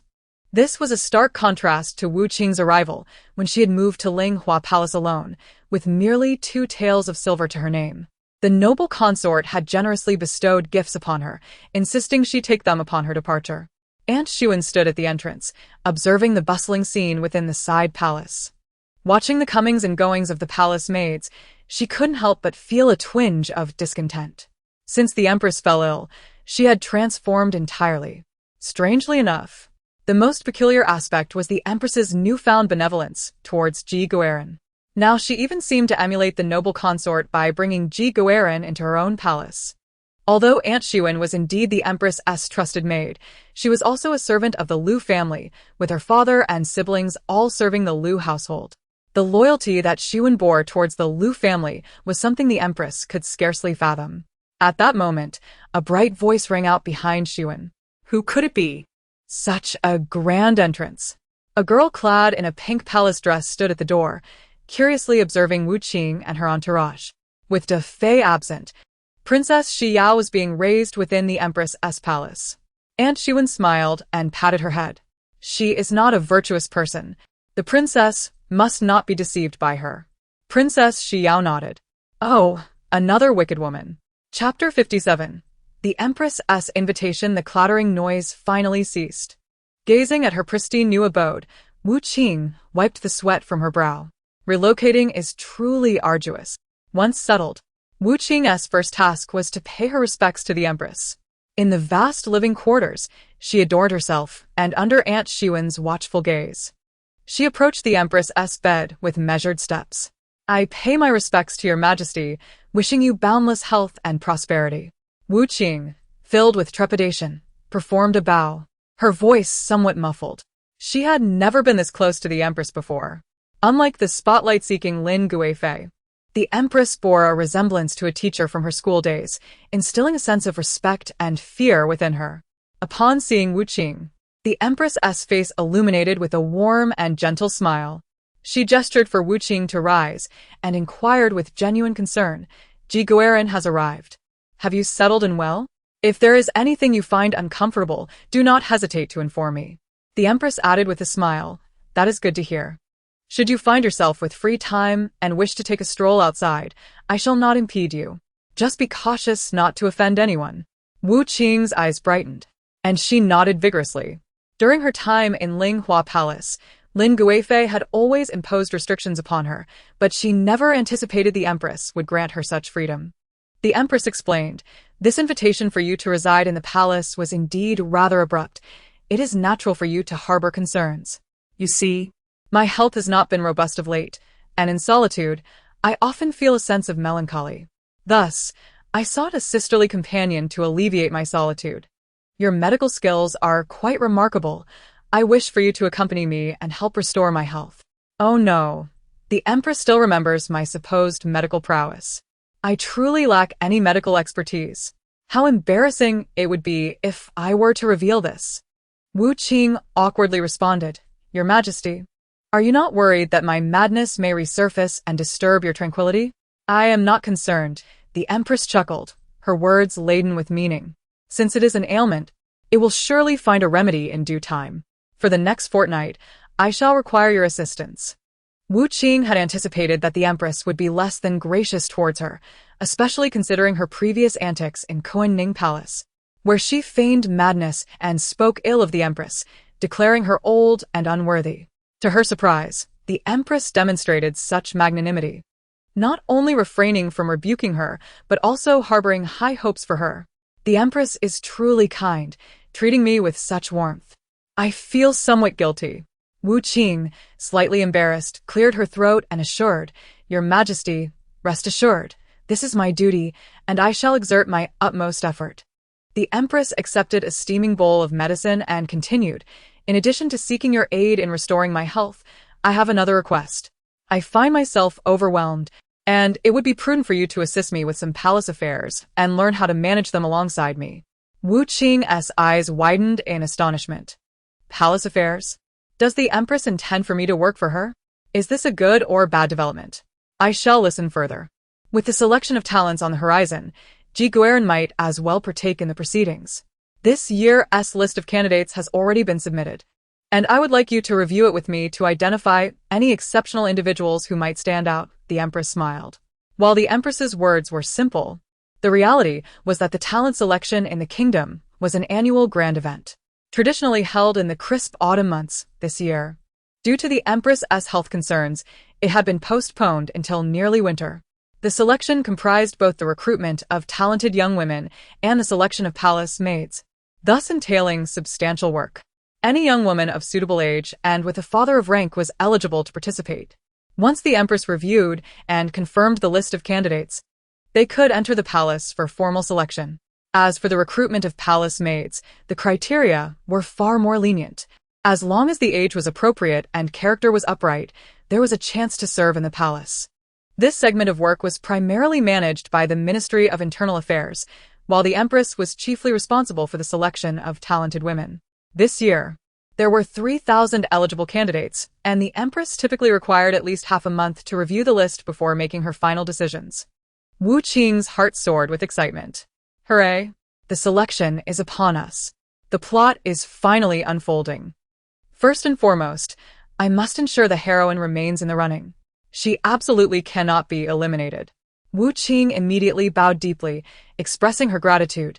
Thank you, Your Majesty, for your grace. I am truly honored and willing to assist you with palace matters. The Empress's lips curled into a slight smile of satisfaction as she gestured for Aunt Xuan to bring forth the roster. Before long, Aunt Xuan entered, carefully carrying 10 hefty volumes of the roster. Wu Qing stood agape, feeling an overwhelming surge of pressure. The queen casually selected a book from the collection, opened a page, and presented it before Wu Qing. The page was densely filled with detailed records of 2 talented women, from their names and ages to their places of origin and life stories, including their father's official titles, all meticulously documented. Wu Qing lowered her head. The writing style of ancient people was vastly different from that of modern times, all arranged vertically. After a moment of reading, she felt somewhat dizzy. Even more daunting were the names of places and official titles from various provinces and counties, none of which she recognized: Hunan Dao, Xu Jun, and the second minister of the Dali Temple. Wu Qing rubbed her nose. This was a disaster. She had barely passed her history exam with a score of 30. The queen said, "Jiguerin, select 2 books for now. Once you finish, I have many more here." Clutching the 2 tomes that felt like celestial texts, Wu Qing displayed a face of despair. Indeed, no task was ever easy. She regretted her earlier agreement with the queen, but felt compelled to follow through. Rebirth. I am illiterate in ancient times. What am I to do? I can't understand anything but the names. Upon hearing this, the queen instructed Xuan. Jiguerin is new here and unfamiliar with many customs and etiquette. You must take extra care to help her adapt to life in Kunning Palace. Xuan frowned and replied softly, "Your Majesty, Jiguerin comes from humble beginnings, and her mannerisms may be somewhat coarse. I fear she might cause trouble." The queen remained unfazed and responded calmly, "Just provide her with proper guidance." After a moment, the queen recalled another matter. "Your words remind me of something. Go summon Xiao Luzi. He has a good memory and can easily recall official titles and place names. He'll be able to clarify any doubts Jiguerin has and assist her in selecting the list of talented women. How can someone who doesn't even know official titles and place names accomplish anything?" Xuan pursed her lips and, after bowing, withdrew. The queen's regard for Jiguerin surprised Xuan, stirring a pang of bitterness within her. Despite her years of diligent service to the queen, she had never received such treatment. Jiguerin, coming from a lowly background, was already involved in palace affairs. Chapter 58. The clever Wu Qing. Upon returning to the side hall, Wu Qing sat down to examine the roster handed to her by the queen. By Jia, daughter of the second minister of the Dali Temple, aged 16. This was comprehensible. Encouraged, Wu Qing continued to read. A string of obscure classical Chinese characters filled her vision. Fei Xia, Chui Zhu, Fu Yu Imi, Miao Miao, Hu Hu, like an ethereal being. Wu Qing began to feel a headache. This is a celestial text. She screamed inwardly. She felt as though she were a middle school student attempting to tackle the English Level 6 exam. Each word was familiar, yet the combination rendered them unrecognizable and perplexing. Moreover, she did not recognize every word. Limited by her literary proficiency, Wu Qing read at a snail's pace. Half an hour passed, and she had only turned 5 thin pages of the book. Rubbing her eyes, she sighed in resignation. Once one immerses themselves in work, the desire to slack off begins to stir. Faced with difficulties, one often succumbs to slumber. Sitting by the window, her eyelids grew heavy, and yawns escaped her. Ultimately, she could no longer resist the encroaching drowsiness, her head tilted, and she fell into a deep sleep. When Wu Qing awoke again, the outside was shrouded in darkness, with only a few stars dotting the sky. She patted her face to awaken herself. A wave of anxiety washed over her. Get a grip, Wu Qing. She silently encouraged herself. Yet despite her efforts to adjust, by the end of the day, she had managed to read only 12 pages of the roster. In total, that amounted to merely 24 talented women, while the thick roster contained information on nearly 300. Wu Qing was at a loss for words. If such efficiency were applied in a modern workplace, she would have incurred a significant penalty on her performance evaluation. This could not continue. Wu Qing pondered for a moment, and a spark of inspiration suddenly illuminated her mind. Given her limited proficiency in classical Chinese, selecting those exceptional women who met the Queen's standards from the intricate text was indeed a considerable challenge. However, working backward from the results made it remarkably simple. Thus, what initially appeared complicated transformed into clarity. Wu Qing opened the narrative book. Names, ages, and father's official titles were all present. She felt an overwhelming sense of gratitude. The disdain she once held for the author's excessive wordiness now turned into appreciation. This way, she only needed to match the names in the roster with those in the original book. Upon realizing the workload had dramatically decreased, Wu Qing felt as though a heavy burden had been lifted, and she relaxed into her chair, stifling a silly grin. Jin Xiao brought a cup of warm water and placed it on the desk before Wu Qing. My lord, although this roster is thick, do not lose heart. You will finish it one day, Jin Xiao encouraged. Wu Qing tilted her head back and downed the warm water in one gulp, then slammed the cup onto the table. Channeling the bravado of a wandering hero, she declared, Jin Xiao, you underestimate me.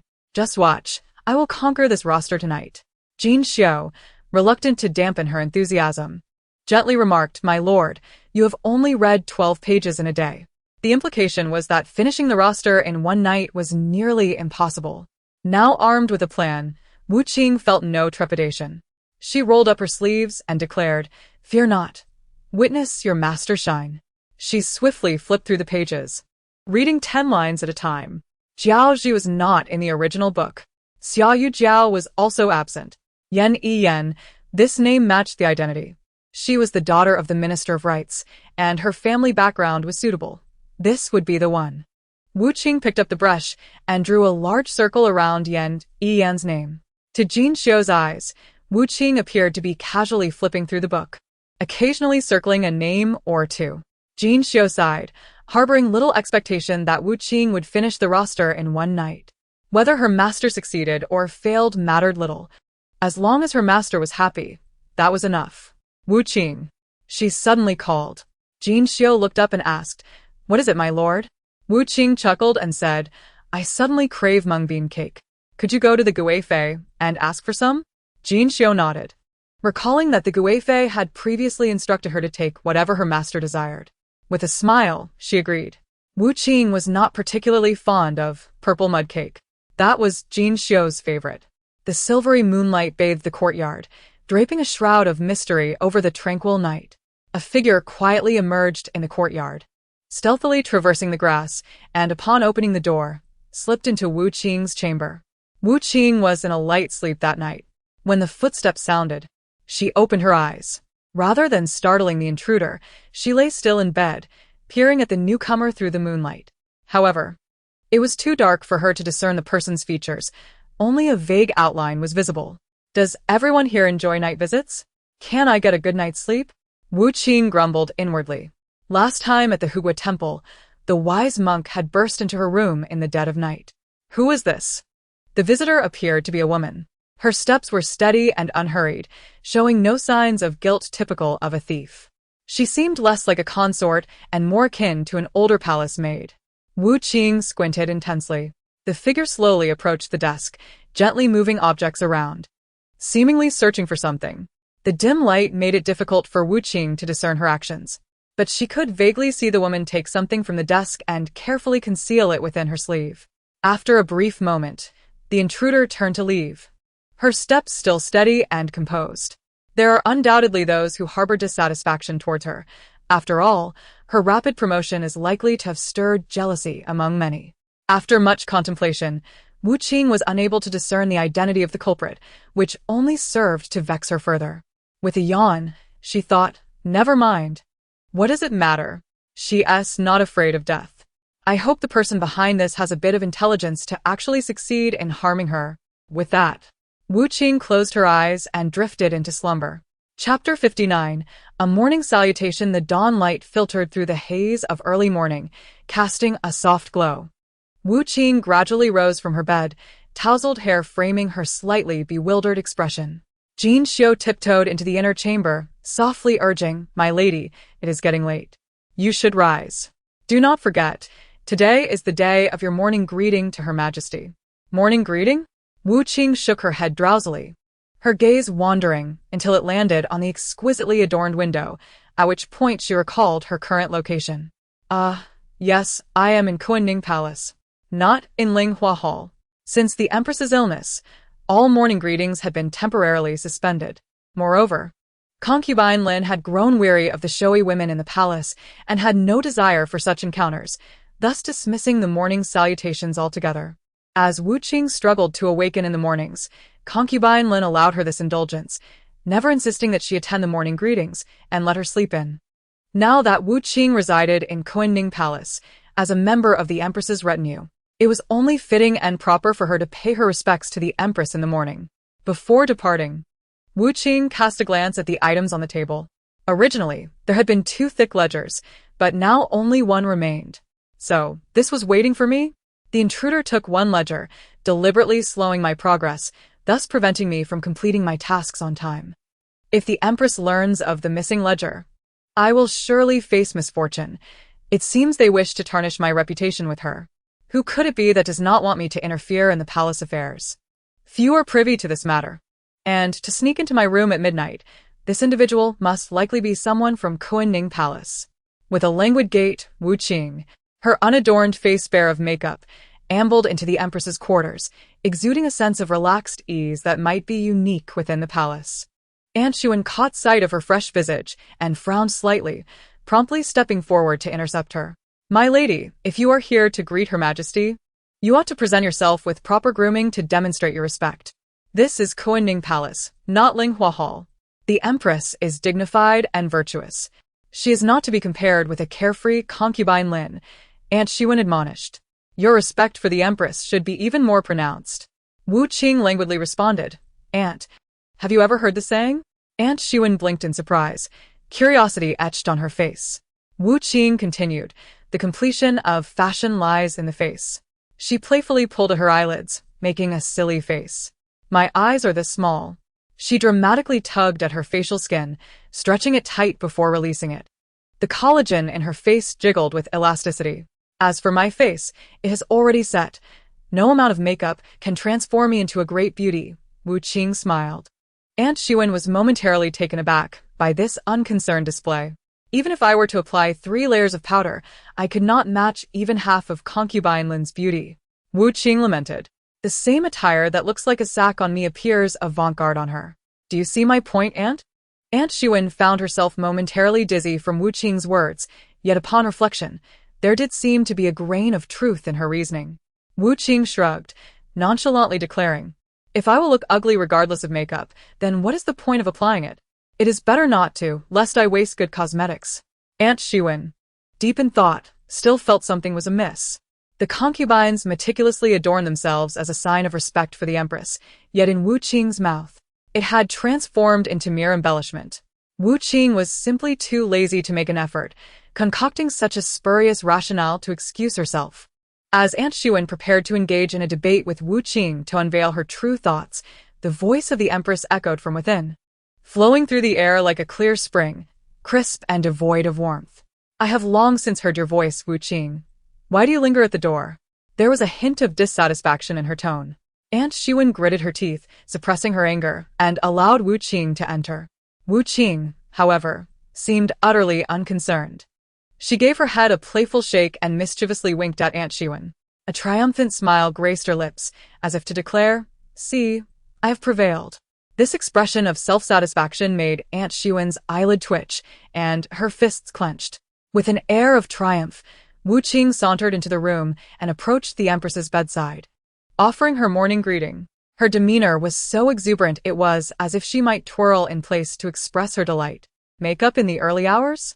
Absolutely out of the question. The Empress regarded her with gentle amusement, stifling a laugh. You little imp, so jubilant this early in the day. Is there some joyful news? Not having to bother with makeup is indeed a pleasant affair. I enjoy makeup, yet I dislike applying it for work. Why must only women adorn themselves? What of the men? If you ask me, it is the emperor who should be wearing foundation. Those deep frown lines of his are quite severe. Would the ministers not find him aging? The Empress cleared her throat. Moreover, it is all the more satisfying to vex Aunt Xiwen. In the original story, after the Empress's demise, Aunt Xiwen was transferred to the Palace Affairs Bureau. She relied on her status as the Empress's close maid to be quite temperamental. No amount of flattery could appease her. The Empress shook her head, revealing both exasperation and indulgence. Wu Qing truly possesses the heart of a child. The Empress instructed, "Come, sit. Today, you shall assist me in enjoying this porridge." Wu Qing had ostensibly come to attend to the Empress's illness. Thus, she was to partake in the same food as the Empress. Seated on a small stool beside the Empress's bed, she took a bowl of porridge and savored it in small bites. The porridge she was allowed to eat was far from ordinary, though it appeared simple on the surface. It concealed a wealth of exquisite ingredients. Upon tasting it, Wu Qing's eyes sparkled with delight, as if she had stumbled upon a treasure. Wow! This porridge is so rich. The broth must contain a plethora of fine ingredients. Let me have another gulp. Abalone, sea cucumber, live clams, goodness, I even tasted ginseng. Wu Qing exclaimed. With such nourishment, I must check if my nose is bleeding. She burped. It is delicious even without MSG. The culinary skill is truly impressive. Do eat slowly. If it is not enough, I shall have someone fetch another bowl from the imperial kitchen, the Empress remarked. Wu Qing nodded enthusiastically, continuing to indulge in the sumptuous meal. Observing Wu Qing's satisfied expression, the Empress couldn't help but smile faintly. She recognized that this bowl of porridge not only pleased Wu Qing's palate, but also served to bridge the gap between them. Yet to successfully draw Wu Qing away from concubine Lin's side would require considerable effort. Chapter 60. The missing ledger. Wu Qing had consumed 3 bowls of porridge in one breath. Setting her bowl down contentedly, she finally noticed the Empress was gazing at her with a gentle yet profound look. Suddenly feeling a touch of embarrassment, Wu Qing thought, I almost forgot that I am in someone else's domain. Is it inappropriate to indulge so freely? The Empress seemed to read her thoughts, responding with a smile. To be able to eat is a blessing. You need not be overly reserved, dear Wu Qing. Consider this place your home. In the palace, many concubines obsessively pursued slenderness, seeking to attain a delicate beauty in hopes of winning the emperor's favor. Yet, they failed to consider that such gaunt figures could hardly provide the emperor with healthy heirs. The Empress shook her head in disapproval. She held a greater appreciation for someone like Wu Qing. After finishing breakfast, the Empress was required to drink a bowl of thick bitter medicine. The acrid scent filled the air, causing Wu Qing, who stood nearby, to wrinkle her nose in discomfort. The Queen, seemingly accustomed to the strong medicinal scent, expressionlessly lifted the bowl and drank the medicine sip by sip. Wu Qing, puzzled, inquired, Your Highness, your ailment has been nurtured for quite some time. Why has there been no improvement? After consuming that medicine, the female lead was able to rise and ride a horse immediately. Could it be that individuals possess different constitutions? The emperor had conferred upon you the title of Ji, and the whispers of dissent among the palaces were incessant, disturbing my peace. They believe you, being merely a noble, are unworthy of such a title. However, in my eyes, this title is exceedingly fitting. Wu Qing scratched his head, muttering to himself, Isn't this merely the influence of the plot? When I have some leisure, I shall peruse the books again. Surely there are formulas that can aid the Queen's health. Upon hearing this, the Queen felt a surge of joy. She gently inquired, How did noble Lady Ji fare in her slumber last night? Is there any discomfort? The Queen nodded and skillfully steered the conversation towards the list of candidates for the selection. I have heard that you perused the roster until late last night. While the selection is indeed of utmost importance, your health is paramount. Do not let the minor overshadow the major, the queen advised. Wu Qing hurriedly bowed, expressing, "To alleviate your highness's worries is my honor. I do not find it burdensome." She added, moreover, "With Xiao Luzi assisting me, my tasks have become considerably lighter. I have already completed one volume." The disparity between ancient characters and modern Chinese was substantial, but fortunately, the queen had sent Xiao Luzi to accompany her. Otherwise, Wu Qing would have encountered some difficulties while cross-referencing place names. With Xiao Luzi's help, Wu Qing's literacy transformed from illiteracy to that of a primary school student, a commendable improvement. A glimmer of approval flickered in the queen's eyes.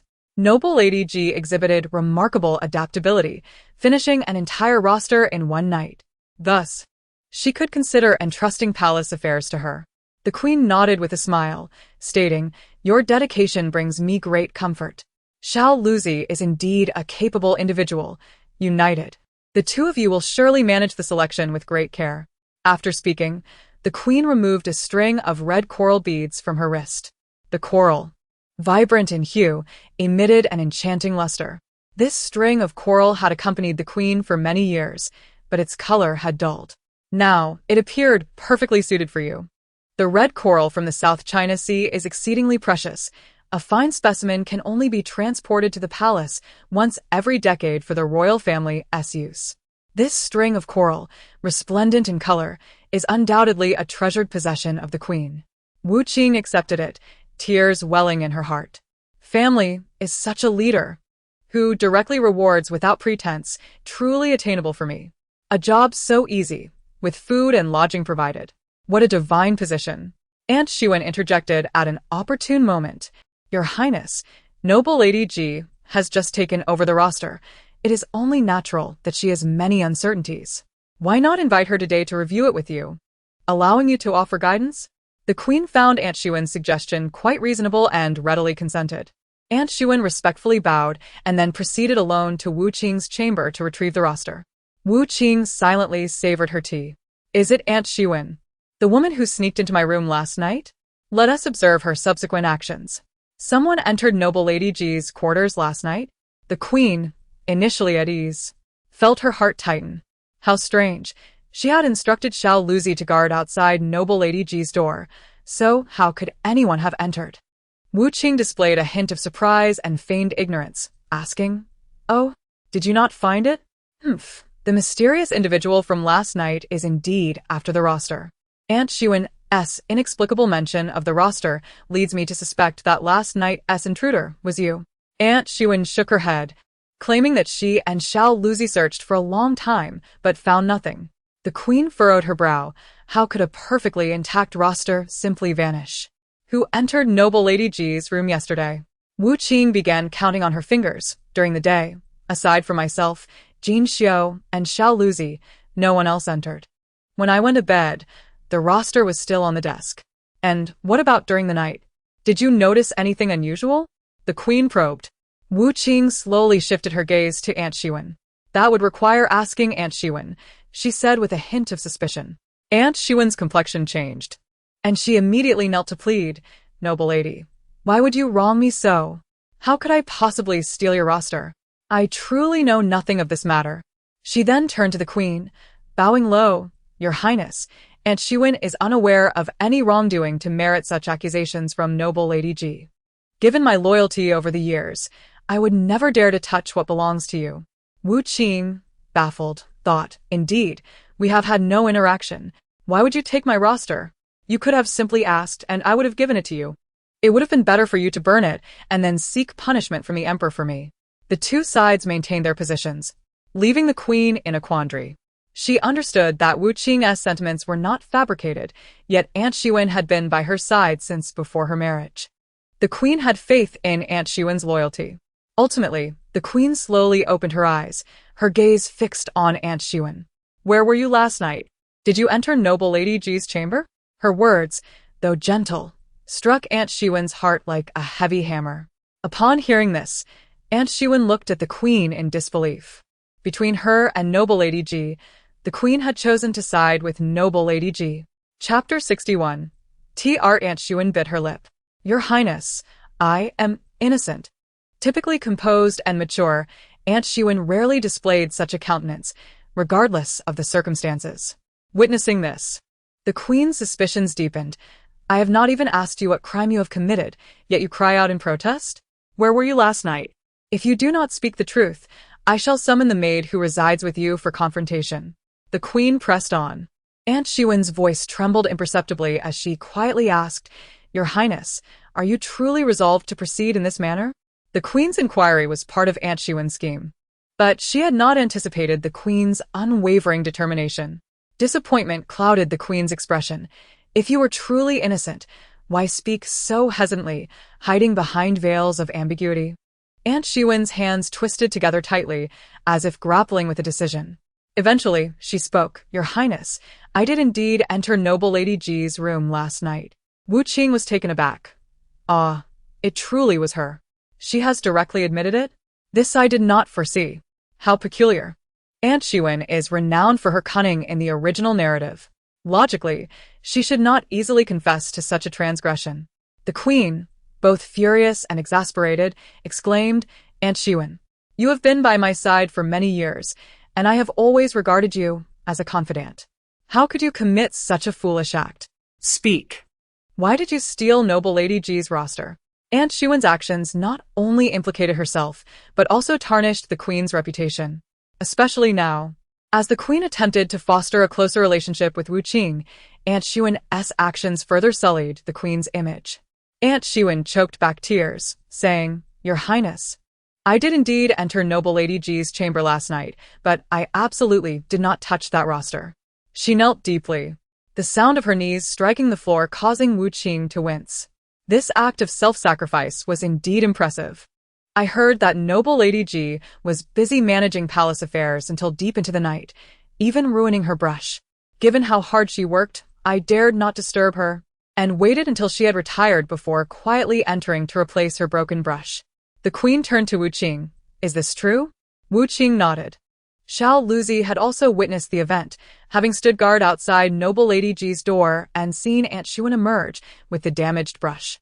In other words, last night, Shuen entered Wu Qing's chamber solely to assist her in replacing her brush, rather than to steal the roster. Upon finishing her explanation, Shuen appeared utterly drained, collapsing to the ground. The maid, aware of her own mediocre talents, felt incapable of alleviating the Empress's concerns, yet she would never dare betray her. Fortune favored noble Lady Ji, who shared the burden of palace affairs with the Empress, and the maid had intended to support her. However, this led to a misunderstanding on Ji's part. The Empress, reclining on her couch, bore an ambiguous expression in her weary eyes. Indeed, she had instructed Xiaoluzi to guard outside Ji's door to ensure her safety. Summoning Xiaoluzi, the boy hurried in, kneeling before the bed, and recounted the events of the previous night. He had dutifully followed the Empress's orders, standing vigil outside Ji's chamber without a moment's negligence. In the stillness of the night, Aunt Shuen unexpectedly arrived, claiming she needed to replace Ji's ink and brush. Xiaoluzi, initially suspicious, considered declining her request, but saw that she held a set of exquisite stationery and remembered Ji mentioning that her brush was worn out. Thus he relented. Xiaoluzi confidently asserted that upon entering the chamber, Aunt Shuen had only brought out a used brush. It appeared that Wu Qing had wronged Shuen. Wu Qing pondered, analyzing the situation. In the original text, Xiaoluzi was depicted as a loyal and honest individual, unlikely to lie easily. The absence of the roster on Shuen did not imply she had not taken it. Wu Qing recalled that Shuen had hidden something in her sleeve the previous night. When Shuen departed, she may have only shown Xiaoluzi the brush. The darkness had obscured any evidence of her having concealed anything else. It was natural for noble Lady Ji, unfamiliar with the maid, to misjudge her. Shuen sighed, acknowledging this reality. The Empress's fingers absent-mindedly caressed the Buddhist beads, her countenance grave. She understood that Shuen was the most loyal. Yet, such individuals might sometimes, in their zeal to protect their masters, inadvertently bite back. Shuen, sensing the Empress's lingering doubts, proposed, Your Majesty, perhaps you should send someone to search my quarters for any trace of the roster. Her words exuded a resolute determination, as if she held absolute confidence in her innocence. The Empress nodded slightly, instructing Xiaolizi, take 2 capable individuals with you. After an exhaustive search, Xiwen's room was turned upside down, yet nothing was found. The elusive roster seemed to have vanished without a trace. All evidence indicated that Xiwen was innocent. Wuqing stroked her chin, deep in thought. Last night, she was the only one to enter my chamber. If it is neither on her person nor in her room, where could it be? Perhaps a skilled martial artist infiltrated my residence under the cover of night and stole the book. Maybe I have indeed wronged Xiwen. The Empress sighed. Deep down, she still trusted Xiwen, who had served her faithfully for many years with few significant errors. Although noble Lady Ji possessed the Book of Destiny, her childish nature made it difficult for the Empress to fully trust her insights. The Empress felt a twinge of guilt toward Xiwen. Apologetically, she said, "Rise. I have wronged you." Xiwen wiped away her tears, bowing her head and quietly leaning aside. The most pressing matter now was the consequences of the missing roster. Wuqing inquired. Such an important roster must have more than one copy. Is there no backup in the palace? The Empress released a long sigh. Indeed, there was a backup copy stored in the Ministry of Revenue. However, retrieving it would involve a cumbersome process and extensive reviews, taking at least 7 days. Unfortunately, the Empress needed to confirm the list of candidates for selection within that time frame to maintain the palace's operations. Wuqing understood. Thus, the thief aims to delay the Empress's affairs regarding the roster, causing her to lose trust in me. From a motivational standpoint, Aunt Xiwen remains the prime suspect. The Empress's voice carried an unmistakable weariness. Very well, we have no other choice but to request a transfer from the ministry. Noble Lady Ji, please retrieve another copy for me. I will guide you through it. Just then, Xiwen interjected, Your Majesty, I have one more thing to say. Finally revealing her fangs, she murmured, I believe noble Lady Ji is not suited to continue managing the roster. I do not intend to belittle her, but palace matters are of great significance. Even a minor mistake could lead to disaster. Although Ji has the desire to learn, she requires more time and opportunities to hone her skills. Chapter 62. The art of timing. If it were indeed Xiwen who pilfered the roster, her strategy was undeniably clever. She deliberately left behind subtle clues, inciting Ji's suspicions against her. After being doubted by the Empress, Xiwen refrained from speaking ill of Ji, instead taking the blame upon herself. In the end, the truth emerged. She was not the thief, but rather the well-meaning individual who had come to replace Ji's brush in the dead of night.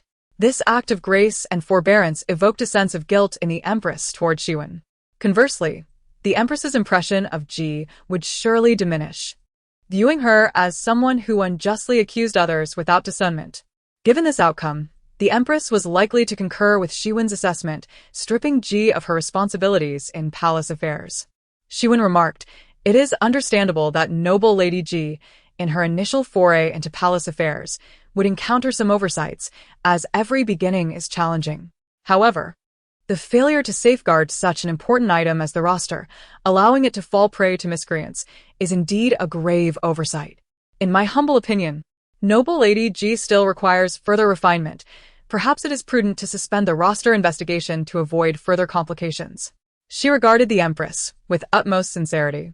Upon hearing this, the Empress felt a shift within her. Indeed, the roster was precious, and Ji should have been more diligent in its care. Furthermore, this misunderstanding revealed Ji's still maturing judgment, necessitating additional experience and training. The Empress weighed the pros and cons in her mind, slowly nodding, suggesting she had reached a resolution. Wuqing silently raised her hand. Actually, I remember the talented young ladies listed in that roster. Xiwen was taken aback, her eyes filled with confusion.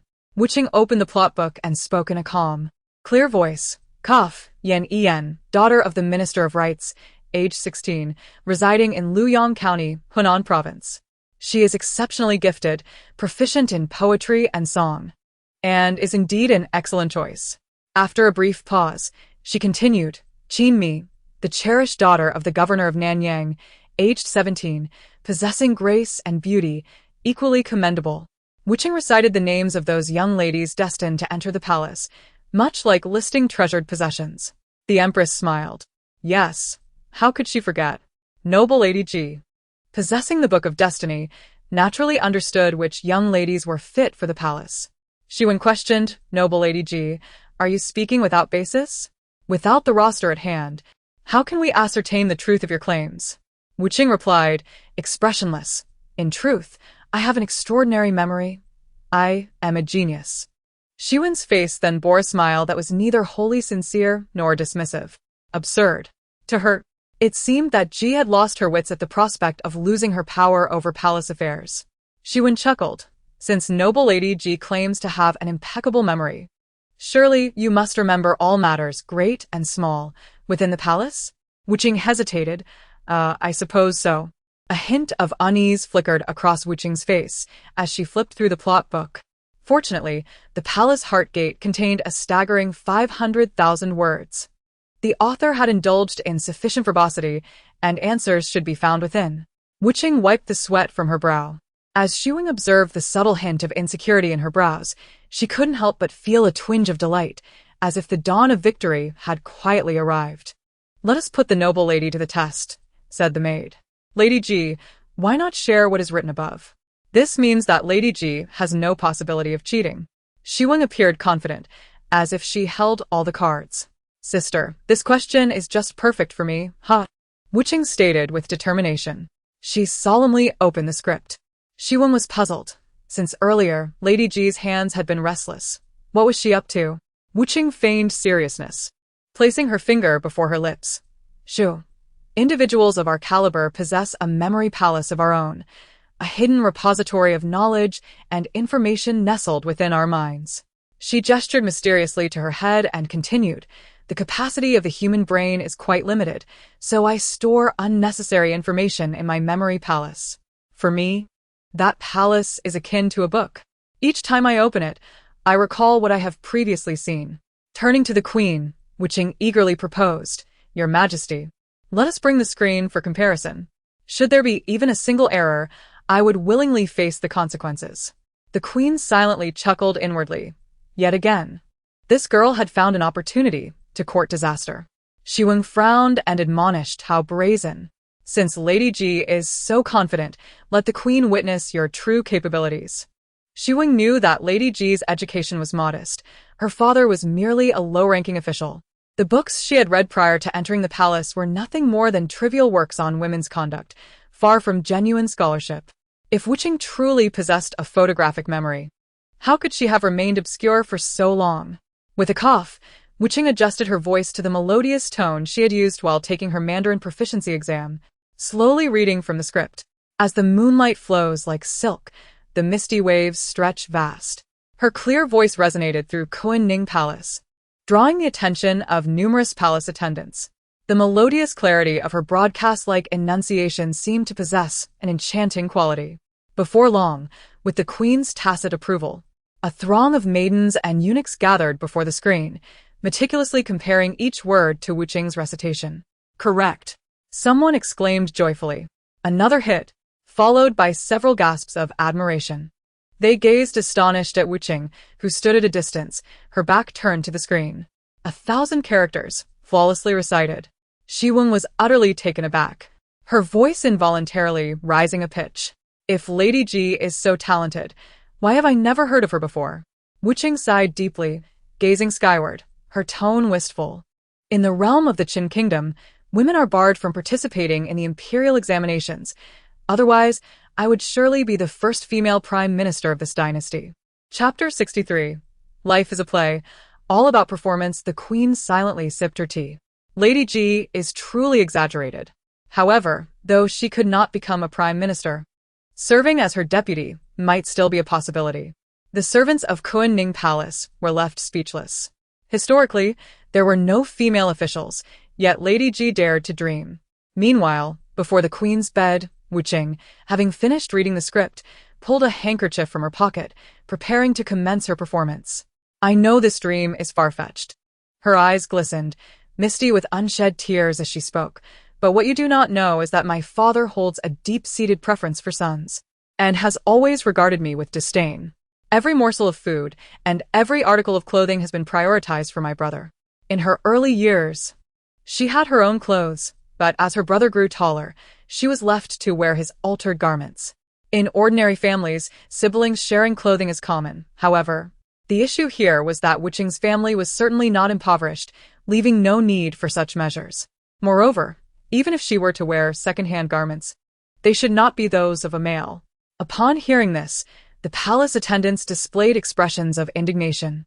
Wuqing continued, her tone somber. After my mother passed away, he hastily remarried. As a father, he has never shown the slightest concern for me. Over the years, I have not even been allowed to read the 4 books and 5 classics, let alone any storybooks. Though I possess a remarkable memory, I have never attended school. Wuqing cast her eyes downward, sorrowfully acknowledging, to be honest, there are indeed some obscure characters that I do not recognize. Many characters on the roster were brought to my attention by Xiaolu. As she recounted her story, the days of hardship before entering the palace unfolded like a desolate painting before the attendants' eyes. As a legitimate daughter of a court official, endowed with talent, she ought to have been raised in favor, yet her father's bias intentionally shrouded her brilliance. Wuqing wept softly. Xiaolu stepped forward to comfort her, saying, "Noble lady, do not be disheartened. Everything will gradually improve. Now that you have the queen's protection, you will surely shine and showcase your talents." Other eunuchs and maidens echoed in agreement. "Indeed, noble lady, your memory is extraordinary, your gifts exceptional. How could you not find your moment to shine? The emperor also favors you. Rest assured. Life is but a play, reliant on performance." Moved by her tale, the attendants surrounded Wuqing, expressing concern and warmth, their compassion evident. Clearly, Wuqing's performance of hardship had succeeded splendidly. She wiped away the non-existent tears from her eyes, casting a sidelong glance at Xiwang, who appeared ready to explode with anger. "Humph, you may retreat, but I can advance too." Wuqing sighed dramatically, filled with boundless regret. "I possess a memory that is a rare marvel of the world. Yet, due to my father's mediocrity, I have been confined to my chamber, reading only NZ and Sun every day." However, in this crucial moment, fate seemed to open a window for her. She shifted her tone, extolling the queen. Gazing at her with affectionate eyes, Wuqing recited in a poetic cadence, "Fortunately, your Majesty is here. You have entrusted the selection process to me, and I shall dedicate myself to assist you diligently. Your benevolence and wisdom shall ensure that a pearl will not be tarnished. I trust your Majesty and am willing to share your burdens." Wuqing's words expressed admiration for the queen while cleverly showcasing her loyalty. As she demonstrated her exceptional memory, the attendants' attitudes shifted from scrutiny to admiration and curiosity. Following this heartfelt confession and show of allegiance, the palace attendants began to regard her as one of their own. Now, their gazes toward Wuqing held less disdain and more warmth. "In the workplace, it's just a game," she mused. "With my blend of talent and emotional appeal, who could possibly resist?" Wuqing felt a surge of elation. Dealing with a seasoned player like Xiwang, I have my own strategies. Humph, let us see you try to trouble me again. The queen observed the entire scene, nearly bursting with delight.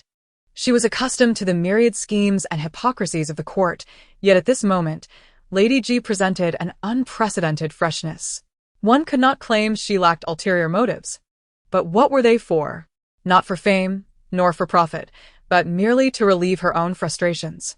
The queen concluded with a smile. Thus, the list of candidates provided by Lady Ji seems authentic and credible. In light of this, I shall not pursue the matter of the missing roster. However, the fact remains that it has indeed gone missing, and I cannot simply overlook it.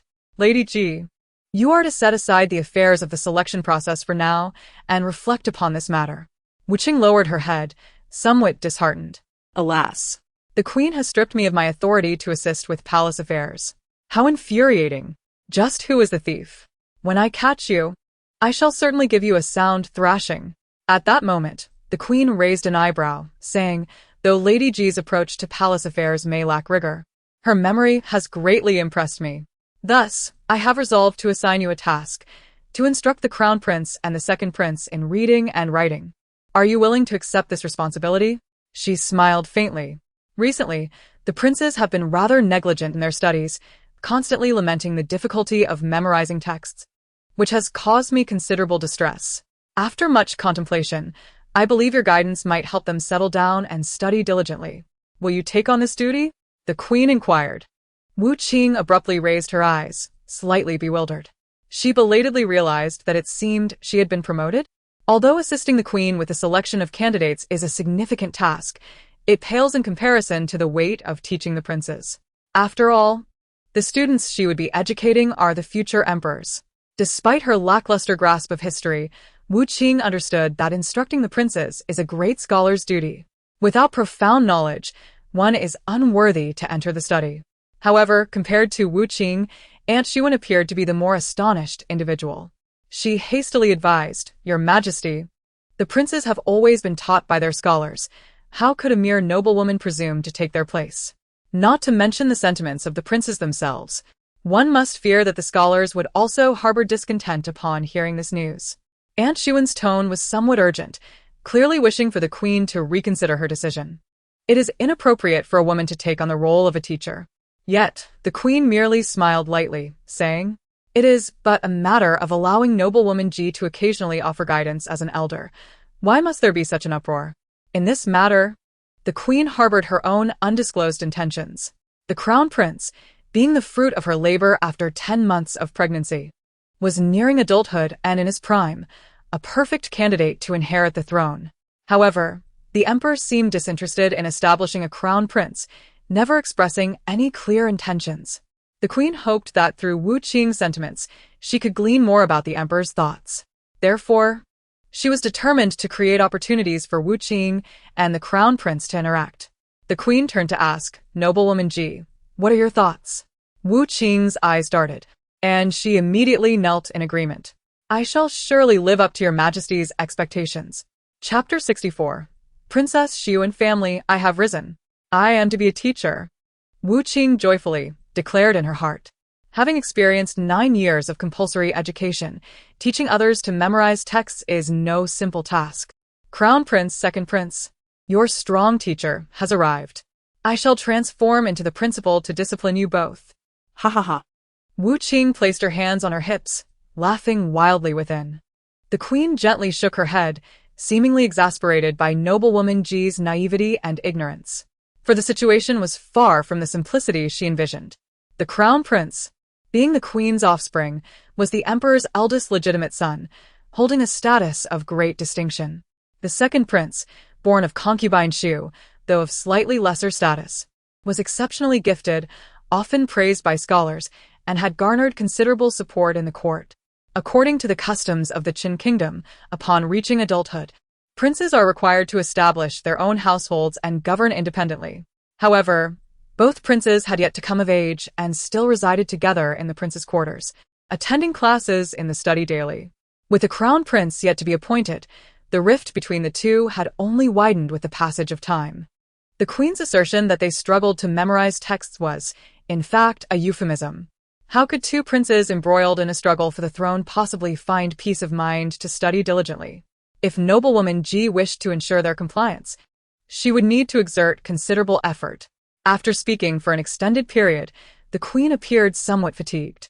Rubbing her temples, she said, I am weary, noblewoman Ji. You may withdraw for now. Tomorrow, I shall arrange for Xiao Luzi to guide you to the study, so you may become acquainted with the princes. Wu Qing expressed her gratitude once more and departed joyfully.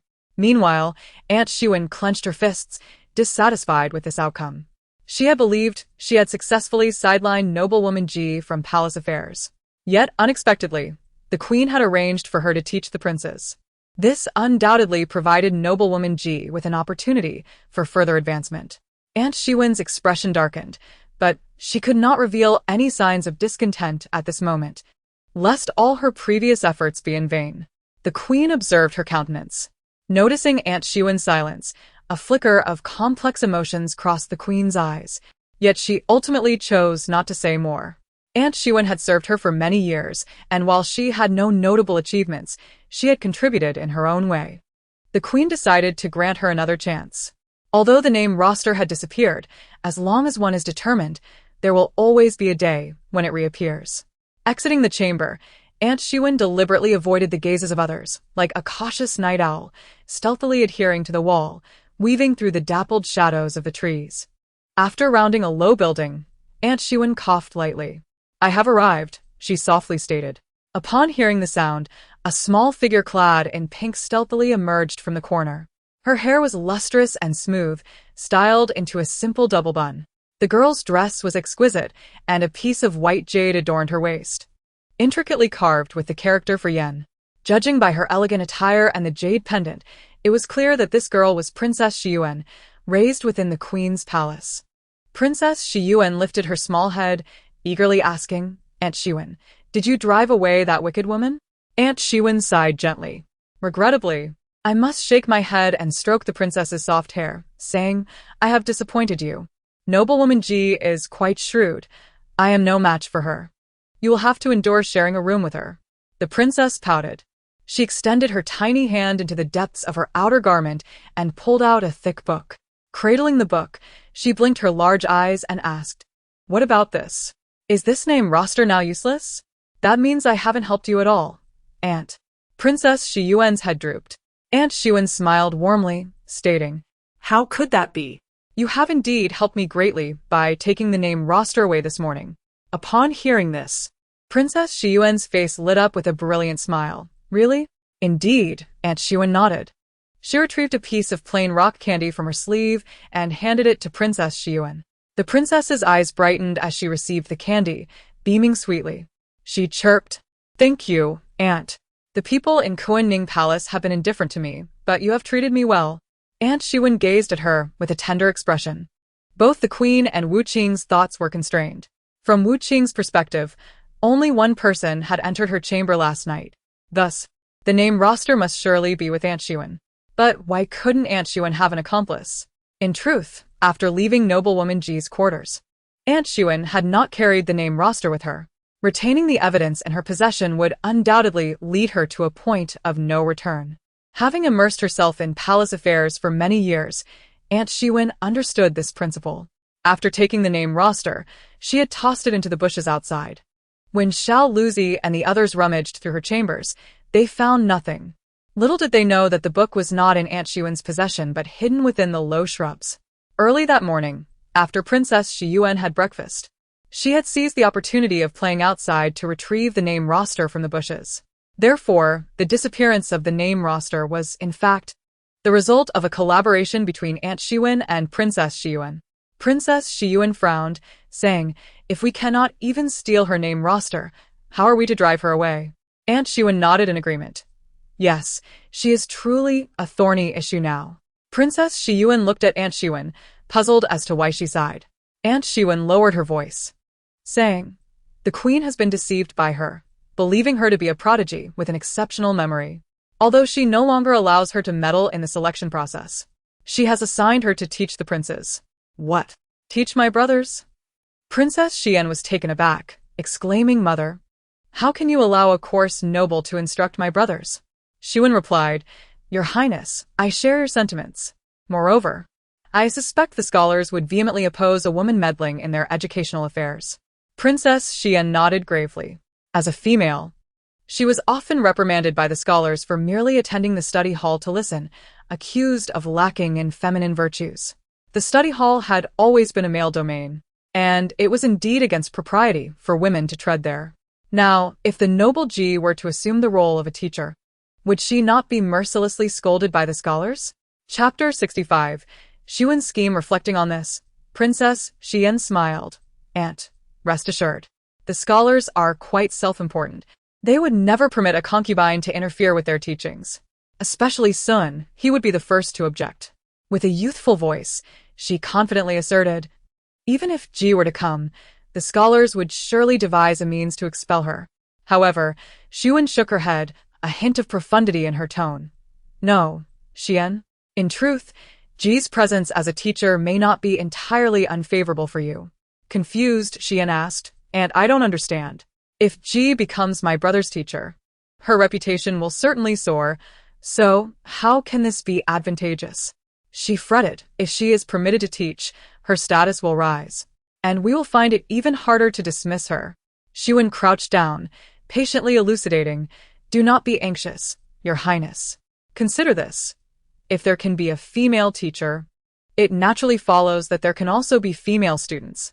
Her eyes sparkled with cunning. If Ji could be a teacher, what reason would there be to keep you, princess, from entering the study hall? Princess Xian was momentarily stunned before her eyes lit up.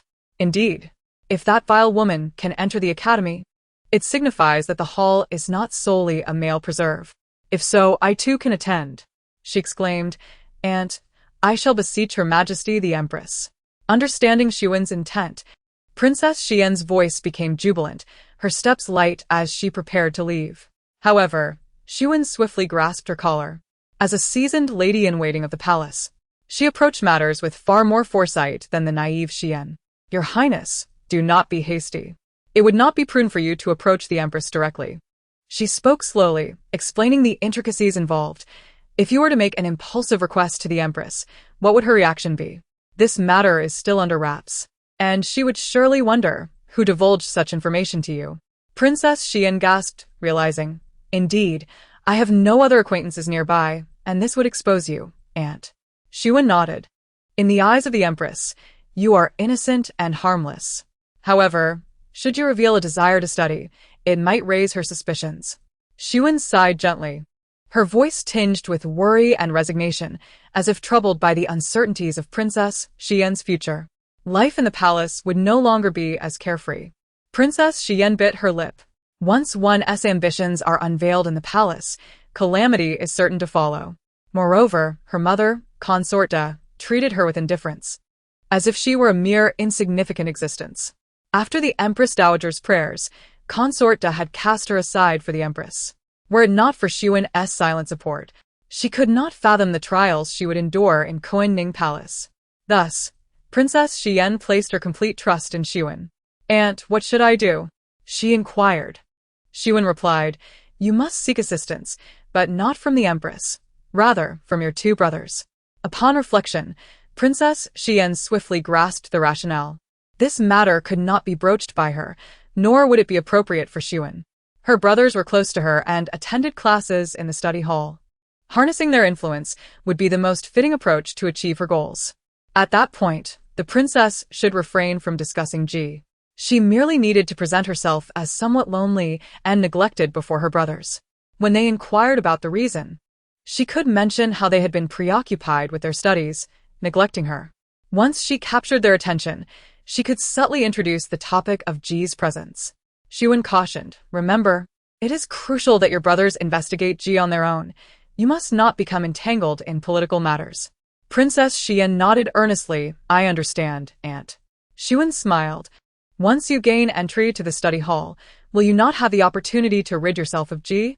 Her ignorance, having never even perused the 4 books and 5 classics, would surely be exposed if you posed a few challenging questions before everyone. Princess Xian suddenly comprehended. You are right, Aunt. Xuan gazed at her with affection. Now, the princess can indeed pursue her studies. Princess Xian looked at her with trust. I always knew you had my best interests at heart, Aunt. Rest assured, I shall drive that wicked woman away. It was a tranquil afternoon. A boy, seemingly around 12 or 13, stealthily evaded the servant's gaze and slipped into Confronting Palace. He cautiously felt the walls, quickly concealed himself behind the bushes at the back of Wu Qing's room, peering through the window to observe the happenings within. The second prince, lurking behind the wall of the side hall, suddenly sensed movement in the grass. For some inexplicable reason, he felt that shadowy figure was somewhat familiar. Approaching for a closer look, he could not help but exclaim in surprise. Why was the mischievous and troublemaking second prince here? Little Lucy pondered, unsure of what scheme this prince was concocting. The second prince shot him an annoyed glance, placing a finger to his lips to signal silence. He waved little Lucy away, while he continued to scrutinize Wu Qing's situation, as if searching for some clue. Seeing that the prince merely remained hidden in the bushes without further action, little Lucy shook his head helplessly and left silently. After a quarter of an hour, little Lucy heard a faint rustling sound. This time, the noise emanated from the roof of Wu Qing's room. Little Lucy sighed inwardly. If you wish to gather intelligence, cannot you use the front door? Silently gathering his strength, he quickly scaled the nearby pillar, deftly leaping onto the roof. On the rooftop, a boy 3 years older than the second prince was intently gazing into the distance. The youth appeared startled upon noticing little Lucy, his eyes widening in surprise. The second prince was clad in a black robe, while this boy had taken it a step further, covering his face with a piece of black cloth. The masked boy scolded, "I thought it was someone else. You nearly scared me to death." Little Lucy, maintaining a stoic expression, asked, "Your Highness, what brings you here?" The eldest prince dusted off his clothes, unperturbed. "I heard that our mother has recently been captivated by that G noble. Naturally, I had to come and see for myself. What power could a mere woman possess to become my teacher?" Little Lucy, unblinking, pressed, then, "Your Highness, have you completed your studies for today? I warn you, do not bring up matters best left unspoken." The eldest prince remained silent for a moment before reluctantly responding. It was well known within the palace that the eldest prince was not as studious as the second prince. Chapter 66. The Struggles of the Princes. The eldest prince stubbornly replied, "I have not." Little Lucy, fully aware of the eldest prince's temperament, helplessly encouraged, "Your Highness, the second prince is also present. What will you do if he sees you?" Mentioning the second prince's name caused a shift in the eldest prince's expression, his bright demeanor fading like a smudged pencil drawing. "My younger brother is here too?" The eldest prince chuckled lightly. "You speak wisely. It is best I take my leave. If my younger brother stirs trouble for G, it would not bode well." Perhaps having been prematurely embroiled in the struggle for the throne, the eldest prince displayed an unusual level of maturity in both his words and actions. However, he is still but a youth, and regardless of how he tries to disguise it, his childishness remains evident.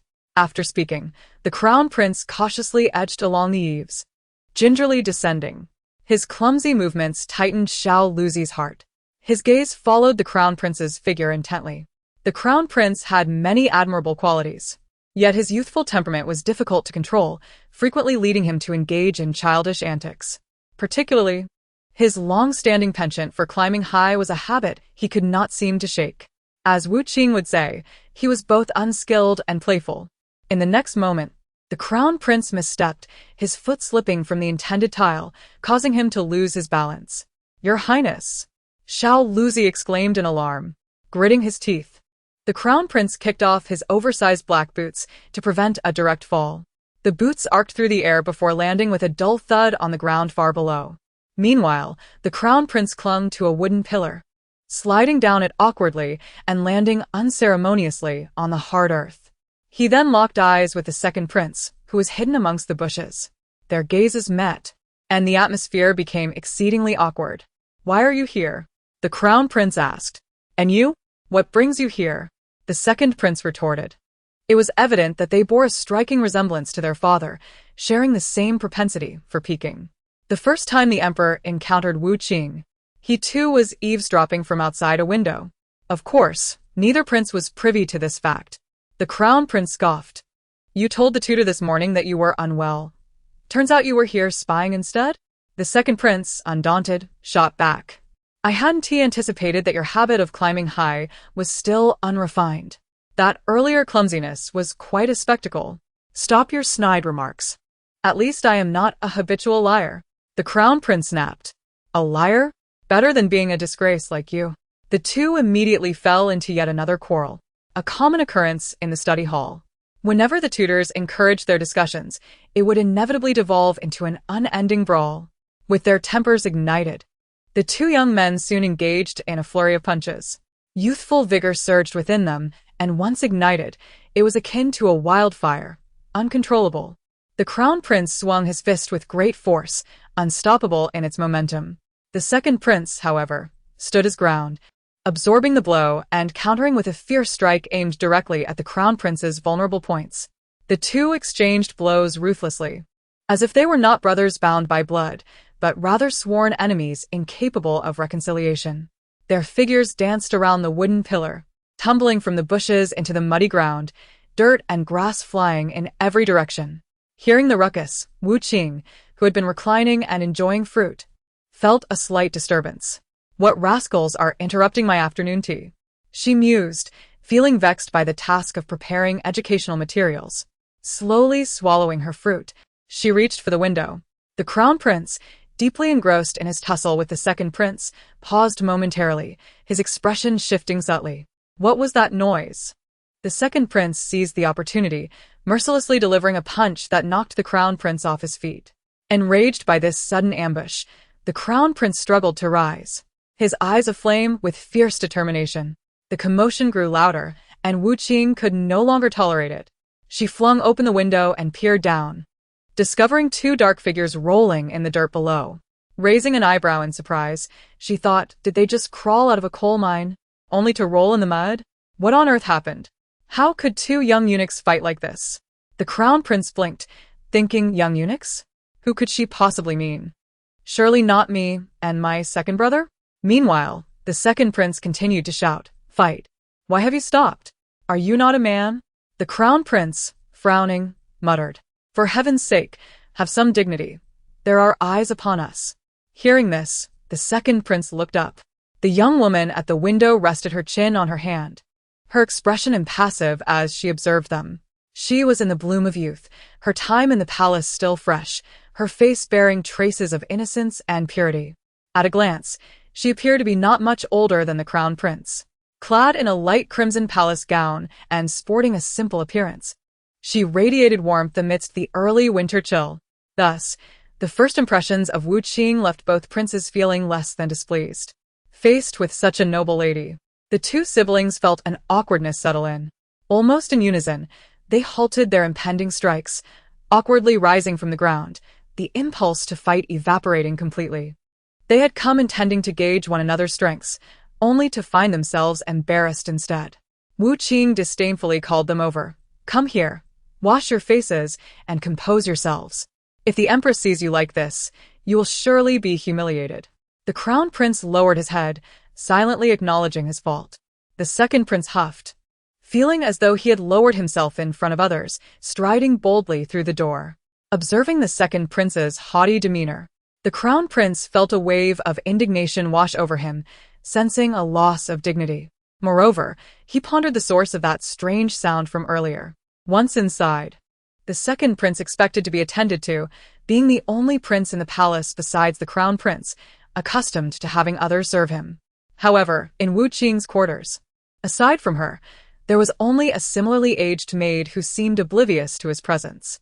The second prince's legs began to ache from standing, yet the maid named Jin Xiao showed no inclination to offer assistance. His proud expression faltered. Yet, as a member of the royal family, his pride forbade him from yielding. Thus, in Wu Qing's eyes, the second prince stood rigidly in the center of the room, resembling a simpleton lacking in wit. What is he doing? Standing at attention? Wasn't he told to wash his face? Surely, he can't be that dense. Wu Qing marveled. Does the palace still accept fools? Chapter 67. The prince and the eunuch. The second prince maintained his stance in the middle of the room, standing tall like a resilient pine tree amid the storm. Yet, having spent many years with him, the crown prince could easily discern the fade masking his inner turmoil. The crown prince suppressed a laugh. Being younger, he adapted quickly to the fact that he could hear Wu Qing's thoughts. Although her words were sharp, they targeted the second prince rather than himself, which was rather delightful. His bothersome brother, due to his noble status, seldom faced criticism.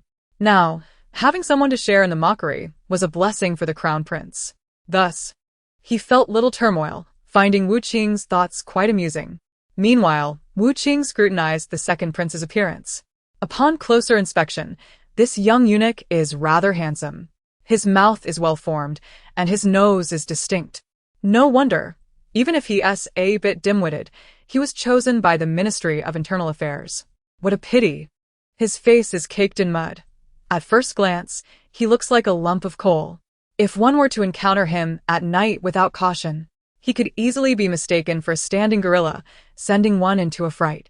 With her words, the crown prince stifled a chuckle.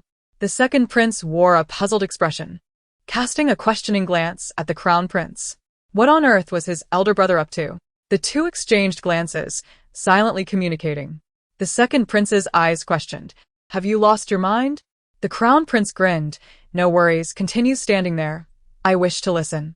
Unfortunately, neither could decipher the other's meaning. At that moment, Wu Qing interjected, "The handkerchief has been placed beside the basin, and fresh water is ready. You may clean yourselves." After wiping, remember to wash the handkerchief thoroughly.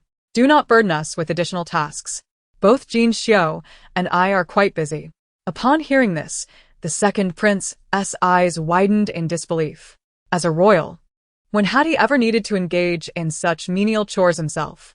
Washing his face was one thing, but to wash the handkerchief afterward? Are we to do it ourselves? The second prince exclaimed in shock. Naturally, one must resolve the troubles they create. Wu Qing followed suit, narrowing her eyes and retorting, otherwise? Did you think you were the emperor's sons, living in luxury without lifting a finger? At your age, it is time to learn to clean up your own messes. The first prince fell silent, hesitating to respond. Actually, we are the second prince smirked with a hint of mockery. What was their status? If Lady Ji were to find out, she would surely be terrified. The thought of Lady Ji kneeling before him, begging for mercy, brought a sense of pride to the second prince, alleviating some of his previous frustrations. What was this? Wu Qing gasped, realizing they were princes. The two nodded almost in unison. Wu Qing chuckled softly. Though I may not be particularly clever, I am not easily deceived. How could princes possibly brawl like schoolchildren? They have trained in martial arts since childhood, exhibiting remarkable agility. And these two, clad in dark garments, clearly do not resemble virtuous individuals. Their faces were smeared with dirt, sweat and mud intertwining to create comical streaks. Even more amusing were the bite marks on their exposed arms. Wu Qing scrutinized them from top to bottom, from left to right. Even children in the streets have more decorum in their fights. She shook her head in disdain. You two look like muddy monkeys. Don't touch anything. If the emperor knew he had produced two such useless and unattractive offspring, he would likely regret not smothering you in your cradles. The first and second princes were momentarily speechless. They exchanged glances, realizing they indeed resembled wild monkeys rolling in the mud. The desire to show off evaporated, leaving only the shame of wanting to dig a hole and hide. The second prince stammered, then, what do you think we are? Wu Qing shot back, indeed. I have yet to ask, which palace did you escape from? Eunuchs? I have never seen you before. The second prince's jaw dropped. Eunuchs? He felt both angry and humiliated. To be mistaken for a eunuch by Lady Ji, perhaps due to the dirt covering his face. The first prince's expression took on an air of seriousness. The second prince was taken aback. To remain unfazed even after being insulted as a eunuch. The second prince took a deep breath, suppressing his agitation. No, he could not lose to his elder brother. Little did he know, the first prince was struggling to stifle a laugh. If he stared for another moment, the first prince's composure would surely crumble. Fortunately, you were fighting outside my room. If the empress had seen, you would have faced dire consequences. Wu Qing frowned, casting them a disapproving glance, muttering, could you move any faster? Look at this mess. It's as if a wild boar has trampled through, polluting my room. Forget it, I will fetch the handkerchief for you. The two silently accepted the handkerchief Wu Qing offered. What to do? If they revealed their true identities now, it would be a public disgrace. For the sake of their dignity, the first and second princes exchanged a glance, subtly agreeing to conceal their royal status and remain silent about their identities. After hastily washing their faces with clean water, they finally felt a sense of relief. Once the dirt was washed away, the faces of the first and second princes were finally revealed to the air. The first prince bore a striking resemblance to their father, with well-defined features and deep-set brows, exuding an air of righteousness. The second prince, taking after their mother, was handsome but lacked some of the seriousness, instead emanating a warmth. Unfortunately, Wu Qing had unknowingly encountered the most handsome character in the book, the Prince of Engagement, prior. Moreover, having dealt with the consort daily, she had developed a certain immunity to beauty.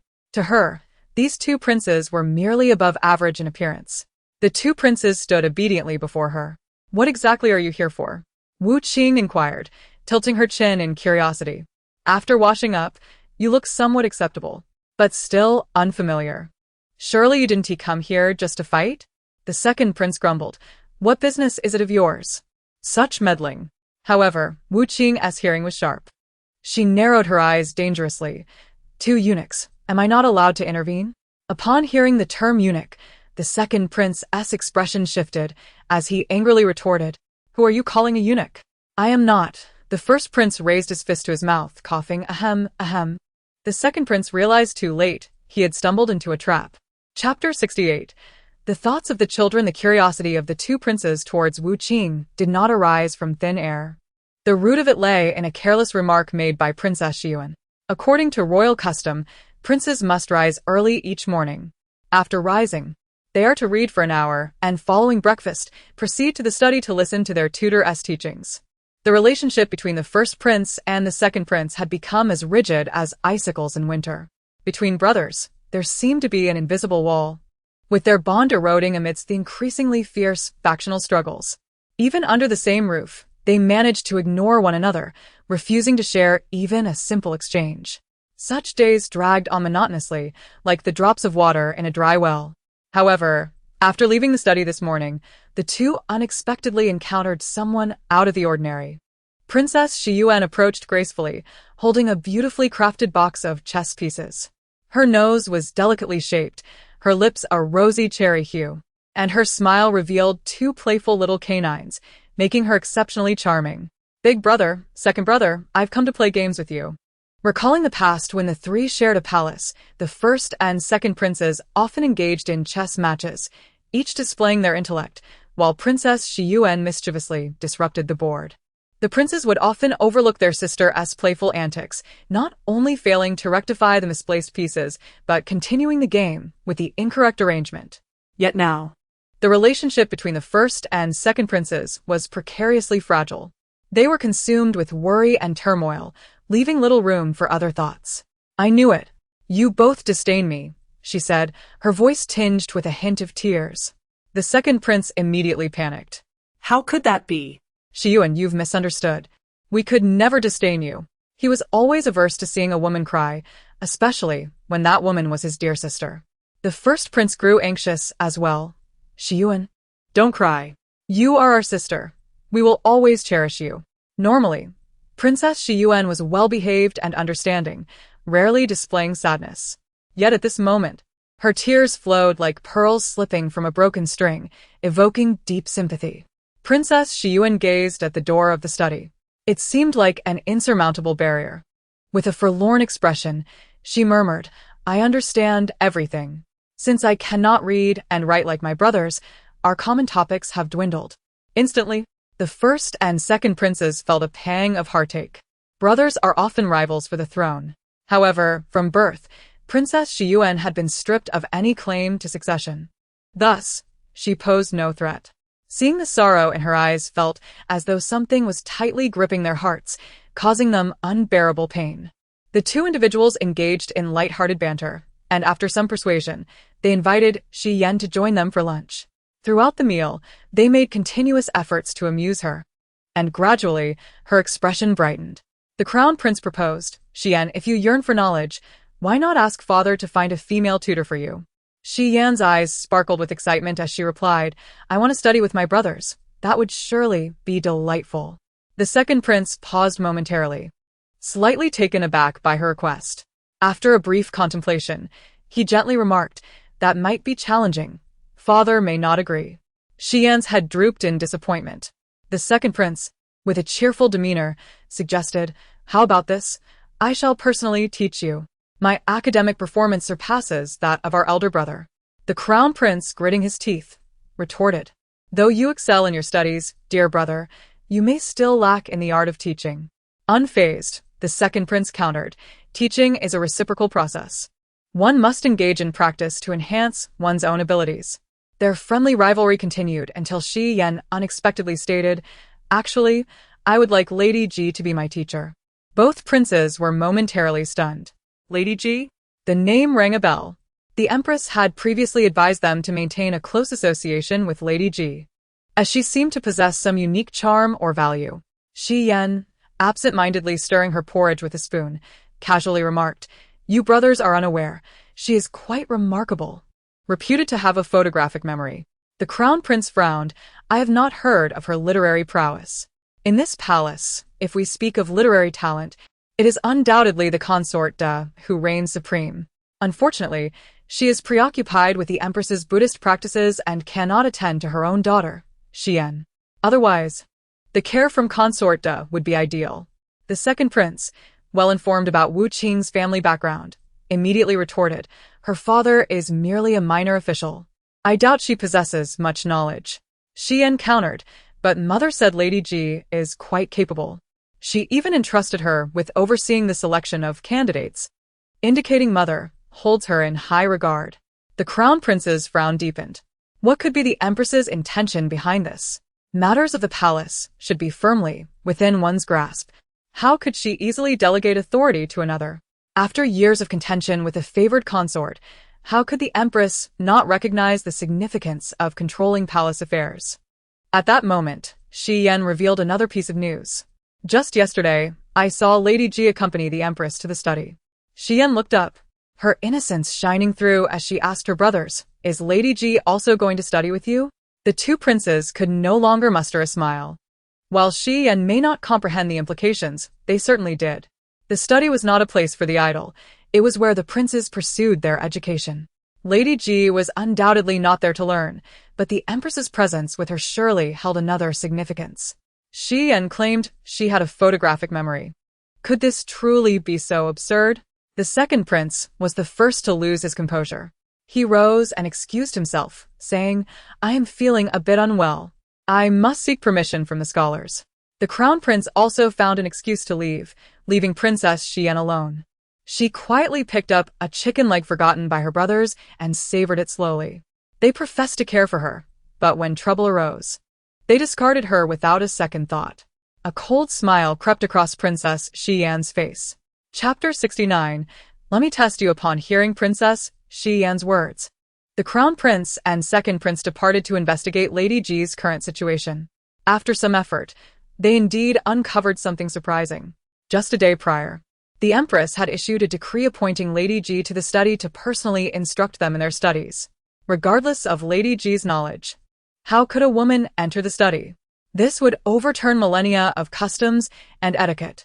Even if she were truly capable, public perception would be hard to shift.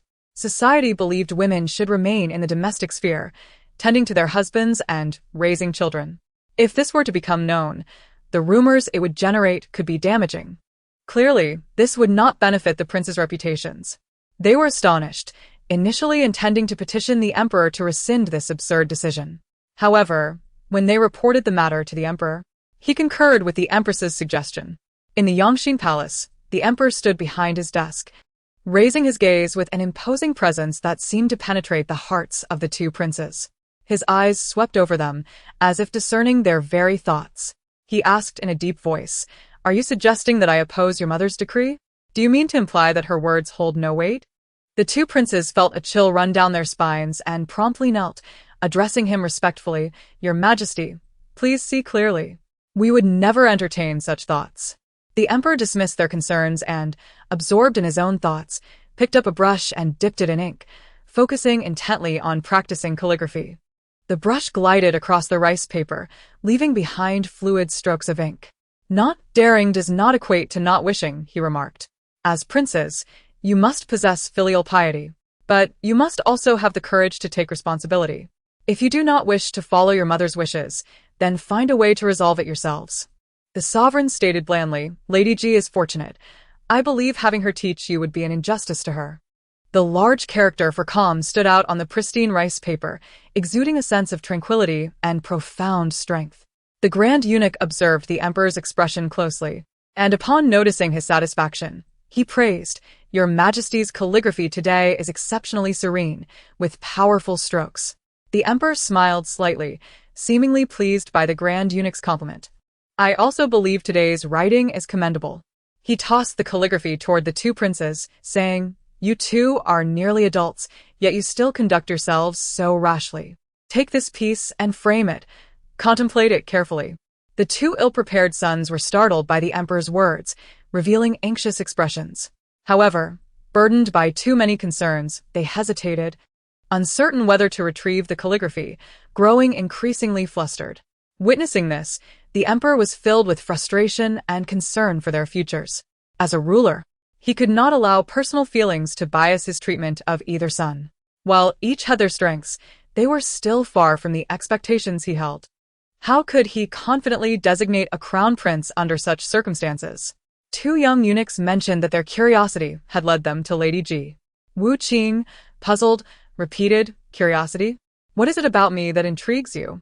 The second prince, mustering his courage, replied, "We were curious whether you truly possess a photographic memory." "Oh, is that so?" Wu Qing responded with a chuckle. "That day in Ning Palace, many maids and eunuchs witnessed me reciting the 1,000-character classic from memory.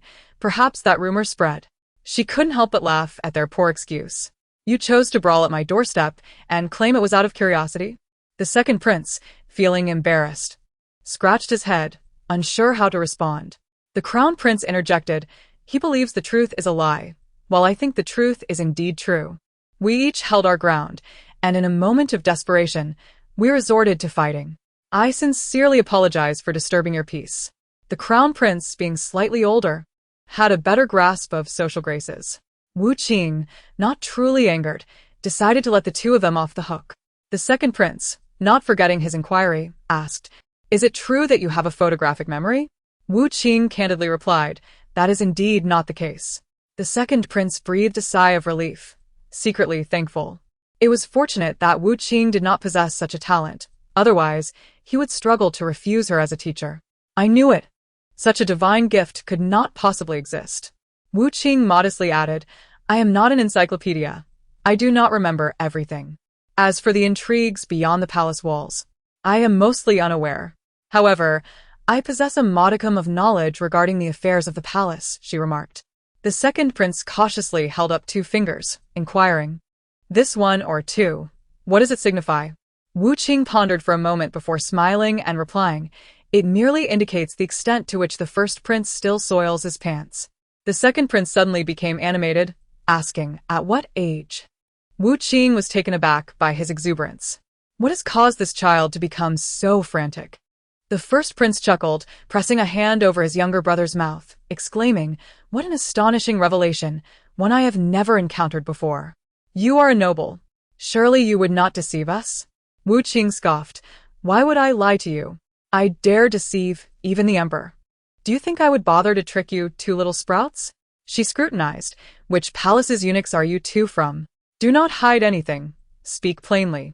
I still have my 5-year imperial examination, 3-year simulation to compile. Once I earn the empress's trust, the subsequent schemes against the heroine will be a cinch." The first prince grinned coldly, saying, "We hail from the prince's quarters. We have the audacity to intrude as we seek a favor. Hearing that the noble lady is to instruct at the imperial study, we specifically came to pay our respects." The first prince continued, "If the noble lady possesses a remarkable memory, we dare to test her. So, these 2 eunuchs are the prince's advanced scouts. No wonder they were bickering." Indeed, the first and second princes do not share a cordial relationship.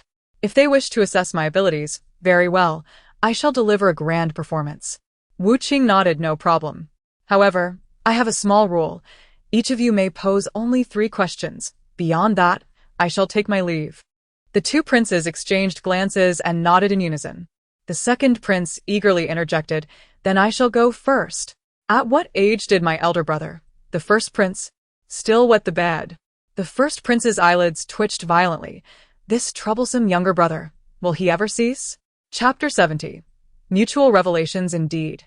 The first prince was 9 years old, and still wetting the bed. This matter had always been regarded by him as the greatest disgrace of his life, one he never disclosed to outsiders. The first prince's pupils dilated as he hastily refuted, "Such a thing does not exist."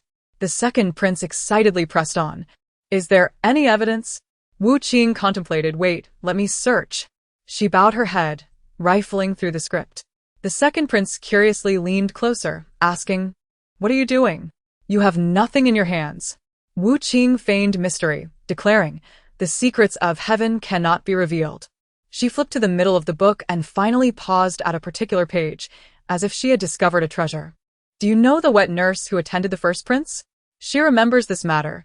You may inquire with her," Wu Qing stated. The second prince cast a sidelong glance at the first prince. Upon hearing Wu Qing's words, the first prince's expression darkened considerably. This implied that the tale of his elder brother wetting the bed at the age of 9 was, in all likelihood, true. Ha ha ha. Oh dear brother, how utterly embarrassing. The second prince internally reveled in his newfound knowledge of his elder brother's shameful history. Wu Qing turned, saying, "All right, the young one has completed his question. It is now your turn." Her gaze shifted to the elder first prince. This slightly older, composed youth shot a glare at his gleeful younger brother and cleared his throat. The first prince asked in a deep voice, "What are the second prince's hobbies?" The second prince paused, momentarily taken aback. He had expected his elder brother to inquire about something more profound or serious, rather than concern himself with his personal interests. "Has my brother changed?" "This is quite a departure." Wu Qing responded, "The second prince is quite playful. He enjoys anything that is entertaining. Your question is overly broad. Please be more specific." The first prince smiled faintly and asked, "Is there any hobby of yours that remains unknown to others? Preferably something that would shock." The second prince was left speechless. He knew it. His elder brother would not suddenly take an interest in him. Wu Qing clapped her hands, suddenly recalling something. "Ah, there is indeed one. Mu Chong, or rather now Lady Mu. You know her, don't you?" At this revelation, the second prince's pupils widened in shock. An unnameable chill surged from his feet up to his heart. The second prince's complexion changed dramatically, and he hurriedly interrupted Wu Qing. "Wait a moment." Wu Qing gave him a puzzled look. "Why are you so anxious? You are not the second prince." Indeed, the prince is not in a hurry, but the eunuch is. The first prince shot him a sideways glance, asking, "Why are you so flustered? Is this a matter that cannot be spoken of?" The second prince's youthful face turned pale. Wu Qing continued, "The second prince has harbored a secret affection for Lady Mu for about a year now. I recall that autumn, when the rain fell like threads and the apricot blossoms had wilted, yet their fragrance lingered. The second prince, being playful, accidentally slipped while climbing a faux mountain and fell. Just as everyone was in a panic, Lady Mu descended like a celestial being, using her lightness skill to save the second prince, thus averting a disaster. From that day forth, the second prince was deeply smitten with Lady Mu. After completing his studies each day, he would stand outside her courtyard for a quarter of an hour. When questioned, he would claim he was merely memorizing. Yet the truth was he merely wished to catch a glimpse of his beloved. The first prince mechanically turned his head, feeling slightly dizzy from this explosive news. He knew his younger brother enjoyed studying beneath the banyan tree outside Lady Mu's palace, yet he had never imagined the truth was such. "Wait, little brother, are you serious? She is a consort of our father." The first prince was astonished that this inquiry had uncovered something more terrifying than his own bedwetting at 9.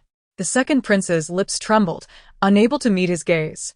Wu Qing silently assessed the situation. "However, I doubt the second prince truly loves Lady Mu. At merely 12 years of age, rather than romantic affection, it seems more like an admiration for strength. In truth, the one truly unfortunate in this scenario is Lady Mu. In the original tale, had it not been for her formidable skills, she might have faced dire consequences due to this situation. I sincerely hope someone will guide the second prince properly." The first prince's initial terror was somewhat assuaged by this thought. Could it be that Lady Mu is genuinely concerned for his younger brother? This notion arose within him, tinged with disbelief. The second prince defiantly retorted, "Where is your evidence?" Wu Qing shook her head. "There is no evidence."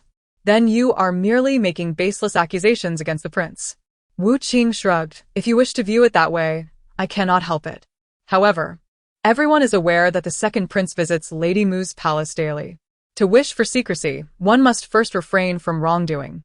Unless, of course, you can prevent the second prince from ever visiting Lady Mu again." Wu Qing shrugged once more. The second prince's expression immediately soured. To abandon Lady Mu? That was indeed an impossibility. The first prince furrowed his brow, his expression solemn as he vowed, "Very well, I shall report this matter to the emperor," urging him to advise the second prince to prevent any further foolish actions. The second prince protested, "Humph. You need not concern yourself with us second princes. Mind your own business." Wu Qing retorted, "It would be wise to intervene. If this matter is exposed, it is Lady Mu who will suffer. Infatuation is a malady. It requires remedy." The second prince dismissed her concern, Do not alarm me unnecessarily. Lady Mu is highly skilled. How could she possibly be in danger? Wu Qing countered. Pray tell, what do you think will happen once this matter is revealed? Will the emperor execute his own son? Or, to preserve his dignity, will he shift the blame onto Lady Mu? The second prince's voice suddenly diminished. Lady Mu, being the emperor's consort, surely he would not harm her. Wu Qing coldly replied, "Na fi." Do you know what the emperor values most? It is the dignity of the royal family. Are you unaware of why concubine Ning chose to become a nun? Ning Pin and the monk Liao Kong share an unfinished destiny. Even in the absence of any transgressions, she was forcibly shaved and made a nun. In the original text, Ning Pin's fate was even more tragic. She was directly condemned to death by the emperor. The young eunuch appears quite innocent, seemingly untouched by the harsh realities of imperial power. The second prince lowered his head deeply, fully aware of the situation. The events surrounding the Guogua temple had stirred considerable controversy, although the emperor had strictly prohibited the spread of information. The princes had their own sources of intelligence and were certainly aware of the intricacies involved. Though he had come to inquire about Ji Guerin, he found himself feeling guilty under her questioning. Chapter 71. A ceasefire. Brother, since the two entered, Xiao Luzi had been waiting outside the door. The eldest and second princes stood before Ji Guerin, looking as dejected as two schoolboys caught misbehaving. No matter how Ji Guerin scolded them, they dared not retort a word. Her stance, hands on her hips while reprimanding them, indeed exuded the aura of a stringent teacher. Xiao Luzi stifled a laugh. With this arrangement, the empress could rest easy. Inside, Wu Qing urged, "One question each has concluded. You may now pose your second." Yet the eldest and second princes dared not ask further. Their youthful faces betrayed their fear. The knowledge Ji Guerin possessed was too terrifying. Who knew what other secrets she might reveal? Her remarkable memory was almost otherworldly. The eldest prince swallowed hard and cautiously inquired, "Guerin, how did you come to know such news? If even these clandestine matters are known, could there be a traitor among us?" I cannot disclose that to you," Wu Qing teased, leaving them in silence. If they were indeed eunuchs, they would hardly have the audacity to question the princes. To pry into their master's private matters would be to court death. Taking a deep breath, the eldest prince proposed, "Guerin, what if we note the other two questions for later inquiry?" The second prince promptly concurred. In truth, they were genuinely too intimidated to press further. Wu Qing eyed them skeptically. "You didn't come to investigate my background, did you? Is one question truly sufficient?" "Indeed, it is more than enough," they both nodded, displaying awkward yet polite smiles. They nodded again, as if to say, "Who would dare speak ill of you?" Wu Qing waved her hand, signaling their departure. As they stepped out of the palace, the eldest and second princes exchanged glances, each detecting mistrust in the other's eyes. The second prince gritted his teeth and threatened, "Elder brother, you had better keep your mouth shut, or the tale of your bedwetting at the age of 9 may spread throughout the entire palace." The eldest prince retorted defiantly, "You speak with such conviction, yet I wonder who had the audacity to covet Mu Guerin?" The second prince dismissed the remark. "I have never revealed this matter to anyone." The eldest prince chuckled lightly, "Neither have I." Though both were aware of each other's secrets, they lacked substantial evidence to act upon them. Despite their mutual resentment, they could do little to harm one another. They glared at each other for 10 seconds, until their eyes grew weary. Finally, in unison, they proposed a ceasefire. "Very well, let it be so." With a flick of their sleeves, they felt utterly disgruntled. This exchange had yielded more words than they had shared in the entirety of the previous month. The sight of each other's faces was enough to churn their stomachs. Xiao Luzi coughed lightly, breaking the surrounding silence. He stepped forward with a smile. "Your Highnesses, Her Majesty the Empress requests your presence. Please accompany me." The eldest prince's heart sank. This was not good. When he had fallen from the roof, he had lost a boot, leaving his foot bare. Moreover, both he and his younger brother were in tattered clothing, clearly the result of a scuffle. The eldest prince rubbed his nose, realizing there was no escaping this. In Kunning Palace, the Empress's chamber was filled with the fragrant scent of incense and the gentle flutter of light gauze. "Have you been fighting?" the Empress inquired directly. The eldest and second princes kept their heads bowed, terrified that she might see the marks of their altercation. The empress was carefully assisted by several palace maids to the couch in the guest chamber. Leaning against the soft cushions, she softly asked the two anxious princes, "I heard you sought an audience with the emperor and were reprimanded?"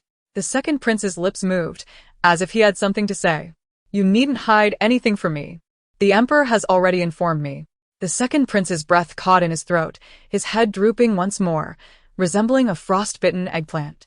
The eldest prince quickly knelt before their mother. "Mother, this matter was indeed mishandled by me." Unlike his younger brother, the eldest prince had much more on his mind.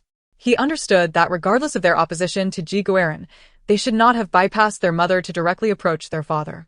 Such behavior would undeniably be a sign of disrespect. Furthermore, the eldest prince recognized that he had harbored some prejudices against Ji Guerin. It was these biases that had clouded his judgment, leading to reckless actions. He began to grasp the reasoning behind the emperor's bestowal of the character Qing. The empress sighed deeply, shaking her head. "I do not blame you. After careful consideration, I too believe this matter is indeed improper. You're growing up, and it would have been prudent to consult both of you before having Ji Guerin instruct you. Since you have already met with Ji Guerin, I must ask, do you now wish for her guidance?" The two princes hesitated slightly. They had witnessed Ji Guerin's talents, yet her status as a woman inevitably caused them some concern. They wished to learn from her skills, but were apprehensive about the judgments of society. The empress sighed. "Very well. I had initially intended for Ji Guerin to oversee your studies, but since you are unwilling, I shall have her teach others instead." The eldest prince inquired warily. "Teach whom?" "Naturally, the female officials of the 6 departments," the empress replied with a smile. "With Ji Guerin's talents becoming known, everyone is curious. Especially with the recent selection of candidates, the female officials have expressed their desire for her guidance. Ji Guerin has a remarkable memory, making things much easier," she added. Upon hearing this, terror was evident on the faces of the eldest and second princes. This could not be allowed. The 6 departments housed over 100 maidens. If Ji Guerin were to engage in a question-and-answer game with others and divulge their secrets, what would they do? The eldest prince interjected, "Indeed, mother, I truly believe Ji Guerin is exceptional." The empress, sipping the medicinal tea handed to her by Shiwen, raised an eyebrow and smiled. "Oh, did you not disdain Ji Guerin for being a woman? How is it that your opinions have changed so suddenly?" Chapter 72. The fastest exposure disdain for women? No. Not at all. That is a mere fabrication. The second prince wiped the sweat from his brow. "My brother, and I could not wish for anything more." The eldest prince echoed, "We harbor no ill will towards female scholars. We merely fear that the outside world may harbor unnecessary notions upon hearing of this." The empress nodded with a smile. "That is splendid. I do not consider you to be such shallow children. Moreover, it has been a while since I have seen you two display such brotherly affection. It brings me joy." The empress gazed lovingly at the two. Brotherly affection? Who wants to be brotherly? The two princes wore troubled expressions, yet could not act out of line under their mother's watchful gaze, so they simply bottled their frustrations. The eldest prince added, "Mother, I have one more request. When Ji Guerin instructs us, might we place a screen in the room?" The empress looked puzzled. "Why?" The eldest prince explained, "Ji Guerin is after all a consort and is of a similar age to us. Given the multitude of palace inhabitants, should any ill-intentioned individuals spread rumors, it would be detrimental to both Ji Guerin and us. This screen would serve to protect us all. The primary reason for the screen's presence is their desire to prevent Lady Ji from discovering their true identities. Moments ago, they had claimed to be eunuchs in her presence, only to be revealed as princes shortly thereafter. Such an embarrassing situation must be avoided at all costs. Nevertheless, the screen is no longer needed." The empress suddenly interjected. "Did I not mention? Lady Ji will not be instructing you in the 4 books and 5 classics, as she is not well versed in those texts." The princes were taken aback. What did mother mean by this? If Lady Ji is not teaching, what will she be doing? The term counselor was entirely new to them, evoking curiosity. The empress explained, "According to Lady Ji, she will be responsible for your ideological education, dormitory management, career guidance, and mental health. In essence, she will be with you throughout the day, constantly motivating you to study diligently and strive for progress." The princes thought, we're doomed. Does this not mean our identities will be exposed before Lady G? Moreover, she has an exceptional memory. How many secrets will she uncover? The Empress reassured them. After careful consideration, I find this arrangement quite suitable. Thus, Lady G will not be regarded as a traditional teacher, which should mitigate any resistance from the scholars. It was settled. After dinner, Lady G would come to meet them in person. The princes wore gloomy expressions, overshadowed by worry. Indeed, Mother had not forgotten this matter. The Empress pointed out their mischief, scolding them for their careless behavior. Little Lucy informed me that you all have been indulging in play. Linger ran into the bushes. And you even climbed onto Lady G's roof. Especially you, as the eldest brother, you should set an example, yet you resorted to fighting with your younger brother. If this were to spread beyond Confronting Palace, others would surely think there is discord among you brothers. The eldest and second princes shrank their heads. For there was indeed discord. That evening, Qing eagerly anticipated her first meeting with the eldest and second princes. Finally, I am to meet the Emperor's two sons. How exhilarating! I had initially contemplated a reckless act, since plotting against princes is indeed a treasonous affair. However, I cannot bring myself to harm children. Perhaps another opportunity will arise. The eldest prince is named Liang Yu, and the second prince is named Liang Ling, humorously referred to by readers as Bear Big and Bear Two, so foolish that they elicit laughter. I did not skip any part of their story. Their naivety is amusing.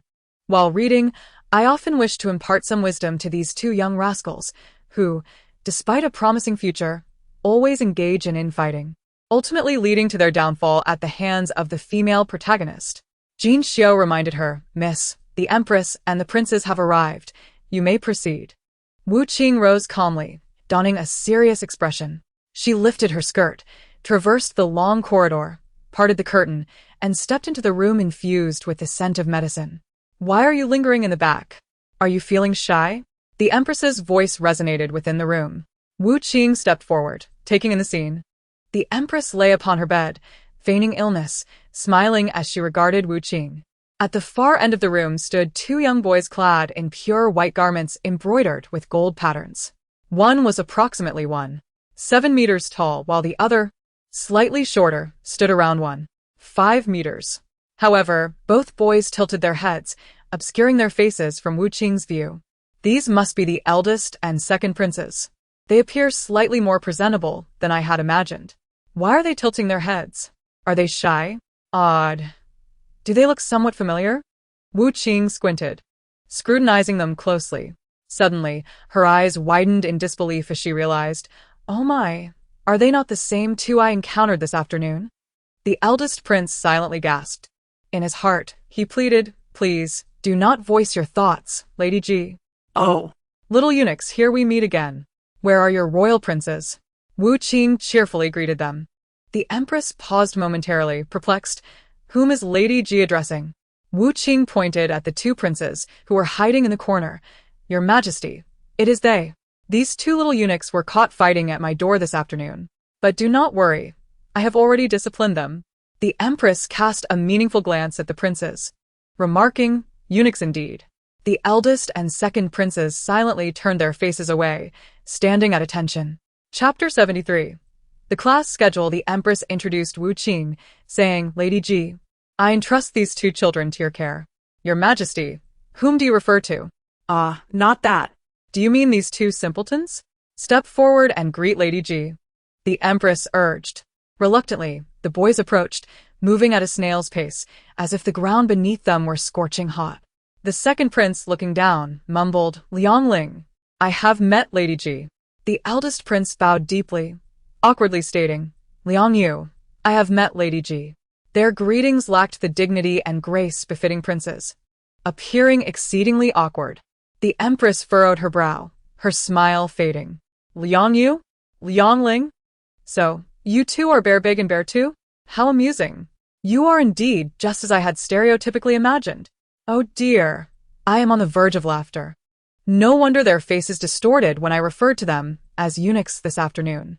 Having been called mud monkeys, Bear Big and Bear Two could not bear to acknowledge their true identities, so they simply went along with the charade of being eunuchs. What a remarkable turn of events. Heavens, how can it be so amusing that princes would masquerade as eunuchs? Wu Qing's laughter echoed loudly in her mind. Amidst this unrestrained mirth, the eldest prince's expression shifted from anger to helplessness, ultimately culminating in despair. He cast a glance at his younger brother, who remained unresponsive, seemingly unaffected by the chaos. The eldest prince looked to the heavens, suddenly realizing that it was perhaps a blessing that his younger brother was unable to hear Lady Ji's voice, sparing him from the same torment he now faced. Upon hearing the entire sequence of events, the empress, who had initially rested her hand on her temple, now moved it to her forehead. What a headache! One is her biological son, while the other is the cherished child of the noble consort. How could they lack any semblance of their mother's composure? They are already of age, and yet behave so recklessly, even pretending to be eunuchs in the palace. Is this playful nature inherited from the emperor? The empress paused, quickly dismissing the thought. Spending too much time with Lady Ji had evidently influenced her, causing her to lose respect for the emperor. Meanwhile, Wu Qing cleared her throat, finally ceasing her internal laughter at the two. She spoke earnestly. Greetings to both princes. Today, I was unaware of your arrival, and if my words have caused any offense, I beg your forgiveness. how could that be? Please. I cannot bear such deference from you both. Wu Qing stepped back. Let me clarify. I am not your teacher. The term teacher carries too much weight for me. Wu Qing continued. By the Empress's decree, I am here to serve as your counselor. However, I must make it clear that education entails enduring hardship. Only through toil can one rise above others. If the princes cannot abide by my rules, I shall take my leave immediately. The Empress on the bed nodded, evidently in agreement with Wu Qing's approach. Upon hearing this, the second prince appeared somewhat dissatisfied. Before the formal commencement of instruction, the esteemed Jiguerin had already begun to assert her authority. Having been raised in indulgence from a young age, those around her catered to her whims, treating her as if she were a fragile treasure, fearing that she might be harmed. As the favored youngest son of the emperor, he enjoyed his father's affection, and even the sovereign himself had never bestowed upon him a single word of reproach or neglect. If Jiguerin were truly to become his tutor, would he not be utterly at her mercy? The second prince, somewhat displeased, inquired, Pray tell, what are Jiguerin's regulations? Wu Qing immediately responded with a radiant smile, producing a sheet of paper from her sleeve and placing it upon the polished desk. This, she announced, is the schedule I devised in consultation with Her Majesty the Empress. Over the past few days, Wu Qing had engaged in in-depth discussions with the Empress, meticulously investigating the learning agendas of the princes. She discovered that they devoted the majority of their time to studying scriptures. In contemporary terms, it was akin to drowning in a sea of language arts lessons 7 days a week. The Empress had expressed her concerns, noting that the princes had recently encountered considerable difficulties in memorizing the scriptures. Upon hearing this, Wu Qing felt compelled to advocate for the princes. Studying scriptures every day for an entire week would surely require a certain amount of time for digestion, even for exceptionally gifted prodigies. Wu Qing, recognizing this, took it upon herself to create a new, comprehensive study schedule for the princes, employing a skilled artisan's brush to craft a detailed chart. Gentlemen, I invite you to take a look, Wu Qing spoke softly, gesturing toward the schedule unfurled on the rice paper. This outlines the learning plan for the upcoming week, and I hope that starting tomorrow, both princes can adhere to this arrangement. The first and second princes leaned in with curiosity. Though they had seen the artisan's brush before, they had never encountered a schedule in such a format. The chart was meticulously arranged, with every moment of the day accounted for. At 6 o'clock, the princes would rise and engage in morning exercises. At 7, they would partake in breakfast, and by 8, lessons in the study would commence, with various teachers imparting a wealth of knowledge. Wu Qing had thoughtfully converted modern time into ancient notation for the princes. They exchanged subtle glances, redirecting their gazes as they realized that this schedule was far more manageable than they had anticipated. As princes, diligence in their studies was imperative, and the teachers often endeavored to impart all their wisdom during lessons, which could last for 2 full hours. A moment's distraction would invite the teacher's reprimand or disappointed sigh. As they calculated the brief breaks in a morning, they found that these intervals accumulated into a substantial amount of time. Pleased, the princes continued to examine the schedule. The scripture classes were familiar to them, but what were sports and art classes? And what was this mention of recess and morning and evening self-study? They inquired of Wu Qing with a hint of confusion.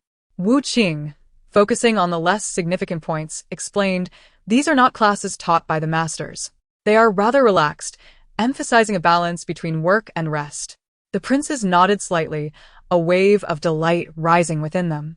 Had they known it would be like this, they would not have opposed Ji Gairen's teaching methods so vehemently. It seemed far more agreeable than their previous study regimen. Ji Gairen is truly quite amiable, they mused. Chapter 74. Morning run. The princes nodded in acceptance of the schedule. After settling this matter, the second prince mustered his courage to request the empress's permission for Princess Xian to join them in their studies. "Mother, we have a humble request. We hope that Sister Xian can study with us," he respectfully asked. The empress appeared troubled. The first prince added, "Do not worry, mother. Since father has consented to Ji Gairen's involvement, he will surely not oppose Princess Xian's education.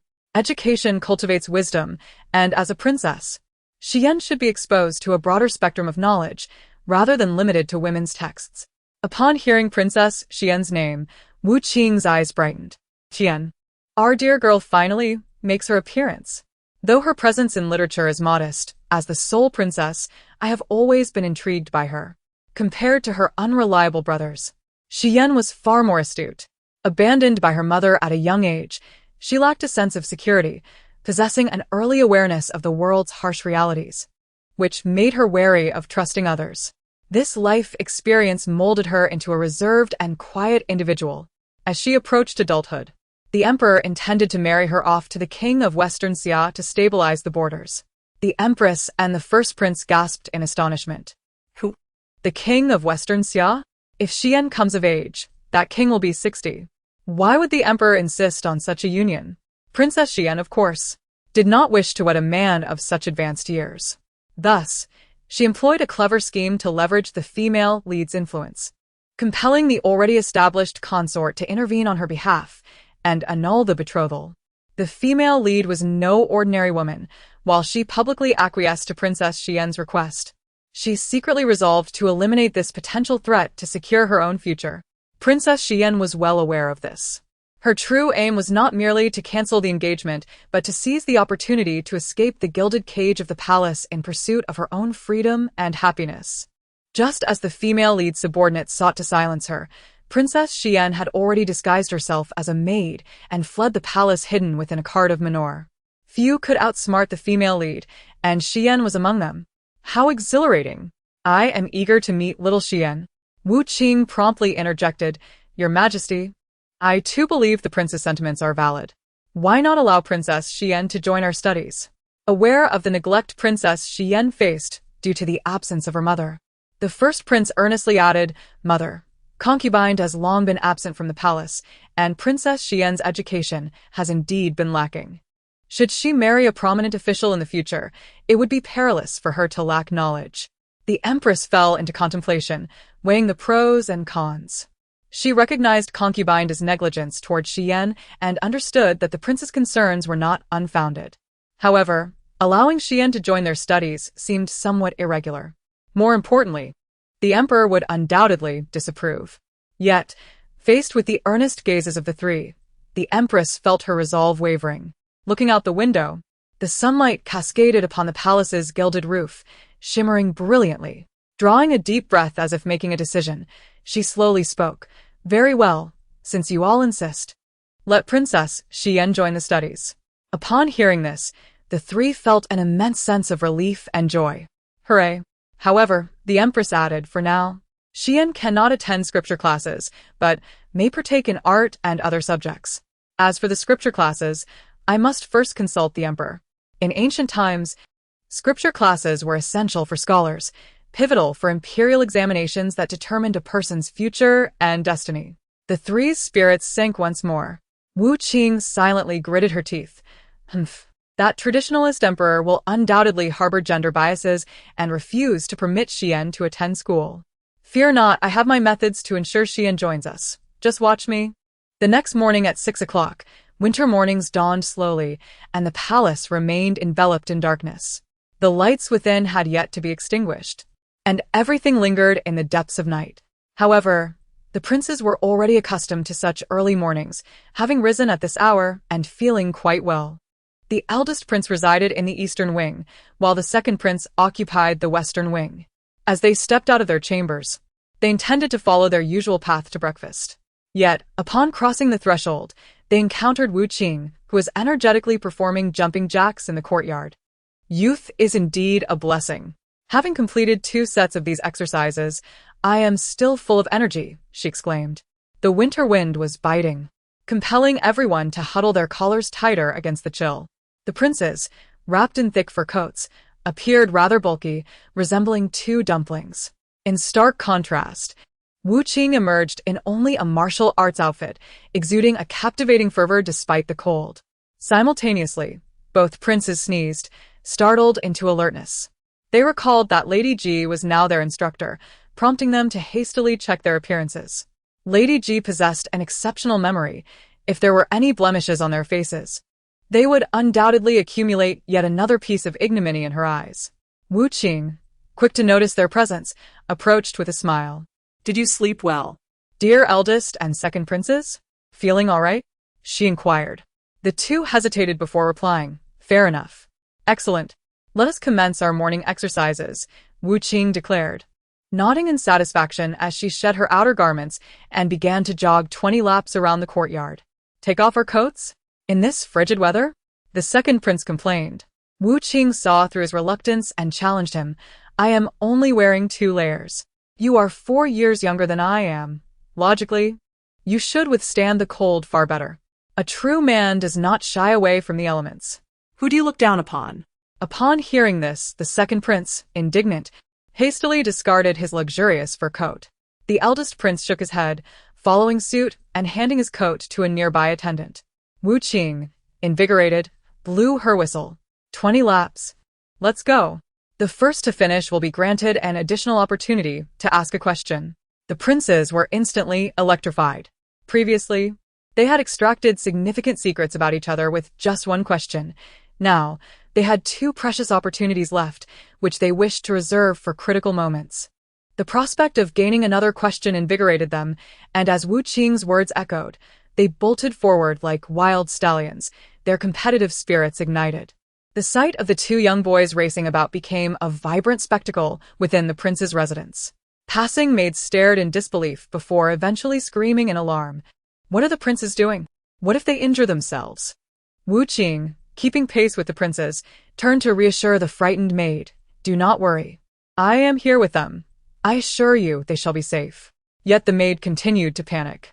You speak lightly. The princes are of royal blood, precious beyond measure. Should a misstep occur, we mere servants would be at risk. Desperate, the maid implored Lady Ji, please, think of something to stop the princes. Wu Qing sighed, grasping the maid's hand and urging her to run alongside her. Fear not. I have a strategy. Just pretend to be desperately trying to halt the princes. That way, if anything goes wrong, you can shift the blame onto me. Though Wu Qing spoke with ease, the maid felt a chill of anxiety.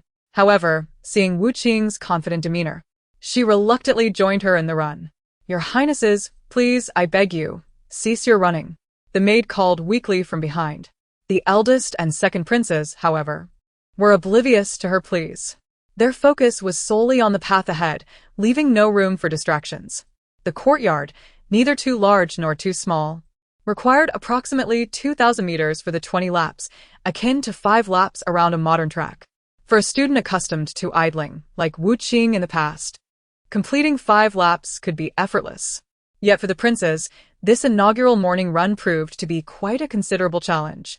To seize the opportunity to ask a question, they had initially sprinted forth at a 100-meter dash pace. By the 10th lap, their steps grew heavy and their breaths became labored. The biting cold wind stung their faces, leaving their throats raw and aching. With each step, it felt as though they were laden with lead. Accustomed to a life of luxury, the princes found themselves reconsidering their resolve. Lady Ji remained steadfastly behind them, and surely, if they voiced their fatigue, they could halt their morning exercise. Wu Qing, with her slender frame, maintained an effortless pace, as if the morning run was merely a trivial task for her. "What's the matter, my princes?" Wu Qing smiled, seemingly unfazed. "You still have 10 laps to go. Surely, you aren't fatigued already?" To falter midway would be too shameful. The maid, observing the prince's weary expressions, grew anxious. "Lady Ji, I fear the princes are already fatigued. Perhaps they should rest before continuing." Wu Qing, with a penetrating gaze, replied, "You may not feel exhausted. Yet the princes are struggling to continue. Have you considered the reason behind this? It reflects how well you have cared for them." The maid was taken aback by this profound observation. Wu Qing continued, "Their inability to endure is due to a lack of regular exercise. If they cannot endure, they cannot fight. If they cannot fight, they cannot defend our nation. If they cannot defend our nation, the kingdom shall perish. In this light, you are complicit in the nation's downfall." The maid gasped in shock. "What shall we do?" "I do not wish to be a traitor," she whimpered, running in distress. "Is this truly sufficient to sway you?" Wu Qing mused, contemplating the necessity of a 9-year compulsory education in the palace. "Naturally. We must begin now to motivate the princes together." Her tone brimmed with encouragement and anticipation. "I am but an instructor, here to provide guidance. The specifics, however, rely upon your diligent implementation. Trust me, your efforts and perseverance will lead the princes to a brighter future. Let us strive together." Wu Qing's expression was earnest. The maid, convinced by Wu Qing's conviction, nodded resolutely, envisioning the princes flourishing. "Rest assured, I shall do my utmost to ensure the princes adhere strictly to the schedule, both in their studies and physical training, with no leniency." Upon hearing this, the eldest prince felt a wave of despair wash over him. Would such morning exercises now become an unavoidable daily ritual? With 3 laps remaining, the journey felt interminable. The weight in their legs was akin to leaden burdens. "Only 3 laps left," she reminded them.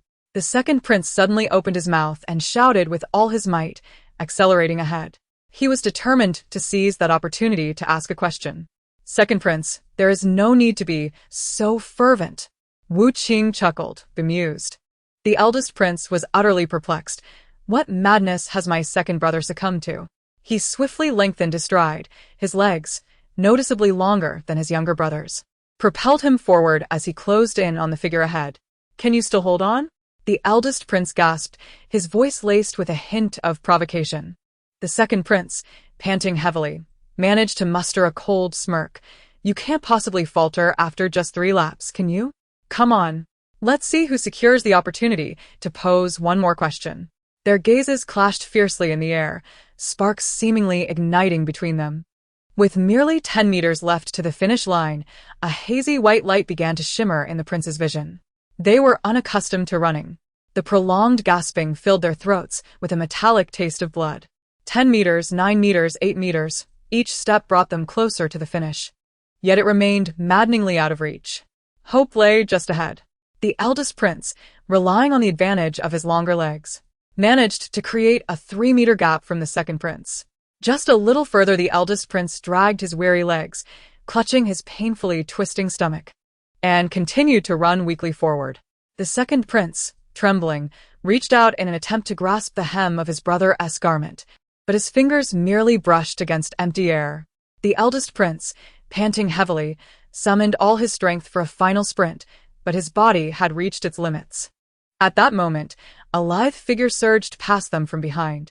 A waft of fragrance brushed past his nose, and the eldest prince watched in disbelief as Wu Qing overtook them with astonishing speed, crossing the finish line effortlessly. "Ah! It appears the champion of today's morning run is none other than myself. My apologies, your highnesses, but you have forfeited the chance to ask me another question," Wu Qing declared cruelly. Chapter 76. No women allowed. Clad in a simple yet sharp martial arts uniform, Wu Qing forged ahead, crossing the finish line. With her hands on her hips, a fine sheen of sweat glistened on her forehead, her chest rising and falling rhythmically. "Your highnesses still require ample practice," she remarked with a slight smile, her tone hinting at provocation. The eldest and second princes glared at her, utterly drained. After swallowing the blood that had gathered in his throat with great difficulty, The eldest prince stammered. You deceiver. You never mentioned you would participate in this contest. Wu Qing feigned innocence, shrugging her shoulders. I never claimed I wouldn't join, did I? It dawned on the eldest prince that he and his younger brother had been outmaneuvered by consort G. She had never intended to grant them the opportunity to ask additional questions. Wu Qing continued. In truth, I have restrained myself considerably. I did not expect you to be so feeble, unable to complete even 2 kilometers. No wonder Bear 2 met his demise through assassination, while Bear 1 became a portly ruler after ascending the throne. With such physical prowess, TSK, had it not been for gender restrictions, the throne would surely belong to Xian. The second prince weakly protested. It's because this is our first morning run. Just wait and see. Tomorrow, we will undoubtedly outrun you. Though on the verge of fainting, the second prince still boasted audaciously. He plopped down unceremoniously by the roadside. Wu Qing chuckled lightly. All right. I look forward to your performance. I was once among the top 3 in the city's high school girls' long-distance running. Dealing with 2 frail little calamus, like you should be a walk in a park. Get up. Sitting down right after running is detrimental to your health, she reminded. Suddenly collapsing after a run can lead to gravitational shock, as the abrupt change in blood circulation deprives the brain of sufficient blood supply, resulting in dizziness and posing significant health risks. The second prince, dismissive, picked up a pebble from the roadside and hurled it at her, retorting fiercely. My affairs are none of your concern. Wu Qing shrugged and turned away. Take a moment to rest before heading to eat. Remember to go to the study. The scholars will arrive on time. After delivering her parting words, she departed without a backward glance, offering no additional concern for the eldest and second princes. The eldest prince accepted a silk handkerchief from a nearby maid and wiped the sweat from his brow. Your Highness, how do you feel? Do you require a physician? The maid inquired anxiously. The eldest prince waved his hand dismissively, indicating he was fine. Consort G was correct. He indeed needed to exercise more. Their father, the emperor, focused on civil officials, emphasizing their education while neglecting their physical training. If this continued, the princes and princesses would find themselves incapable of even the simplest run, let alone facing enemies in battle. Recalling Consort G's athletic figure, a surge of admiration welled up within the eldest prince. Though she was of similar age to them, she completed the same distance with composure, as if it required no effort at all. In contrast, he, as a man with inherent physical advantages and meticulous care from the physicians, had presumed he could easily surpass others. Yet now, he found himself lacking the strength to even compete with Consort G. The eldest prince approached the second prince, extending a hand to help his brother rise from the ground. The second prince looked up, his expression baffled. The eldest prince tilted his head. Aren't you getting up? Consort G said sitting down after running is bad for your health. Don't feign concern for me. The second prince swatted his hand away and struggled to stand on his own. He glared at the eldest prince defiantly, declaring, Tomorrow, I will definitely run faster than you. The eldest prince remained noncommittal. Do as you wish, I'm off to eat. Unperturbed by the dismissal, the eldest prince lightly tossed a few words over his shoulder and turned to leave. The young eunuch, while speaking, carefully draped the discarded fur coat over the second prince's shoulders. However, the second prince bit his lip, his gaze intensely fixed on the receding figure of the eldest prince.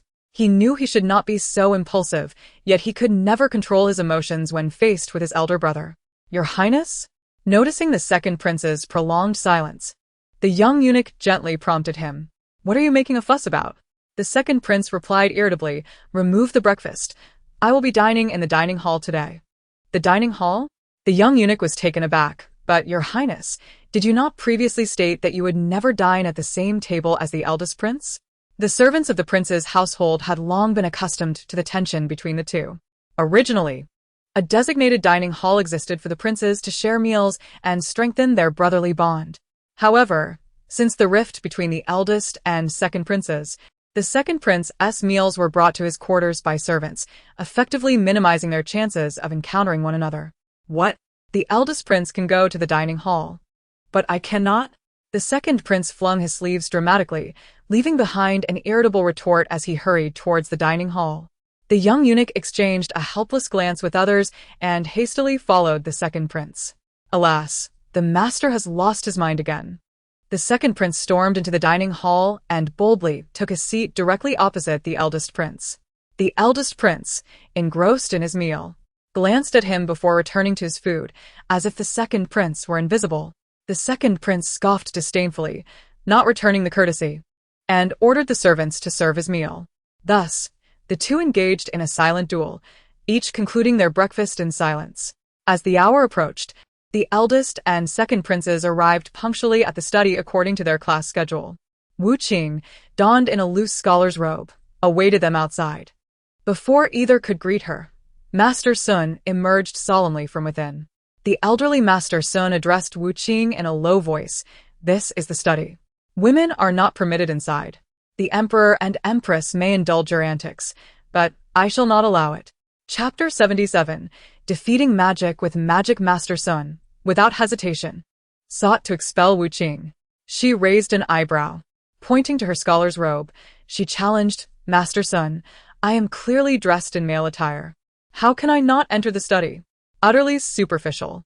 Xuanzi, with a flick of his sleeve, exclaimed indignantly, "A gentleman should adjust his attire and respect his appearance, presenting himself in a manner that commands both reverence and fear. Do you truly believe that a mere garment can deceive the world and disguise your identity?" This statement, derived from the Analects, emphasizes that a gentleman ought to be properly attired and maintain a dignified demeanor that inspires awe. Xuanzi's words were undeniably a scornful jab at Wu Qing's inappropriate attire, lacking the demeanor of a true gentleman. Wu Qing grasped the implication. No matter. She had prepared for this moment. Before the study, amidst the gaze of many, she placed her hands on her shoulders. Suddenly, she clenched her fingers tightly and forcefully yanked, dramatically revealing the oversized scholar's robe. The white robe soared into the air, billowing like a kite, tracing a breathtaking arc. The palace attendants outside gasped and quickly shielded their eyes. The princes retreated a step, slightly bewildered. Xuanzi's eyelids twitched, silently cursing Wu Qing for her reckless behavior. Once unveiled, what lay beneath was nothing but the plain attire of a palace maid, simple and unadorned. Wu Qing, now donned in maid's garb, offered a sweet smile and spoke softly. "Master Xuanzi, is this acceptable? There is no explicit decree stating that a maid cannot enter, is there?"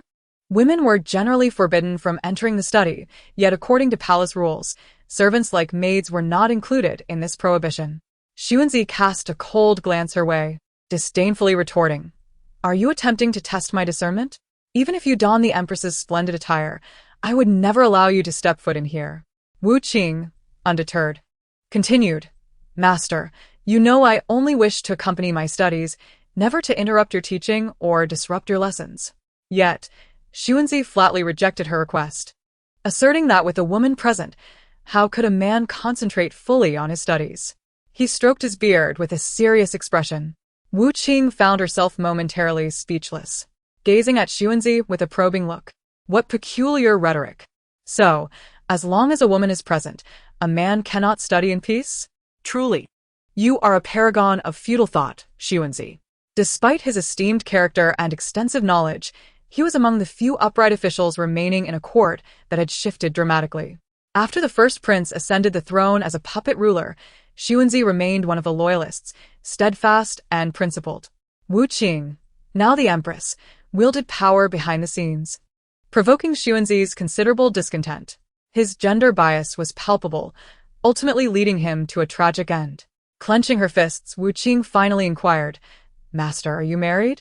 Xuanzi nodded affirmatively, stating, "Indeed, I have been devoted to my wife for 40 years, with deep affection." Wu Qing pressed on, "Then, during your studies, did your wife never enter your study? Or do you believe that her presence would disrupt your learning?" Xuanzi furrowed his brow and replied sternly, "This is entirely different. Marriage and scholarly pursuits are distinct matters. Moreover, my wife only occasionally enters to assist with ink and tidying up. How could that disturb my tranquility?"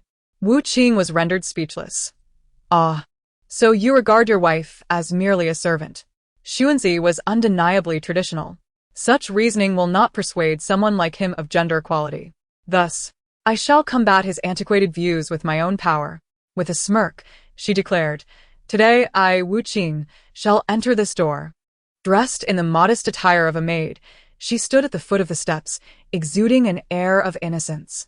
With a glance at the princes, she prepared to turn and enter the room. The princes were momentarily at a loss. Should they follow Xuanzi or ally with Wu Qing? Wu Qing looked around, calling out to Xuanzi. Taking a couple of steps forward, she lowered her voice. Very well, since you are so insistent, I shall not press you further. Xuanzi stroked his beard and nodded. That would be best. Wu Qing then added, however, regarding the matter of Sun Qing's misconduct and his slander against Qin Li Xue, I shall inform the emperor. Sun Qing, Xuanzi's youngest son, aged 35, had yet to achieve any scholarly rank despite having 5 children. Upon hearing this, Xuanzi's previously stern demeanor cracked, and he gazed at Wu Qing, who remained unfazed. How did she know of Sun Qing's affairs within the imperial confines? Wu Qing smiled. Master, now we can have a proper conversation, can we not? Xuanzi's weathered face twitched. After a moment of hesitation, he reluctantly conceded to Wu Qing's request. They moved away from curious onlookers to a secluded corner. Xuanzi spoke in a low tone. Lady Ji, do not slander my son. Wu Qing chuckled softly. Xuanzi, who do you think you are deceiving? The entire capital knows that of your 3 sons, the youngest has been unable to pass the examination for a decade. Sun Qing's foolishness was not the reason for her accusations. Xuanzi replied coolly, his words laced with veiled threats. If you continue to slander, do not blame me for reporting you to the emperor. Threatening me? Ha! I am not one to be intimidated. Wu Qing continued to smile, for Xuanzi, who had been so resolute moments ago, was now faltering. Xuanzi reprimanded. Nonsense. Wu Qing elegantly lifted her hand, her fingers deftly flipping through the pages of the script. She recited, 5 days ago, Sun Qing sought someone to impersonate him before the imperial examinations and was discovered by the proctor, Qin Li Xue. In retaliation, Sun Qing accused Qin Li Xue of recommending the impersonator, claiming he had received a substantial sum of money. Once the truth emerged, it was clear that all issues stemmed from Sun Qing himself. With a sardonic smile, Wu Qing fixed her gaze on Xuanzi, asking, such a significant incident, yet there has been no word in the palace. Master, your contributions to this silence must be considerable, and to keep so many mouths shut would require quite a sum. Wouldn't it? I would boldly venture to guess that you have earned no less than this amount in recent years. Xuanzi's expression darkened significantly. Chapter 78. Lady Ji is quite impressive. Xuanzi realized that Lady Ji was far more astute than he had anticipated. He had thought her merely a naive young girl of 16, favored by the emperor for her charm and cleverness, serving close to the princes. Rumors of her beauty, surpassing even that of the favored consort, were evidently exaggerated. Wu Qing remarked, although you are well versed in literature and the teachings of sages, I, as an ordinary person, must express my admiration. However, not everything in life can adhere to the principles laid out by the sages. Even a wise man like you may show favoritism toward his own son. Therefore, let us each take a step back. I promise not to inform the emperor of this matter, and in return, you will permit me to sit in on your lessons. With a twinkle in her eye, she asked, what do you say? Xuanzi remained silent. However, his beard trembled slightly, betraying the turmoil within his heart. Wu Qing realized she had successfully placed Master Sun in a dilemma. Master, she called gently, urging him. The princes are still waiting outside the study, braving the bitter cold. You must make a decision soon. Master Sun's mind was in turmoil, engaged in a fierce internal struggle that Wu Qing could scarcely fathom. His brows were tightly knitted, weighing various pros and cons, seemingly torn between the dictates of morality and the harsh realities he faced. After a prolonged silence, the venerable elder finally nodded slowly. Exhaustion and resignation etched on his face as he said, you come in. Yet his expression remained unyielding. Master Sun cast a cold gaze at Wu Qing, his tone laced with warning. Your father, though an official in the court, is not without flaws. Should he err, I hope you will not regret your actions today. This statement implied a threat using the original owner's father as leverage against her. Wu Qing's expression suddenly turned earnest.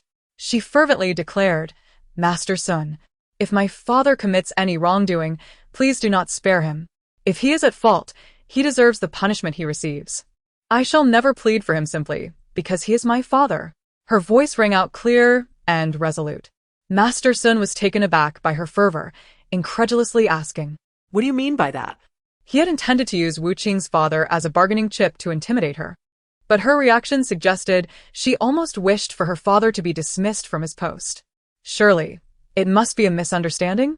What daughter would not desire a father of high rank and authority? Wu Qing replied, the literal meaning. Master Sun's silence almost made me forget about that biased stepmother and the original owner's father. Bah, Wu father, that idle official, should have long relinquished his position to the younger generation. Just because I do not mention Sun Qing does not mean others will not. Rest assured. While the original owner's ex-boyfriend, Qin Lixue, may be a fool in matters of the heart, he is cunning in the political arena. To offend him would surely lead to dire consequences for Sun Qing. Master Sun coldly remarked, You are quite something. Wu Qing feigned a smile, complimenting him. So are you, master. With a dismissive snort, Master Sun disregarded her and ascended the steps, being the first to enter the study. Wu Qing tilted her head, signaling the princes to follow her inside. The second prince, astonished, cast a glance at Master Sun's retreating figure and whispered in disbelief, You actually convinced Master Sun? He agreed to let you in? Master Sun's reputation for stubbornness was well known. Even the supreme emperor had been rendered helpless before his steadfastness. Wu Qing nodded, as if this were a trivial matter. In that moment, the princes regarded her with newfound respect and admiration. To persuade the empress and the emperor might not be extraordinary, but to sway Master Sun was an entirely different feat. They had studied under him since childhood and were well acquainted with his temperament. Yet, the esteemed Wu Qing had managed to soften him. How remarkable! Let's go, Wu Qing said, patting their heads. Make sure to focus on your studies. Remember, I have a quiz for you later during evening study. Wu Qing smiled, revealing 8 teeth, masking the mischief in her eyes. Those who scored 90 or above would receive an additional question. Another opportunity for inquiry. The prince's eyes brightened, their competitive spirits reignited. The trio entered the study. The room, constructed in an ancient style, was open on all sides. Due to the winter chill, large screens were positioned around the room, effectively keeping the cold at bay. Master Sun sat solemnly on a high platform, holding a scroll, his posture dignified. The princes, now composed, seated themselves on the floor below, each with a 1-meter-long desk in front of them. The desks were equipped with ink, brushes, and paper, ready to capture every word spoken by the master. Wu Qing casually pulled up a stool, clutching her notebook, and settled in a corner to take notes. Today, we will discuss the Book of Rites, Master Sun began, stroking his beard.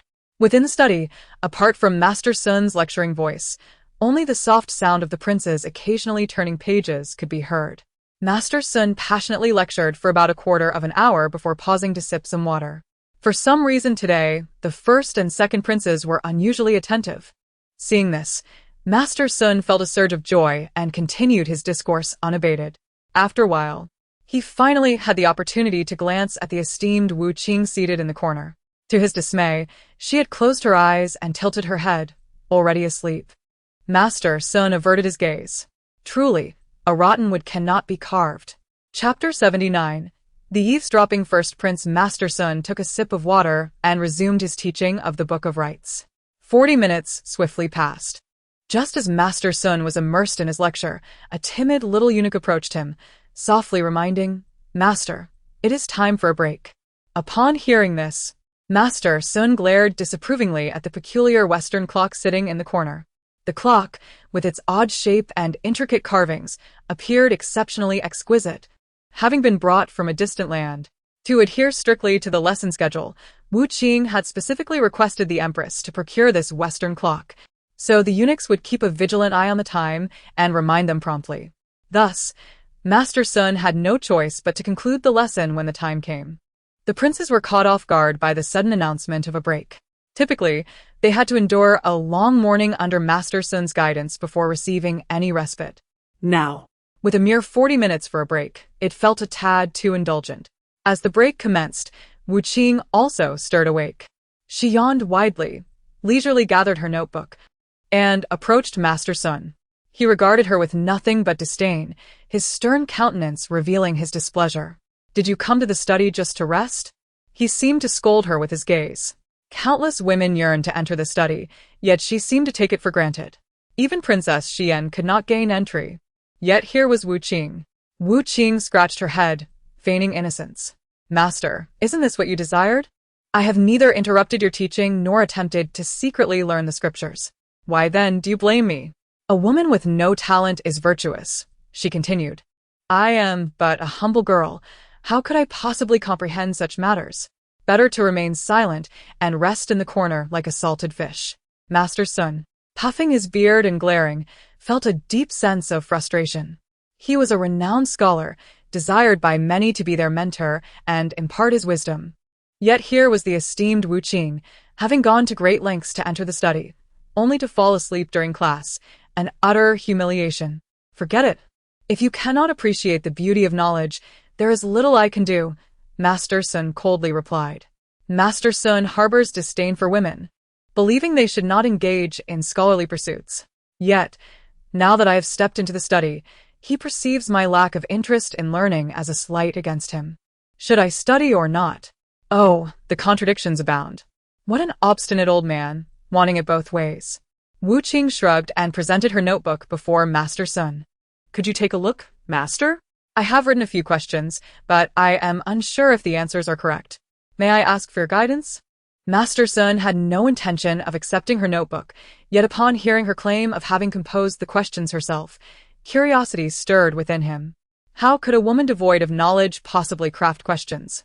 Absurd. Master Sun lowered his gaze and began to read the words meticulously. As his eyes scanned the page, his brows gradually furrowed. Moments later, he furrowed his brow, incredulity evident in his voice as he asked, Did you conceive all these answers by yourself? Wu Qing shook her head and replied calmly no. Sun Fuzi appeared to exhale in relief. If all these profound questions and answers were conceived solely by consort Ji, his heart would surely falter. Wu Qing candidly informed him it was written by someone named Zhu Hanfei. Oh, you might be interested to know, she is also a woman. Sun Fuzi fell silent, clearly uninterested in that detail. After a moment's hesitation, he could not help but inquire, could she be one of the concealed princesses within the palace? I have taught the princes in the study for many years and have never heard of her. Wu Qing calculated the time. It would be soon, in about half a month, that she would enter the palace. This meant that such a talented young woman had only just come of age? Could there truly be such a woman in the world? Sun Fuzi's interest was piqued. At what age did she compose these? Perhaps around 50, Wu Qing replied uncertainly. Sun Fuzi took a deep breath, attempting to quell his inner turmoil. How had he ended up discussing such matters with consort Ji? What nonsense! How could a young woman yet to enter the harem possibly pen such answers at the age of 50? Could consort Ji foresee the future? Master, you have yet to comment on how well these questions are written, Wu Qing urged. Not good. Sun Fuzi's beard quivered slightly as he pointed to the text. This question's answer is overly one-sided. And this one, calculate for yourself. What is the population of the capital? What about the land? Can it be implemented? Wu Qing acknowledged his teachings. Sun Fuzi gazed at her with an indescribable expression. If you wrote these yourself, well, I suppose I shall reluctantly assist you in refining them, to render them more perfect. Most of these answers are commendable, yet some diverge from the current state of the Qin kingdom. Although Sun Fuzi was uncertain why consort Ji would utilize these answers, he felt a sense of duty to assist, lest she mislead others. Wu Qing stood beside Sun Fuzi, observing him modify the answers, silently reflecting. The answer to this question is confined to interpretations of the Book of Rites, failing to incorporate the essence of other classics, which indeed renders it somewhat biased. Sun Fuzi's pen paused, as if contemplating something, before he inscribed a few words.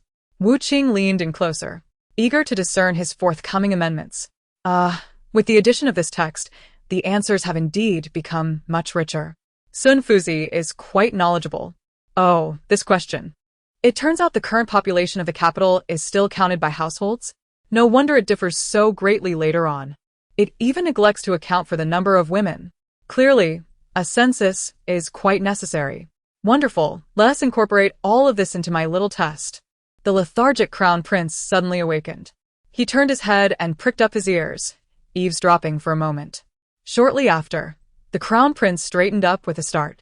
He quickly picked up his pen and began to jot down notes in the notebook Wu Qing had provided.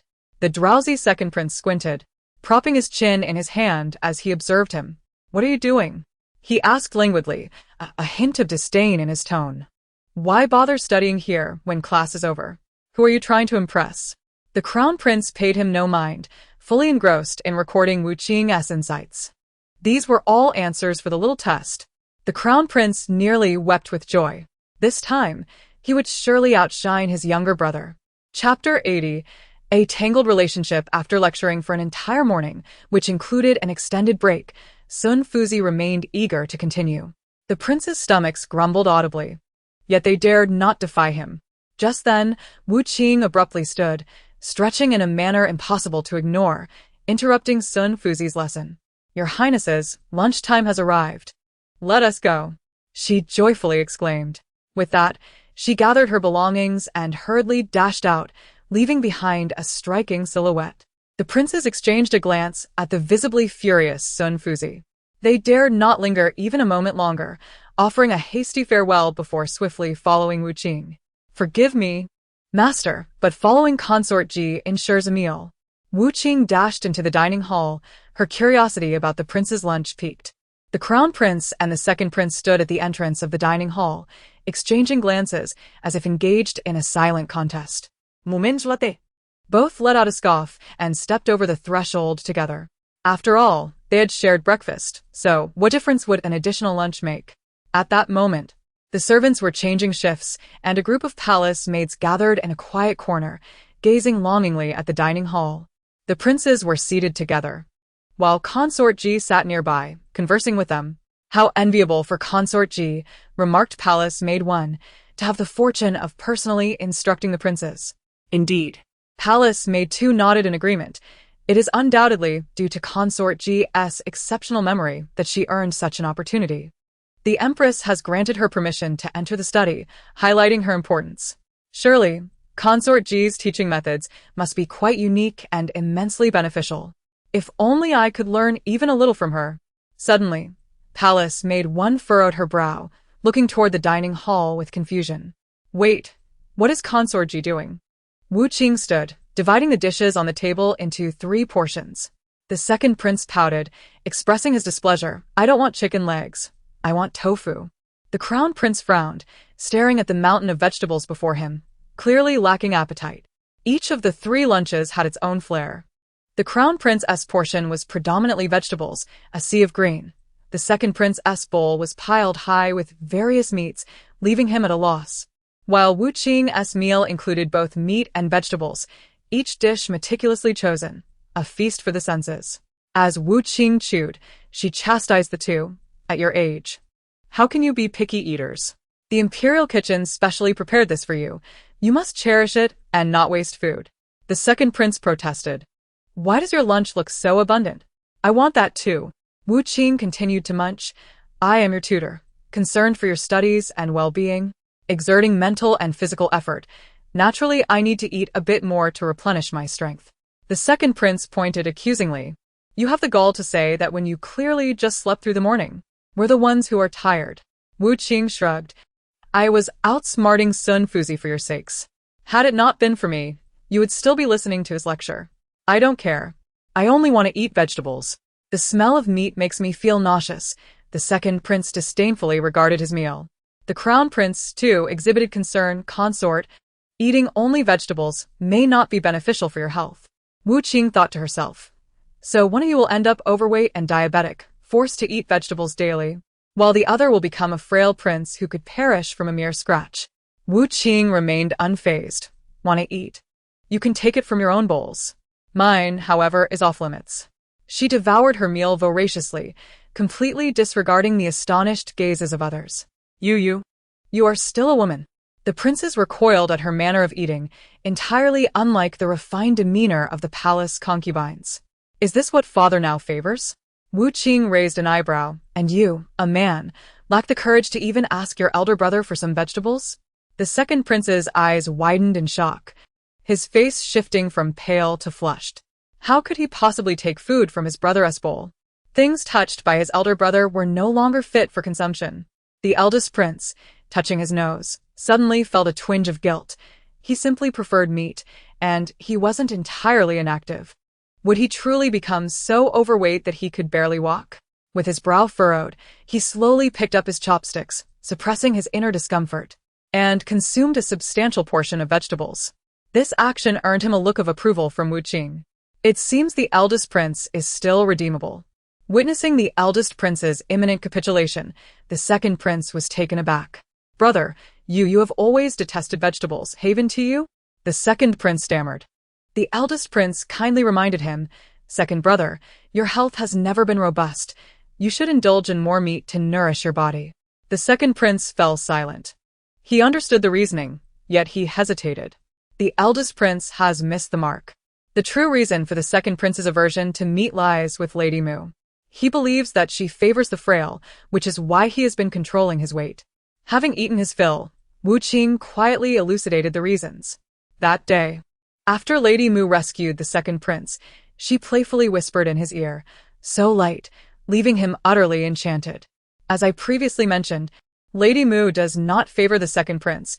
She has affection for concubine Shu. If not for the fact that the second prince is the biological child of concubine Shu, why would Lady Mu risk exposing her martial prowess to save him so recklessly? To interpret a mere exclamation from the other party as a declaration of love is indeed an act of self-deception. The second prince harbored feelings for Lady Mu, while Lady Mu favored concubine Shu, who is also the emperor's consort. The eldest prince, inadvertently eavesdropping on these sentiments, sprayed water from his mouth in surprise. The spray landed precisely on the second prince's meal, dousing it thoroughly. Qing was equally astonished.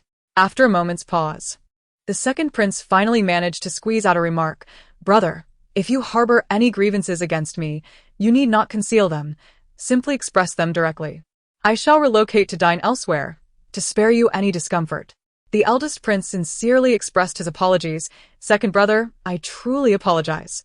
I just felt that the emperor's harem is rather chaotic." The second prince shot him a disdainful glance. Qing nodded in agreement. "Just eat," she said. "We have physical education class this afternoon." She had requested the queen to appoint Fong Rongan as the physical education instructor. The second prince hesitated, eyeing the chicken leg in his bowl. In front of everyone, his brother surely wouldn't poison him, would he? Chapter 81. The Supreme Master Fong Rongan, the second prince, having finished the chicken leg, was still alive. At 1:45 in the afternoon, sunlight streamed through the sheer curtains. The winter quilt was exceedingly warm, and the princes remained in deep slumber. Qing stowed away her pocket watch and began knocking on doors, rousing the slumbering bears, the eldest and second princes. "Get up. It's time for class." At her urging, the eldest prince, clinging to the last shred of his willpower, struggled to open his eyes and crawled out of the soft bed. As he staggered to the door, he found the second prince being dragged out by Qing by the collar, resembling a chick being lifted. He was clad only in a light purple outer robe, evidently hastily thrown on, and his hairpin was somewhat askew, lacking its usual neatness. His disheveled appearance starkly contrasted with the refined image he typically projected. Qing's actions effectively stripped the second prince of his carefully curated fade. The eldest prince stifled a laugh as he paused to wipe his eyes. The second prince, irked and embarrassed by being forcibly awakened, snapped, "What are you looking at?" Hearing this exasperated retort only made the eldest prince chuckle more. "Second brother, you ought to consume more meat. After all, it's somewhat exaggerated for Lady G to lift you so easily." The palace servants present averted their gazes, suppressing their laughter, keen to avoid provoking the irritated prince. Qing inquired with a smile, "Are you awake now? At your age, how can you sleep so much? 12 years old is the time to strive." The second prince quietly protested, his ears flushing red, "Please put me down." It was mortifying to be lifted effortlessly by a girl of similar age. He glanced around, realizing that the palace attendants were stealing glances at them, their eyes filled with various meanings.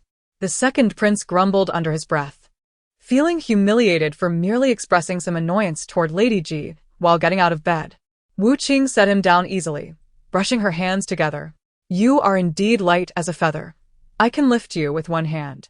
The second prince scoffed. He wouldn't. He stooped to Lady G's level. As long as Lady Mu was pleased, he would never allow himself to gain weight. Let us go, Wu Qing exclaimed, brimming with excitement, far more animated than two children. It's time for physical education class. Not only will I get to see handsome men, but I'll also learn martial arts. I stand to gain in every way. Behind the imperial garden, there was a sizable open space often used for the temporary training of the guards. Today, it served as a venue for the prince's physical education class. In the center of the impeccably smooth ground stood the renowned Fong Rongan, the commander of the guards, already waiting. Clad in military attire, he exuded an air of charisma, his stature embodying both elegance and the steadfastness of a general. Truly, he is the genuine male lead of the original story. Wu Qing mused. To be honest, if I were the female protagonist Zhu Hanfei, I would undoubtedly choose Fong Rongan over the emperor. The emperor's thoughts are complex, both passionate and suspicious. And the age gap with the female protagonist is akin to a chasm. In Zhu Hanfei's heart, her feelings for the emperor are likely more about utility than genuine affection.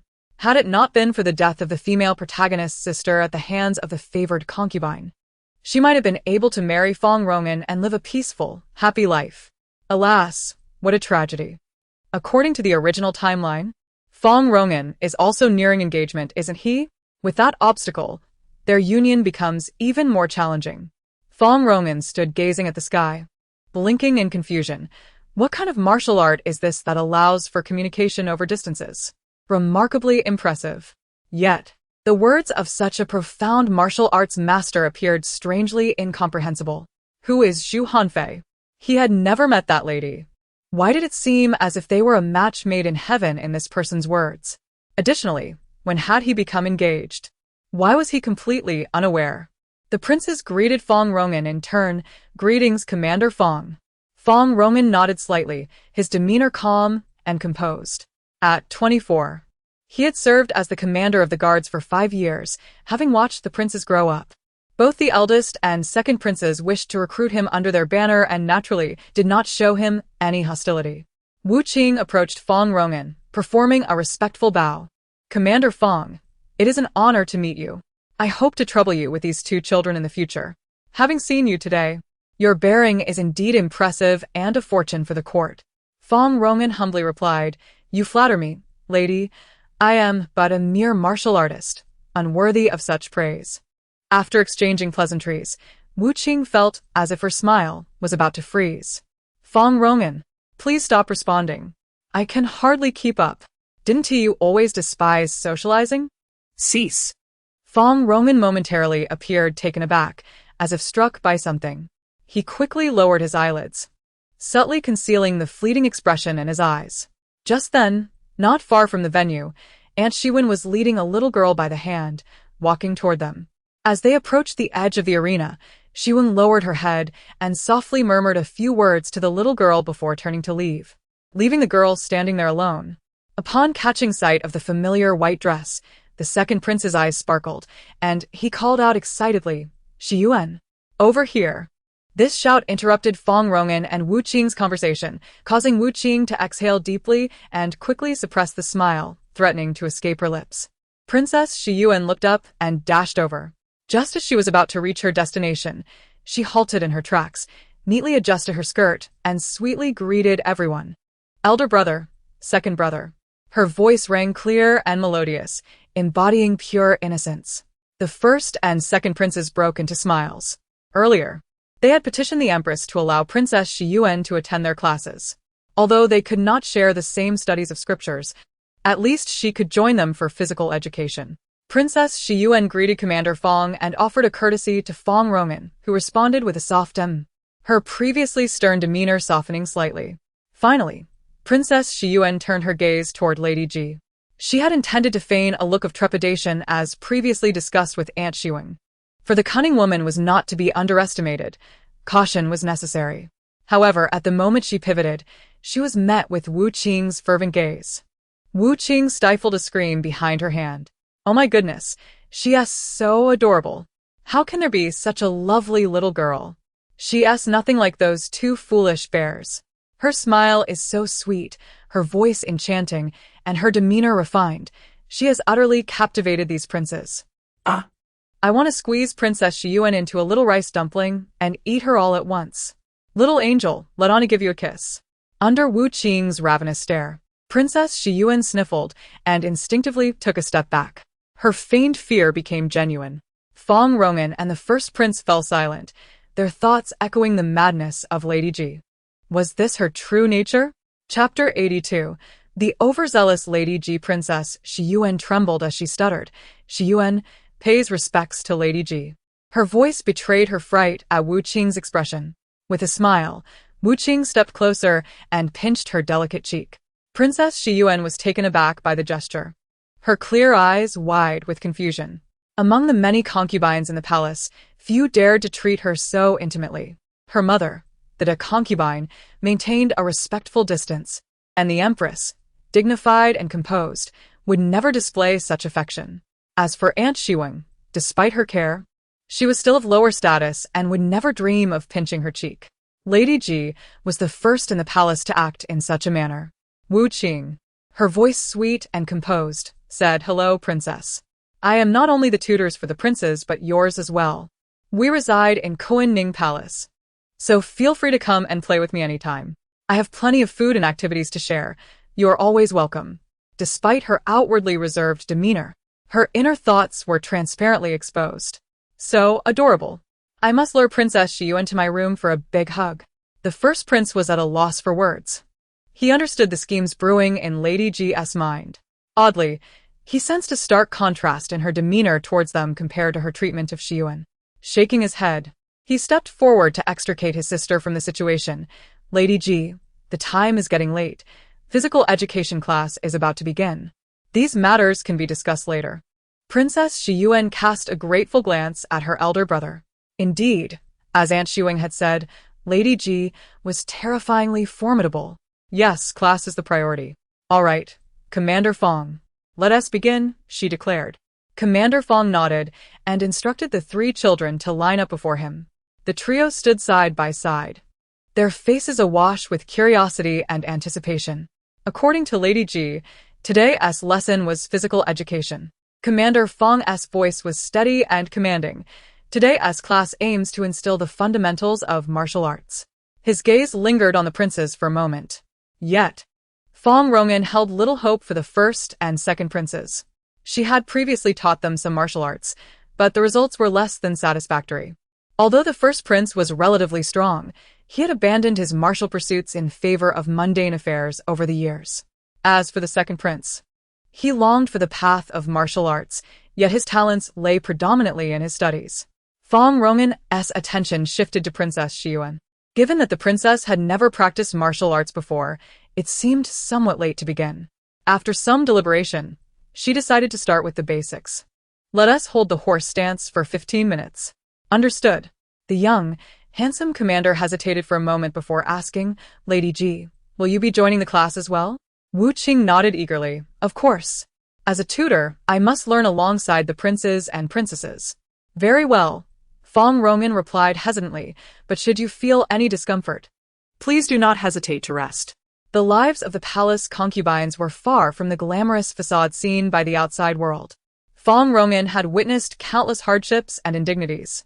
Although Lady Ji appeared relatively healthy, her slender form indicated that she had likely endured much to vie for favor.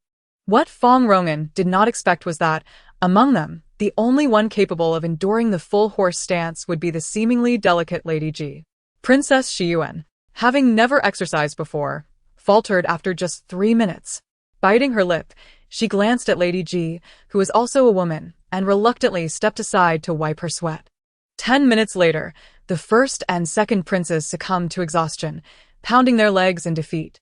As the quarter-hour mark approached, when everyone assumed no one would complete the challenge, Wu Qing suddenly straightened up, bouncing in place as if the previous exercise had been but a trifle. "Commander Fong, let us increase the intensity. This is too easy." Back at school, we held the horse stance for at least an hour. Fong Rongan, perceptive as ever, recognized that Wu Qing's physical abilities surpassed those of the average person. She turned to the three children and instructed, "Each of you throw 100 punches." I will check in a moment. The first and second princes sighed in resignation, fully aware that a mere horse stance would not suffice for Commander Fong. The princes got up from the ground and diligently began their basic training. However, Princess Shiyuan lacked their stamina. The 3 minutes of horse stance had drained her completely. Her legs trembled, unable to support her, and thus she sat alone in a corner of the arena, her gaze traversing the crowd, observing everything unfold before her. The first and second princes faced away, counting aloud with every punch, seemingly competing to see who could be louder. Meanwhile, Commander Fong approached Lady Ji, appearing to offer some guidance. Not a single soul paid her any attention. Just like in Kunning Palace, Princess Shiyuan clenched her fists and struck her leg hard. The momentary pain seemed to temporarily suppress her feelings of solitude. It was no different, she thought. Even beside her elder brothers, she remained the overlooked one. Meanwhile, the two foolish bears in the distance continued their meaningless competition, oblivious to their sister's plight. Suddenly, Wu Qing's lips twitched, and she called out loudly, "Shiyuan." Her voice echoed throughout the arena, startling Princess Shiyuan into looking up. "Come here," Wu Qing beckoned warmly. "What are you doing over there?" "Come to me." Princess Xian managed to force a faint smile and said, "Thank you, esteemed one. I lack the strength to continue. Sitting here suffices." "Very well," Wu Qing replied as she turned to Fong Rongan. "The princess appears somewhat fatigued. Since she cannot come to us, we shall seek her out." With that, they approached the princess. Xian stared blankly as the two figures drew near and settled beside her. Wu Qing gently ruffled the princess's hair and inquired, "Did the captain just say that I can begin my martial arts training directly?" Fong Rongan nodded in affirmation. "In my humble opinion, your physical condition is already commendable. Shortly, I shall demonstrate a few techniques for you. After a brief practice, you will discern whether you possess any aptitude for martial arts." Chapter 83. I wish to learn martial arts, Fong Rongan asked. "Do you have a weapon you are proficient with?" In the original text, it was noted that warriors on this continent typically specialize in a single weapon. Fong Rongan was renowned as the foremost expert in the kingdom of Qin, owing to his mastery over multiple weapons. Wu Qing shook her head. She was somewhat inclined to ask if a brick counted. Observing her demeanor, Fong Rongan smiled knowingly. "In that case, allow me to first demonstrate a sword technique for you. The people of Qin predominantly practice swordsmanship, and it is a favored weapon among those in the martial world. You may watch closely." He continued, "This sword technique is called a extreme sword, suitable for beginners without any martial arts foundation." He slowly unsheathed his sword, and in an instant, he transformed into a streak of piercing light, gracefully dancing within the courtyard. Wu Qing and Princess Xian were utterly captivated. The princess was deeply drawn in by Fong Rongan's movements, her heart racing uncontrollably, as if it were beyond her command. For the first time, she experienced a sense of liberation. Xian fixed her gaze, striving to imprint every step and strike of Fong Rongan's into her memory, silently mimicking the movements in an attempt to grasp the ineffable essence of the swordplay. Meanwhile, Wu Qing's mind went blank, realizing the vast chasm between disciplines. The sword light flickered, and the air crackled with energy as Fong Rongan's figure ebbed and flowed amidst the shimmering blade, appearing to merge with it. Though merely introductory moves, under the influence of Fong Rongan's formidable internal energy, they exhibited a breathtaking power. He had deftly elevated the eight extreme sword into a profound martial art. After a brief interval, Fong Rongan sheathed his sword, his breath serene as a still lake, his step steady as a rock. "Esteemed one, princess," he nodded respectfully. "I have completed the demonstration of the sword techniques. The wooden swords are ready nearby. You and the princess may begin your practice." Wu Qing pondered for a moment before speaking. "Captain, may I ask a question? Is this how you typically instruct others in martial arts?" She felt a bit at a loss for words. Fong Rongan nodded, "Indeed. However, opportunities for me to teach are scarce. Aside from the princes, I have only instructed a few exceptionally talented young men in the Imperial Guard. Martial arts rely more on comprehension rather than mere imitation." Wu Qing sighed heavily. "No wonder. It's no surprise that the first and second princes have struggled for years to advance in their skills. How many can truly grasp your teaching methods? You are a genius, but we are not," she lamented. Well, I shall give it a try. With a despondent demeanor, Wu Qing rose and went to fetch a wooden sword for practice. The wooden sword was light. Wu Qing gripped it with ease, executing a graceful flourish. Princess Xian glanced around and, seeing that no one was paying her any mind, she bounded over like a joyful fawn, seizing a wooden sword to clandestinely practice as well. Fong Rongan assessed the first and second prince's fist techniques, and when they finished, Wu Qing and Princess Xian had nearly mastered the 8 extreme sword. The princes, curious about the new sword technique the two had learned, gathered around, eager to witness it. Fong Rongan smiled and asked, "Who wishes to demonstrate first?" Princess Xian raised her hand. Wu Qing generously applauded. Noticing the first and second prince's immobility, she scolded playfully, "Support your sister."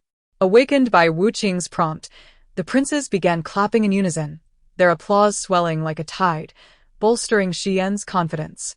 Standing in the center of the arena with her wooden sword tightly gripped, Xian's face was etched with anxiety. She inhaled deeply, slowly raised her right hand, and began to swing the sword. At first, her movements were somewhat awkward, as if she were grappling with an unseen force. The 8 extreme sword techniques were quite simple, primarily involving slashes and thrusts, straightforward in execution. Fong Rongan observed with a glimmer of appreciation in his eyes. Just as Lady Ji had expressed, Princess Xian indeed possessed an undeniable talent for martial arts. With careful nurturing, she might ascend to prominence within the martial world. As Xian completed her final strike, her breath grew labored. Wiping the sweat from her brow, she felt as if her hands were weighed down by 1,000 pounds. This was not merely a practice session for her, it was an exhilarating release. Fong Rongan praised her. "Your understanding is remarkable, princess." Wu Qing added a few whistles in approval, but the corners of her mouth, which had just begun to curve upward, quickly froze. What had she just done? Princess Xian's lips trembled, her heart seized by fear, momentarily forgetting to beat. This was a grave mistake. How could she have been so careless as to reveal her delight in front of her brothers? She stammered, "I was merely fortunate this time. I may not perform as well next time. You have trained in martial arts since childhood. You are much more accomplished than I." No. A voice abruptly interrupted. The second prince rushed over, exclaiming in delight, "Xian, you are truly amazing. Honestly, you are far better than elder brother." The first prince, exasperated by his brother's tendency to pull him into such conversations, retorted, "Praise her if you must, but why drag me into it? Besides, how good are you? You can't even lift the wooden sword." The second prince chuckled mischievously, "I will praise her. I will praise her." "Brother, are you perhaps jealous of Xian's talent?" The first prince quickly replied, "Xian, don't mind his nonsense. I am very pleased with your talent in martial arts. Had I known you were skilled in this area, I would have petitioned Fodder to allow you to study under Captain Fong." The second prince scoffed, "You are only displaying hindsight now." Wu Qing silently fanned the flames. Exactly. A classic case of hindsight. The princes resumed their trivial quarrel. Wu Qing found amusement in the spectacle, enjoying the candy hidden in her pocket, and playfully offered a piece to Princess Xian. "You did wonderfully. This is your reward." She winked mischievously. "It's a treat from the consort. It's delicious." Princess Xian dazedly accepted the candy. In her pale palm lay a sweet, pure white milk candy, a color she had never before encountered. The delicacies from the Linhua Palace were always the finest in the palace. Princess Xian swallowed, wiped the surface of the candy, and discreetly tucked it into her pocket. When she looked up again, Wu Qing was once more stirring the pot. "I say, you all needn't squabble over who has greater talent. Captain Fong has prepared weapons for you all. Why not have a sparring match first?" They all turned in unison, shouting, "But you have yet to showcase your 8 extreme sword." Wu Qing shrugged, picked up a wooden sword, and stepped into the open space. Chapter 84. Young One. Born with divine strength. The moment Wu Qing raised her sword, Fong Rongan sensed something amiss. She seemed a tad too exuberant. As events unfolded, his apprehensions were confirmed. Wu Qing's expression turned serious as she raised the wooden sword, practicing the moves Fong Rongan had just demonstrated. In the eyes of the onlookers, Wu Qing's swordsmanship was astonishingly swift. With each stroke of her blade came a piercing sound that sliced through the air, brimming with lethal intent. If Fong Rongan had transformed the Eight Extreme Sword into a mysterious and ever-changing form of combat, Wu Qing had distilled it into a pure and deadly art of assassination. Her strikes were imbued with such ferocity that every slash and thrust exuded a bloodthirsty force. The winter chill was already biting, and the first and second princes were so frightened that they nearly shed tears. The final move, initially intended as a straightforward slash, was transformed by Wu Qing into a downward cleave with a leap, the tremendous force splintering the wooden sword upon impact into two halves. Fong Rongan felt a slight headache coming on. Wu Qing, holding the broken sword, appeared somewhat dazed. My apologies, Commander Fong. It seems I may have damaged your sword." She chuckled awkwardly, scratching her head. "I didn't expect this wooden sword to be so fragile. I've wielded heavier swords before without issue." Fong Rongan contemplated for a moment before inquiring. "May I ask, esteemed lady, was the sword you previously used named Pasia?" Wu Qing furrowed her brow in uncertainty, replying, "I believe that was its name." It was certainly quite heavy. Her memory was hazy. That day, upon receiving the news that the emperor had summoned her, she hurriedly sought out concubine Lin, requesting a sword. Without hesitation, concubine Lin retrieved a 1-meter-long heavy sword from the storeroom and handed it to her.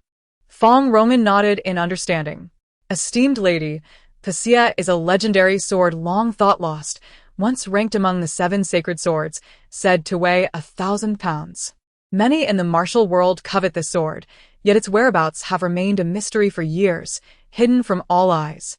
If you still possess Pasia, you must be cautious of your safety. 7 sacred swords? The coveted treasures sought by villains? I had no idea Pasia had such a background," Wu Qing exclaimed. "Can collecting them summon a divine dragon?" Wu Qing fell silent. "Commander, let us forget I ever said that." She realized she had been foolish to joke with the dullest character from her book. Fong Rongan considered, "Esteemed lady, your learning is commendable." He mentally matched a series of words, assessing her skill. Wu Qing raised an eyebrow, stating candidly, "Commander, please don't beat around the bush. Just tell me, do I possess any innate talent for martial arts?" Fong Rongan replied, "Your swordplay is remarkably precise, there is no doubt. However, you possess immense natural strength, beyond what any weapon can restrain." "Not even Pasia?" Wu Qing countered. Fong Rongan shook his head. "You must have wielded Pasia before, but did it feel comfortable?" Wu Qing recalled the night of the assassination and fell into silence. Clearly, it had not felt comfortable at all. He paused, offering reassurance.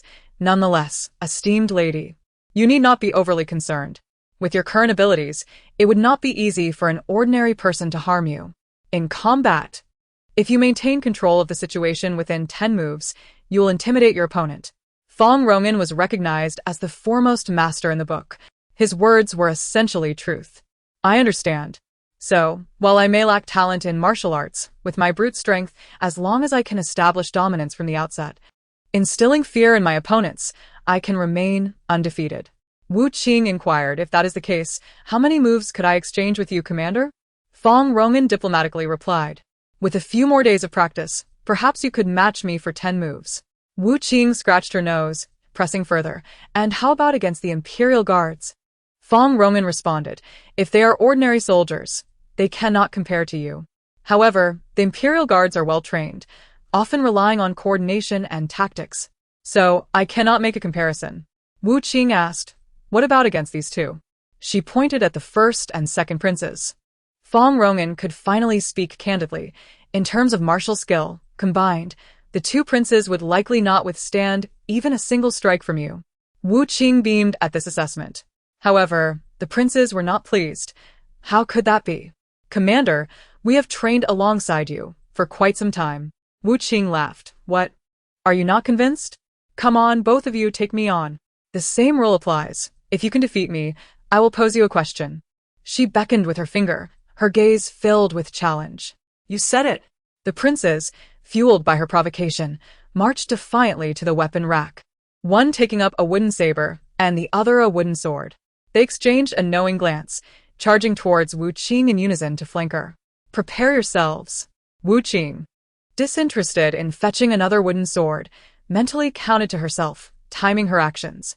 As the two approached with momentum, She swiftly reached out, her hands moving like lightning to grasp the collars of both princes.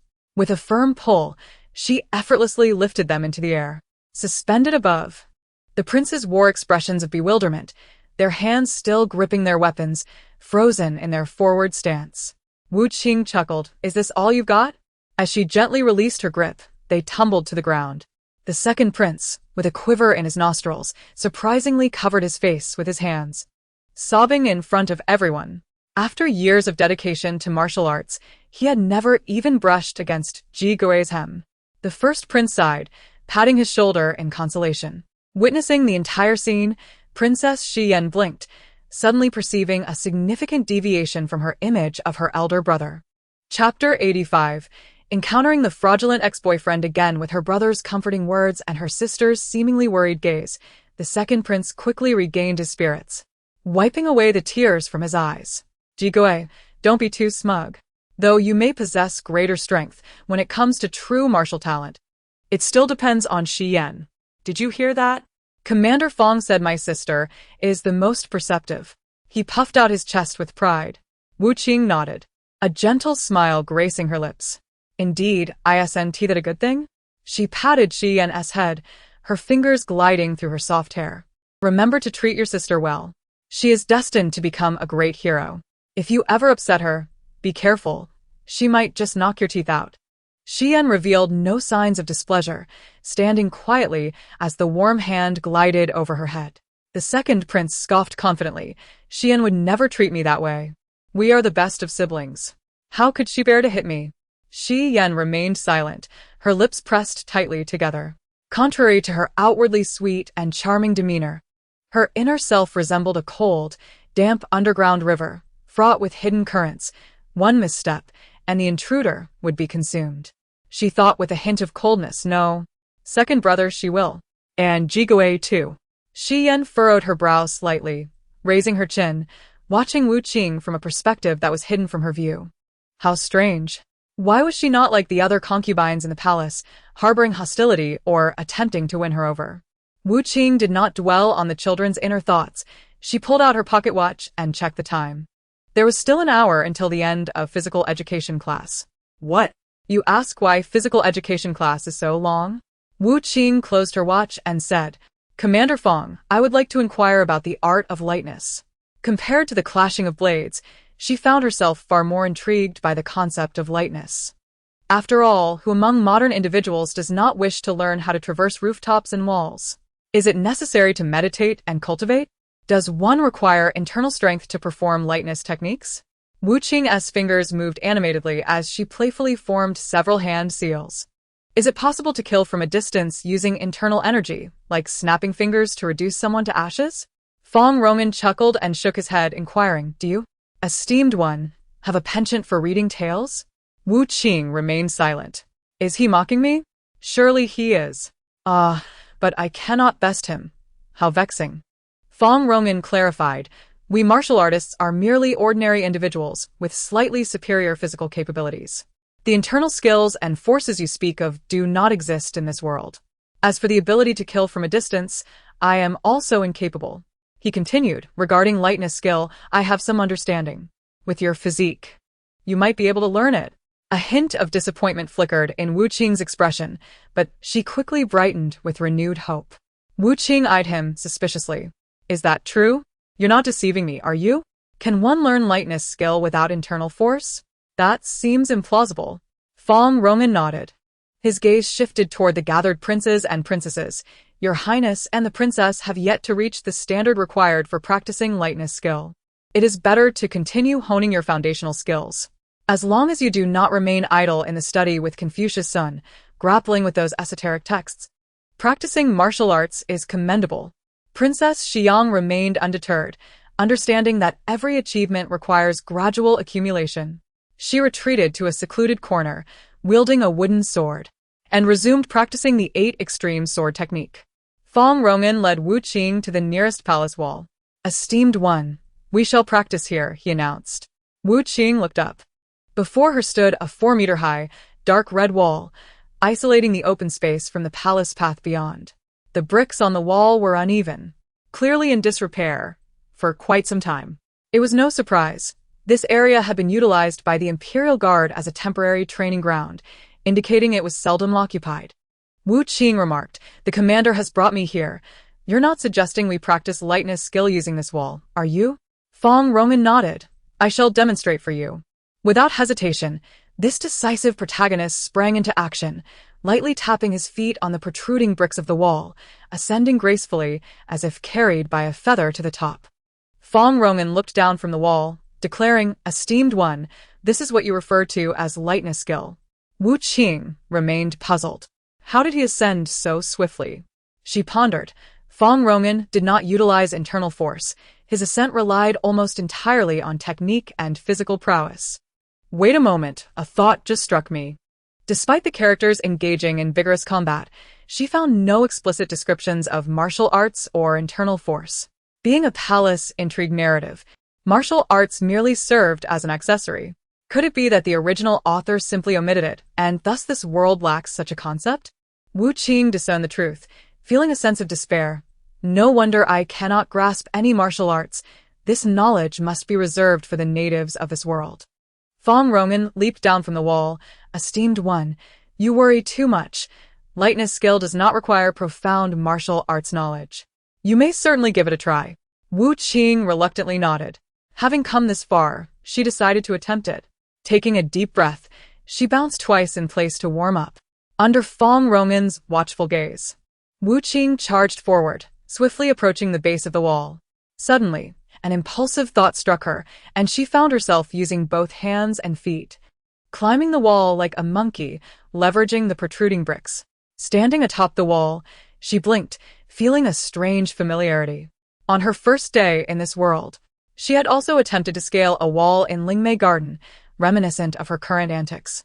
Fong Rongan observed in silence, "Esteemed one, it seems I did not ascend in that manner.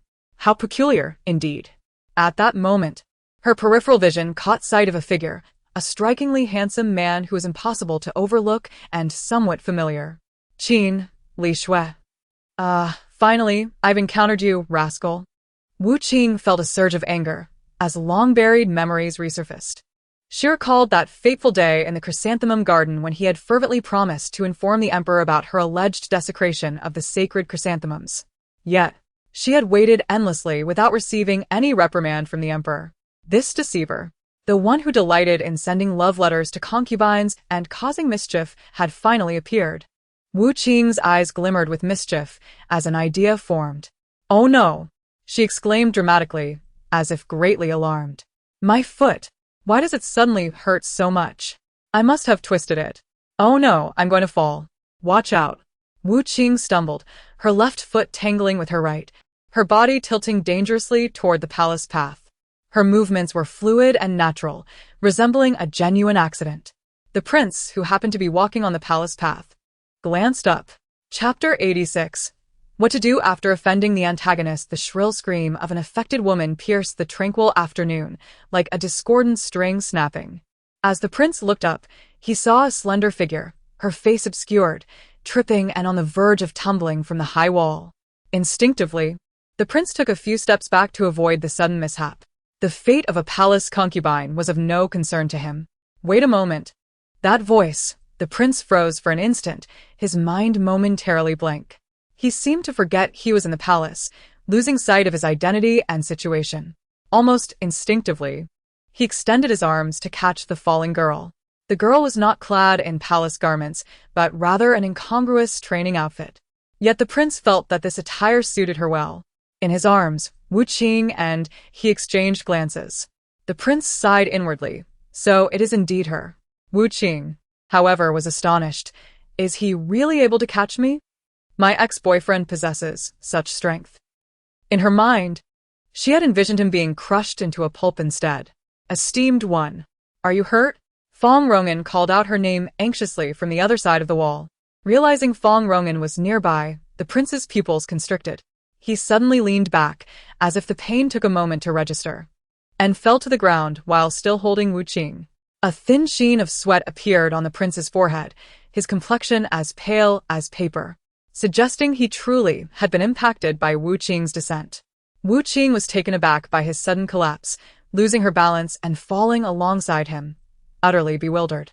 When Fong Roman arrived, employing lightness skill, this was the scene he encountered. It appeared that the esteemed concubine had inadvertently landed on the prince as she fell from the wall, transforming him into a cushion. Fong Roman assisted both of them to their feet, inquiring with concern, "Your Highness, are you unharmed? Esteemed one, have you sustained any injuries?" The prince weakly replied, "I am fine. Please check on the esteemed one first." Fong Roman's gaze quickly assessed the situation, determining that the esteemed concubine was unscathed, while the prince appeared somewhat unsteady. Understandably, the esteemed concubine was robust, and the wall was not particularly high. A fall would not cause significant harm. Yet Wu Qing was puzzled as to how the same person who had so steadily caught her moments ago could now be on the ground. Upon hearing the title Your Highness, Wu Qing felt as if struck by lightning, standing frozen in place. "Pardon?" Wu Qing's hands alternated between opening and clenching tightly, repeating the motion as if engaged in an internal struggle. "Commander Fong, what did you just call him?" she asked uncertainly. Fong Roman bowed slightly, introducing esteemed concubine. "This is His Highness, the Prince of Engagement." The prince added, "What a coincidence, esteemed one. It is our second meeting." Wu Qing replied with a forced chuckle. "Ah, what a coincidence indeed. Who? Surely this must be a figment of my imagination? Is he not my ex-boyfriend? How has he transformed into the Prince of Engagement? Is it too late for me to claim that I did not intentionally drop on him? How bothersome. I must swiftly disentangle myself from this situation. Associating with him can only lead to trouble." Wu Qing hurriedly advised, "Your Highness, your complexion appears quite poor. It would be prudent to allow Commander Fong to escort you to the Imperial Medical Institute for a checkup. After all, your health is paramount." Fong Roman nodded in agreement. The Prince of Steady Engagement sighed, "There is no need for such concern. I am merely a bit bruised, nothing more. In fact, it is Commander Fong I seek." Fong Roman's expression turned to one of mild confusion. "Do you still remember the abbot of the Hugua Temple?" the prince inquired. Fong Roman affirmed, of course. Previously, he and the prince had been appointed by the emperor to address the shocking incident that transpired at the Hugua Temple. The abbot, a once revered monk, had been arrested and sentenced to execution after the new year.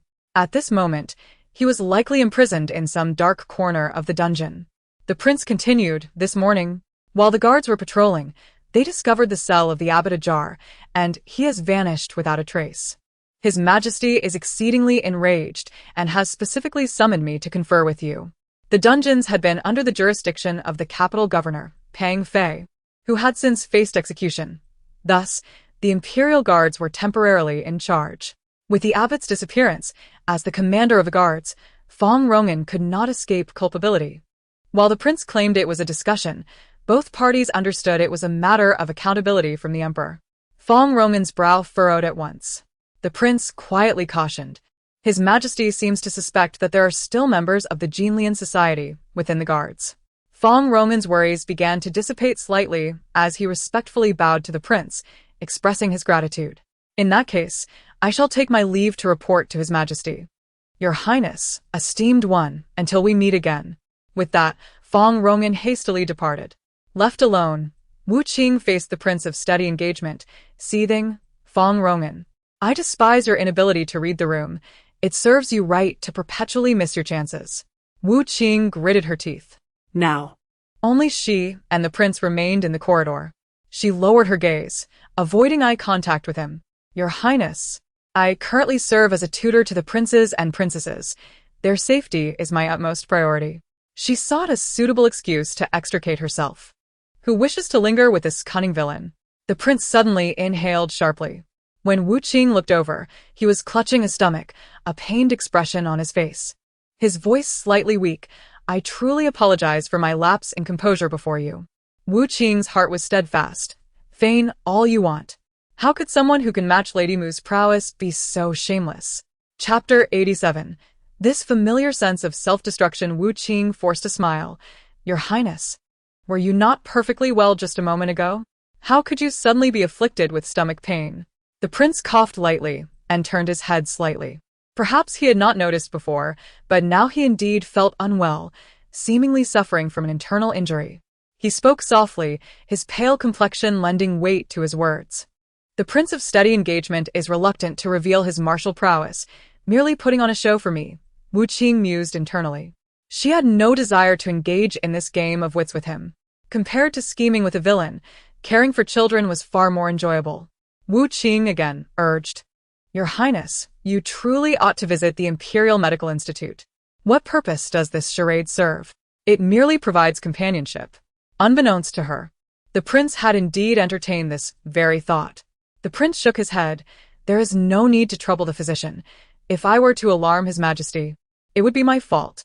I shall rest here for a moment." He forced a few steps forward, but his body seemed to rebel against his commands. Stumbling dangerously close to the wall, Wu Qing instinctively reached out to steady him. This unintended support, however, disrupted the prince's performance. He lost his balance and collided against her, ending up in her embrace. Their faces were mere inches apart, allowing them to scrutinize each other's features closely. Yet, one face appeared flawless. How is it that the prince's skin is so perfect, not even a pore in sight? Is this the power of the most handsome man in the book? Wu Qing felt a mix of envy and resentment. "Your Highness," the prince murmured, "and those eyelashes. They are as long as mine after applying mascara. Is that reasonable?" Still caught in her emotions, Wu Qing failed to hear his address. The prince sighed. "Esteemed one, would you kindly release me?" She looked down, only to realize her hands were tightly gripping his wrist, leaving faint red marks. Ah! How can I convince him I'm not a pervert? Wu Qing panicked and let go. The prince quickly extricated himself from her embrace, ending the sudden and seemingly inappropriate intimacy. His expression bore a hint of displeasure, his brow slightly furrowed, likely pained by her grip. The prince rubbed his wrist, his gaze revealing a barely concealed annoyance. "Your conduct appears rather reckless, dear one. In the depths of the palace, every step must be taken with caution to endure." He spoke with a tinge of reproach, genuinely concerned about how she had survived thus far. Meanwhile, Wu Qing stood frozen, feeling somewhat disoriented. Her heart fluttered as if lightly scratched, a mix of discomfort and intrigue washing over her. Was I just dismissed? He evaded my grasp swiftly. Do I really seem like a lecher? Oh, I see. According to the narrative, the prince is still in a state of awkward development, hesitant to challenge the emperor's authority directly. Thus, he must maintain a respectful distance from the emperor's consorts. Consorts should not be overly familiar with men. It could arouse the emperor's suspicions. The fate of Ning Pin, or perhaps Wu Qing's own fate in the original story, serves as a cautionary tale. Wait. The matter of caring for children was swiftly cast aside. Wu Qing suddenly adopted a tender demeanor, her voice sweet as honey.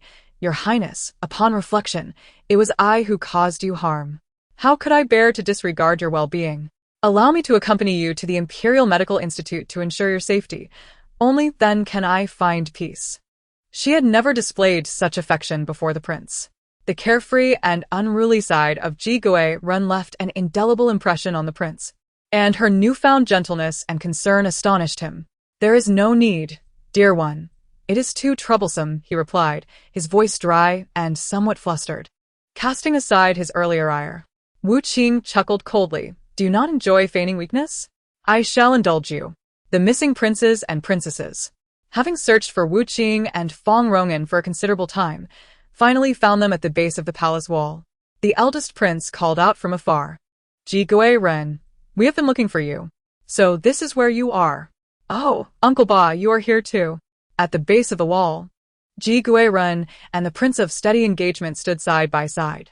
Ji Gui-ren exchanged a few words, her tone hinting at urgency, while the prince gestured dismissively, his expression one of mild exasperation. Then Ji Gui-ren shook her head vigorously, revealing an unprecedented earnestness. The prince's reaction was a tapestry of emotions, as if he were trying to persuade her, but Ji Gui-ren displayed impatience.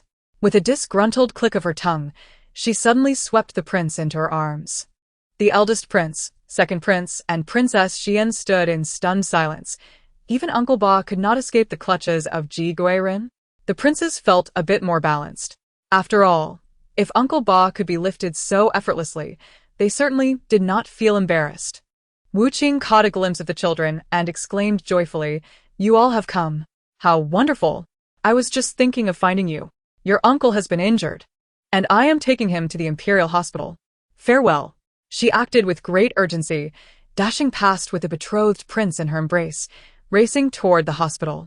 The palace attendants, witnessing the scene, swiftly turned their gazes toward the palace walls, insisting they saw nothing at all. The princes left behind were at a loss. Is it appropriate for Lady G, a consort, to act this way towards her uncle? The eldest prince voiced his uncertainty. It should be fine, right? Although Lady G's intentions seemed benevolent, her actions appeared overly affectionate. Since Father Emperor dotes on Lady G so much, it should be all right. It was Princess Xian who tugged at their sleeves, timidly asking, Eldest brother, second brother, may I join you for self-study? Could you share the scriptures that the tutor taught this morning? Her tentative tone was laced with a hint of hope. At the Imperial Hospital, it was Lu Yuanzhang's turn to be on duty today. He sat comfortably in his chair, leisurely pouring himself a pot of tea and savoring the pleasures of life. Lu Yuanzhang first reviewed the current situation in the palace.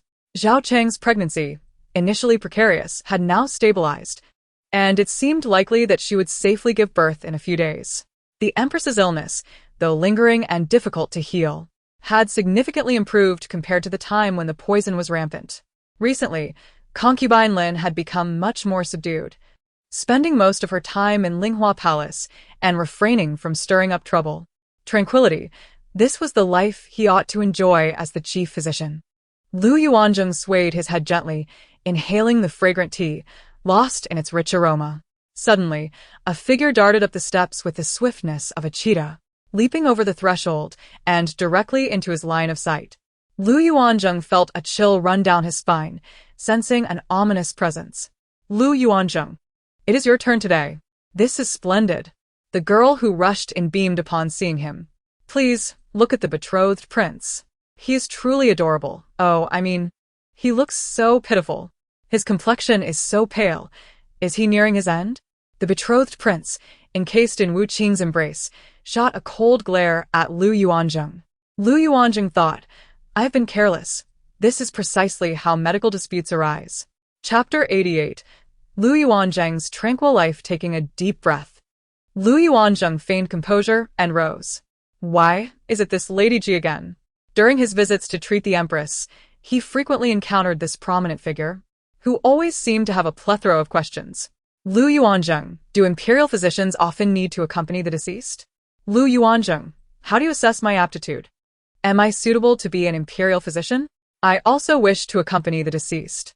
Lu Yuanzhang had repeatedly tried to persuade the empress to conduct a thorough examination of Lady G, as he suspected she might be suffering from some form of madness. However, the empress indulged Lady G's antics, even seemingly doting on her excessively. Lu Yuanzhang's earnest entreaties appear to have had no effect, leading him to reluctantly abandon the idea. Now Lady G had presented him with yet another troublesome predicament. Should he treat the betrothed prince or not? Lady G gently placed the betrothed prince upon the sickbed, then retrieved a delicate silk handkerchief from her sleeve, carefully wiping the corners of her eyes. Lu Yuanzhang silently rose, taking his medicine box to the bedside, and inquired, What has happened? The betrothed prince, overwhelmed with mixed emotions, replied despondently, I am not gravely injured. Just take my pulse. He lamented his miscalculation. Had he known this would occur, he would not have performed theatrics in front of Lady G.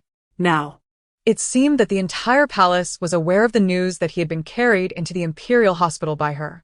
The problem was he could not resist, as he had been severely wounded. Truly, one reaps what one sows. The betrothed prince could not fathom the magnitude of the stir this incident would cause. Wu Qing sobbed, How could there possibly be nothing wrong? My lord, do not worry about me. It is all my fault. I have harmed you. The betrothed prince felt a splitting headache and helplessly said, My lady, I implore you, speak less. Wu Qing seemed incredulous at his words. She trembled as she asked, Are you saying you despise me, my lord? I knew it.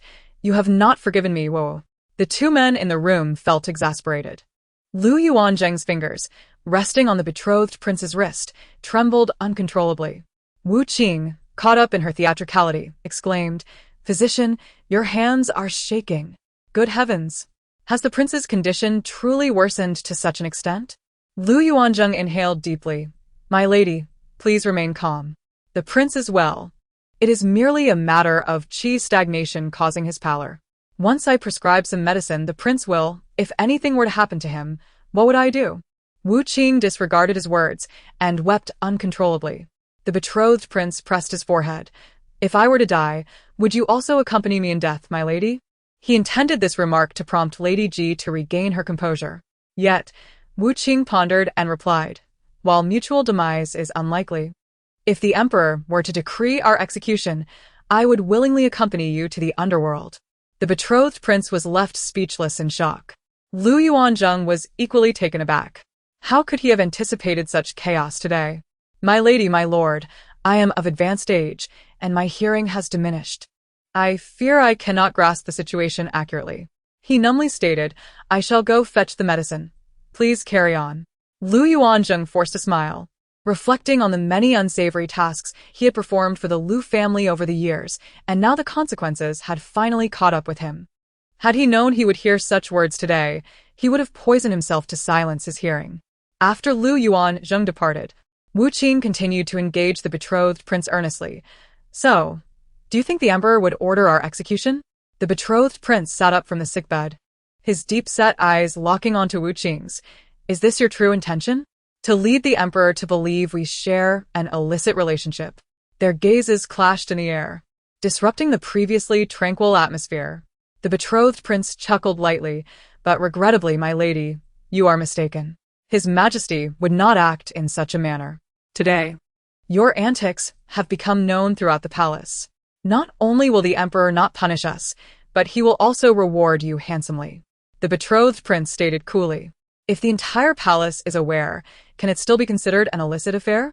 Unlike Ning Pin and the monk, whose few confidants were easily silenced by the emperor, your actions have spread like wildfire, rendering any concealment impossible. To preserve the royal dignity, the emperor would undoubtedly demonstrate leniency. Furthermore, as a prince, unless he were to rebel, the emperor would never execute him. The betrothed prince lowered his eyelids, a torrent of dark emotions swirling within. Lady Ji evidently sought to ensnare him in this mire. To claim he was unaware of her intentions would be sheer self-deception. My lady, do you not think your actions are somewhat unfair to me? I have not disclosed to the emperor the matter regarding your mistreatment of my sacred flower, yet you repay my kindness with malice. I am genuinely perplexed as to where I have offended you. He raised his gaze, calmly observing the young woman before him, seeking an explanation. The girl's expression shifted multiple times, regret, confusion, realization, before ultimately settling into a serene disappointment. Wu Qing lifted her hand, and the betrothed prince's gaze followed her movement. Then, she placed her hand atop her own head, tousling her hair into a disheveled mess. The corners of the betrothed prince's mouth twitched involuntarily. Wu Qing cast him a glance, then suddenly turned and fled, vanishing like the wind, reminiscent of their first encounter. The betrothed prince was left in a daze. What does this mean? Indeed, the person he found most inscrutable in this world was Lady Ji. Chapter 89. Lady Ji, the Disruptor. Lady Ji arrived in haste and departed just as swiftly. After confirming the disappearance of noble Lady Ji behind the curtain, Lu Yuanzheng slowly approached with a prescription in hand. He bowed respectfully and stated, Your Highness, this is your prescription, which I have meticulously recorded in the archives. Within the Imperial Medical Institute, it is imperative to document both the preparation of medicines and the issuing of prescriptions for future reference. The prescription provided by Lu Yuanzheng is exceedingly secure, ensuring that no errors will arise. In the eyes of the royal physicians, this prescription surpasses the miraculous Western Xia elixir presented by noble Lady Ji to the Empress. When the concubines suffer from headaches, nausea, anemia, or a lack of vitality, a single dose of this medicine will swiftly restore their vigor. Prescribing medicine is a scholarly endeavor, while prescribing for concubines requires an astute understanding of their needs. Although this prescription ostensibly serves to replenish energy and nourish the blood, its minuscule dosage is hardly sufficient to yield any significant effects within the human body. When the royal physicians are uncertain of their master's intentions, they often resort to prescribing this concoction. He remarked lightly, Lu Yuanjing's pharmacy lacks a certain finesse. Given my internal injuries, a standard prescription is unlikely to suffice. I must trouble you to formulate a more potent remedy for me." Upon hearing this, Lu Yuanjing quietly exhaled in relief. In the palace, the greatest fear for a physician is not the displeasure of their masters, but rather their silence, which necessitates discerning their unspoken wishes. Some concubines, despite being in perfect health, insist they are suffering from headaches, while others, nearly emaciated to the brink of menopause, stubbornly cling to their titles. The words of the prince of the establishment provided him with much-needed direction. Lu Yuanjing clasped his hands and apologized. "Your Highness speaks the truth. I was remiss. I shall prepare a new prescription for you at once." The prince of the establishment smiled warmly. "No need to rush. Take your time. My injuries require your careful attention, and when the emperor inquires, you will have a satisfactory account." Lu Yuanjing bowed gratefully and withdrew. The prince of the establishment, though of high status, was humble and always treated his subordinates with kindness and respect. After this encounter, Lu Yuanjing felt the rumors he had heard were indeed true. He gently lifted the curtain and summoned his apprentice to the rear courtyard to prepare the medicine. The prince of the establishment, however, composed his features, lightly tapping his fingers on the table. Winning hearts is not an instantaneous affair. It necessitates prolonged cultivation. Just as he had taken the blame for the palace servants on the emperor's birthday, his reminder and concern for Lu Yuanjing were also steps towards accumulating his reputation. He possessed ample patience to gradually undermine everything belonging to his elder brother. In the midst of this waiting, a young apprentice approached silently, placing a steaming cup of medicinal tea before the prince of the establishment. The apprentice raised his head, and their eyes met unexpectedly. He bowed and humbly departed. The prince of the establishment lifted his hand, revealing 2 noticeable reddish marks around his pale wrist. Upon closer inspection, the imprints of fingers and sharp nail marks were evident, with faint blood seeping through.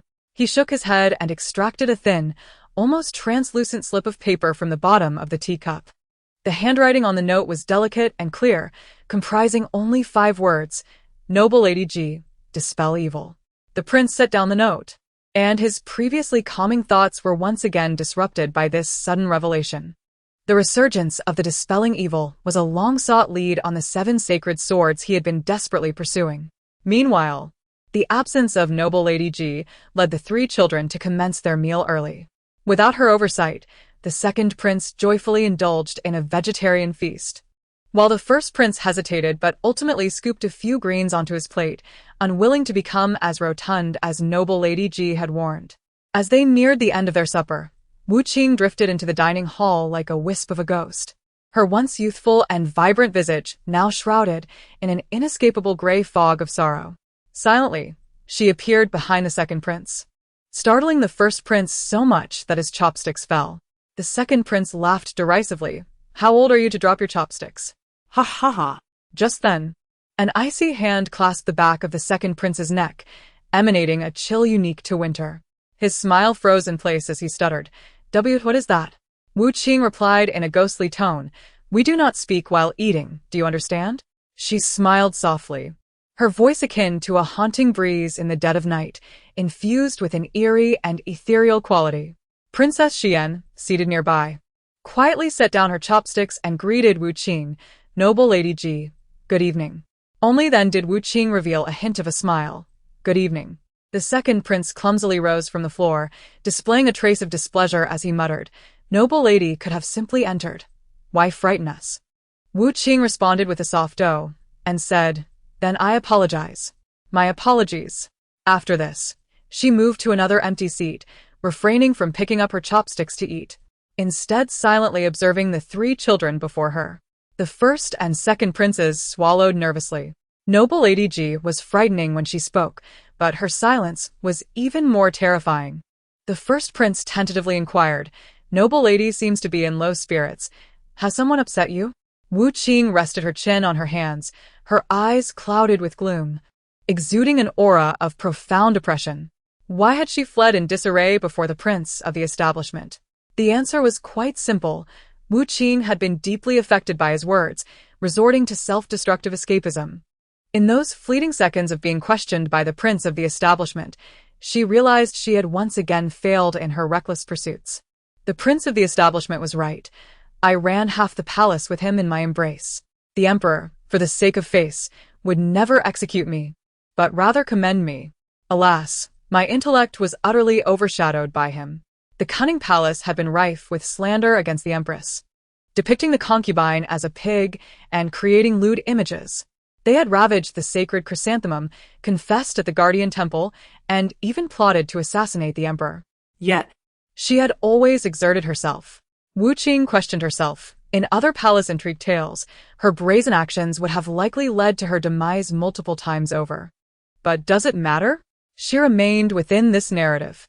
Now, she had become the savior of the empress, regarded as the most favored aide by the concubine, and the sole exception among the emperor's concubines to ascend in rank. Wu Qing racked her brain, yet still could not discern where the problem lay. After a long while, Wu Qing finally spoke. I have come to realize, she began slowly, that my life goals seem to have gone a bit awry. The second prince, intrigued, couldn't help but inquire, what is your current life goal, noble lady?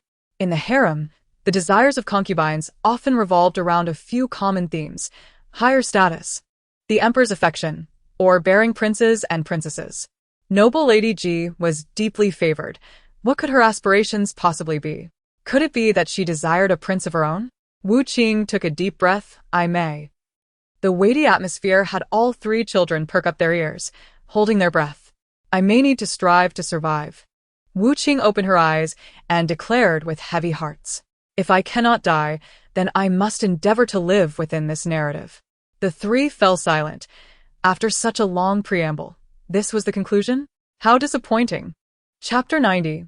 Yet another night raid. Upon hearing Wu Qing express her desire to merely survive, disappointment washed over the children's faces. The first prince was the first to break the silence. I am finished eating. The second prince, feeling dejected, remarked, I am done as well. Princess Xian, upon hearing this, also ceased her meal and obediently followed her brothers. Wu Qing took out her pocket watch, realizing it was nearly time, and lethargically declared, let us go. It is time for evening study. For the purpose of study, the servants had hastily cleared a room to serve as a study hall. The interior was simply and elegantly furnished, with 3 specially designed desks and chairs arranged neatly. The dimensions of the desks were tailored to suit the physique of princes and princesses, allowing 3 individuals to comfortably lean over and write. Jin Xiu entered quietly, cradling several small test papers in her hands, distributing each one to the trio at their desks. Princess Xian, taken aback, exclaimed, Noble lady, do I have a copy as well? She had not attended Master Sun's scripture class and had assumed that Noble Lady Ji had prepared tests solely for the princes. Wu Qing nodded, of course, and you must not slack off. Princess Xian's heart soared with joy, her delight still evident on her face, leaving her no inclination to indulge in idleness. She gleefully picked up a brush and began earnestly to tackle the questions on the paper. The eldest and second princes followed suit, their heads bent in concentration. The first question was a dictation exercise. Make no more than 3 mistakes to pass. Upon seeing this question, the eldest prince felt a headache coming on. Reciting scriptures had always been his nightmare, while the second prince excelled in this area. Whenever Master Sun quizzed them on their texts, the eldest prince invariably lagged behind. Furrowing his brow, he remarked, Noble lady, this question seems quite different from those on the imperial examination. Wu Qing replied, it is certainly different. The second prince inquired, how can it not be? Wu Qing sneered, with your knowledge, do you dare to challenge the examination papers? The second prince shouted, I dare. He had the best teachers in the world and listened to his father's teachings. How could he fail against other scholars? Wu Qing leisurely said, oh, then I shall congratulate you in advance on securing the last place. To compare with students who have toiled for decades? Truly a fanciful notion. Princess Xian, overhearing this, could not help but stifle a laugh. In the afternoon, while Noble Lady Ji was absent, the princes tutored her. Although they bickered incessantly, Princess Xian took the opportunity to review the scriptures for the day. She quietly lifted her brush, contemplated for a moment, and then inscribed several childish characters on the paper. Wu Qing's expression remained grim, as if shrouded in a cloud of gloom.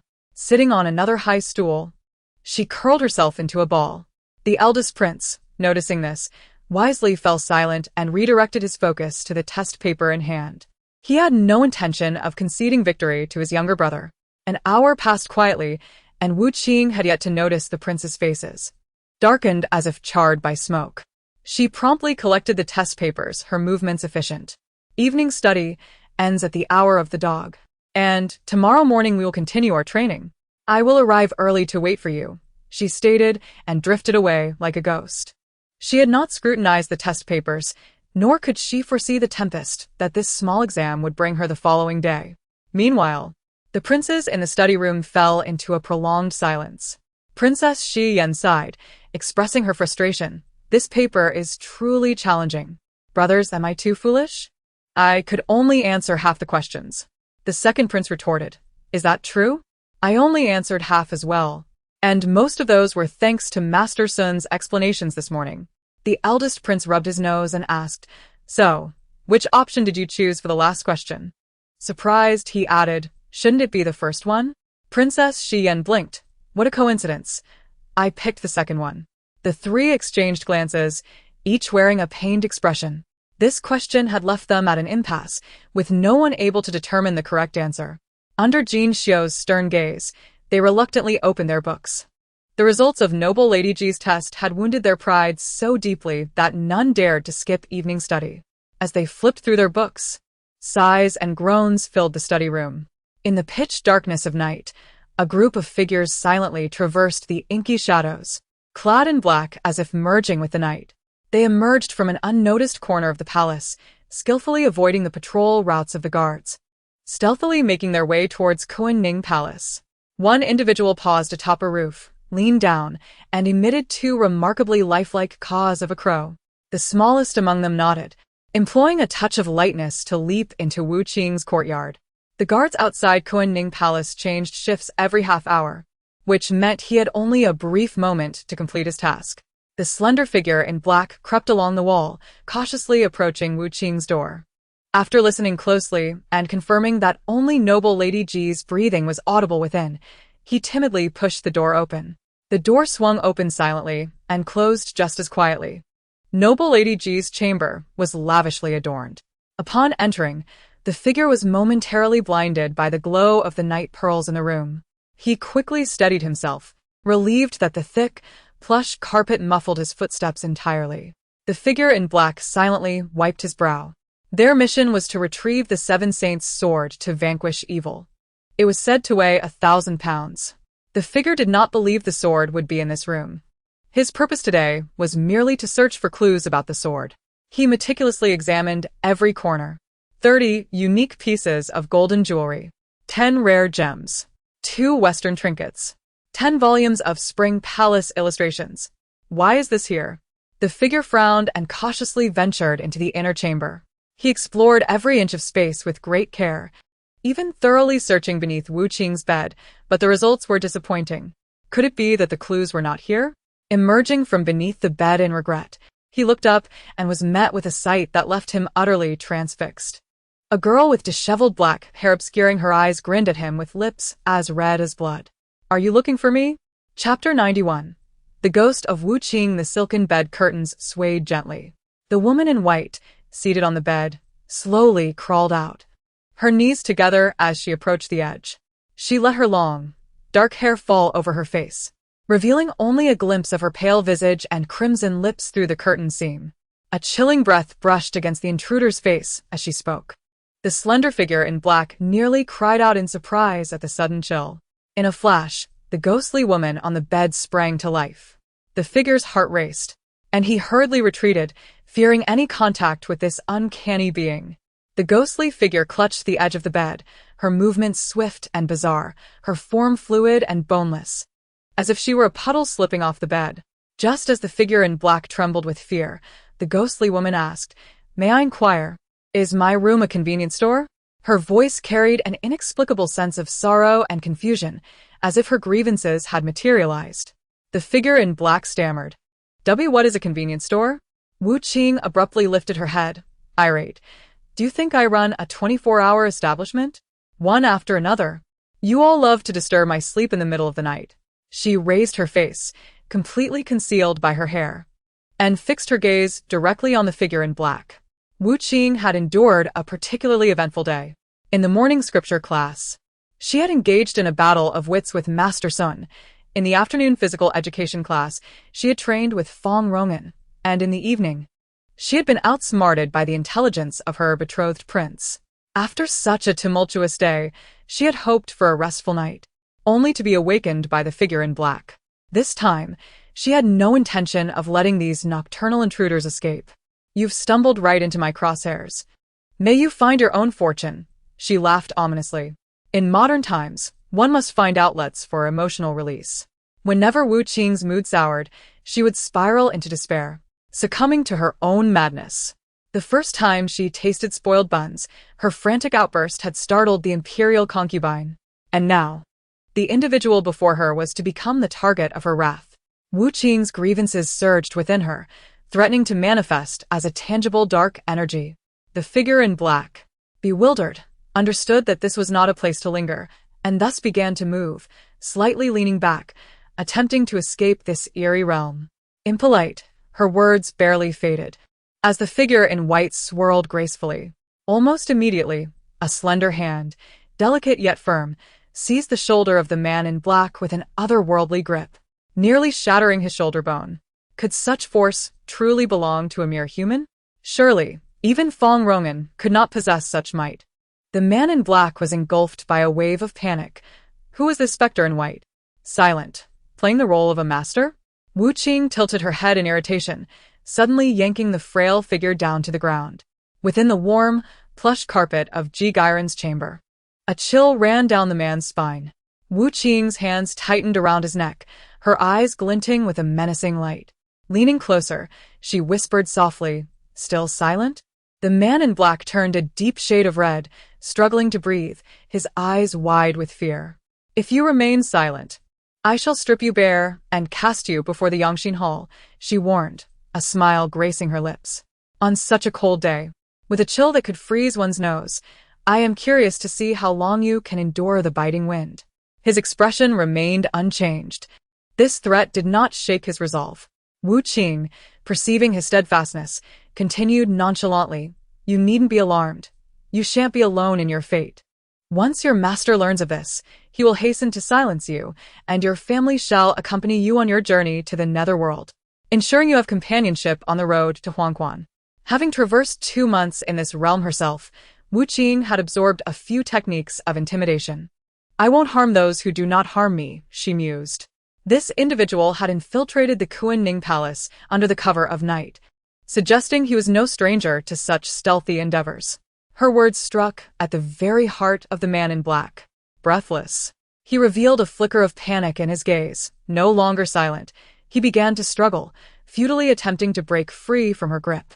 "Decided to stop pretending?" Qing chuckled. The man in black nodded vigorously, desperation filling his eyes. "Then speak," she commanded, finally loosening her hold and allowing him to crash heavily to the floor. Wincing in pain, he dared not utter a word of complaint. "Goddess, I beseech you, spare my life," he pleaded, crawling on his knees before her.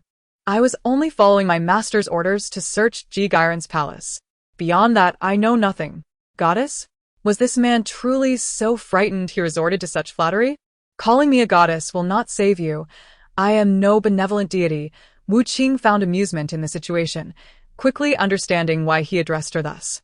Dressed as a specter, her appearance starkly contrasted with her true self, and it was not surprising that he failed to recognize her. The ghostly figure in white let out a chilling laugh. She brushed her hair aside, unveiling a strikingly beautiful human visage. "You are Jigiren," the man exclaimed in astonishment. As a figure recently in the spotlight, her face was well known within the palace.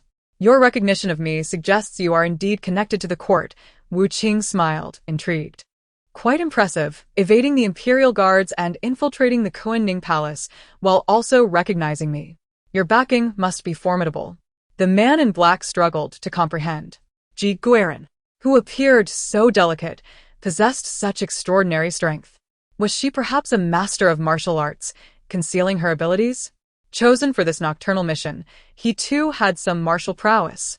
Yet Ji Gairen's speed and strength far surpassed his own. Faced with her tempestuous onslaught, he felt utterly overmatched. He calculated in silence. He would not last 10 moves against her. Speak. What is your master truly seeking? Wu Qing yawned lazily, her eyes shimmering with a hint of menace. My patience is limited. Emulating the demeanor of a noble consort interrogating a subject, she pressed on. The man hesitated, caught in a fierce internal battle. Revealing the secret would invite his master's wrath, yet remaining silent would lead to his doom at Ji Gairen's hands. Still thinking of your master? You have lingered in my room for a full incense stick's time. Who can you trust now? She pressed, her annoyance palpable. I ask you one last time. Speak, or remain silent. Observing his demeanor, Wu Qing's anger flared. You prefer the hard approach, do you? Speak, or I shall truly resort to violence. Calm yourself, my lady. The man in black promptly knelt. Biting his lip, he finally said, Have you heard of the 7 sacred swords? The sword of breaking evil? Wu Qing replied casually. Of course, I am familiar. The 7 sacred swords are legendary artifacts from a century ago, each imbued with immeasurable power. They have weathered storms, passed through generations, and birthed countless heroes of the martial world. Wu Qing, recalling her readings, continued, since the last martial alliance leader's demise. The once mighty heirs of the sacred swords have retreated from the world, their whereabouts unknown. With a profound gaze, she elaborated, the sword of breaking evil weighs 1,000 pounds, capable of overcoming myriad laws. Thus it ranks 3rd among the 7 sacred swords. The man in black nodded. Such tales were common knowledge among those of the martial arts community. Wu Qing continued. I also know that this sword has long been in the possession of the Lin family. They once lured the sword's heir with promises of wealth, only to betray and murder him, claiming the sword of breaking evil for themselves. The Lin family, the maternal clan of the noble consort Lin, is among the top aristocratic families. The man froze, questioning the veracity of her claims. Why had he never heard of these events? Alas, Wu Qing chuckled lightly. The Lin family has sought tirelessly for someone capable of wielding the sword, yet they have failed to find such a person. Ultimately, they stored the sword of breaking evil away, allowing it to gather dust, becoming a forgotten relic. Later, when the noble consort entered the palace, the sword followed her in. The man in black's gaze sharpened, his throat constricting as he nervously inquired, Are you suggesting that the sword is currently in the Linhua Hall? Excitement surged within him, believing he was on the verge of unveiling a hidden truth. Not at all. The girl shook her head, swiftly dismissing his assumption. The man froze, an inexplicable chill coursing through him. Did Ji Gairen just divulge the sword's whereabouts? A sense of foreboding enveloped him as he wondered what dreadful entity was drawing near. Then where is the sword of breaking evil? He asked. Wu Qing, perceiving his fear, smiled knowingly. The noble consort has long sent the sword to me. Thus, it is right here. She effortlessly retrieved a long sword from the corner behind her bed. The sword of breaking evil gleamed a pristine white, crafted from a remarkably dense pure metal, exuding an aura of cold sharpness. As the blade was unsheathed, a silvery light illuminated the entire room, mingling with the moonlight streaming through the window, creating a dreamlike spectacle. I place it by my bedside each night. Wu Qing smiled, waiting for some fool to come along, so I might deliver a strike. The man in black's gaze fixed intently on the sword in her hand. He could scarcely believe that the coveted 7 sacred sword of the martial world lay before him, so casually displayed. The moment he laid eyes on it, he knew without a doubt, this was indeed the sword of breaking evil. His breath quickened, his thoughts spiraling out of control. What? Do you desire this sword? Wu Qing's voice shattered his reverie, her tone casual, as if discussing a trivial matter. A knowing smile graced her lips, hinting at the gravity of the moment. To the surprise of the cloaked figure, Wu Qing unexpectedly released her grip, causing the broken evil sword to plummet. Maintaining her indifferent tone, Wu Qing remarked, Since you desire it, take it. To her, this legendary sword was nothing more than a piece of worthless scrap. Although it was one of the 7 sacred swords, Wu Qing had attempted to stab the emperor with it for an entire night, failing to even graze his garment. What use could it possibly have? She thought. If I must give it away, so be it. Perhaps the allure of the sword was too overpowering. The cloaked figure, in a moment of confusion, foolishly reached out to catch it. As soon as the sword was grasped, an indescribable weight bore down upon him, and the cloaked figure's heart sank. This sword was several times heavier than any weapon he had ever held. The immense weight pressed down upon his hand. Terror flickered in his eyes as he attempted to evade it, but it was too late. The broken evil sword descended with unstoppable force, accompanied by an overwhelming power. A crack echoed through the air, the sound of splintering bone. The cloaked figure felt as though his arm had been torn apart by a colossal force, and excruciating pain coursed through his body. Wu Qing's voice echoed above him once more. To claim my possession, one must pay a price. If you truly possess the ability to take this sword, I have no further words. He had no time to ponder why Ji Guiran could wield the broken evil sword. The cloaked figure, awakening from his stupor, finally realized he had been deceived. The seemingly fragile girl before him was, in truth, cunning and manipulative. He had unwittingly fallen into her trap. In an instant, he collapsed to the ground, unable to rise again. Wu Qing quietly approached him, extending her slender fingers to poke him several times. Each jab seemed intent on puncturing his flesh. Though he was nearly breathless from the pain, he managed to ask, "What are you doing?" Wu Qing, fully focused, replied, "I am searching for the sleep point." Although the cloaked figure appeared incapacitated, Wu Qing believed he still harbored many useless poisons and hidden weapons. For the sake of her own life, she decided to restrain him first. The cloaked figure, in agony and despair, helplessly remarked, "Are you joking? The places you just poked are 800 meters away from the sleep point." Wu Qing scoffed, "Experience brings knowledge." "Humph. Do not underestimate me." She stubbornly continued her probing. Upon pressing a specific spot, the cloaked figure suddenly fell silent. Wu Qing raised her eyebrows in delight, exclaiming, "Have I succeeded? I found the sleep point so quickly." Fong Rongan said, "I lack talent. I truly wish he could see this." The cloaked figure's voice was feeble. "You fool, you haven't touched the sleep point. You've merely broken one of my ribs." Wu Qing laughed awkwardly, "Haha. Do not worry. I have thought of a way to make you sleep. Leave it to me." The cloaked figure longed to refuse, but Wu Qing swiftly struck the back of his head, rendering him unconscious. Physical hypnosis. Does that not count? Wu Qing huffed. Chapter 93. There are experts, but so am I. Having dealt with the slender cloaked figure, Wu Qing retrieved an unused quilt and wrapped him tightly, like a rice dumpling. Once assured that he could not escape his bindings, she felt a sense of relief. Half an hour had passed since the moment he intruded upon her room. As the night deepened, it was the time for the palace guards to change shifts. According to the agreement between the cloaked figure and his accomplices, this was supposed to be his last chance to escape. Unfortunately for him, he would instead be presented to the empress at dawn to face judgment. Just then, drowsiness began to creep in again. Tomorrow's schedule would be even more demanding than today's. She needed to conserve her energy. Wu Qing patted the dust off her clothes, lifted a corner of the thick winter quilt, and prepared to burrow in. Just as she was about to succumb to warmth, a rustling sound suddenly emanated from the corner of the room. Recognizing that it was neither insects nor wind, Wu Qing grimaced, "Damn, another expert?" The second visitor's footsteps were particularly conspicuous. She was much bolder than the previous slender cloaked figure, making no effort to muffle her steps or lower her breathing. Either she possessed significant strength, or she lacked any martial skills entirely. Wu Qing leaned towards the latter interpretation. The newcomer stealthily approached Wu Qing's door, cautiously opening a narrow gap before slipping inside. As Wu Qing lay in bed, she observed the entire scene, secretly lamenting, "How brazen, this sister." The second visitor was a palace maid, several inches taller than the previous cloaked figure, with a notably slender figure.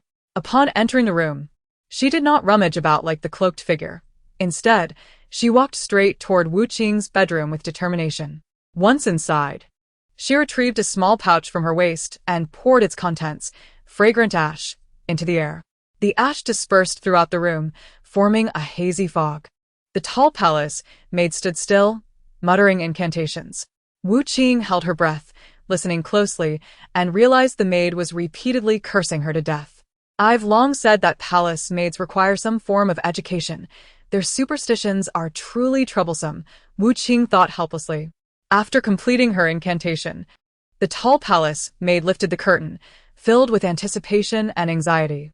The person she had contacted previously had specifically instructed her to place a special doll beneath Ji Gairen's bed after performing the spell to complete the ritual. The tall palace maid cautiously stepped into the room. However, as she crossed the threshold, her body halted in place. The white-clad girl sat on the bed, holding an exquisitely crafted lotus-shaped oil lamp, resembling a tranquil statue. The lamp emitted a dim light, flickering ominously and creating an atmosphere of mystery and gloom. Wu Qing sat cross-legged, her posture dignified and graceful, as though she had been waiting for her arrival. When the maid's gaze met Wu Qing's, Wu Qing suddenly broke into a somewhat eerie smile, saying hello. The faint light illuminated the lower half of her face, casting blurred and indistinct lines. Her serene pose was devout, yet her long black hair obscured her profile, exuding an unsettling aura. "Do you understand your sin, dear visitor?" The tall palace maid clearly did not expect Ji Gairen to still be awake. "How are you still conscious?" she gasped.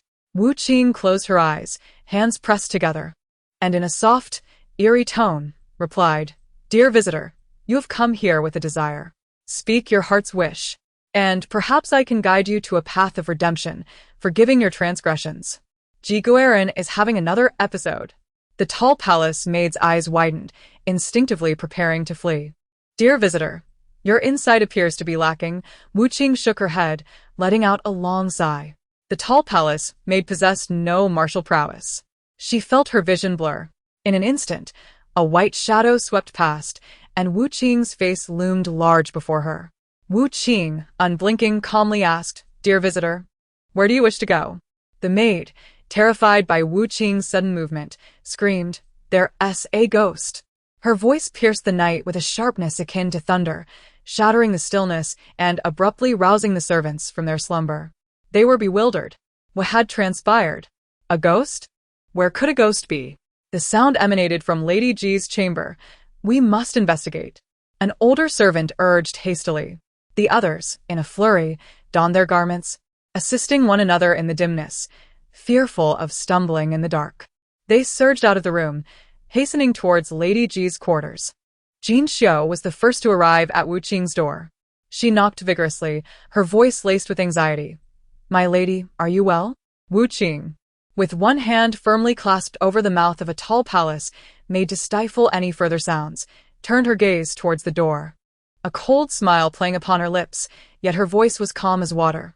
"I am fine, Jin Xiao." Jin Xiao, still worried, queried, "What was that scream?" Jin Xiao stood outside, silently guarding Wu Qing. Once the candles were lit within the room, Wu Qing finally discerned the face of the second intruder. This face seems strangely familiar. Wu Qing squinted and asked, "Have we met somewhere before?" The tall maid glared at her, with barely concealed resentment. Just as Wu Qing recognized her, the maid also realized that this person causing the ruckus was Lady Ji. Wu Qing sifted through her memories, and gradually, a vague impression became clearer. She inquired uncertainly, "You are the maid from Lingmei Courtyard, aren't you?" Wu Qing had traversed into this narrative, residing in Lingmei Courtyard before her elevation. There were only 4 servants there, all rather indolent, seldom appearing before her. Thus, it was no wonder she had taken such time to recall. The tall maid retorted scornfully, "Lady Ji possesses quite the memory to remember such a minor character as myself. I am truly flattered and overwhelmed." Her expression betrayed genuine hatred for Wu Qing. "What is your anger about?" Wu Qing inquired, perplexed. "It is you who sneaked into my room in the dead of night to cast spells. Should I not be the one incensed? How do you find justification in your ire?" The tall maid mockingly replied, "Lady Ji certainly knows how to put on a show. It is no wonder the emperor dotes upon you." Chapter 94. The cursed doll. Wu Qing was utterly bewildered by the tall maid's deep-seated animosity towards her. After all, she had scarcely spent a few days in Lingmei Courtyard before being transferred to Linhua Palace. What possible grievances could have arisen in such a short span? Wu Qing, at a loss, asked, "Do you harbor a deep-seated hatred for me?" The tall maid shot her a disdainful glare, her voice rife with contempt and fury. "Does the noble lady not know what she has done?" Listening to her words, It seemed Wu Qing had inflicted profound harm upon her. If you do not speak, how could I possibly know? Wu Qing thought, feeling exasperated. The maid's prejudice was deeply entrenched, and Wu Qing could hardly be bothered. Lightly, she placed her fingertips upon the tall maid's neck, softly saying, "Let us refrain from discussing these baseless matters. Your late-night disturbance not only interrupted my rest but also startled my attendants. Is such behavior truly appropriate? In our land, a noise level above 45 decibels is deemed disruptive. You would find yourself summoned for a chat by the constables." The maid wished to retort, yet the pressure of the fingers on her neck commanded an undeniable presence. The fingers, appearing to belong to an ordinary woman, felt imbued with an immense strength. They pressed gently against the maid's arteries, instilling a sense of oppression she had never before experienced. The tall maid harbored no doubt that should Lady Ji exert even a modicum of force, her life would be extinguished in an instant. Thus, the seemingly formidable tall maid's lips quivered, swallowing the retorts she had intended to unleash. "Regrettably, you are not the first to intrude upon my sanctum. My patience has been entirely spent on another." Wu Qing sighed lightly, indicating towards a bundle tightly swathed in quilts on the floor. "This individual has proven most unruly, consuming a great deal of my time. I advise you to come clean, lest you suffer physical repercussions." The tall maid followed her finger's direction, and her gaze landed upon a slight glimpse of black hair peeking from the edge of the quilt. It appeared to be part of a human head. The tall maid's pupils dilated, and she felt an urge to scream. Wu Qing quickly interjected, "I will grant you 3 seconds to disclose your true intentions. Otherwise, I shall not hesitate to send you to the underworld to meet the King of Hell." 3. Wu Qing's fingers tightened, akin to a cold iron clamp, firmly grasping the maid's throat. The maid's expression shifted immediately. She wanted to scream, to struggle, but Wu Qing's movements were swifter than her voice. The most vulnerable part of her throat was pressed, inducing a wave of nausea. 2. Wu Qing increased her grip. The maid, constricted at the throat, struggled to breathe. A powerful wave of nausea swelling within her, her eyes misting with tears, sweat mingling with the drops cascading down her cheeks onto the floor. 1. Wu Qing's voice resonated again, reminiscent of a death sentence. The tall maid finally broke down, exclaiming, "I will speak. I will speak." Only then did Wu Qing relent, coldly observing her. The maid collapsed onto the ground. Having narrowly escaped the clutches of death, she coughed once, trembling in fear. "My lady, I was momentarily bewitched, which led me to attempt to curse you. I beseech you, in light of our past connection, to forgive my transgressions." Wu Qing inquired, "Why did you wish for my demise?" The maid, weeping profusely, lamented, "You are a noble lady known for your forgetfulness. How can you comprehend the hardships we servants endure? Ever since your elevation, those young ladies and madams have sought you out in vain, unleashing their pent-up anger upon us. Their former servants. We have implored Sister Jean Xiao multiple times to allow us to remain by your side, but each time we were turned away." The tall maid clutched Wu Qing's leg, pleading, "My lady, I know your heart is kind. It must be Jean Xiao acting unilaterally, contrary to your wishes. You must advocate for us." Her weeping seemed to encapsulate a deep-seated grievance, yet surprisingly, each word was articulated with clarity. Wu Qing perceived the truth with utmost clarity. This tall maid was merely performing a charade. While they are cursing me to death, they praise my benevolence. Do they take me for a fool? They are utterly disingenuous. The emotions belonging to the original owner surged within Wu Qing, igniting a nameless fury that demanded release. "This is sheer nonsense," she retorted fiercely. Wu Qing's eyes glinted with a sharp light. "If you were not instructed by someone, how could a mere maid from Lingmei courtyard so easily infiltrate Kunning Palace? The cloaked figures possess martial prowess and connections. What does this maid have? Surely someone has orchestrated this, enabling her to enter my chamber unscathed." She advanced a step closer, her voice imbued with an icy undertone. "Speak, who sent you?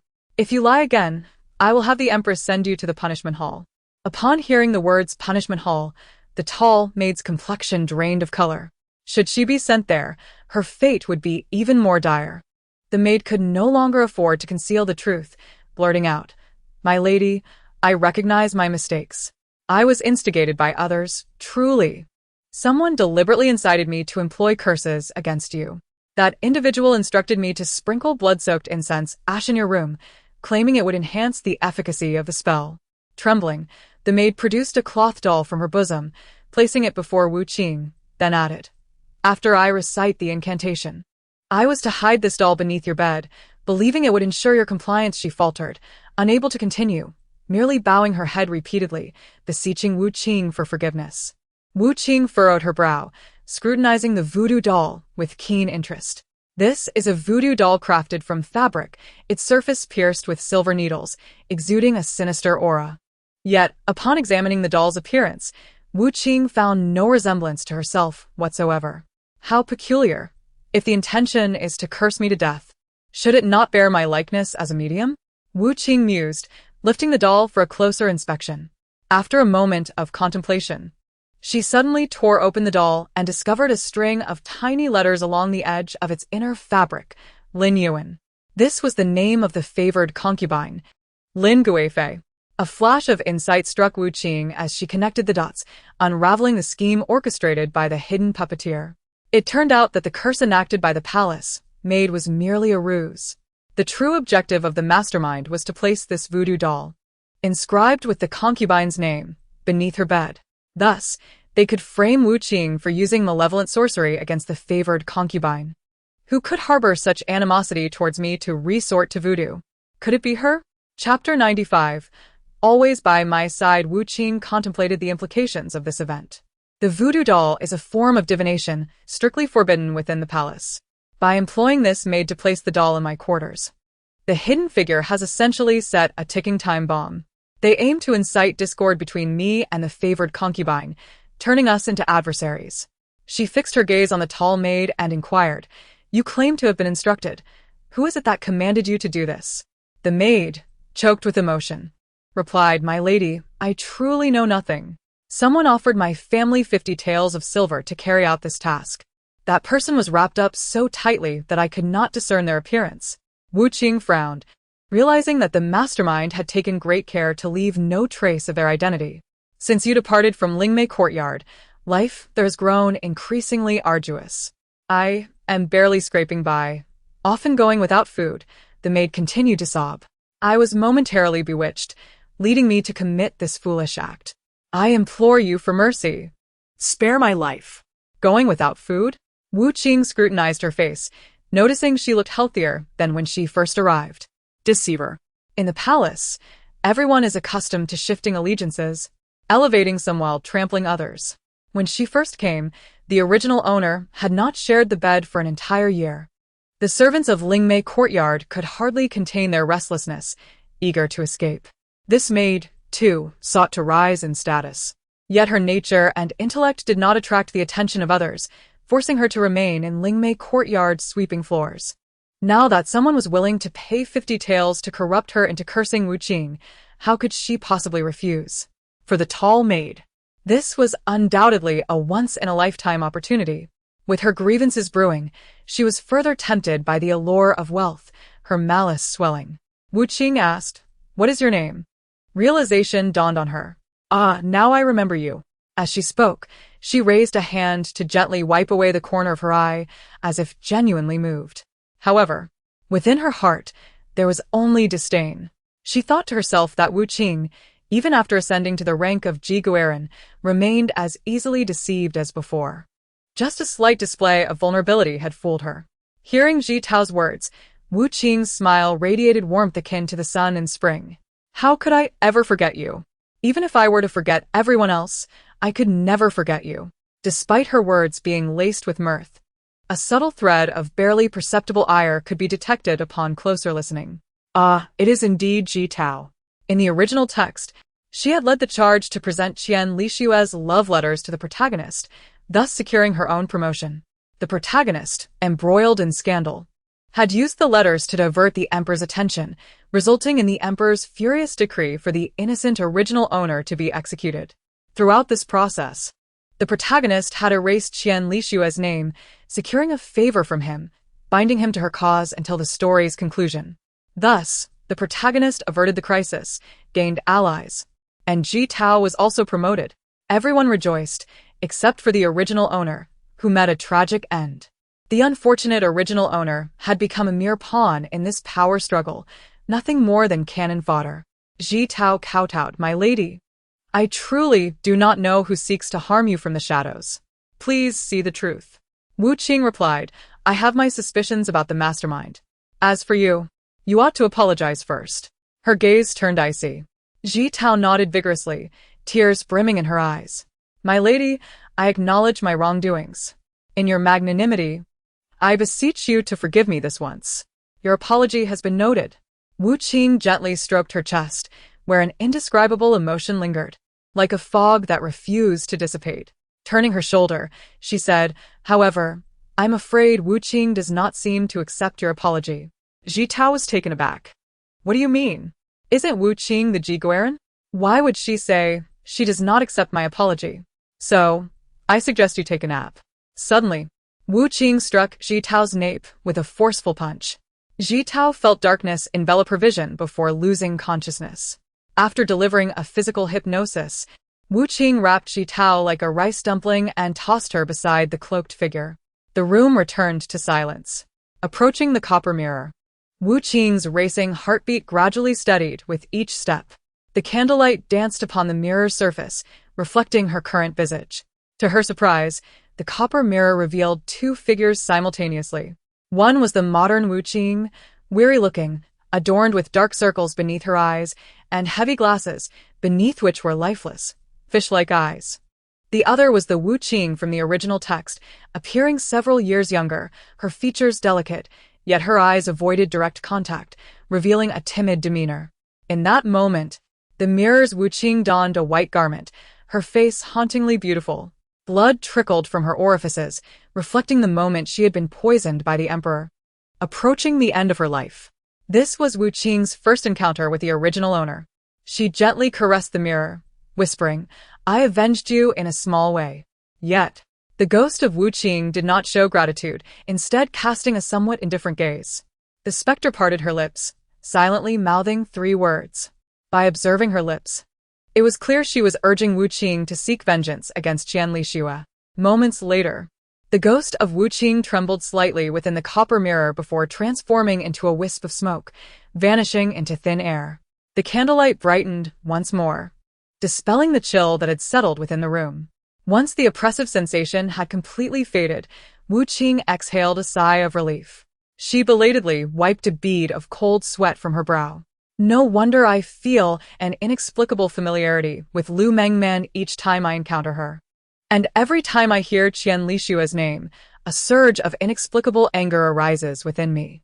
I felt uneasy when I first saw Ji Tao. Goodness, she has been by my side all along." Chapter 96. Even corpses can speak. The doll would remain hidden beneath my bed, serving as irrefutable evidence for their future accusations of my curse upon the esteemed concubine. At that juncture, I would find myself at a loss for words, powerless to resist their manipulation.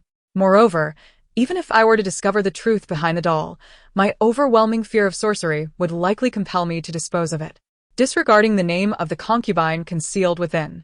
In such a case, those behind the scheme would merely need to intercept the maid tasked with discarding the doll, and my fate would be sealed.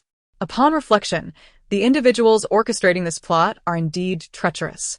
Fortunately, I meticulously examined the doll's interior and unearthed the name of the concubine. Wu Qing fell into contemplation. Outside the palace, a certain faction possesses the power to ascertain the identity of Ji Tao's family, one well-versed in the dark arts, who seeks to sow discord between me and the concubine. Could it possibly be Lady Li?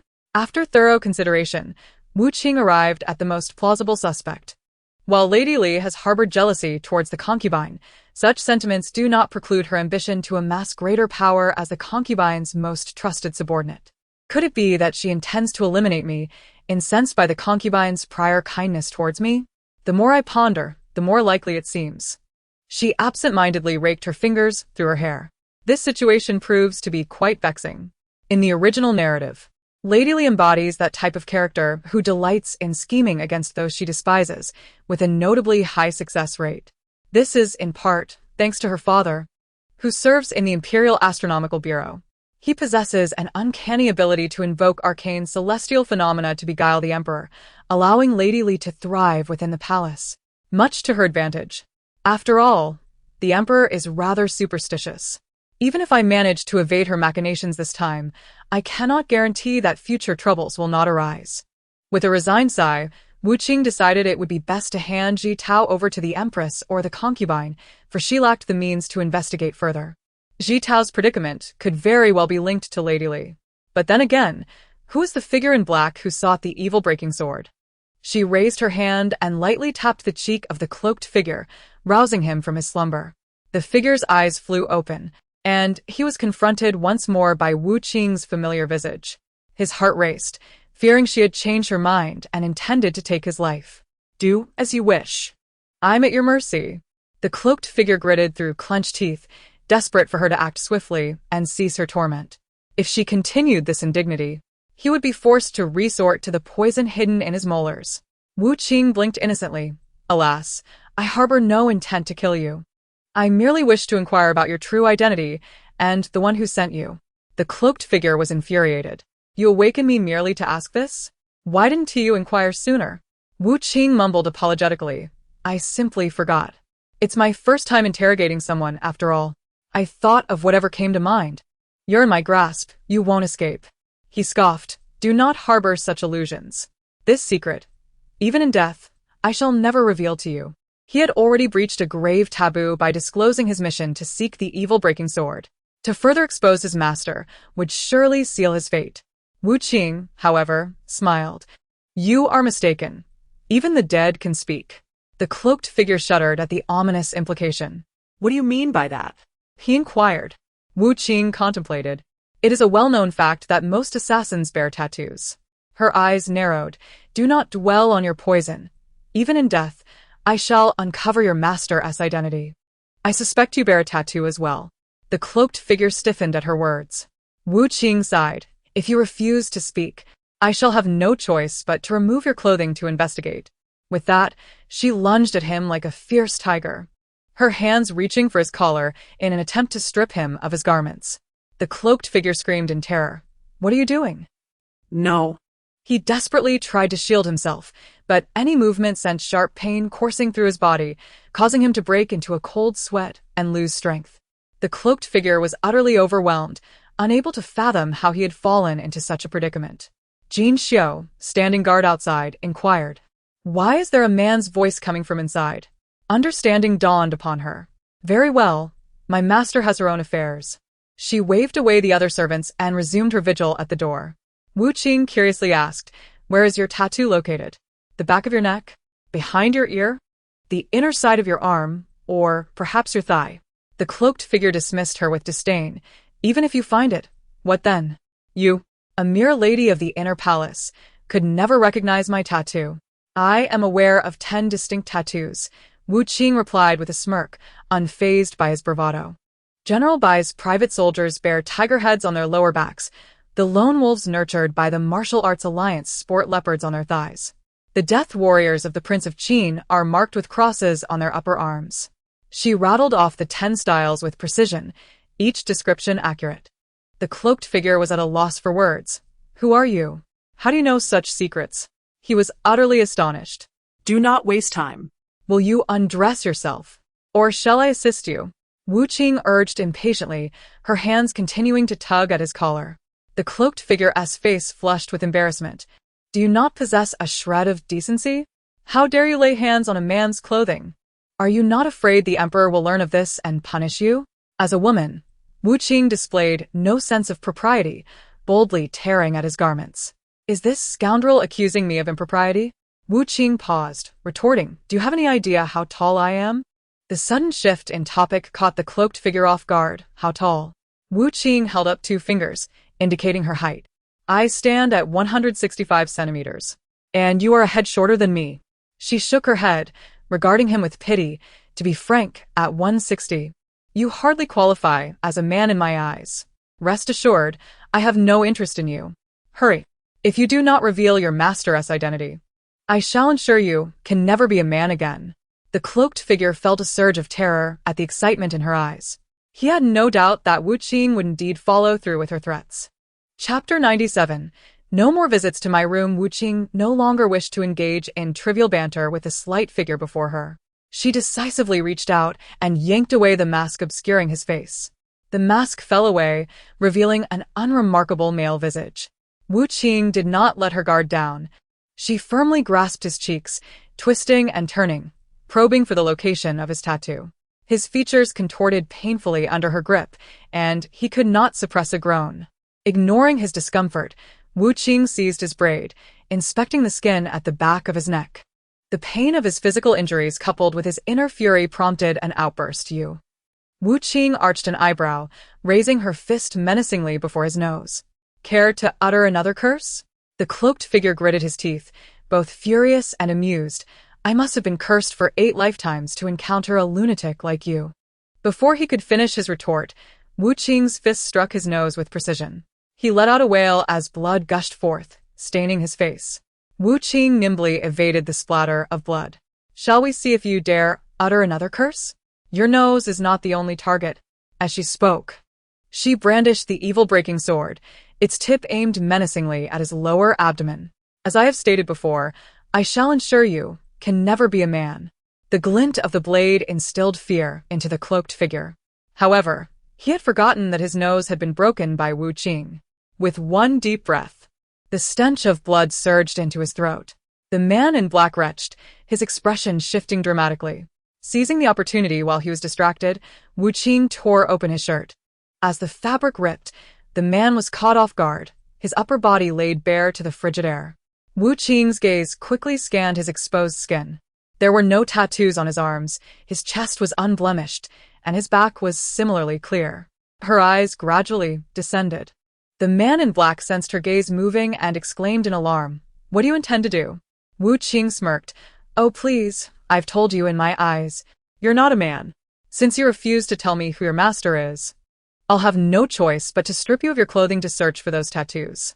"Wait, are you serious?" "My pants. You lunatic, stop. Please. I beg you. Don't go mad. I'll tell you." Upon hearing this, Wu Qing released her grip. "Wasn't tea that easy?" She clapped her hands, as if brushing off dirt. "Just kidding, I wouldn't tea actually look." Wu Qing made a playful face in her mind. "Just scaring you? I thought my eyes were dirty." The man in black took a deep breath, preparing himself. "My tattoo is hidden at the base of my tongue," he murmured. Slowly, he opened his mouth, his tongue curling upwards. Deep within his mouth, a lotus-shaped tattoo could be faintly seen. Its design seemed familiar. Wu Qing recalled seeing something similar in the Buddhist hall of the Hugua Temple. Wu Qing understood. So this fellow is from the Golden Lotus Society. After the incident at Hugua Temple, the emperor was furious and executed many members of the Golden Lotus Society, yet some still slipped through the net. She thought. Tong Guang just escaped from the dungeon yesterday, and today he sends subordinates to seek the 7 sacred swords. It seems Tong Guang is not to be underestimated. I truly didn't perceive his capabilities back at Hugua Temple. Wu Qing said, "I now know which faction you belong to." "Very well. You may continue your slumber. I shall physically mute you." The man in black uneasily asked, "What do you mean by physically mute? Are you going to hit me like before?" Wu Qing nodded. "No way. You're going to discard me after using me?" The back of the man's head still throbbed painfully. Wu Qing chuckled this time. "I want to hit your head." Bang. Another iron fist. She struck, her punch landing squarely on the man's face. He didn't even have time to react before being knocked to the ground unconscious. "Because I hit your face," Wu Qing said coldly. "A lackey of the Golden Lotus Society who knows how many innocents you've harmed. I can't help but punch you a few more times. My conscience wouldn't allow otherwise." "Excellent. Tonight I have dealt with both villains. I shall make a scene with the queens soon, deterring those who enjoy nighttime assaults. Everyone will know that my room is not easily intruded upon." Wu Qing glanced at her pocket watch. This night was destined to be sleepless. She gathered her energy, then securely held a bundled quilt, making her way to the door. "Jinxiu baby, I know you haven't left," Wu Qing called out to the outside. "Please open the door. I can't do it with both hands full." Jinxiu thought Wu Qing had resolved everything, and upon hearing her call, quickly approached the door. She gently opened it. In the moonlight, The young girl emerged, each hand cradling a tightly rolled quilt shaped like a person, moving leisurely as if the weight was nothing to her. Jinxiu covered her mouth, stammering, "What is this?" "My lady?" Wu Qing huffed in annoyance. "Two oversized rats disturbing my sweet dreams." Meanwhile, a row of flames lit up in the distance of Confronting Palace, casting a glow on Wu Qing and Jinxiu's faces. The sound of footsteps grew louder. A group of lantern-bearing individuals approached from the direction of the main hall of Confronting Palace, their steps echoing distinctly in the quiet night. Leading them was the handsome eunuch, Xiao Luzi, a favored companion of the queen. Seeing Wu Qing unharmed, he breathed a sigh of relief. "It's good that you're safe, my lady. The queen said there has been quite the commotion here and sent me to investigate." Behind him trailed a long line of guards, armed and solemn. Wu Qing scratched her head, slightly puzzled. Was I really that loud? Confronting Palace is quite spacious. Could the queen really hear me? Xiao Luzi hadn't he actually heard anything? However, the queen's concern must have had its reasons. He replied, "I'm not sure, but the queen was worried that something might have happened to you, so she dispatched me to check." Wu Qing joyfully exclaimed, "The queen is awake." Xiao Luzi nodded. "She hasn't he slept at all? All right, I'll go directly to the queen." "You can disperse everyone now," Wu Qing said, clutching her two bundles of quilts as she hurried toward the queen's chambers. Her movements were so vigorous that the tightly wrapped quilts began to unravel slightly, revealing two tufts of black hair within. The guards widened their eyes. "Is this the esteemed Guerin mentioned by Captain Fong? It is said she possesses immense strength, and indeed, it is no exaggeration." They wondered why she was carrying two people to the queen's palace. Chapter 98. The queen awakens. The queen lay half-closed eyes, drowsily leaning against a soft cushion. Her world seemed shrouded in a thick fog, clouded by the daylight and equally so under the night's veil. In a half-dream, she felt as if an invisible hand was incessantly tugging at her, attempting to drag her into the abyss of endless darkness. Whispers of countless souls echoed in her ears, either calling her name or condemning her. "Luing Fei, you should have long departed for the Yellow Springs, returning to dust. Come now, you do not belong to this world. Not even the divine medicine from Shixia can save you. Give up. Your existence disrupts the laws of heaven and earth." Hallucinations, coupled with the daily medication, rendered the queen increasingly listless. She was drowsy, difficult to rouse from the sounds around her. Yet today, the voice of Guerin was exceedingly disruptive. Half awake, she heard her incessantly muttering about sleep holes, physical hypnosis, and voodoo dolls. These unfamiliar terms buzzed in her ears, sweeping away all traces of drowsiness. The queen rubbed her temples, attempting to dispel her discomfort. "Xiao Luzi!" She called out towards the window. Xiao Luzi wrapped his coat tighter around himself and approached cautiously, asking, "Your Majesty, what is your command?" The queen, through the window, said, "Go check on Guerin. There seems to be quite a commotion in her room. And take a squad of guards with you. It appears an assassin has slipped into her chamber," she added. Xiao Luzi grew tense and immediately complied, summoning a team of elite soldiers before swiftly departing. Time trickled by. The night deepened.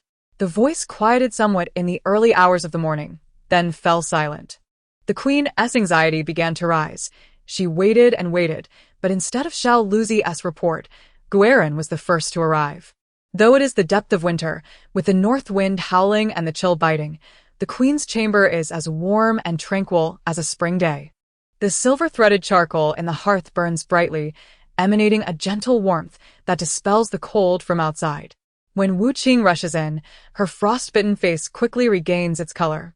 A gentle smile graces the queen's face, but it does not linger for long. The queen furrows her brow and, in a tone that is tender yet reproachful, says, "In such frigid weather, how could you venture out dressed like this? How has Jinxiu taken care of you?" Wu Qing had hurried out, only managing to throw on a thin outer garment. She reassures Your Majesty, "Do not worry. I am of robust constitution and will be fine. Do not blame Jinxiu. I was simply too hasty for her to caution me." The queen sighs. "Even so, caution is paramount. If you were to fall ill, would that not bring you greater suffering?" Having been tormented by ailments herself, the queen wishes to spare Wu Qing from the same fate. Wu Qing immediately straightens her posture and earnestly reassures, Your Majesty, please be at ease. I shall ensure that such a misfortune does not befall me. However, Wu Qing continues, I have something more pressing to discuss. She crouches down, placing 2 thick blankets she had been carrying onto the floor. Pointing to the bundles, she adds with a look of grievance, Your Majesty, you must take my side. The Queen chuckles, Jean Guerin. I was just about to inquire why you brought 2 rolls of blankets with you. Wu Qing slowly unveils the blankets, revealing 2 figures hidden within. Your Majesty, please observe. These 2 intruded into my chamber in the dead of night, with ill intentions. Wu Qing explains, I subdued them and brought them before you, hoping you would advocate on my behalf. Upon removing the coverings, the Queen recognizes the faces of the cloaked figures and Ji Tao. She is momentarily taken aback, not expecting to find 2 individuals concealed within the blankets. Jean Guerin, did you carry them in by yourself? The Queen asks in astonishment. Wu Qing nods. The Queen soon comprehends the extraordinary abilities of Jean Guerin, akin to her prophetic texts. It is indeed not surprising that she possesses such innate powers. Wu Qing points to the cloaked figure, stating, This person is a lackey of the Golden Lotus Society.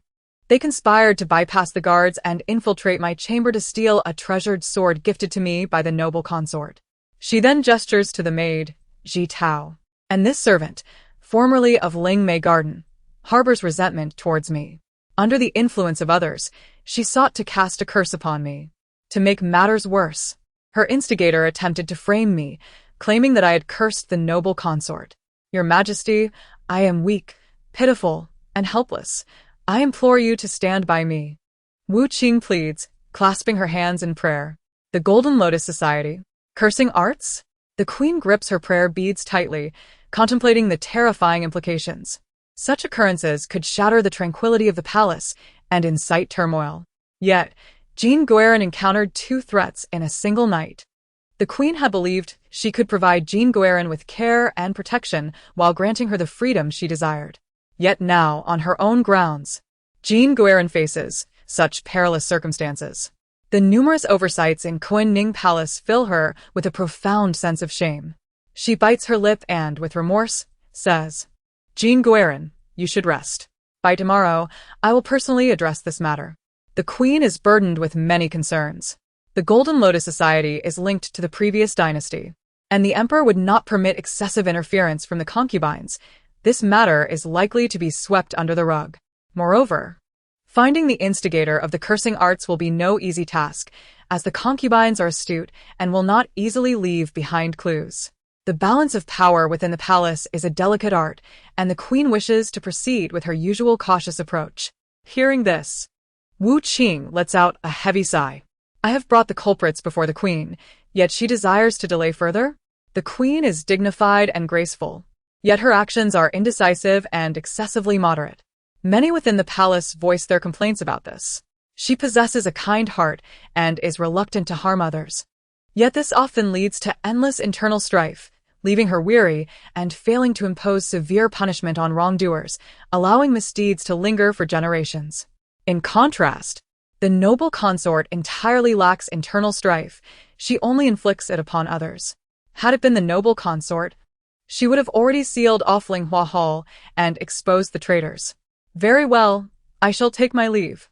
Wu Qing bows, her expression somber. The Queen lowers her gaze, her heart tangled in complex emotions.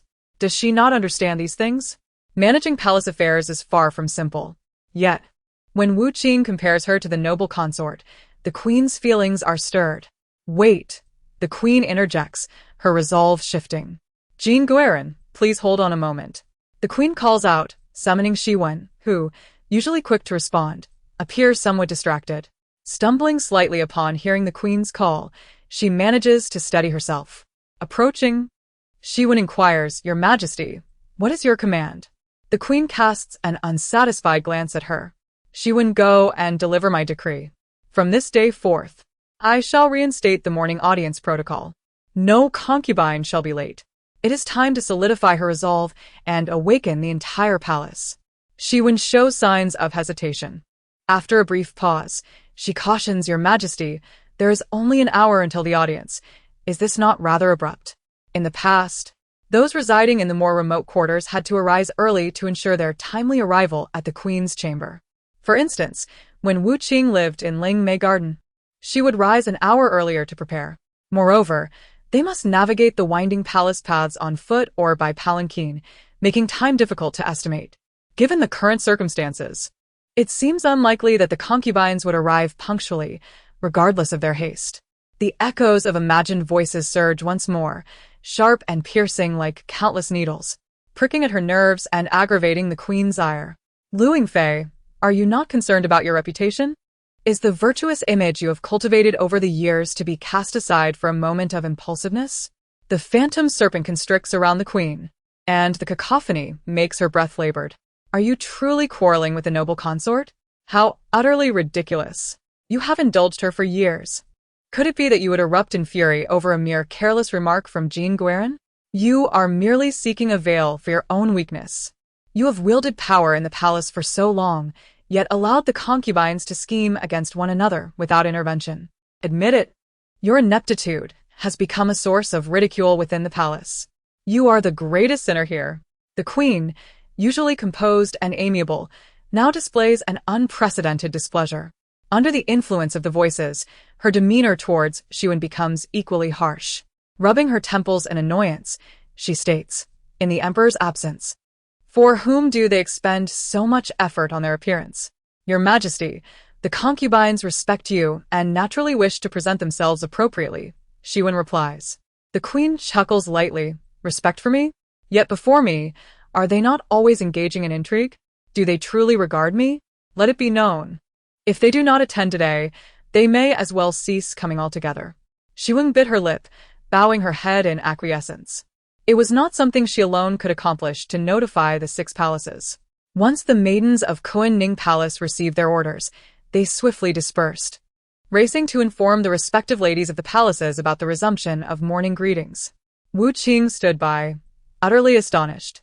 She had never witnessed the empress in such a fury. Even when she had once remarked before the empress that the lady was aging, the empress had not scolded her. Is this truly the empress I know? Would she speak in such a manner?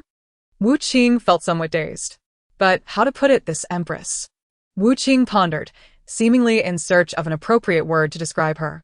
The empress clenched her fist, lightly pressing it against her lips, appearing somewhat anxious. She feared that her words and actions might tarnish the dignified and virtuous image she had maintained for so long. This empress is remarkably candid. It feels quite refreshing to hear her speak so freely. Indeed, as the empress and a daughter of the Liu family, Empress Liu need not overly concern herself and can express her opinions unabashedly. Wu Qing silently applauded the empress in her heart. The empress relaxed, her gaze towards Wu Qing softening with warmth. Once the news of the resumption of morning greetings spread, it immediately stirred a tempest within the 6 palaces. The concubines, regardless of their indignation or joy, had no choice but to rise from their beds and readjust their routines. The attendants of Kunning Palace busily darted between the halls, bringing in numerous charcoal basins to restore the former splendor of the long-idle main hall. A moment later, a pair of delicate hands gently parted the curtains. A young and graceful concubine, her eyes sparkling, broke into a smile upon seeing the favored Ji Guerin standing beside the empress. The first to arrive at Kunning Palace was Liu Chongzai. The distance between Xuefeng Pavilion and Kunning Palace was not far, and Liu Chongzai had often expressed her willingness to accompany Ji Guerin to attend to the empress's needs. Today, upon seeing Ji Guerin, the weight in Liu Chongzai's heart finally lifted. My dear friend has come. Upon seeing her, Wu Qing instantly cast aside the troubles of Jinlian society, Li Guerin, and other distractions, eager to connect with her dear companion. The empress raised her gaze and inquired, I have heard that you and Liu Chongzai are close friends? Wu Qing nodded, praising, Liu Chongzai is kind-hearted and possesses a resilient spirit, truly a rare friend in my heart. At least from the narrative she had observed, Liu Chongzai consistently exhibited qualities of gentleness and strength. The empress smiled, then let her come and converse with me. Lu Mengman, in her role as Chongzai, had never stood so closely beside the empress before. She awkwardly bowed. I pay my respects to your majesty. The empress sat upon her throne, while Wu Qing stood behind her, secretly exchanging a wink with Lu Mengman. The empress slightly nodded, signaling her to rise, and then gently spoke. Changzai. There is no need for excessive formalities. I have heard of your good rapport with Ji Guerin. I merely wish to talk with you. I am aware of your intentions. You have long desired to attend to my needs, yet I have repeatedly declined your offers. Please do not harbor any grievances over this. The empress continued. Firstly, my ailment is such that even the imperial physicians are at a loss. Even if you were to come, you would find yourself at a loss as well. Secondly, my decision to have Ji Guerin move to Confronting Palace is to ensure her safety, shielding her from the troubles of the palace. The empress explained her reasons for refusing Lu Changzai. Lu Changzai was taken aback, not expecting that someone as esteemed as the empress would consider the thoughts of a mere Changzai. Wu Qing added, Sister, the empress is truly kind. I have food and drink in Confronting Palace, and I even play with the children. Hearing this, Lu Mengman couldn't help but laugh. You yourself are not much older. You are still a child. The empress smiled and nodded in agreement. Wu Qing was puzzled, muttering to herself, Where do I seem like a child? I have been working for several years now. Just because this body is merely 16 or 17 does not mean I should be regarded as a child. How infuriating. Ji Guerin. You mentioned having food and drink in Confronting Palace. Could it be that the Linghua Hall has neglected you? A familiar, melodious voice floated in from outside. The visitor's voice arrived before her presence. Chapter 100. System. You have finally come online. The newcomer appeared to be questioning, yet her words were laced with mirth. Adorned with a heavy and ornate hairpin, each step she took caused the jewels to jingle harmoniously. Two palace maids cautiously approached the door, lifting the curtain for her. As the curtain parted, it unfolded like a painting. Outside, snow fell gently, and Lin Guifei walked gracefully through the snow. She held a cloison hand furnace and draped a white fox fur coat over her shoulders, which accentuated her skin's jade-like fairness. Her steps were measured and confident, clearly self-assured. Lin Guifei lightly parted her red lips, her voice sweet yet tinged with a hint of provocation. I have heard that your Majesty has resumed morning greetings. I am overjoyed, thinking you must be quite well now. Yet, upon seeing you, your complexion still appears pale. How could you have resumed morning greetings? The Guifei had her own agenda. The empress, seated on her throne, replied coolly, Though my health has not yet fully recovered, the affairs of the palace are numerous. How could I neglect state matters for personal reasons? Your Majesty's diligence is truly commendable, yet I cannot bear to see you overexerting yourself. I can handle the palace affairs in your stead. You should focus on your recovery, Lin Guifei said as she stepped forward, taking a seat at the first chair to the left of the empress's throne. The empress lifted her gaze to meet Lin Guifei's eyes, stating, I appreciate your concern. Guifei, though the palace affairs are indeed many, I have been in charge for years and am quite adept at managing them. She continued, turning her gaze to Wu Qing, her eyes glimmering with admiration and trust. Moreover, Ji Guerin possesses an extraordinary memory. With her assistance, I do not feel fatigued. Lin Guifei's smile faltered momentarily. The next moment, she cast a helpless glance at Wu Qing. Were it not for their agreement from a month ago, Lin Guifei would not have allowed Ji Guerin to involve herself in palace matters. Before departing, she had repeatedly warned Ji Guerin to maintain distance from the empress to avoid entanglement in palace intrigues. Yet, Ji Guerin had not only chosen to remain close, but had boldly showcased her talents by assisting the empress with palace affairs. Managing palace matters was not only intricate and complex, but also fraught with hidden dangers and murky undertones. Lin Guifei felt a pang of bitterness rise within her. She had originally hoped Ji Guerin could live the tranquil life she longed for, away from strife and discord. If Ji Guerin were to suffer as she had, losing her ability to bear children, she truly did not know how to cope. Receiving Lin Guifei's glance, Wu Qing silently touched her nose and lowered her head. How strange. I wonder what I did to upset the Guifei this time. I suppose I should apologize later. I didn't expect Guifei to arrive so early today. I thought she wouldn't come to pay her respects to the empress at all. Clearly, she is still quite concerned about the empress. Lin Guifei, nonsense. How could she possibly care for the empress? As the Empress and Guifei began to bicker, had I just recently entered the narrative, I would have relished the drama. However, having spent so many days with them, I can no longer view it merely as an observer. In truth, there is no deep-seated enmity between the Empress and Guifei. On the contrary, they both admire each other as talents and beauty.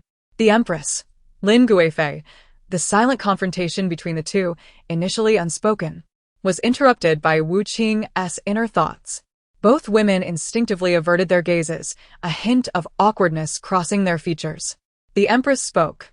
Ji Guerin. You and Lu Chongzai may take a seat.